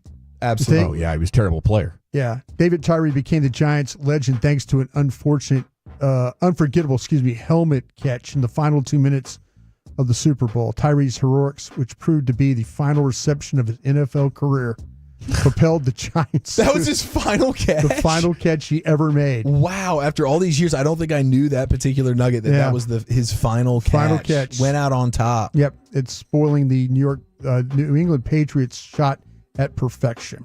If he'd hit him in the numbers, he'd have probably dropped it. Yeah. Yeah, and if like a Justin Jefferson does that, you're like, yeah, I get that. I think there was some skill there. Tyree does it. That was pure luck. Here's one that's close to home. The Dallas Stars win the Stanley Cup in controversial fashion. Still won. They call it a lucky goal. Brett Hull's 1999 Cup-winning goal in Game 6 remains one of the most controversial in NHL history. Replay clearly showed Hull's skate was in the crease, but the goal stood as the NHL rules deemed the Hall of Famer to be in possession of the puck.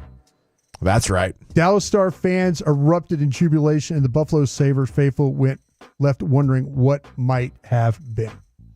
Yeah, massive fortune of luck. That was a very great team though. Don't want to take anything away. I've never been so tired watching a sporting event in my life when that one was over.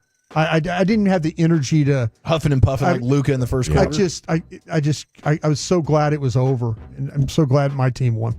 I think that's what's great about hockey and soccer is just it takes your breath away for a sustained period of time because just the next goal can determine everything. Here's luck. Spurs win the 1997 draft lottery. Before the 1996-97 campaign, the San Antonio Spurs made the playoffs 8 straight years. That streak came to an end due to an injury to star center David Robinson. San Antonio finished the league's third worst record. However, Robinson's injury proved to be a blessing in disguise as the Spurs won the 1997 draft lottery, a.k.a. the Tim Duncan sweepstakes. Robinson and Duncan would go on to form the formidable Twin Towers, and it worked out pretty well for them, wouldn't you say? Yeah, they won the championship in 99 and 4 more after that. Quite a dynasty they had there. And the final bit of luck in sports. But maybe not as lucky as also getting Ginobili and Parker as late as they did. Yeah. You know, that was just a they had a lot of luck. Yeah. Dawson, you'll remember this one. Don't do it. I think you will. Maradona's hand of God. You remember this one? I do. In the World Cup? Mm-hmm. Beat England with it? Yeah.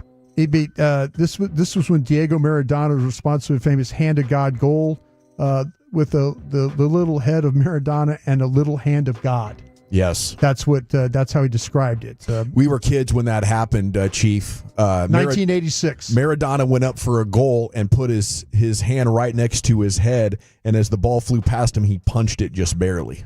Yeah. Oh, sneaky. There was no VAR, obviously, at the time. None. Ref didn't see it. Argentina won the match 2-1 en route to capturing the country's second World Cup. So those were some lucky plays on St. Patrick's Day. Thank you, Broadus. Thank you. And thank you to everybody who's out there celebrating St. Patrick's Day with us. Join us Friday. Cold Beers and Cheeseburgers will be there for a tournament watch party. It's off 121 there in Euless. They'll have $3 pints of Ultra and $4 Jameson shots. It's going to be great. 2 hours down, 3 to go. ESPN senior NHL writer Greg Wyshynski on how much of a favorite the Stars are to win the Cup. That's coming up next here. G-Bag Nation and the Fan. Fellowship at its finest. You're rolling with a G.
Uber Eats has Lola V products? I gotta remember that. Well, you know, they say in order to remember something, you have to forget something else. Okay, now that is a very cute haircut. That's like a little shag. I've never seen it before. Well, I mean, of course you have. It's the Rachel. Oh, is that your name? No, I mean like your name. No, I'm Jen. My name's Jen. Right, but I just mean like this is your haircut. But that's hair on your head. I'm not saying this is your hair. Okay, freak me out a little bit.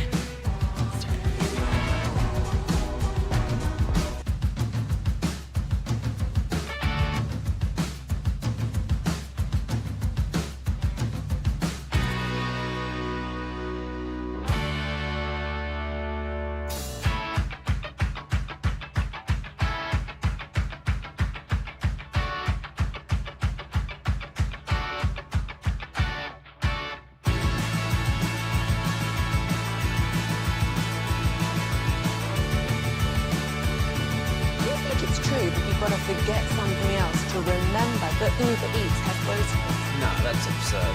Hey, remember when you used to be what was it, Pepper Lady? Pepper Lady?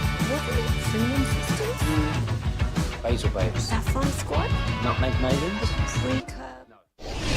Driven by our D&M Leasing Studios, you're rolling with the G-Bag Nation on 105.3 The Fan. Welcome to the nation. Hour 3 of the G-Bag Nation here on 105.3 The Fan. Happy St. Patrick's Day to you. Hope you're having a great day. It's time to talk some hockey. The man previously known as Puck Daddy, now senior NHL writer at ESPN, Greg Wyshynski, joins us now here on The Fan. And a good afternoon, sir. Thanks for jumping on again. How the heck are you? I'm good. I actually got back from a little post-trade deadline vacay. My pasty basement-dwelling skin has some semblance of a tan, so life is good. Yeah, I saw your Twitter account was a little light there on the content. You managed to fully unplug, huh? I have to.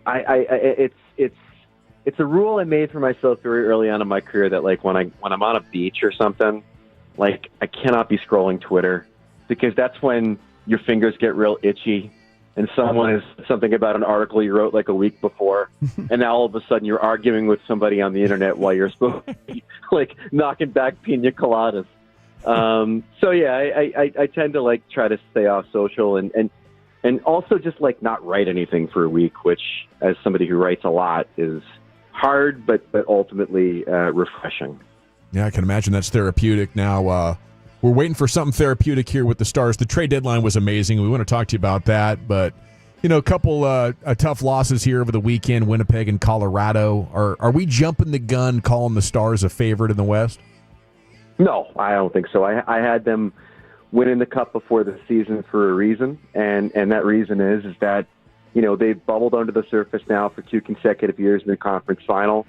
I think this team that Jim Nill has put together is of a Stanley Cup quality.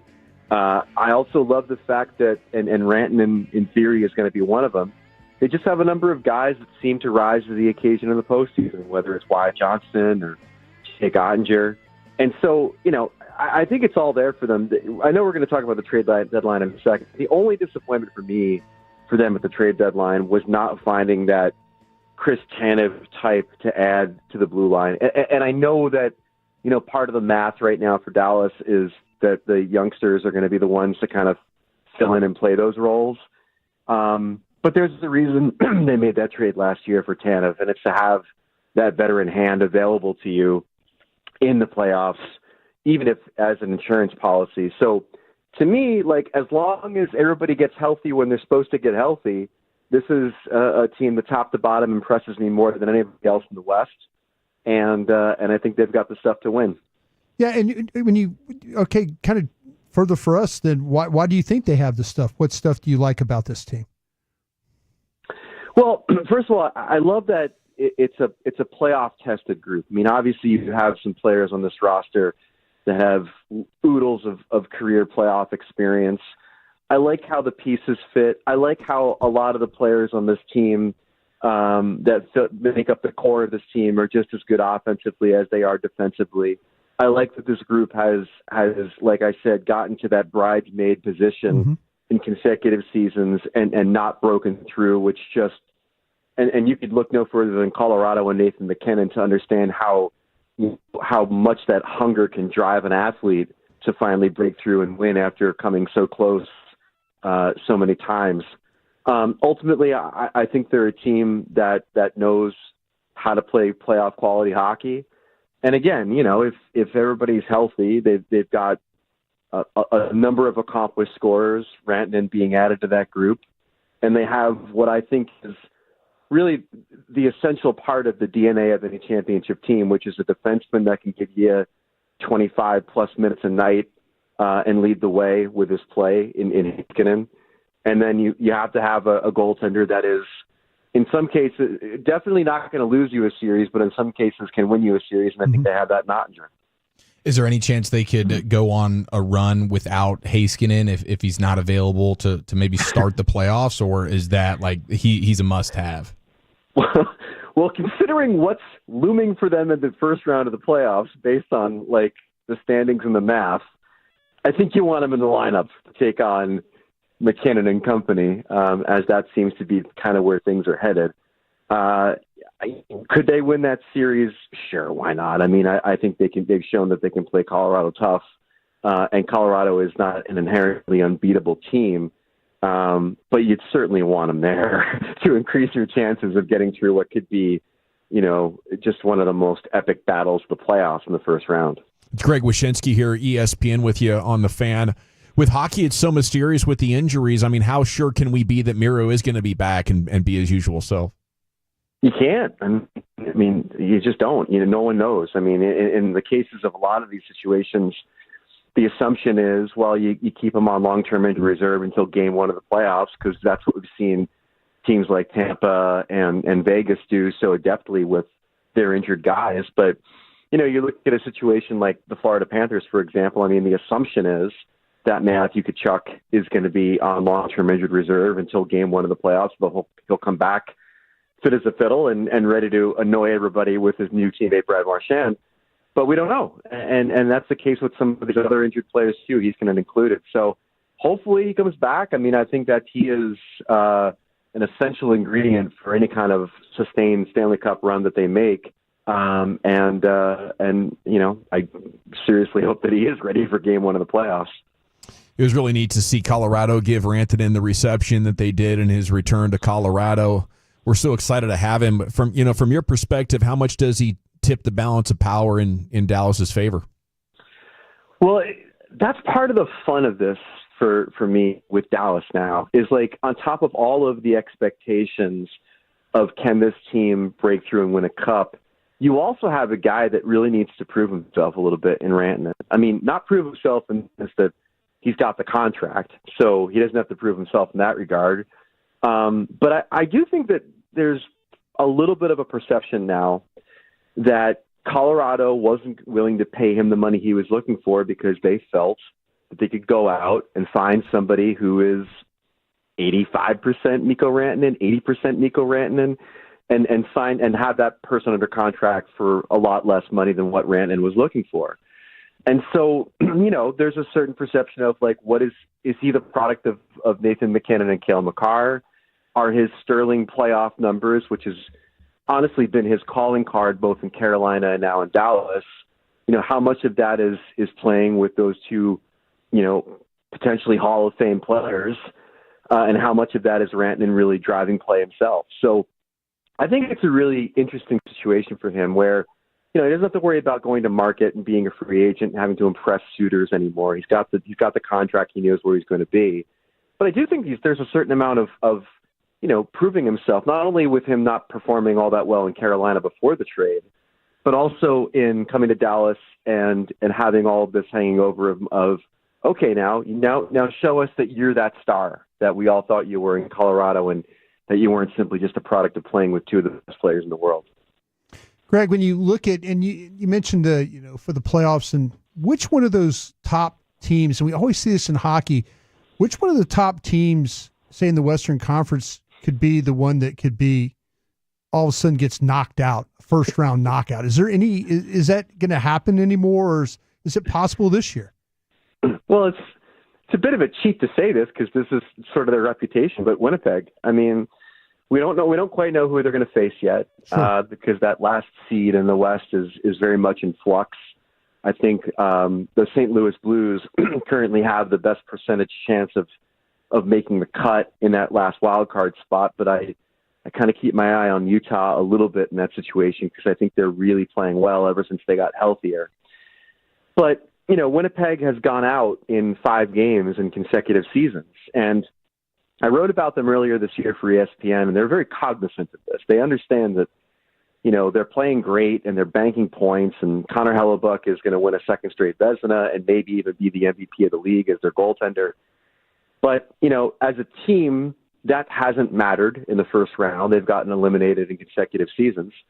And for Hellebuck, his numbers last year in the playoffs were atrocious. Mm-hmm. And so he's got a little bit of something to prove, too. So just based on recent history, I got to say Winnipeg.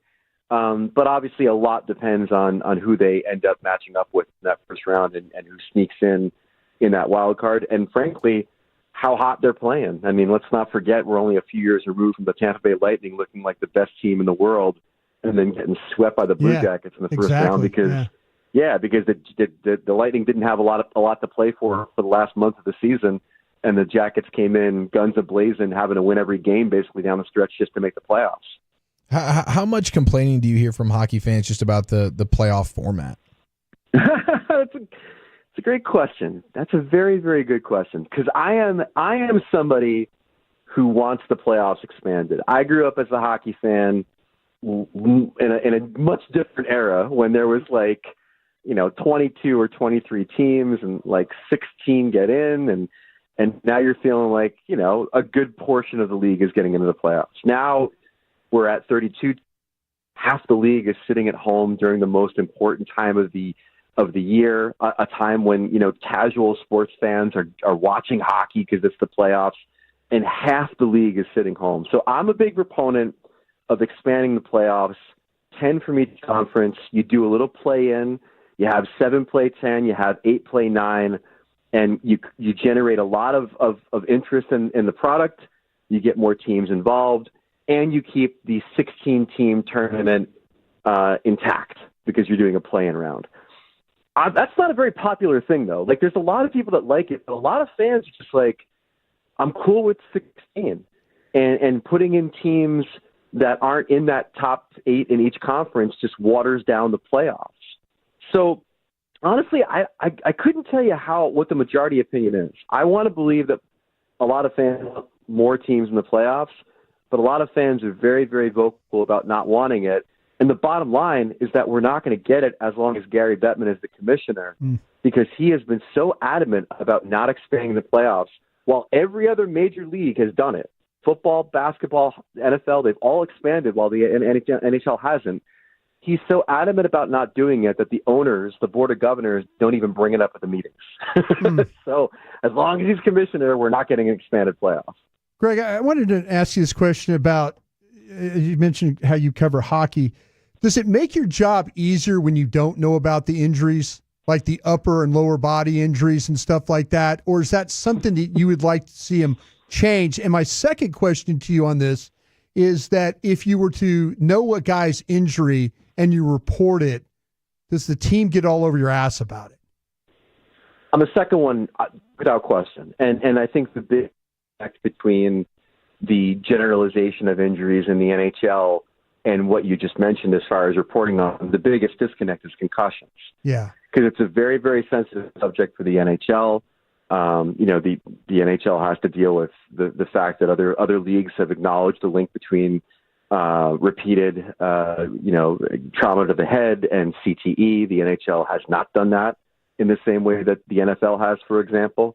So when you are dealing with concussions, an injury that can certainly keep a player out for an indeterminate amount of time, if they're saying upper body and you report concussion, there's a very good chance you're going to get an angry phone call. Yeah. And that's just kind of how it goes. As far as making our lives easier, I mean, anytime we can get more information disclosed by these teams, it's going to be a lot easier to do our jobs. But I mean, we can't ignore the elephant in the room, which is gambling. And it is kind of amazing that with the way that the NHL has embraced single game sports betting and, has these sponsors, and every broadcast is crammed with money lines and over-unders, that they haven't been forced to be more candid about injury disclosure, and yet that hasn't happened. Greg Wyshynski, ESPN, thank you so much for your thoughts on this hockey situation, sir. Enjoy the rest of the season. We'll try to catch up with you real soon. That'd be awesome. Thank you so much. Salute. Yeah, what a stud, man. Yeah. 10 out of 10 guest, his information, his opinions. It's all there with the Puck Daddy. When we come back, it's time for Wolchuk's Top 10 at 420. Chief, what's in store? Happy St. Patty's Day. We have the top 10 most famous Pats of all time. 877-881-1053. That's next right here in the nation. Nutmeg maidens. I just said that. Was it Spice Girls? Doesn't sound right. Was it Saffron Squad?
Yeah, buddy. Welcome back. Segment's brought to you by the Frankels. If you've been injured in a car or truck wreck, call the Frankels first, 214 or 817-333-3333. There's never an out-of-pocket cost. They only get paid when you win. Franklin Frankel, the go-to car and truck wreck attorneys in Dallas. It's time for the top 10 at 420. Wolchuk is out. Chief stepping in. Here he is with the Wooly Bullies top 10.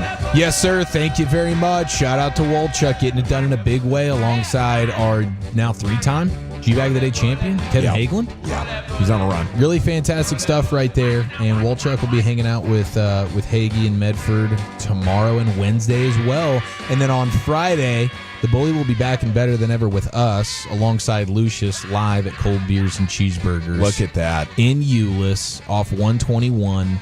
And that is going to be your college basketball hub for a Basketball Friday tournament style. It's going to be fantastic. The TV setup is second to none at Cold Beers and Cheeseburgers. The fellowship last time was off the charts, and I can only imagine what Friday has in store for us. Come say hi. Yeah, please do. Please do. That place is fantastic, and the Tolo turnout a couple of weeks ago was outstanding. And this Friday, I mean, how many people, seriously, 877-881-1053 are taking off work Thursday and or Friday to soak in all the madness? Well, a lot of guys are doing their vasectomies this week so they can take advantage of it. Yeah, that's exactly what I did a couple of years ago.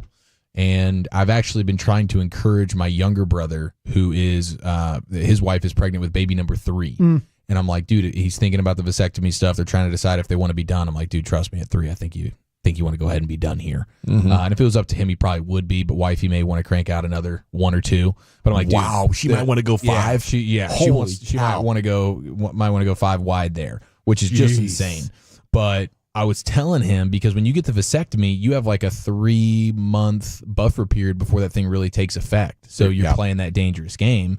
And but I was like, dude, if you get it done while she's pregnant, then there's no concerns. She can't get pregnant again. That's right. So that 3-month danger zone, that's genius. It's not even there. So those of you men considering vasectomy, maybe wife is pregnant now, it's the 2nd, 3rd, 4th time, and you're like, do I want to be done? If you know you want to be done, get the vasectomy done while she is pregnant, so that you don't play 3 months of a very dangerous game. Let me ask you this, Eric. Did you come up with this on your own?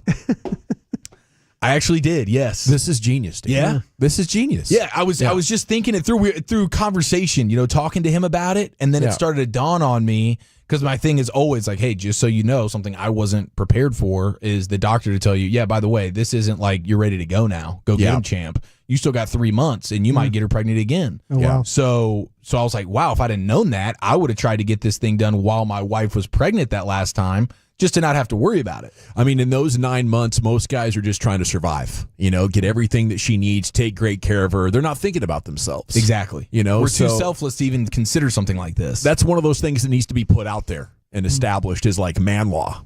You get your vasectomy when the final baby is in the oven. Yes, that's the way. That is the way. But yes, this is a big time vasectomy week. Good for business for those particular doctors. Yeah. Shout out to Gentle Procedures, who got me all squared away. And those are outpatient, right? You just go in there. Yeah. They lift up the thing and do a little cut, and you're done. Yeah, and you're really not. You don't see anything. They put that sheet over you, so the only thing you see is, unfortunately, you do see like a little bit of smoke fluttering upwards into the skies as they've cauterized your wiener. Yes, exactly. But hey, I'll tell you, worth every penny. Truly, don't regret it at all. Despite the fact that my wife and my mom remind me all the time that it's reversible. I'm like, yeah, it's not. Not in this house, it's not. When we make a decision, we stand on it. That's right, yes. This is about principles, honey. Integrity. Okay, St. Patty's Day. I have the top 10 most famous Pats or Patricks of all time. 877-881-1053. This is in or out of sports, so you can go either way with this. There's plenty to choose from. But who is your favorite Pat in honor of St. Patty's Day? And I did want to acknowledge the crazy video that came out this weekend from a St. Patty's Day frat party near University of Pittsburgh. Did you guys see the footage of that? No. There was like an outdoor party, and I guess it's either sorority house or whatever, and they got a bunch of people on top of the roof. It's like the balcony roof. And of course, there was a lot of people on this roof. Through. But then there was a ton of people underneath it, and a ton of people like kind of out in the backyard, and so people are on top falling down, and then people underneath it are getting smashed. Yeah. I haven't seen anything about fatalities. I haven't exactly. Yeah, I don't believe there's Casualties. anything of that nature, but there was obviously some injuries. I don't know the extent of them, but just a drunken frat party gone awry when the roof just caves in on a handful. I mean, there was quite a large number of human beings. Yeah. Even underneath that roof. So it looked pretty dangerous. I'm sure a couple of people got banged up pretty good. I mean, that's the top 10 spot to drink, though. The upper balcony, everybody's out there. A couple of people are smoking their cigarettes. People are smoking other stuff. The weather's perfect, Yeah, but that can't be the spot where everybody convenes. This has to be a couple of, rotations or whatever if you need a heater break. But they had a lot of people came Got to make sure crashing that thing's reinforced, Some of that wood goes bad. All right, Lucius. Top 10 Pats of all time. I say Pat. You say what? Patrick Ewing. Ding, ding, ding. There he is, out of Georgetown. No question. Great career with the Knicks. He even had one great year with the Sonics, as I think we learned a couple of weeks ago in another Wolchuk Top 10 at 420. I'm going to go with another figure of my childhood, Pat Morita. Of course, the great Miyagi from the Karate Kid. I'm so glad you said that because he actually does make an appearance here, coming in strong at number 10, Mr. Miyagi. I don't know how many people know his real name. Yeah, I don't think so either. Most people just know him as Miyagi. I mean, and that's one hell of a brand to stand on forever. He was a real good friend for Red Fox. Was he? Back and forth, yeah. Red Fox helped him out. It's good stuff, man. Was he a comedian too? Was Morita a comedian? Yeah. Oh, he was? He had a couple funny one-liners there in the Karate Kid. Like stand-up guy? I guess so. That's awesome. I did not know that about him. Patrick Ewing, by the way, Lucius coming in at number 13, just on the outside looking in. Now, this is not just a sports list. Obviously, if this was a sports list, he'd be in the top 10. Surefire. Top 5. I mean, Who's this list from? Because I've got an act. Well, there's a couple of actors that are Patricks. Oh, yeah. Patrick Stewart. Patrick Stewart, yeah. Ding, ding, ding. Number 1 on the list. Really? Gavin Dawson, you nailed it. So From the X-Men series. Yeah. Well, of course, I know him as Picard from Star Trek Next Generation. Yeah. All right. But yeah, X-Men as well. In our local for TV shows, the show Dallas. You heard the show Dallas? Yeah. Patrick Duffy, Bobby Ewing. Oh, Patrick Duffy. You know what? Number 6 on the list, Brian Broaddus. Okay. Look at you guys. Iconic. You've nailed 30% of the top 10 list just by your own brain power. Okay. This is Ranker, and this is voted on by our Great Americans. Okay, Great Americans Ranker. Okay, here we go. Now, we're getting some good texts coming in here. Locally, we have Pat Doney in the 469. Shout out our guy, Very Positive nice. Pat. Love me some Pat Doney. One of the sweetest guys you'll meet. And by that, I mean nice. Yes, just a generally kind man. Pat Sajak. Pat Sajak, good call. Yes, Wheel of Fortune, 972, and many others texting that in. We have Pat Tillman being texted in quite a bit, an American legend, a football legend. We have Pat Summerall. Is he on the list? He's not on the list, but he's being texted power. in. He didn't make it. Touchdown. Cowboys. 817, Pat McCrotch. Who's that? Huh? The McCrotches, wasn't that that was a film family?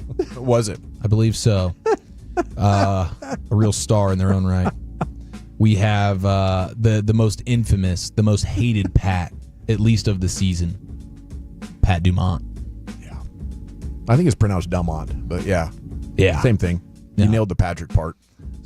We have Patrick Swayze getting a lot of love on the text here. Rest in peace. He was Houston man. I forgot Patrick Swayze was a Texas guy. He will definitely be making an appearance on this list. We have Patrick Star. Huh? Patrick. Never heard of him. SpongeBob. Thank you, Lucius. Oh, cool. Yeah, we can even do fictional Pats as well. You got Patrick Dempsey, who's on the latest Dexter show. Oh, is he really? When he's a kid, yeah. He was McDreamy dude, wasn't he? Yeah, that's another guy that cracks the top 10 here. We have Patrick Beverly. Yes. Yeah, one of the funniest, most interesting How about Pat on the personalities. Saturday Night Live skits. See, that was the second Pat I thought about. It's Pat. Remember this Pat? No, who's Pat? Who's SNL Pat? Yeah, SNL Pat. Who did it? Pat was a person who you didn't know what gender they were. Oh, okay. Right, because it could be a man. I see this now. And then we were introduced to Pat's partner, Chris. Chris could be either one too. This is Pat O'Neill Riley. Was the full name of this individual. Julia Sweeney. Sweeney, okay, yeah. Played Pat. Yeah. Wow, I'm not familiar with those bits, but you just could not. It was from so the early '90s. You could not tell. She did everything. Yeah, people were trying to what? ask her questions that would reveal the answer, and she always had something just as ambiguous ready. It was hilarious. That's awesome. Yeah. Pat Green making an appearance here on the text. 817 Pat Green. Got to show some love. Pat Summit 682. R.I.P. to the legend. Absolutely. Pat Summit. You have Summit and Summerall, both great in sports. Pat McAfee getting a lot of love here. I believe he was on the outside looking in when it comes to the top 10. Let's see who Project else? Pat. Project. Hey, the lipper, some sipper. Shout out to the 214 texting it in all caps, screaming at us. Project Pat, please. Hey. There you go, Lucius, right on time. Cheese dope. Patrick Reed, the PGA cheater. Yeah. Patrick Creighton. Oh, yeah. Infamous Cowboy. Yeah. Never forget that drop. He's a good guest. We should get Patrick on again. Yeah, I'd be down with that. What high school did he go to? I don't know. Isn't he DeSoto? Went to school at like northeastern Oklahoma. Oh, okay. I thought he was a darn DeSoto dude. Let's see. Yeah, he's a DeSoto dude. DeSoto, He is. But Yeah. did he play at Northwestern Oklahoma State okay, University. there you go. Yeah. But he did go to DeSoto. Yeah. Famously ran a 4.74 40. Mm-hmm. Speed Wow. demon. Okay, let's go Made the most of ahead. it. We have outside looking in here just to clean some things up. Patrick Stump. Are you guys familiar with Patrick Stump? No. He's in the band Fall Out Boy. He comes that's in at why. number 11. That's pathetic. That's ridiculous. We also have Pat Buchanan. Oh, he's famous, yeah. Cannon. He's a famous. Yeah. He's a famous He steps conservative. back. You think the conservative guy? Yeah. Okay, yeah. How does Pat Sajak not crack the top 10? Coming That's in at odd number to me. 21. I mean, the show's not what it used to be, but it's still there. Isn't Ryan Seacrest doing it now? He is. Man, give somebody else a job, bro. Seriously, man. That's enough. Vanna White's making those hundreds of millions as well. Yeah, she demanded a pay raise, I believe. For 45, days of work? 13 days of work, excuse me. Those are long days, though, Lucius. Yeah, you're right. Pat Bennettard's getting texted in quite a bit. Crimes of Passion. She's also on the outside looking in at number 17. Patrick Ewing and Patrick Stump. Now we get into the top 10. Mr. Miyagi, Pat Morita coming in at number 10. Arnold's. Patrick Sharp. Never heard of him. NHL. Actually, I got Patty Waugh. Patrick Kane. I was thinking Patrick Kane. Patrick Waugh deserves Patrick Waugh, a place here. He has been texted in a handful of times. But Patrick Sharp did play for the Stars, but most notably with the Flyers and the Blackhawks. You have Pat Jennings. I thought this was going to be a Dawson special. Oh, wait, this is a punter? Northern Irish former footballer. Oh. Punter from the Jets. I think his name's Pat Jennings. Played 119 games for Northern Ireland as a goalkeeper. Oh. Old guy. Old guy. Yeah, like in the 40s, I believe is when he was born. No love for Pat Robinson on this list? Pat Robinson not getting the love that he deserves, Lucius. I'm glad you spoke 700 that. Club? Glad you said that. Boy, my dad used to run that all the time back in the day. Tell me about it. Okay, Him and Broadus. Oral Roberts. This one's for you, Broadus. Yeah. Patrick O'Neill. Patrick O'Neill. Oh, is that the I'm thinking of O'Neill, the baseball player. No, this was a singer. Oh. Or actor. Very talented individual. He was born in the 20s, though. Oh. Patrick Duffy, as you called, from Dallas, There you coming go. in at number 6. I got that right. Patrick Warburton, which is not, you'd recognize his face, but What's his stage name then? Well, he's an actor. So That's what I'm saying. Is he go by Patrick Warburton is his real name? Like he doesn't go by Pat Smith or something like that? Or? No, I don't believe so. But I guess he was in a Seinfeld. He was in a couple of Seinfeld episodes, I guess. But he's I also recognize him now. Yeah, you recognize his face, but not a household name. Yeah, that's a swing and a miss. Is he the girlfriend of? I mean, not the girlfriend, the boyfriend of. Phoebe or something crazy? No, he was in Friends? No, Seinfeld. I don't know. We move on. Patrick Mahomes comes in at number 4. Patrick Dempsey comes in at number 3. Swayze at 2 and number 1. Dawson called it. Patrick Stewart. That is right. Is he a sir? Next generation. He should be at this point. He's earned the sir. Patrick Stewart.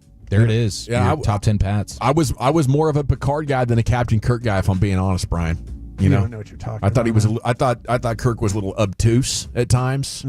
And, Picard could outlead him any day of the week. Thank you, Chief, for filling in for Wolchuk. My pleasure. NCAA tournament primer. Which Texas team has the best chance at cutting down the nets? We'll discuss some college hoop for you on the eve of the tournament. That's next in the nation.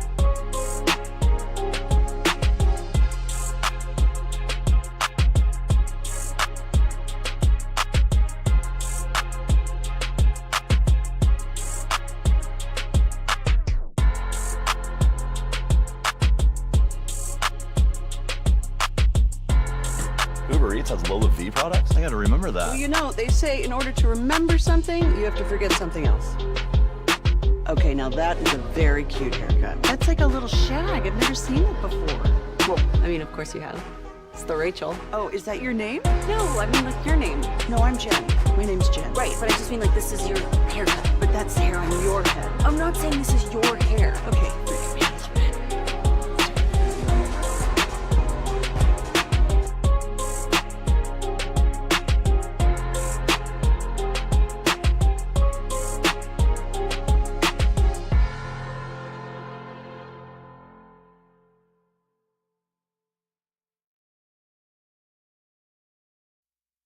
Do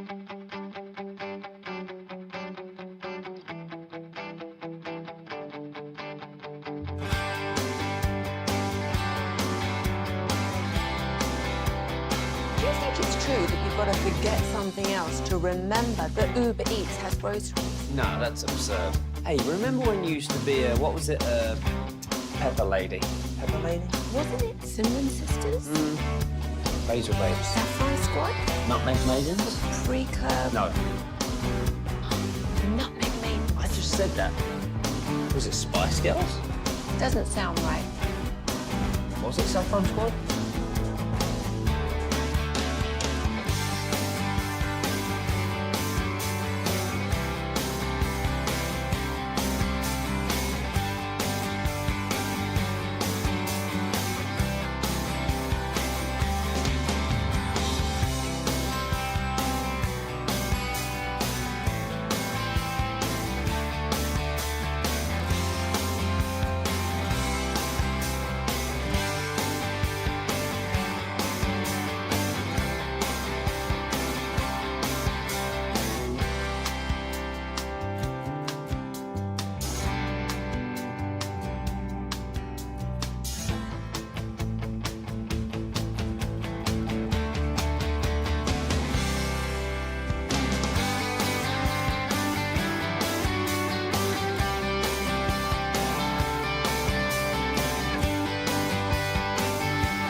If you're in the market to upgrade your vehicle, get to Classic Chevrolet in Grapevine. Back-to-back #1 Chevy dealership in the world.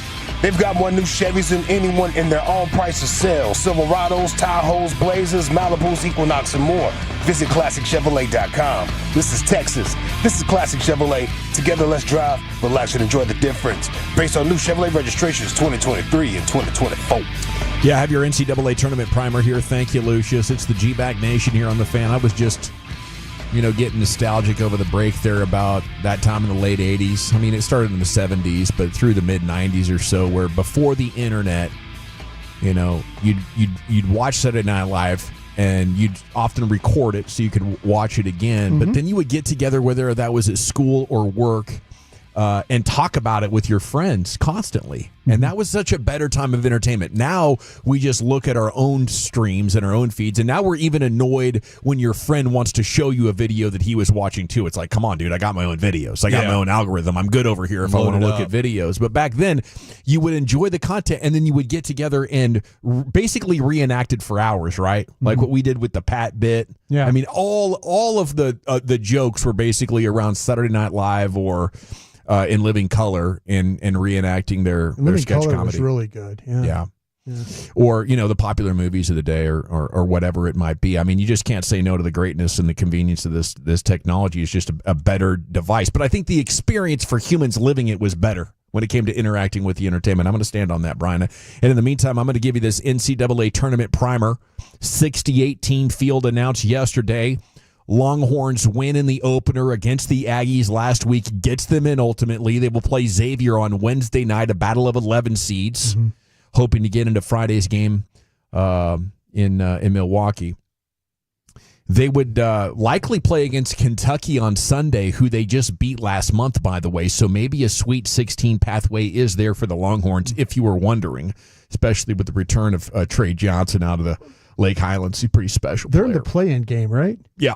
Okay, so they got play-in game, and then where do Wednesday night, and then they would play Illinois in Milwaukee on Friday. On Friday. Yeah, that'll be tough. We got 2 play-in games tomorrow night, 2 on Wednesday, and then they get 48 hours until they got to get back after it in the actual field of 64. Yeah. The best shot in the state to actually cut down the nets has to go to the Houston Cougars, number 1 seed from the Midwest, and incredible defense. They just came in and have taken the Big 12 by storm. So congrats to them. Yeah, they really dominated the conference. I think 19-1 in the regular season, tearing up the Big 12, and then they go on the run in the tournament there, and they did it without Juwan Roberts, who might be their best player. And they've really gotten bit by the injury bug so much, where they're a really good team, then you get to the tournament time, and they're just not healthy enough to really do significant damage. But now it looks like Roberts will be back for them, and they're otherwise healthy, and they're really they're able to do it without Roberts. Last year they lost Sasser, and I think it was Shed, who was also banged up, and they just didn't have enough horses. Now they're less one guy dependent, and they're deep, and they play incredible defense and offensively, and they have a nice little. I mean, in round 2, taking on what'll probably be Gonzaga will be no joke for them. But then after that, I mean, maybe you end up having to go through Tennessee to ultimately get where you want to go if Tennessee can make it through. But that's a pretty promising bracket for where Houston's set up right now. Yeah, a heck of a team, and I got to be honest with you, I kind of pull for them. I was a Clyde Drexler guy growing up.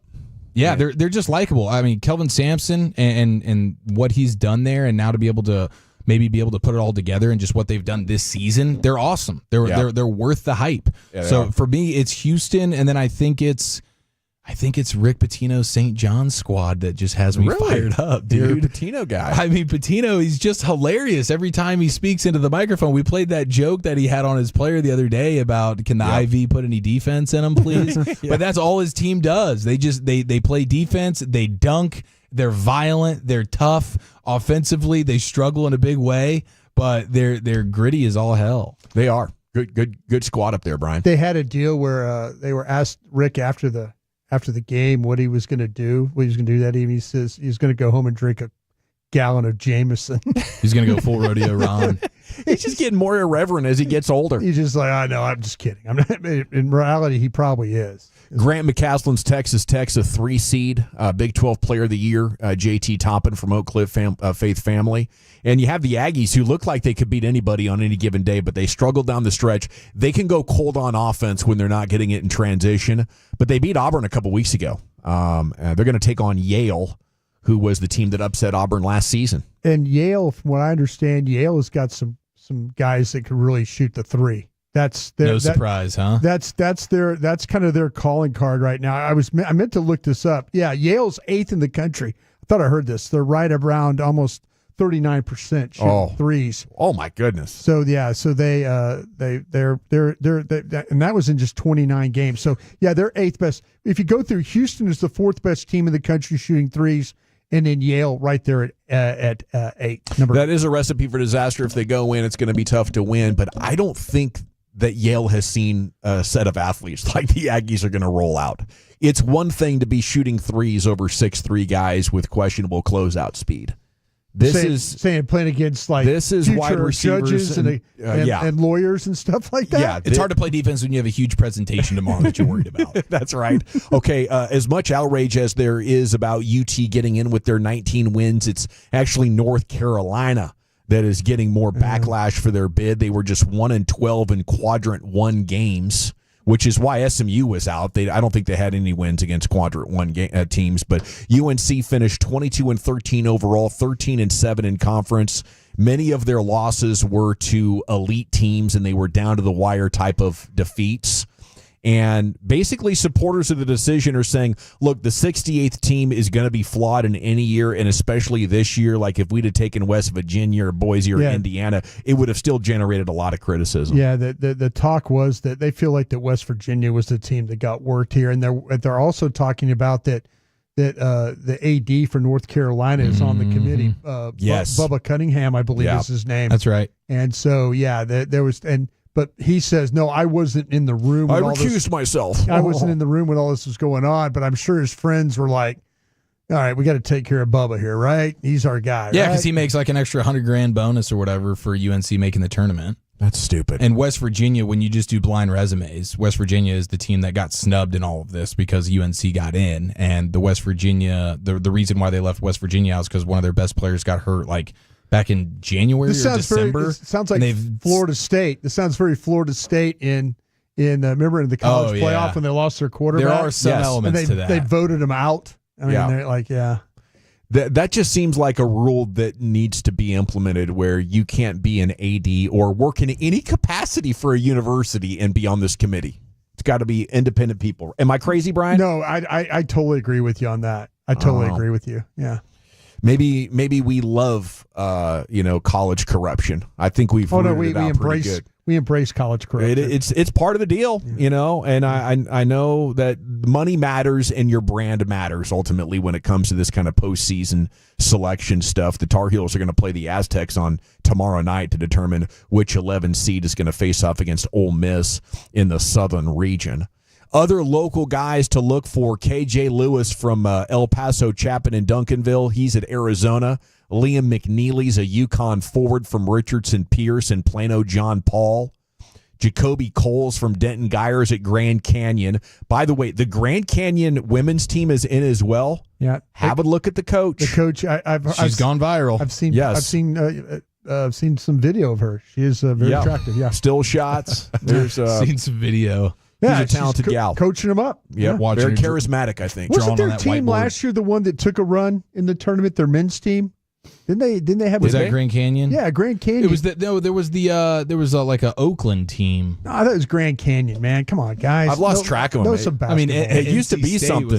Grand Canyon basketball. Yeah, I think they made a run last year in this thing. Well, they're in the tournament this year, and Friday we'll be taking in all the action. The crowd is a blast. Cold beers and cheeseburgers in Euless. It was a heck of a party last time out. We're bringing Lucius again, so come say hi and have $3 Ultra Pints, $4 Jameson shots.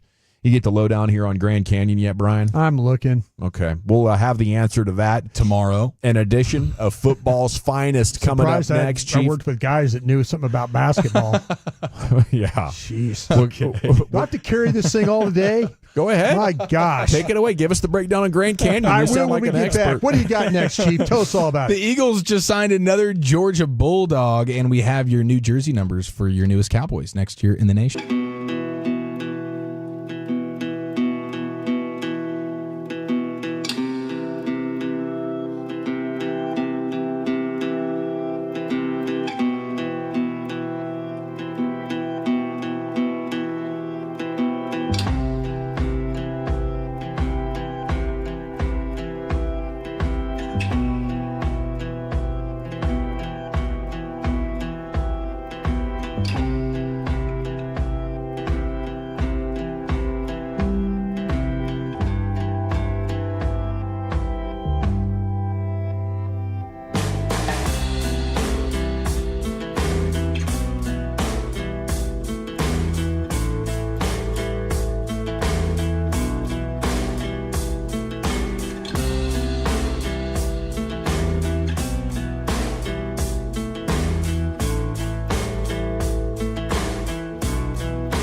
Forget something else. Okay, now that is a very cute haircut. That's like a little shag. I've never seen it before. Well, I mean, of course you have. It's the Rachel. Oh, is that your name? No, I mean your name. No, I'm Jen. My name's Jen. Right, but I just mean like this is your haircut, but that's hair on your head. I'm not saying this is your hair. Okay.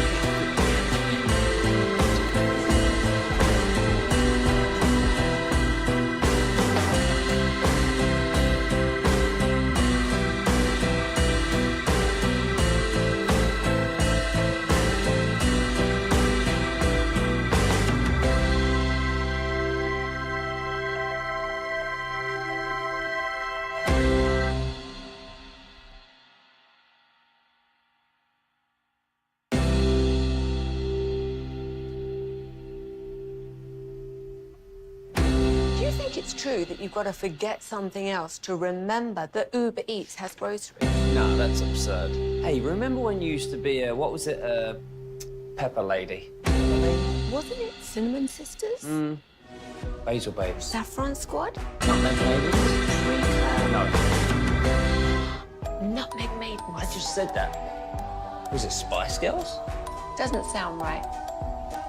Was it Saffron Squad?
Leasing Studios. You're rolling with the G-Bag Nation on 105.3 The Fan. Look at this. Time's flying. We're into hour number 4 of the G-Bag Nation here on 105.3 The Fan. Home of the Cowboys, home of the Texas Rangers. Sands is going to join us in 1 hour. We'll see what he has to say about, is it going to be Kamar Rocker and Jack Leiter stepping in there for the 2 injured starters?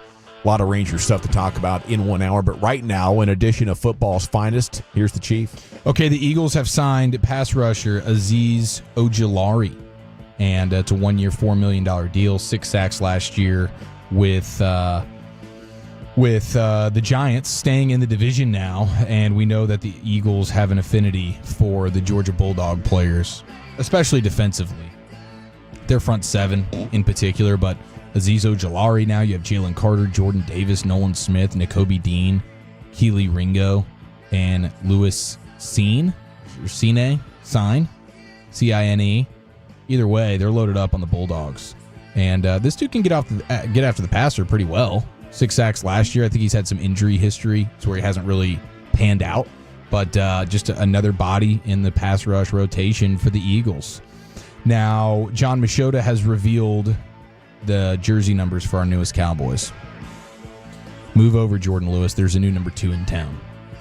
His name's Wanye Thomas. I think that's a better look for him than 30. I don't know. 30 is a good safety number. You think? Mm-hmm.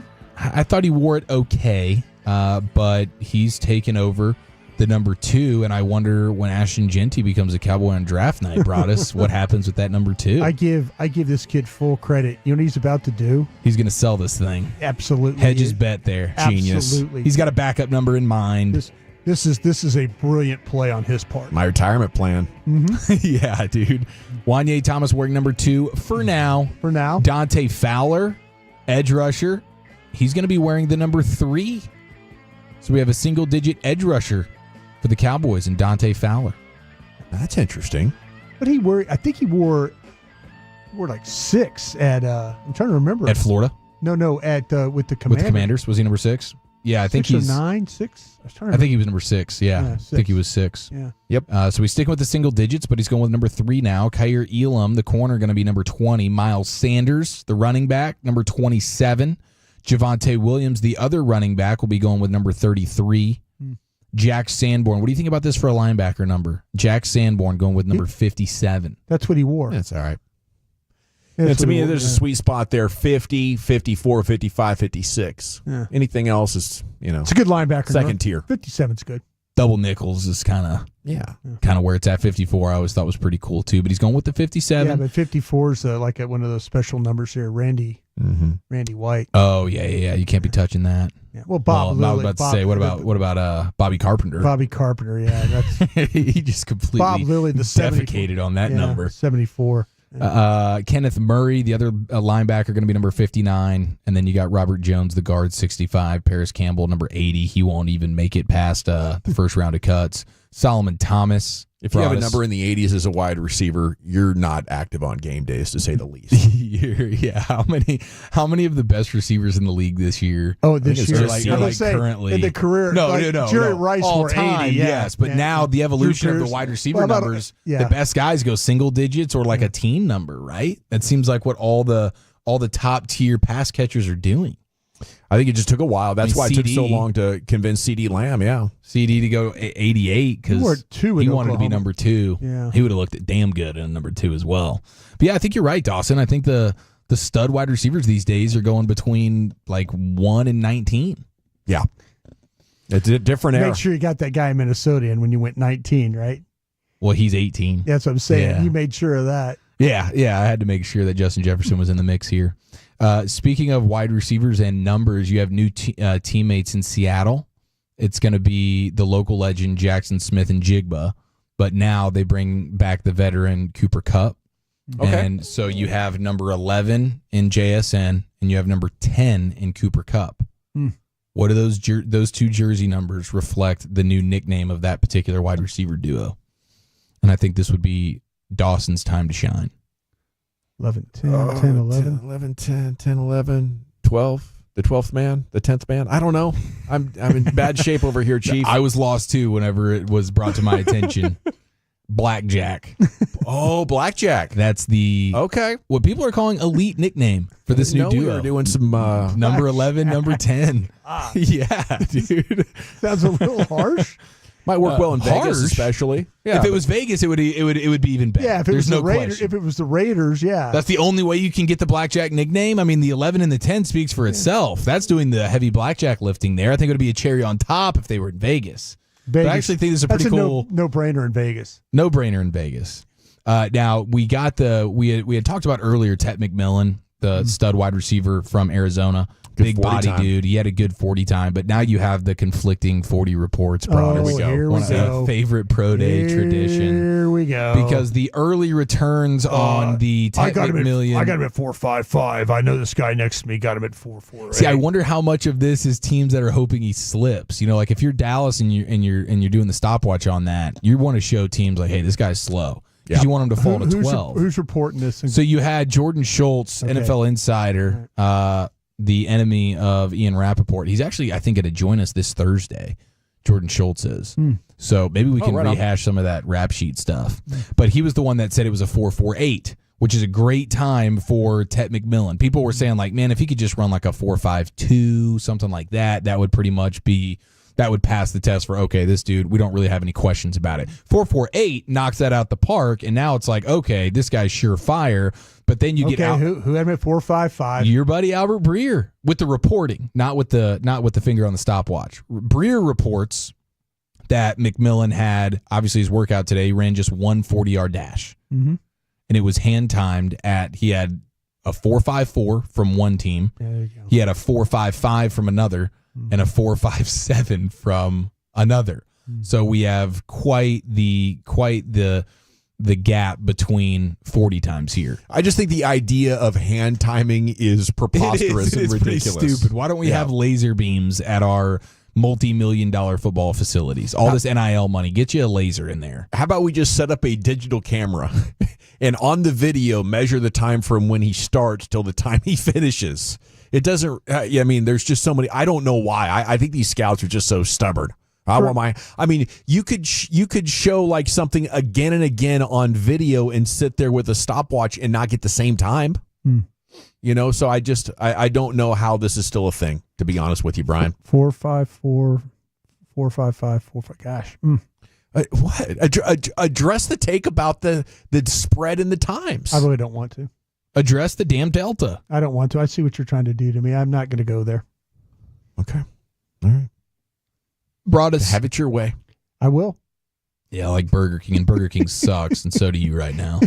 Thought you wanted to get things right. I thought scouting was all about getting things right. It's perfect. Scouting is no. perfect. It's just about getting your guy. It's about identifying a player and saying, I will fudge his numbers. I'll make him as strong as Hercules if I have to. I'll get the number for you. I'll get the right number for you. Well, they will post an official Pro Day 40 time, won't they? They won't. No. They won't? No. Oh, I thought we were going to get more like concrete. No. Maybe they get the mean. We're going to have to dig for this. All right. Yeah. Well, what do you think from a dig with a G, right? It did feel like a softer, more CK sound than a full G. Dig. One more time? Dig. Yeah. You said it right. Now, what do you think? How do you think the Cowboys view these receivers, by the way, at 12? Broadus, because we've kind of got it narrowed down now at this point. I think they like Golden more than McMillan, myself. Surprised you wanted to answer that question. And it's a question I can answer. What did you just say? McMillan. I think that they like Golden more than McMillan. I think Golden and Ibuka. Yeah, probably so. Over McMillan. Yeah, I think so. Is McMillan your number one wideout? He is. Does that include Travis Hunter, by the way? We have him as corner. Okay, you have Hunter as a corner. I do. So specific to the wide receivers, you have McMillan as your number one guy. Yeah, he would be a no-brainer draft pick for you at 12 for the Cowboys. McMillan, Burden, Ibuka, Golden. That's your order? Yep. And I don't have Golden in the first. So he would be probably my 17th best player on my board. Why do you think they like Ibuka and Golden over McMillan? Especially as a compliment to CD Lamb, because McMillan feels like the more like stereotypical compliment to CD Lamb. The guy that would be the compliment would be Ibuka would be the compliment, because you can use McMillan like you use CD Lamb. Ibuka is more of an outside player. Oh, McMillan will get you going in the slot at Yeah. that size in the slot. That's interesting. But just having a bigger body guy, I don't know, feels like something that you would want opposite Lamb. But, I mean, I like Ibuka. Don't get me wrong. I mean, Ibuka's a stud. Golden's a hell of a player, too. Oh, they're all four really good players. I mean, like I said, there might be questions about McMillan's speed. That's what I think they're probably looking at. Yeah. I wonder what their guys had him timed at today. Yep. Now, I wanted to mention this, the Hall of Fame bag getting of one Kirk Cousins. This is crazy because on March 15th, the Falcons made it known that they were going to officially keep Kirk Cousins on their roster because once they got to that particular deadline, it triggered a $10 million roster bonus. That's guaranteed for him. So they've basically punted on the idea of just cutting ties, cutting their sunk cost, that is Kirk Cousins. They're actually going to pay him even $10 million more just to have him on the roster, which feels a little foolish. Yeah, it's weird. Especially when you have Penix. Like, why do you want to have any sort of, like, controversy if Penix is struggling in some games and all of a sudden, oh, but we still have Kirk Cousins, you know, that whole narrative. But when you look at how much money he's made, goodness gracious, with one playoff win to his name in 13 years, Kirk Cousins had his standard rookie deal, but then he made $20 million fully guaranteed, then $24 million fully guaranteed, then $84 million fully guaranteed. 2 years later, $66 million fully guaranteed. 2 years later, $35 million fully guaranteed, and then he signed the $150 million deal, $100 million fully guaranteed last offseason. This dude has made, I mean, once you get through 2027, when he's fully paid out by the Falcons, it'll be over $400 million. And it'll be $329 million fully guaranteed for his career. Jeez. One playoff win in 13 years. How many does Dak have? Dak has two. Beat Detroit. He beat and Tampa. Yeah, he beat Seattle. Did we say that? You said Detroit. I didn't mean. You meant Seattle. Seattle, yeah. He's only got 2 playoff wins. All right, Dawson's scrambling right now to confirm that. 2-5 in the playoffs. 2-5 in the playoffs. I said, it's Seattle. He beat. Yeah, it was Seattle, Russell, not Detroit. Yeah, he beat. Yeah, Russell Wilson. That was Romo when they beat Detroit. He beat Russell and Tom Brady. I think the thing with Kirk Cousins is that he's good enough to win a Super Bowl if he was on an amazing team. I feel the same way about him as I do Dak in that regard. I think he's done a nice job, or he and his agent have done a nice job, maybe not resetting the market recently with his contract. So if you're a team that can't have an elite quarterback, you don't have a great draft pick, there's not a Hall of Famer that wants to sign with you, I think I would do it again. You know, if I didn't have a quarterback and Kirk Cousins is available for like 3 years and $120 million with 100 of it guaranteed, I'm doing that. Just spending millions on mediocrity. Yeah, hey, it's your money, dude. I know. It's your money. I know. Now, a little college for you. I saw that Deion Sanders, he's trying to face, we're at this point now where spring games are falling by the wayside.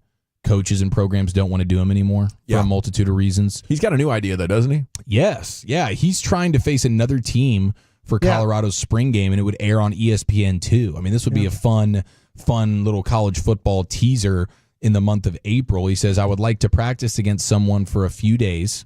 So you do, it's like in training camp when you do the joint practices. It's like we did against the Rams. So he's like, do the joint practices for a few days, then you have the spring game. And he says, I think the public will be satisfied with that tremendously. And he's 100% right. I mean, the joint practices, whatever, we wouldn't be privy to those, but then you actually get to see Colorado play a random whatever other football team, college team, for their spring game. We'd all be watching that. And he's going completely against the grain. This is Deion, like, just appreciating having the eyeballs, the headlines, and he knows it's good for his program, while other coaches are bowing out of spring games altogether. You actually had Fran Brown, head coach of Syracuse, the guy who famously doesn't shower when they lose. He tweeted Deion Sanders and said, we'll come to Boulder for 3 days. Let's go. I think for coaches, it's amazing to get that. That's better work. That's higher quality work. You're going to improve. From a player perspective, do I want the added injury risk of being in these sort of high collision deals? I probably do. You know, I'm trying to think of the downside to it. Like, why wouldn't you do it again? Would the coaches want all their players on TV, you know, where everybody else can recruit them? I guess if the playing field's even, it's going to be great entertainment for the fans. Where you could do it is you could have quick whistle, keep the quarterbacks in red, don't hit the quarterbacks kind of a There you go. situation. I'm sure that's what it would And be. it might be more drills, like the one-on-one drills and that kind of stuff, 9-on-7, more than game situation things. You know what I'm saying? Yeah, I mean, totally. yeah. They can. I mean, that's the thing. They is can you kind of can control the practices and stuff. Right. I think Dion would like to do this because he wants to recruit your team. He wants to. Hey, Syracuse, come to town so I can scout your guys and then get them in the portal. Somebody like say somebody like Texas or Alabama or Georgia or something like that showed up. Yep. Dion, go recruit your players. Oldest trick in the book. Oh, let's have a joint practice. Yeah, let's get together and scrimmage here coming up this weekend. After the game, they're talking to all your parents in the parking lot. Yeah. Well, that happened to us. No, we're just being friendly. At Green Hill. We had coaches standing on the field talking to our kids after games. Green Hill. And it's crazy. But had a scout tell me 4.55. Well, that's what they hand timed. Yeah. For old Teddy. Yeah. 4.55. I mean, that's still good enough, I would say. I'm gonna ask you some want more. it. You want it to be faster than that, but I'm gonna ask some none of more. these are so egregious where you're talking about a 4.6 or 4.7 40. You know, you're still talking about being in the window of I'm not docking you because of your speed when you're a 4.55 at 6'4", 220. Yeah. I think the best thing we could do if you got like 10 of these archaic crusties, if you had 10 of their times, you could average them all and probably have a decent estimation. Dawson, to your point, they do it at the combine, and I was going through the combine list of the times and stuff. The electronic times are far better than the hand times. Are they? Yeah. What do you mean by better? Faster? Faster. Oh, so you usually are getting a faster time on the laser. They have electronic times, but for years, like you said, they've used hand times. As a matter of fact, Henry Schroka, one of the Cowboys pro scouts, is on the 10-yard dash, or he's on the 10 at the 10 to 20 and the 40, and he's timed for years down there. But you can go through the combine times, and the electronic times are generally faster than what the hand times are. So by a historical context, all the modern players would be a percentage faster. Yeah. Usually. Yeah. I could see how that would be important for consistency matters. Okay, we're going to hit the Expressway Go commercial free to the top. LA Live's coming up at 5:40 here in the G-Bag Nation. But did you see what the Mavs news on Anthony Davis was today? We'll reset you on that and everything else breaking coming up next here to the G-Bag Nation on the Fan. I have to chat about D&M leasing before we get...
Eats has low-fee products? I gotta remember that. Well, you know, they say in order to remember something, you have to forget something else. Okay, now that is a very cute haircut. That's like a little shag. I've never seen it before. Well, I mean, of course you have. It's the Rachel. Oh, is that your name? No, I mean like your name. No, I'm Jen. My name's Jen. Right, but I just mean like this is your haircut. But that's hair on your head. I'm not saying this is your hair. Okay.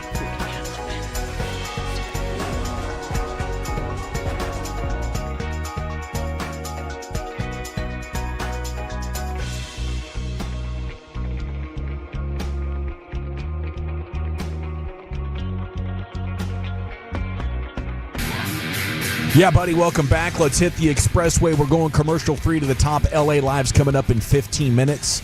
Little bit of a breaking news, or at least the most recent news. Paul George of the 76ers sitting out the rest of the season. Been battling a number of injuries. Been trying to podcast. Hasn't been good at any of them.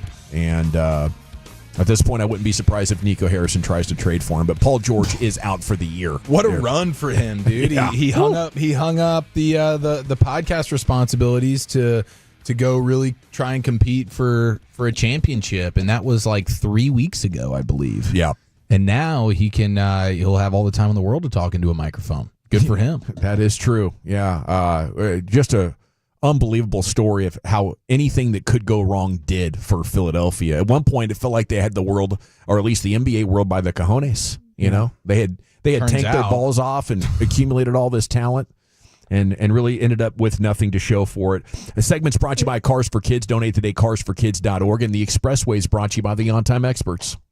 David Morey, any good as a GM? I like the way you say that. I like the way you did that. Put a little sauce on it. Say it again. David Morey. Yeah, how about that, Dawson? Is that how he says it? I honestly, Daryl from here on out. Yeah, Daryl Morey. Yeah. He did an incredible job in Houston, and then I think did an incredible job in Philadelphia. Just hit bad luck, and then probably overtraded his way out of it. The Paul George move was a disaster. Even on the front end, it's like, what are you doing here? But the Joel Embiid stuff, it's tough because you have this incredible talent who's MVP caliber, one of the best in the sport, but he just can't stay healthy. That one I think is less on them than like going to get Paul George at this stage. You're misfiring in a big way. Yeah, I think I guess you get desperate there. You're like, this thing's not working out. Let's try to do what we can. Trying to appease the superstar and Joel Embiid, and now you're in a world of trouble. It's tough right there, but with a guy like Paul George, a couple of catastrophic injuries, it slowed him down earlier than probably should have. You're looking at Paul George, who was once MVP candidate, 30 points per game, scoring 17 a game now. That's how far he's fallen off at only like 33 years old. It's amazing. Mavs assigned Anthony Davis to the Texas Legends, allowing him to play some 5-on-5 as he ramps up from his return from a strained left adductor. That was the breaking news earlier today. Further clarifications of the report said they just assigned him there for 1 day to go do one practice. Yeah, I couldn't get what he actually did at the practice. Okay. But I had an idea. You typically go against these guys, like you mentioned, and it is a scrimmage type situation. So I don't know exactly what he did, but if you're going to send a guy over there, it is to get that 5-on-5 work.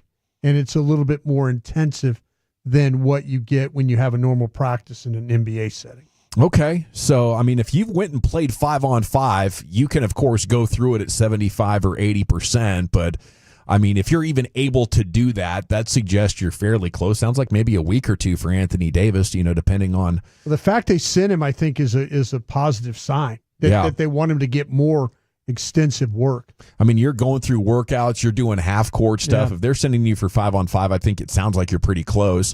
Sources says there has been discussion about shutting down Davis for the season, but the superstar has been steadfast in his determination to return. We'd heard that he and his team were going to talk about it.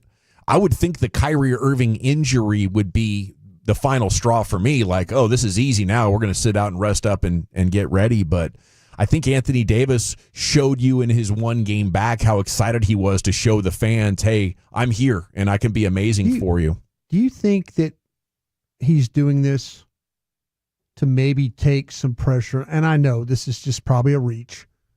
Take some pressure off Nico. I don't think that's a reach at all. Do you, Eric? No, I mean, they're good buddies. So. Well, I mean, like if he shows up and even without a guard, you know, that they're competitive in games. I mean, they're competitive right now, but they can finish some games. He's going to, you know, he something to look forward to. I know you guys are worried about him getting injured going forward. Right. But I think he's doing this. I think he wants to play just to take some pressure off Nico.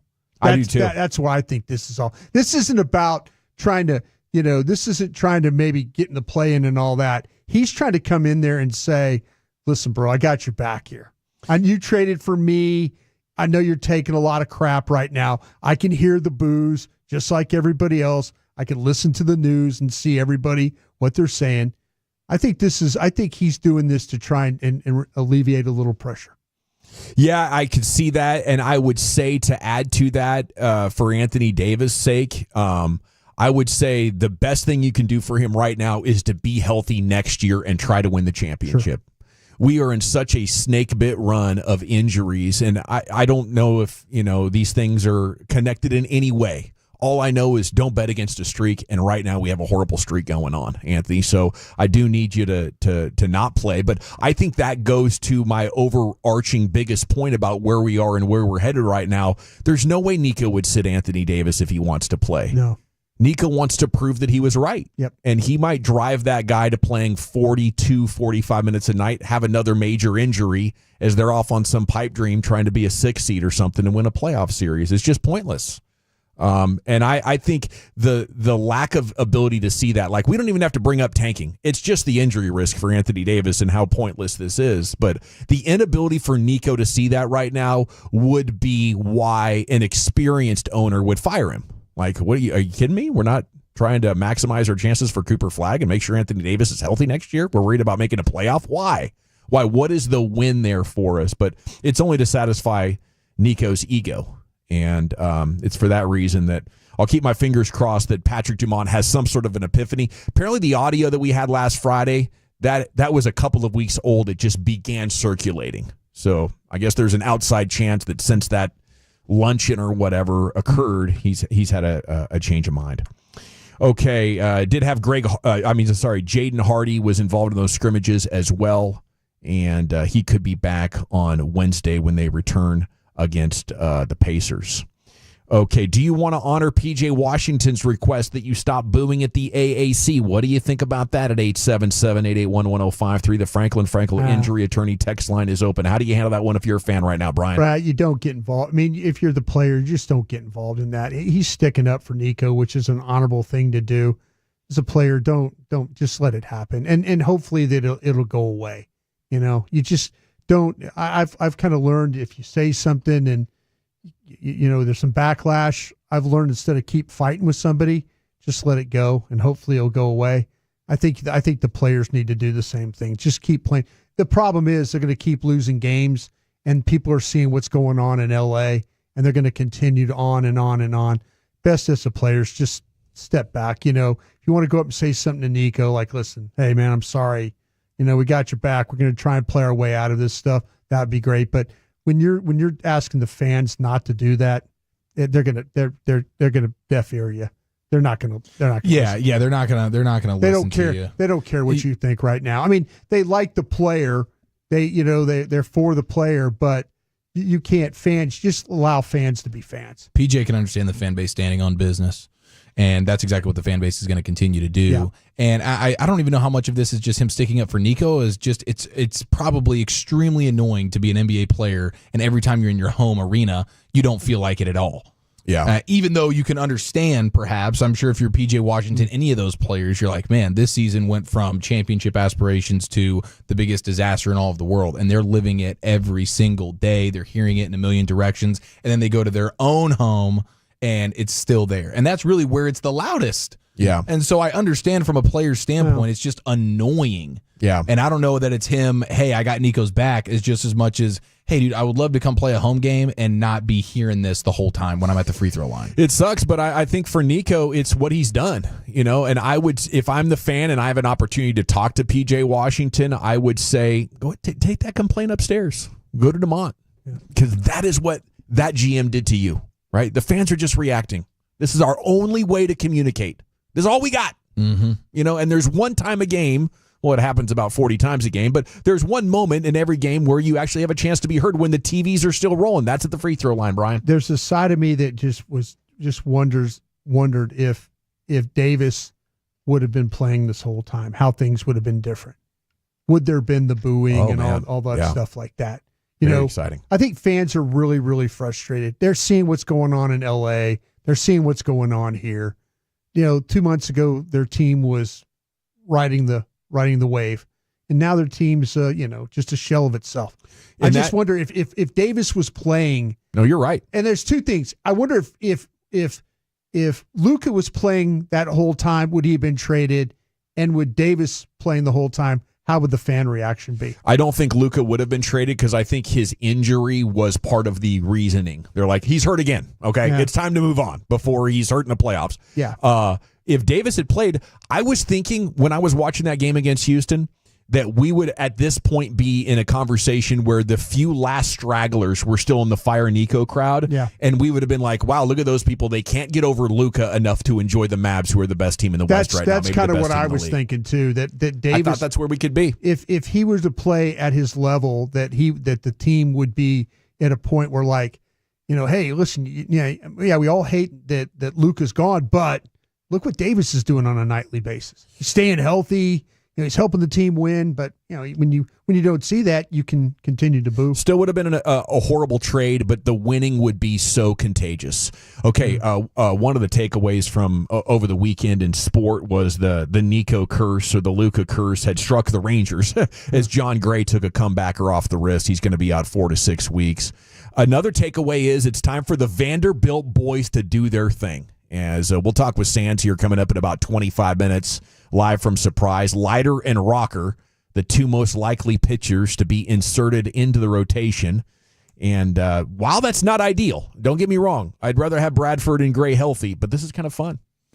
It is fun. It would be more fun if Kumar Rocker had kind of picked up where he left off, but he's clearly struggling. And we'll have to talk with Jared about that. I think there's a mechanical situation they're trying to deal with here. Okay. And being a bigger body can probably make it more difficult to just keep everything in line and intact to have the perfect pitch from a consistency standpoint. But I mean, the dude hit Tatis in the dome over the weekend. Yeah, he is not at the. This is not the point where you're like, oh, I'm excited to launch him in there. Yeah. Leiter, on the other hand, it's funny how the conversation is switched coming into spring training. You're like, yeah, I'd probably trust Rocker in the starting rotation right now as opposed to Jack Leiter, but their spring trainings have looked quite a bit different. So I think the thing with Leiter is, man, if you're going to run him out there, give him a chance. Let it breathe a little bit. I don't expect him to go in there and just be lights out for 5 or 6 innings, but there was so much up and down with him last year. Give the dude the first month or 6 weeks of the season to try and find his footing in a starter's role, and then let the chips fall where they may. You always have the bullpen or closer stuff that gets talked about. But I would look at that as a last resort. Give this kid a chance for a little while. Why did I feel like though with the healthy pitchers that he would be the bullpen guy? Leiter? Yeah. Well, I mean, should you keep with that plan though? Should you try? Because that's been the whole plan. Like they haven't implemented let's play him as a bullpen guy. He's been playing as a starter this whole time. So I don't think it'd be reversing course at all. But you would be if you try to get him in the bullpen now. I think that is something that's your kind of your last ditch effort to get something out of him. I mean, right now you need two. It could be Leiter and Rocker. It could be Leiter and Dunning. But I don't know if it's going to be Rocker and Dunning. I mean, Rocker was so bad over the weekend that you really have to think about maybe he needs extended time in the minors. See, that's what I'm saying. To me, I was thinking that maybe that Leiter had a chance to be potentially closer guy. He has that sort of, and maybe that's kind of he's gone in with that mentality that, hey, listen, you're not going to be one of the starters, but we're trying to find bullpen pieces. Well, I don't know that that's happened, but Kennedy Landry had a story today. Jack Leiter's made the biggest overall impression positively at the camp for all Rangers this spring. See, so, I think they want to explore him as a starter, especially being a top pick like that and see if it works out. But they don't have many options. I mean, right now you got to be looking at the free agents. But if all things were healthy, he wouldn't be in the rotation, right? No, and I don't think they would want to punt on that plan either. They would probably, maybe play him in AAA for a little while before getting the call up. I think they want to squeeze all the juice out of him of him possibly being a starting pitcher. And until they get to that point where they're like, you know what, this is just not working out, then they will maybe migrate him into the bullpen. Okay, you do have Lance Lynn and Kyle Gibson available in free agency, by the way. Maybe too expensive. They both had pretty solid years last year. Alejandro Osuna, one of our favorites, amazing again yesterday. His on-base percentage at spring training, .529. That's 7th best in Major League Baseball for Osuna. I think they got to get the outfield sorted out. I don't think you need Evan Carter or Leody Taveras, if I'm being honest. Like, I'll have Carter until the back starts barking again to hit against righties. But I think Osuna's the future, and I want to make room for him in the outfield one way or another. Adolis Garcia has been outstanding this week, back in the lineup for 4 games, has 5 ribbies, and the exit velocity on his 10 balls put in play, 98.5 on average. Yeah, that's a good sign with him with dealing with the oblique injury and stuff that, swinging the bat pretty well. You have former Ranger Joey Gallo released by the White Sox. Mm-hmm. He's going to be a pitcher again. This is cool. He was a great pitcher in high school, hit 94 on the gun. We talked to him several times about giving it a try, but he was having fun hitting bombs and, imagining that he could be a good enough hitter to have a lengthy career doing that. But nobody's going to let him try that anymore, Brian. Nobody wants to see the Joey Gallo show. Nope. So he's going to try pitching. He bats like a pitcher sometimes. He does, dude. It's brutal. But I wouldn't be surprised. Like the story on him had some video of him throwing in high school. Yeah. It looked legit. Apparently on prom night, he threw a no-hitter and then took Greg Maddox's daughter on the date. What about like the situation? He's always had great arm talent, arm strength, and all that. I mean, is that? But there's so much more. Yeah, that's what I'm to saying. Being a real pit, you can't just come out here and throw 96 and you're our guy. No, but I mean, how long would that take? I wonder. I mean, that's a question maybe for Jared. How long would you determine? Is that a like the rest of the 5 months kind of a thing to learn how to be a pitcher? Or? I would think even more than that. Yeah, I think 2 years. That's what it took Brandon Aubrey to figure out how to kick footballs as compared to soccer balls. 2 years. So I don't know. We'll ask Sands about Rick that. And Keel?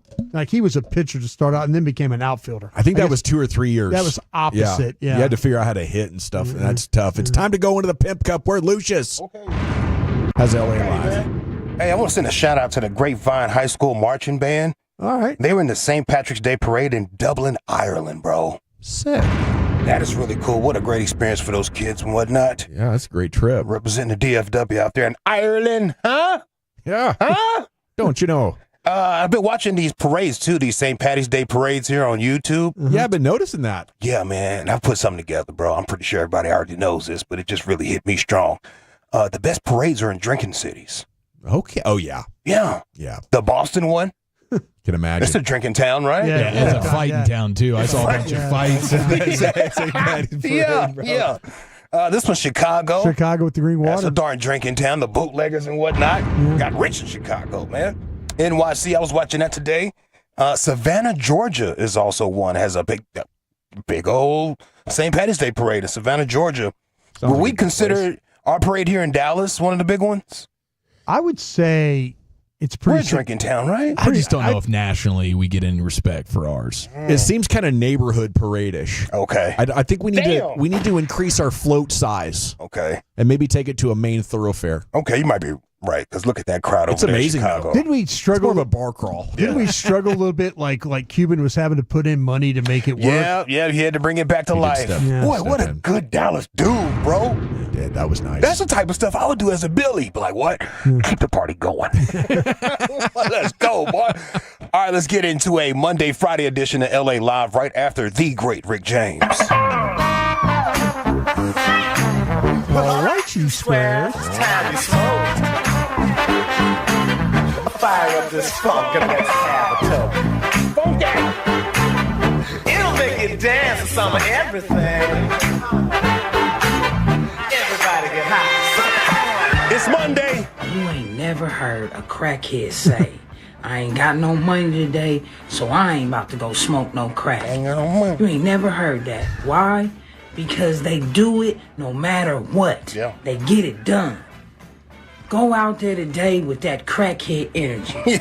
Go be a crackhead. I mean, don't go smoke crack. I'm just trying to give some morning motivation, man. I don't know how else to say this. Hone in on that crackhead energy. Don't do crack, but be a crackhead. But not a crackhead. Just have a fucking good day. Hey, man, that's the energy you need to be on this week. Let's get it in. Have that crackhead energy. Yeah, my man is really dealing with it. Hold on, I gotta hear that again, bro. I'm just trying to give some morning motivation, man. I'm just trying to get some morning motivation, man. Well, he's going through it right there. It's got a hold of him. This is LA Live for Monday, March 17th, 2025. It is a Monday, Friday here in LA Live. Shout out to the now disbanded Dallas hip hop group PPT for naming today's vibe. LA Live is sponsored by Greystone Roofing and Construction. That is greystone-roofing.com. 'Tis the season. It really is. What was it, like Midwest or something like that? They had like 20 tornadoes or 40 tornadoes, something crazy. They were cleaning up. Jeez. Rampaging. Gee, that's scary, man. I haven't seen like multiple tornadoes hit like that. It's maybe what, 8-10 years ago here in the DFW, and all of a sudden it was just every tornado was multiple tornadoes at one time. I still think about that regularly. Yeah, they was lifting those 18-wheelers up and spinning them around and whatnot. Yeah. Dude. All right, G, back in the day, we do it every weekday on the Fan at 2:30. If you see anything floating out there, don't be afraid to hit me up at Lucky Lucius P on social media. I think it was that day that started my fear of overpasses, Lucius, because I heard about a gal that got blown up, clean off one. And I'm like, you can get lifted off these? And since then, my mind's just scrambling when I get up there. Are you trying to move? No, I'm slowing down to like 45. People are honking at me because I'm so rattled.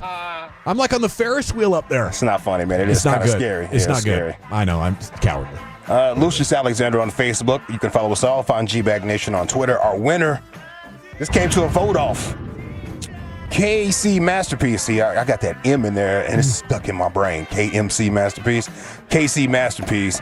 Kevin, his favorite college basketball team is Duke.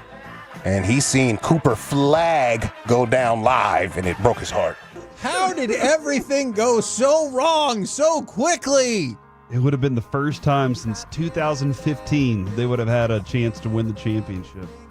I mean, they were in the Final Four a few years ago. They didn't have a chance that year. Quick Cliff's Notes. I do love That's crazy. That's crazy. Thank you. Excuse me? Oopsie. I can't believe the way they just sat in the D like that. It's crazy, man. Crazy. Quick Cliff Notes. I do love. Quick Cliff's Notes. I do love He said it with such authority and confidence. It's wild, too, because Hagee usually likes to give you the extended version, I heard, of that. But, Lucius, I do want to clarify, it is the KNC, like KNC. It's a 3-digit thing. Have I been saying this wrong the whole time? Yeah, it was KNC, then it was KMC. Now we're back to KNC. Oh, my God. Yeah. I had to think about it myself. It was a long run there, 5-6 years of KMC. Hey, it's Oscar Mayer Wiener Mobile at the Chicago Parade. Look at there. Look at that. Oh, wow. Speaking of Duke. Is that Hagee on that thing? Yeah, he's riding that thing. Wow. LA Live 105.3 The Fan on a Monday, Friday. Can you guys finish these phrases? I want to see if you guys, I'm going to do a little temperature check here. Okay. Tell me if you can finish these phrases. You know, it's not difficult. I'm not going to judge you. Yeah, I'm not going to, not going to judge anything. Yeah, let me see here. A hard head makes a soft heart. Man, I like that guess. I don't think the math is mathing on that one. a hard head makes a happy woman. Just a hard life. Good decisions. A soft behind. A soft behind. A soft behind. Oh, I could see my mom saying that in the 70s. Yeah. Yep. Okay. How about this one? Don't let your mouth write a check. Your ass can't check. Your body can't cash. Or your ass can't cash. They just can't check mouth. Your body. Body can't cash, right? I always thought it was your ass can't cash. Yeah, right? yeah. It's your body, right? Specific to your ass. Yeah, though, I think. Yeah. How about this one? As long as I owe you. Yeah, I knew that was going to get you. As long as I owe you. As long as I owe you. You own me. Yeah, I like that. You own me. He said, yeah. I think you nailed it. Yeah, let's go, Chief. We got it right. As long as I owe you, you'll never go broke. You'll never go broke. I owe you money. I owe you money out here. Especially with high interest rates. Yeah. How about this one? I was born at night, but Not last night. Not last night. There we go. You guys got 2 out of them so far. How about this? only a hit dog. A hit dog? Only a hit dog. Would cry that loud. Or doesn't know how to walk. Cried out loud. That's a pretty good one there, Mr. Dawson. Okay. It's a pretty good one. Only a hit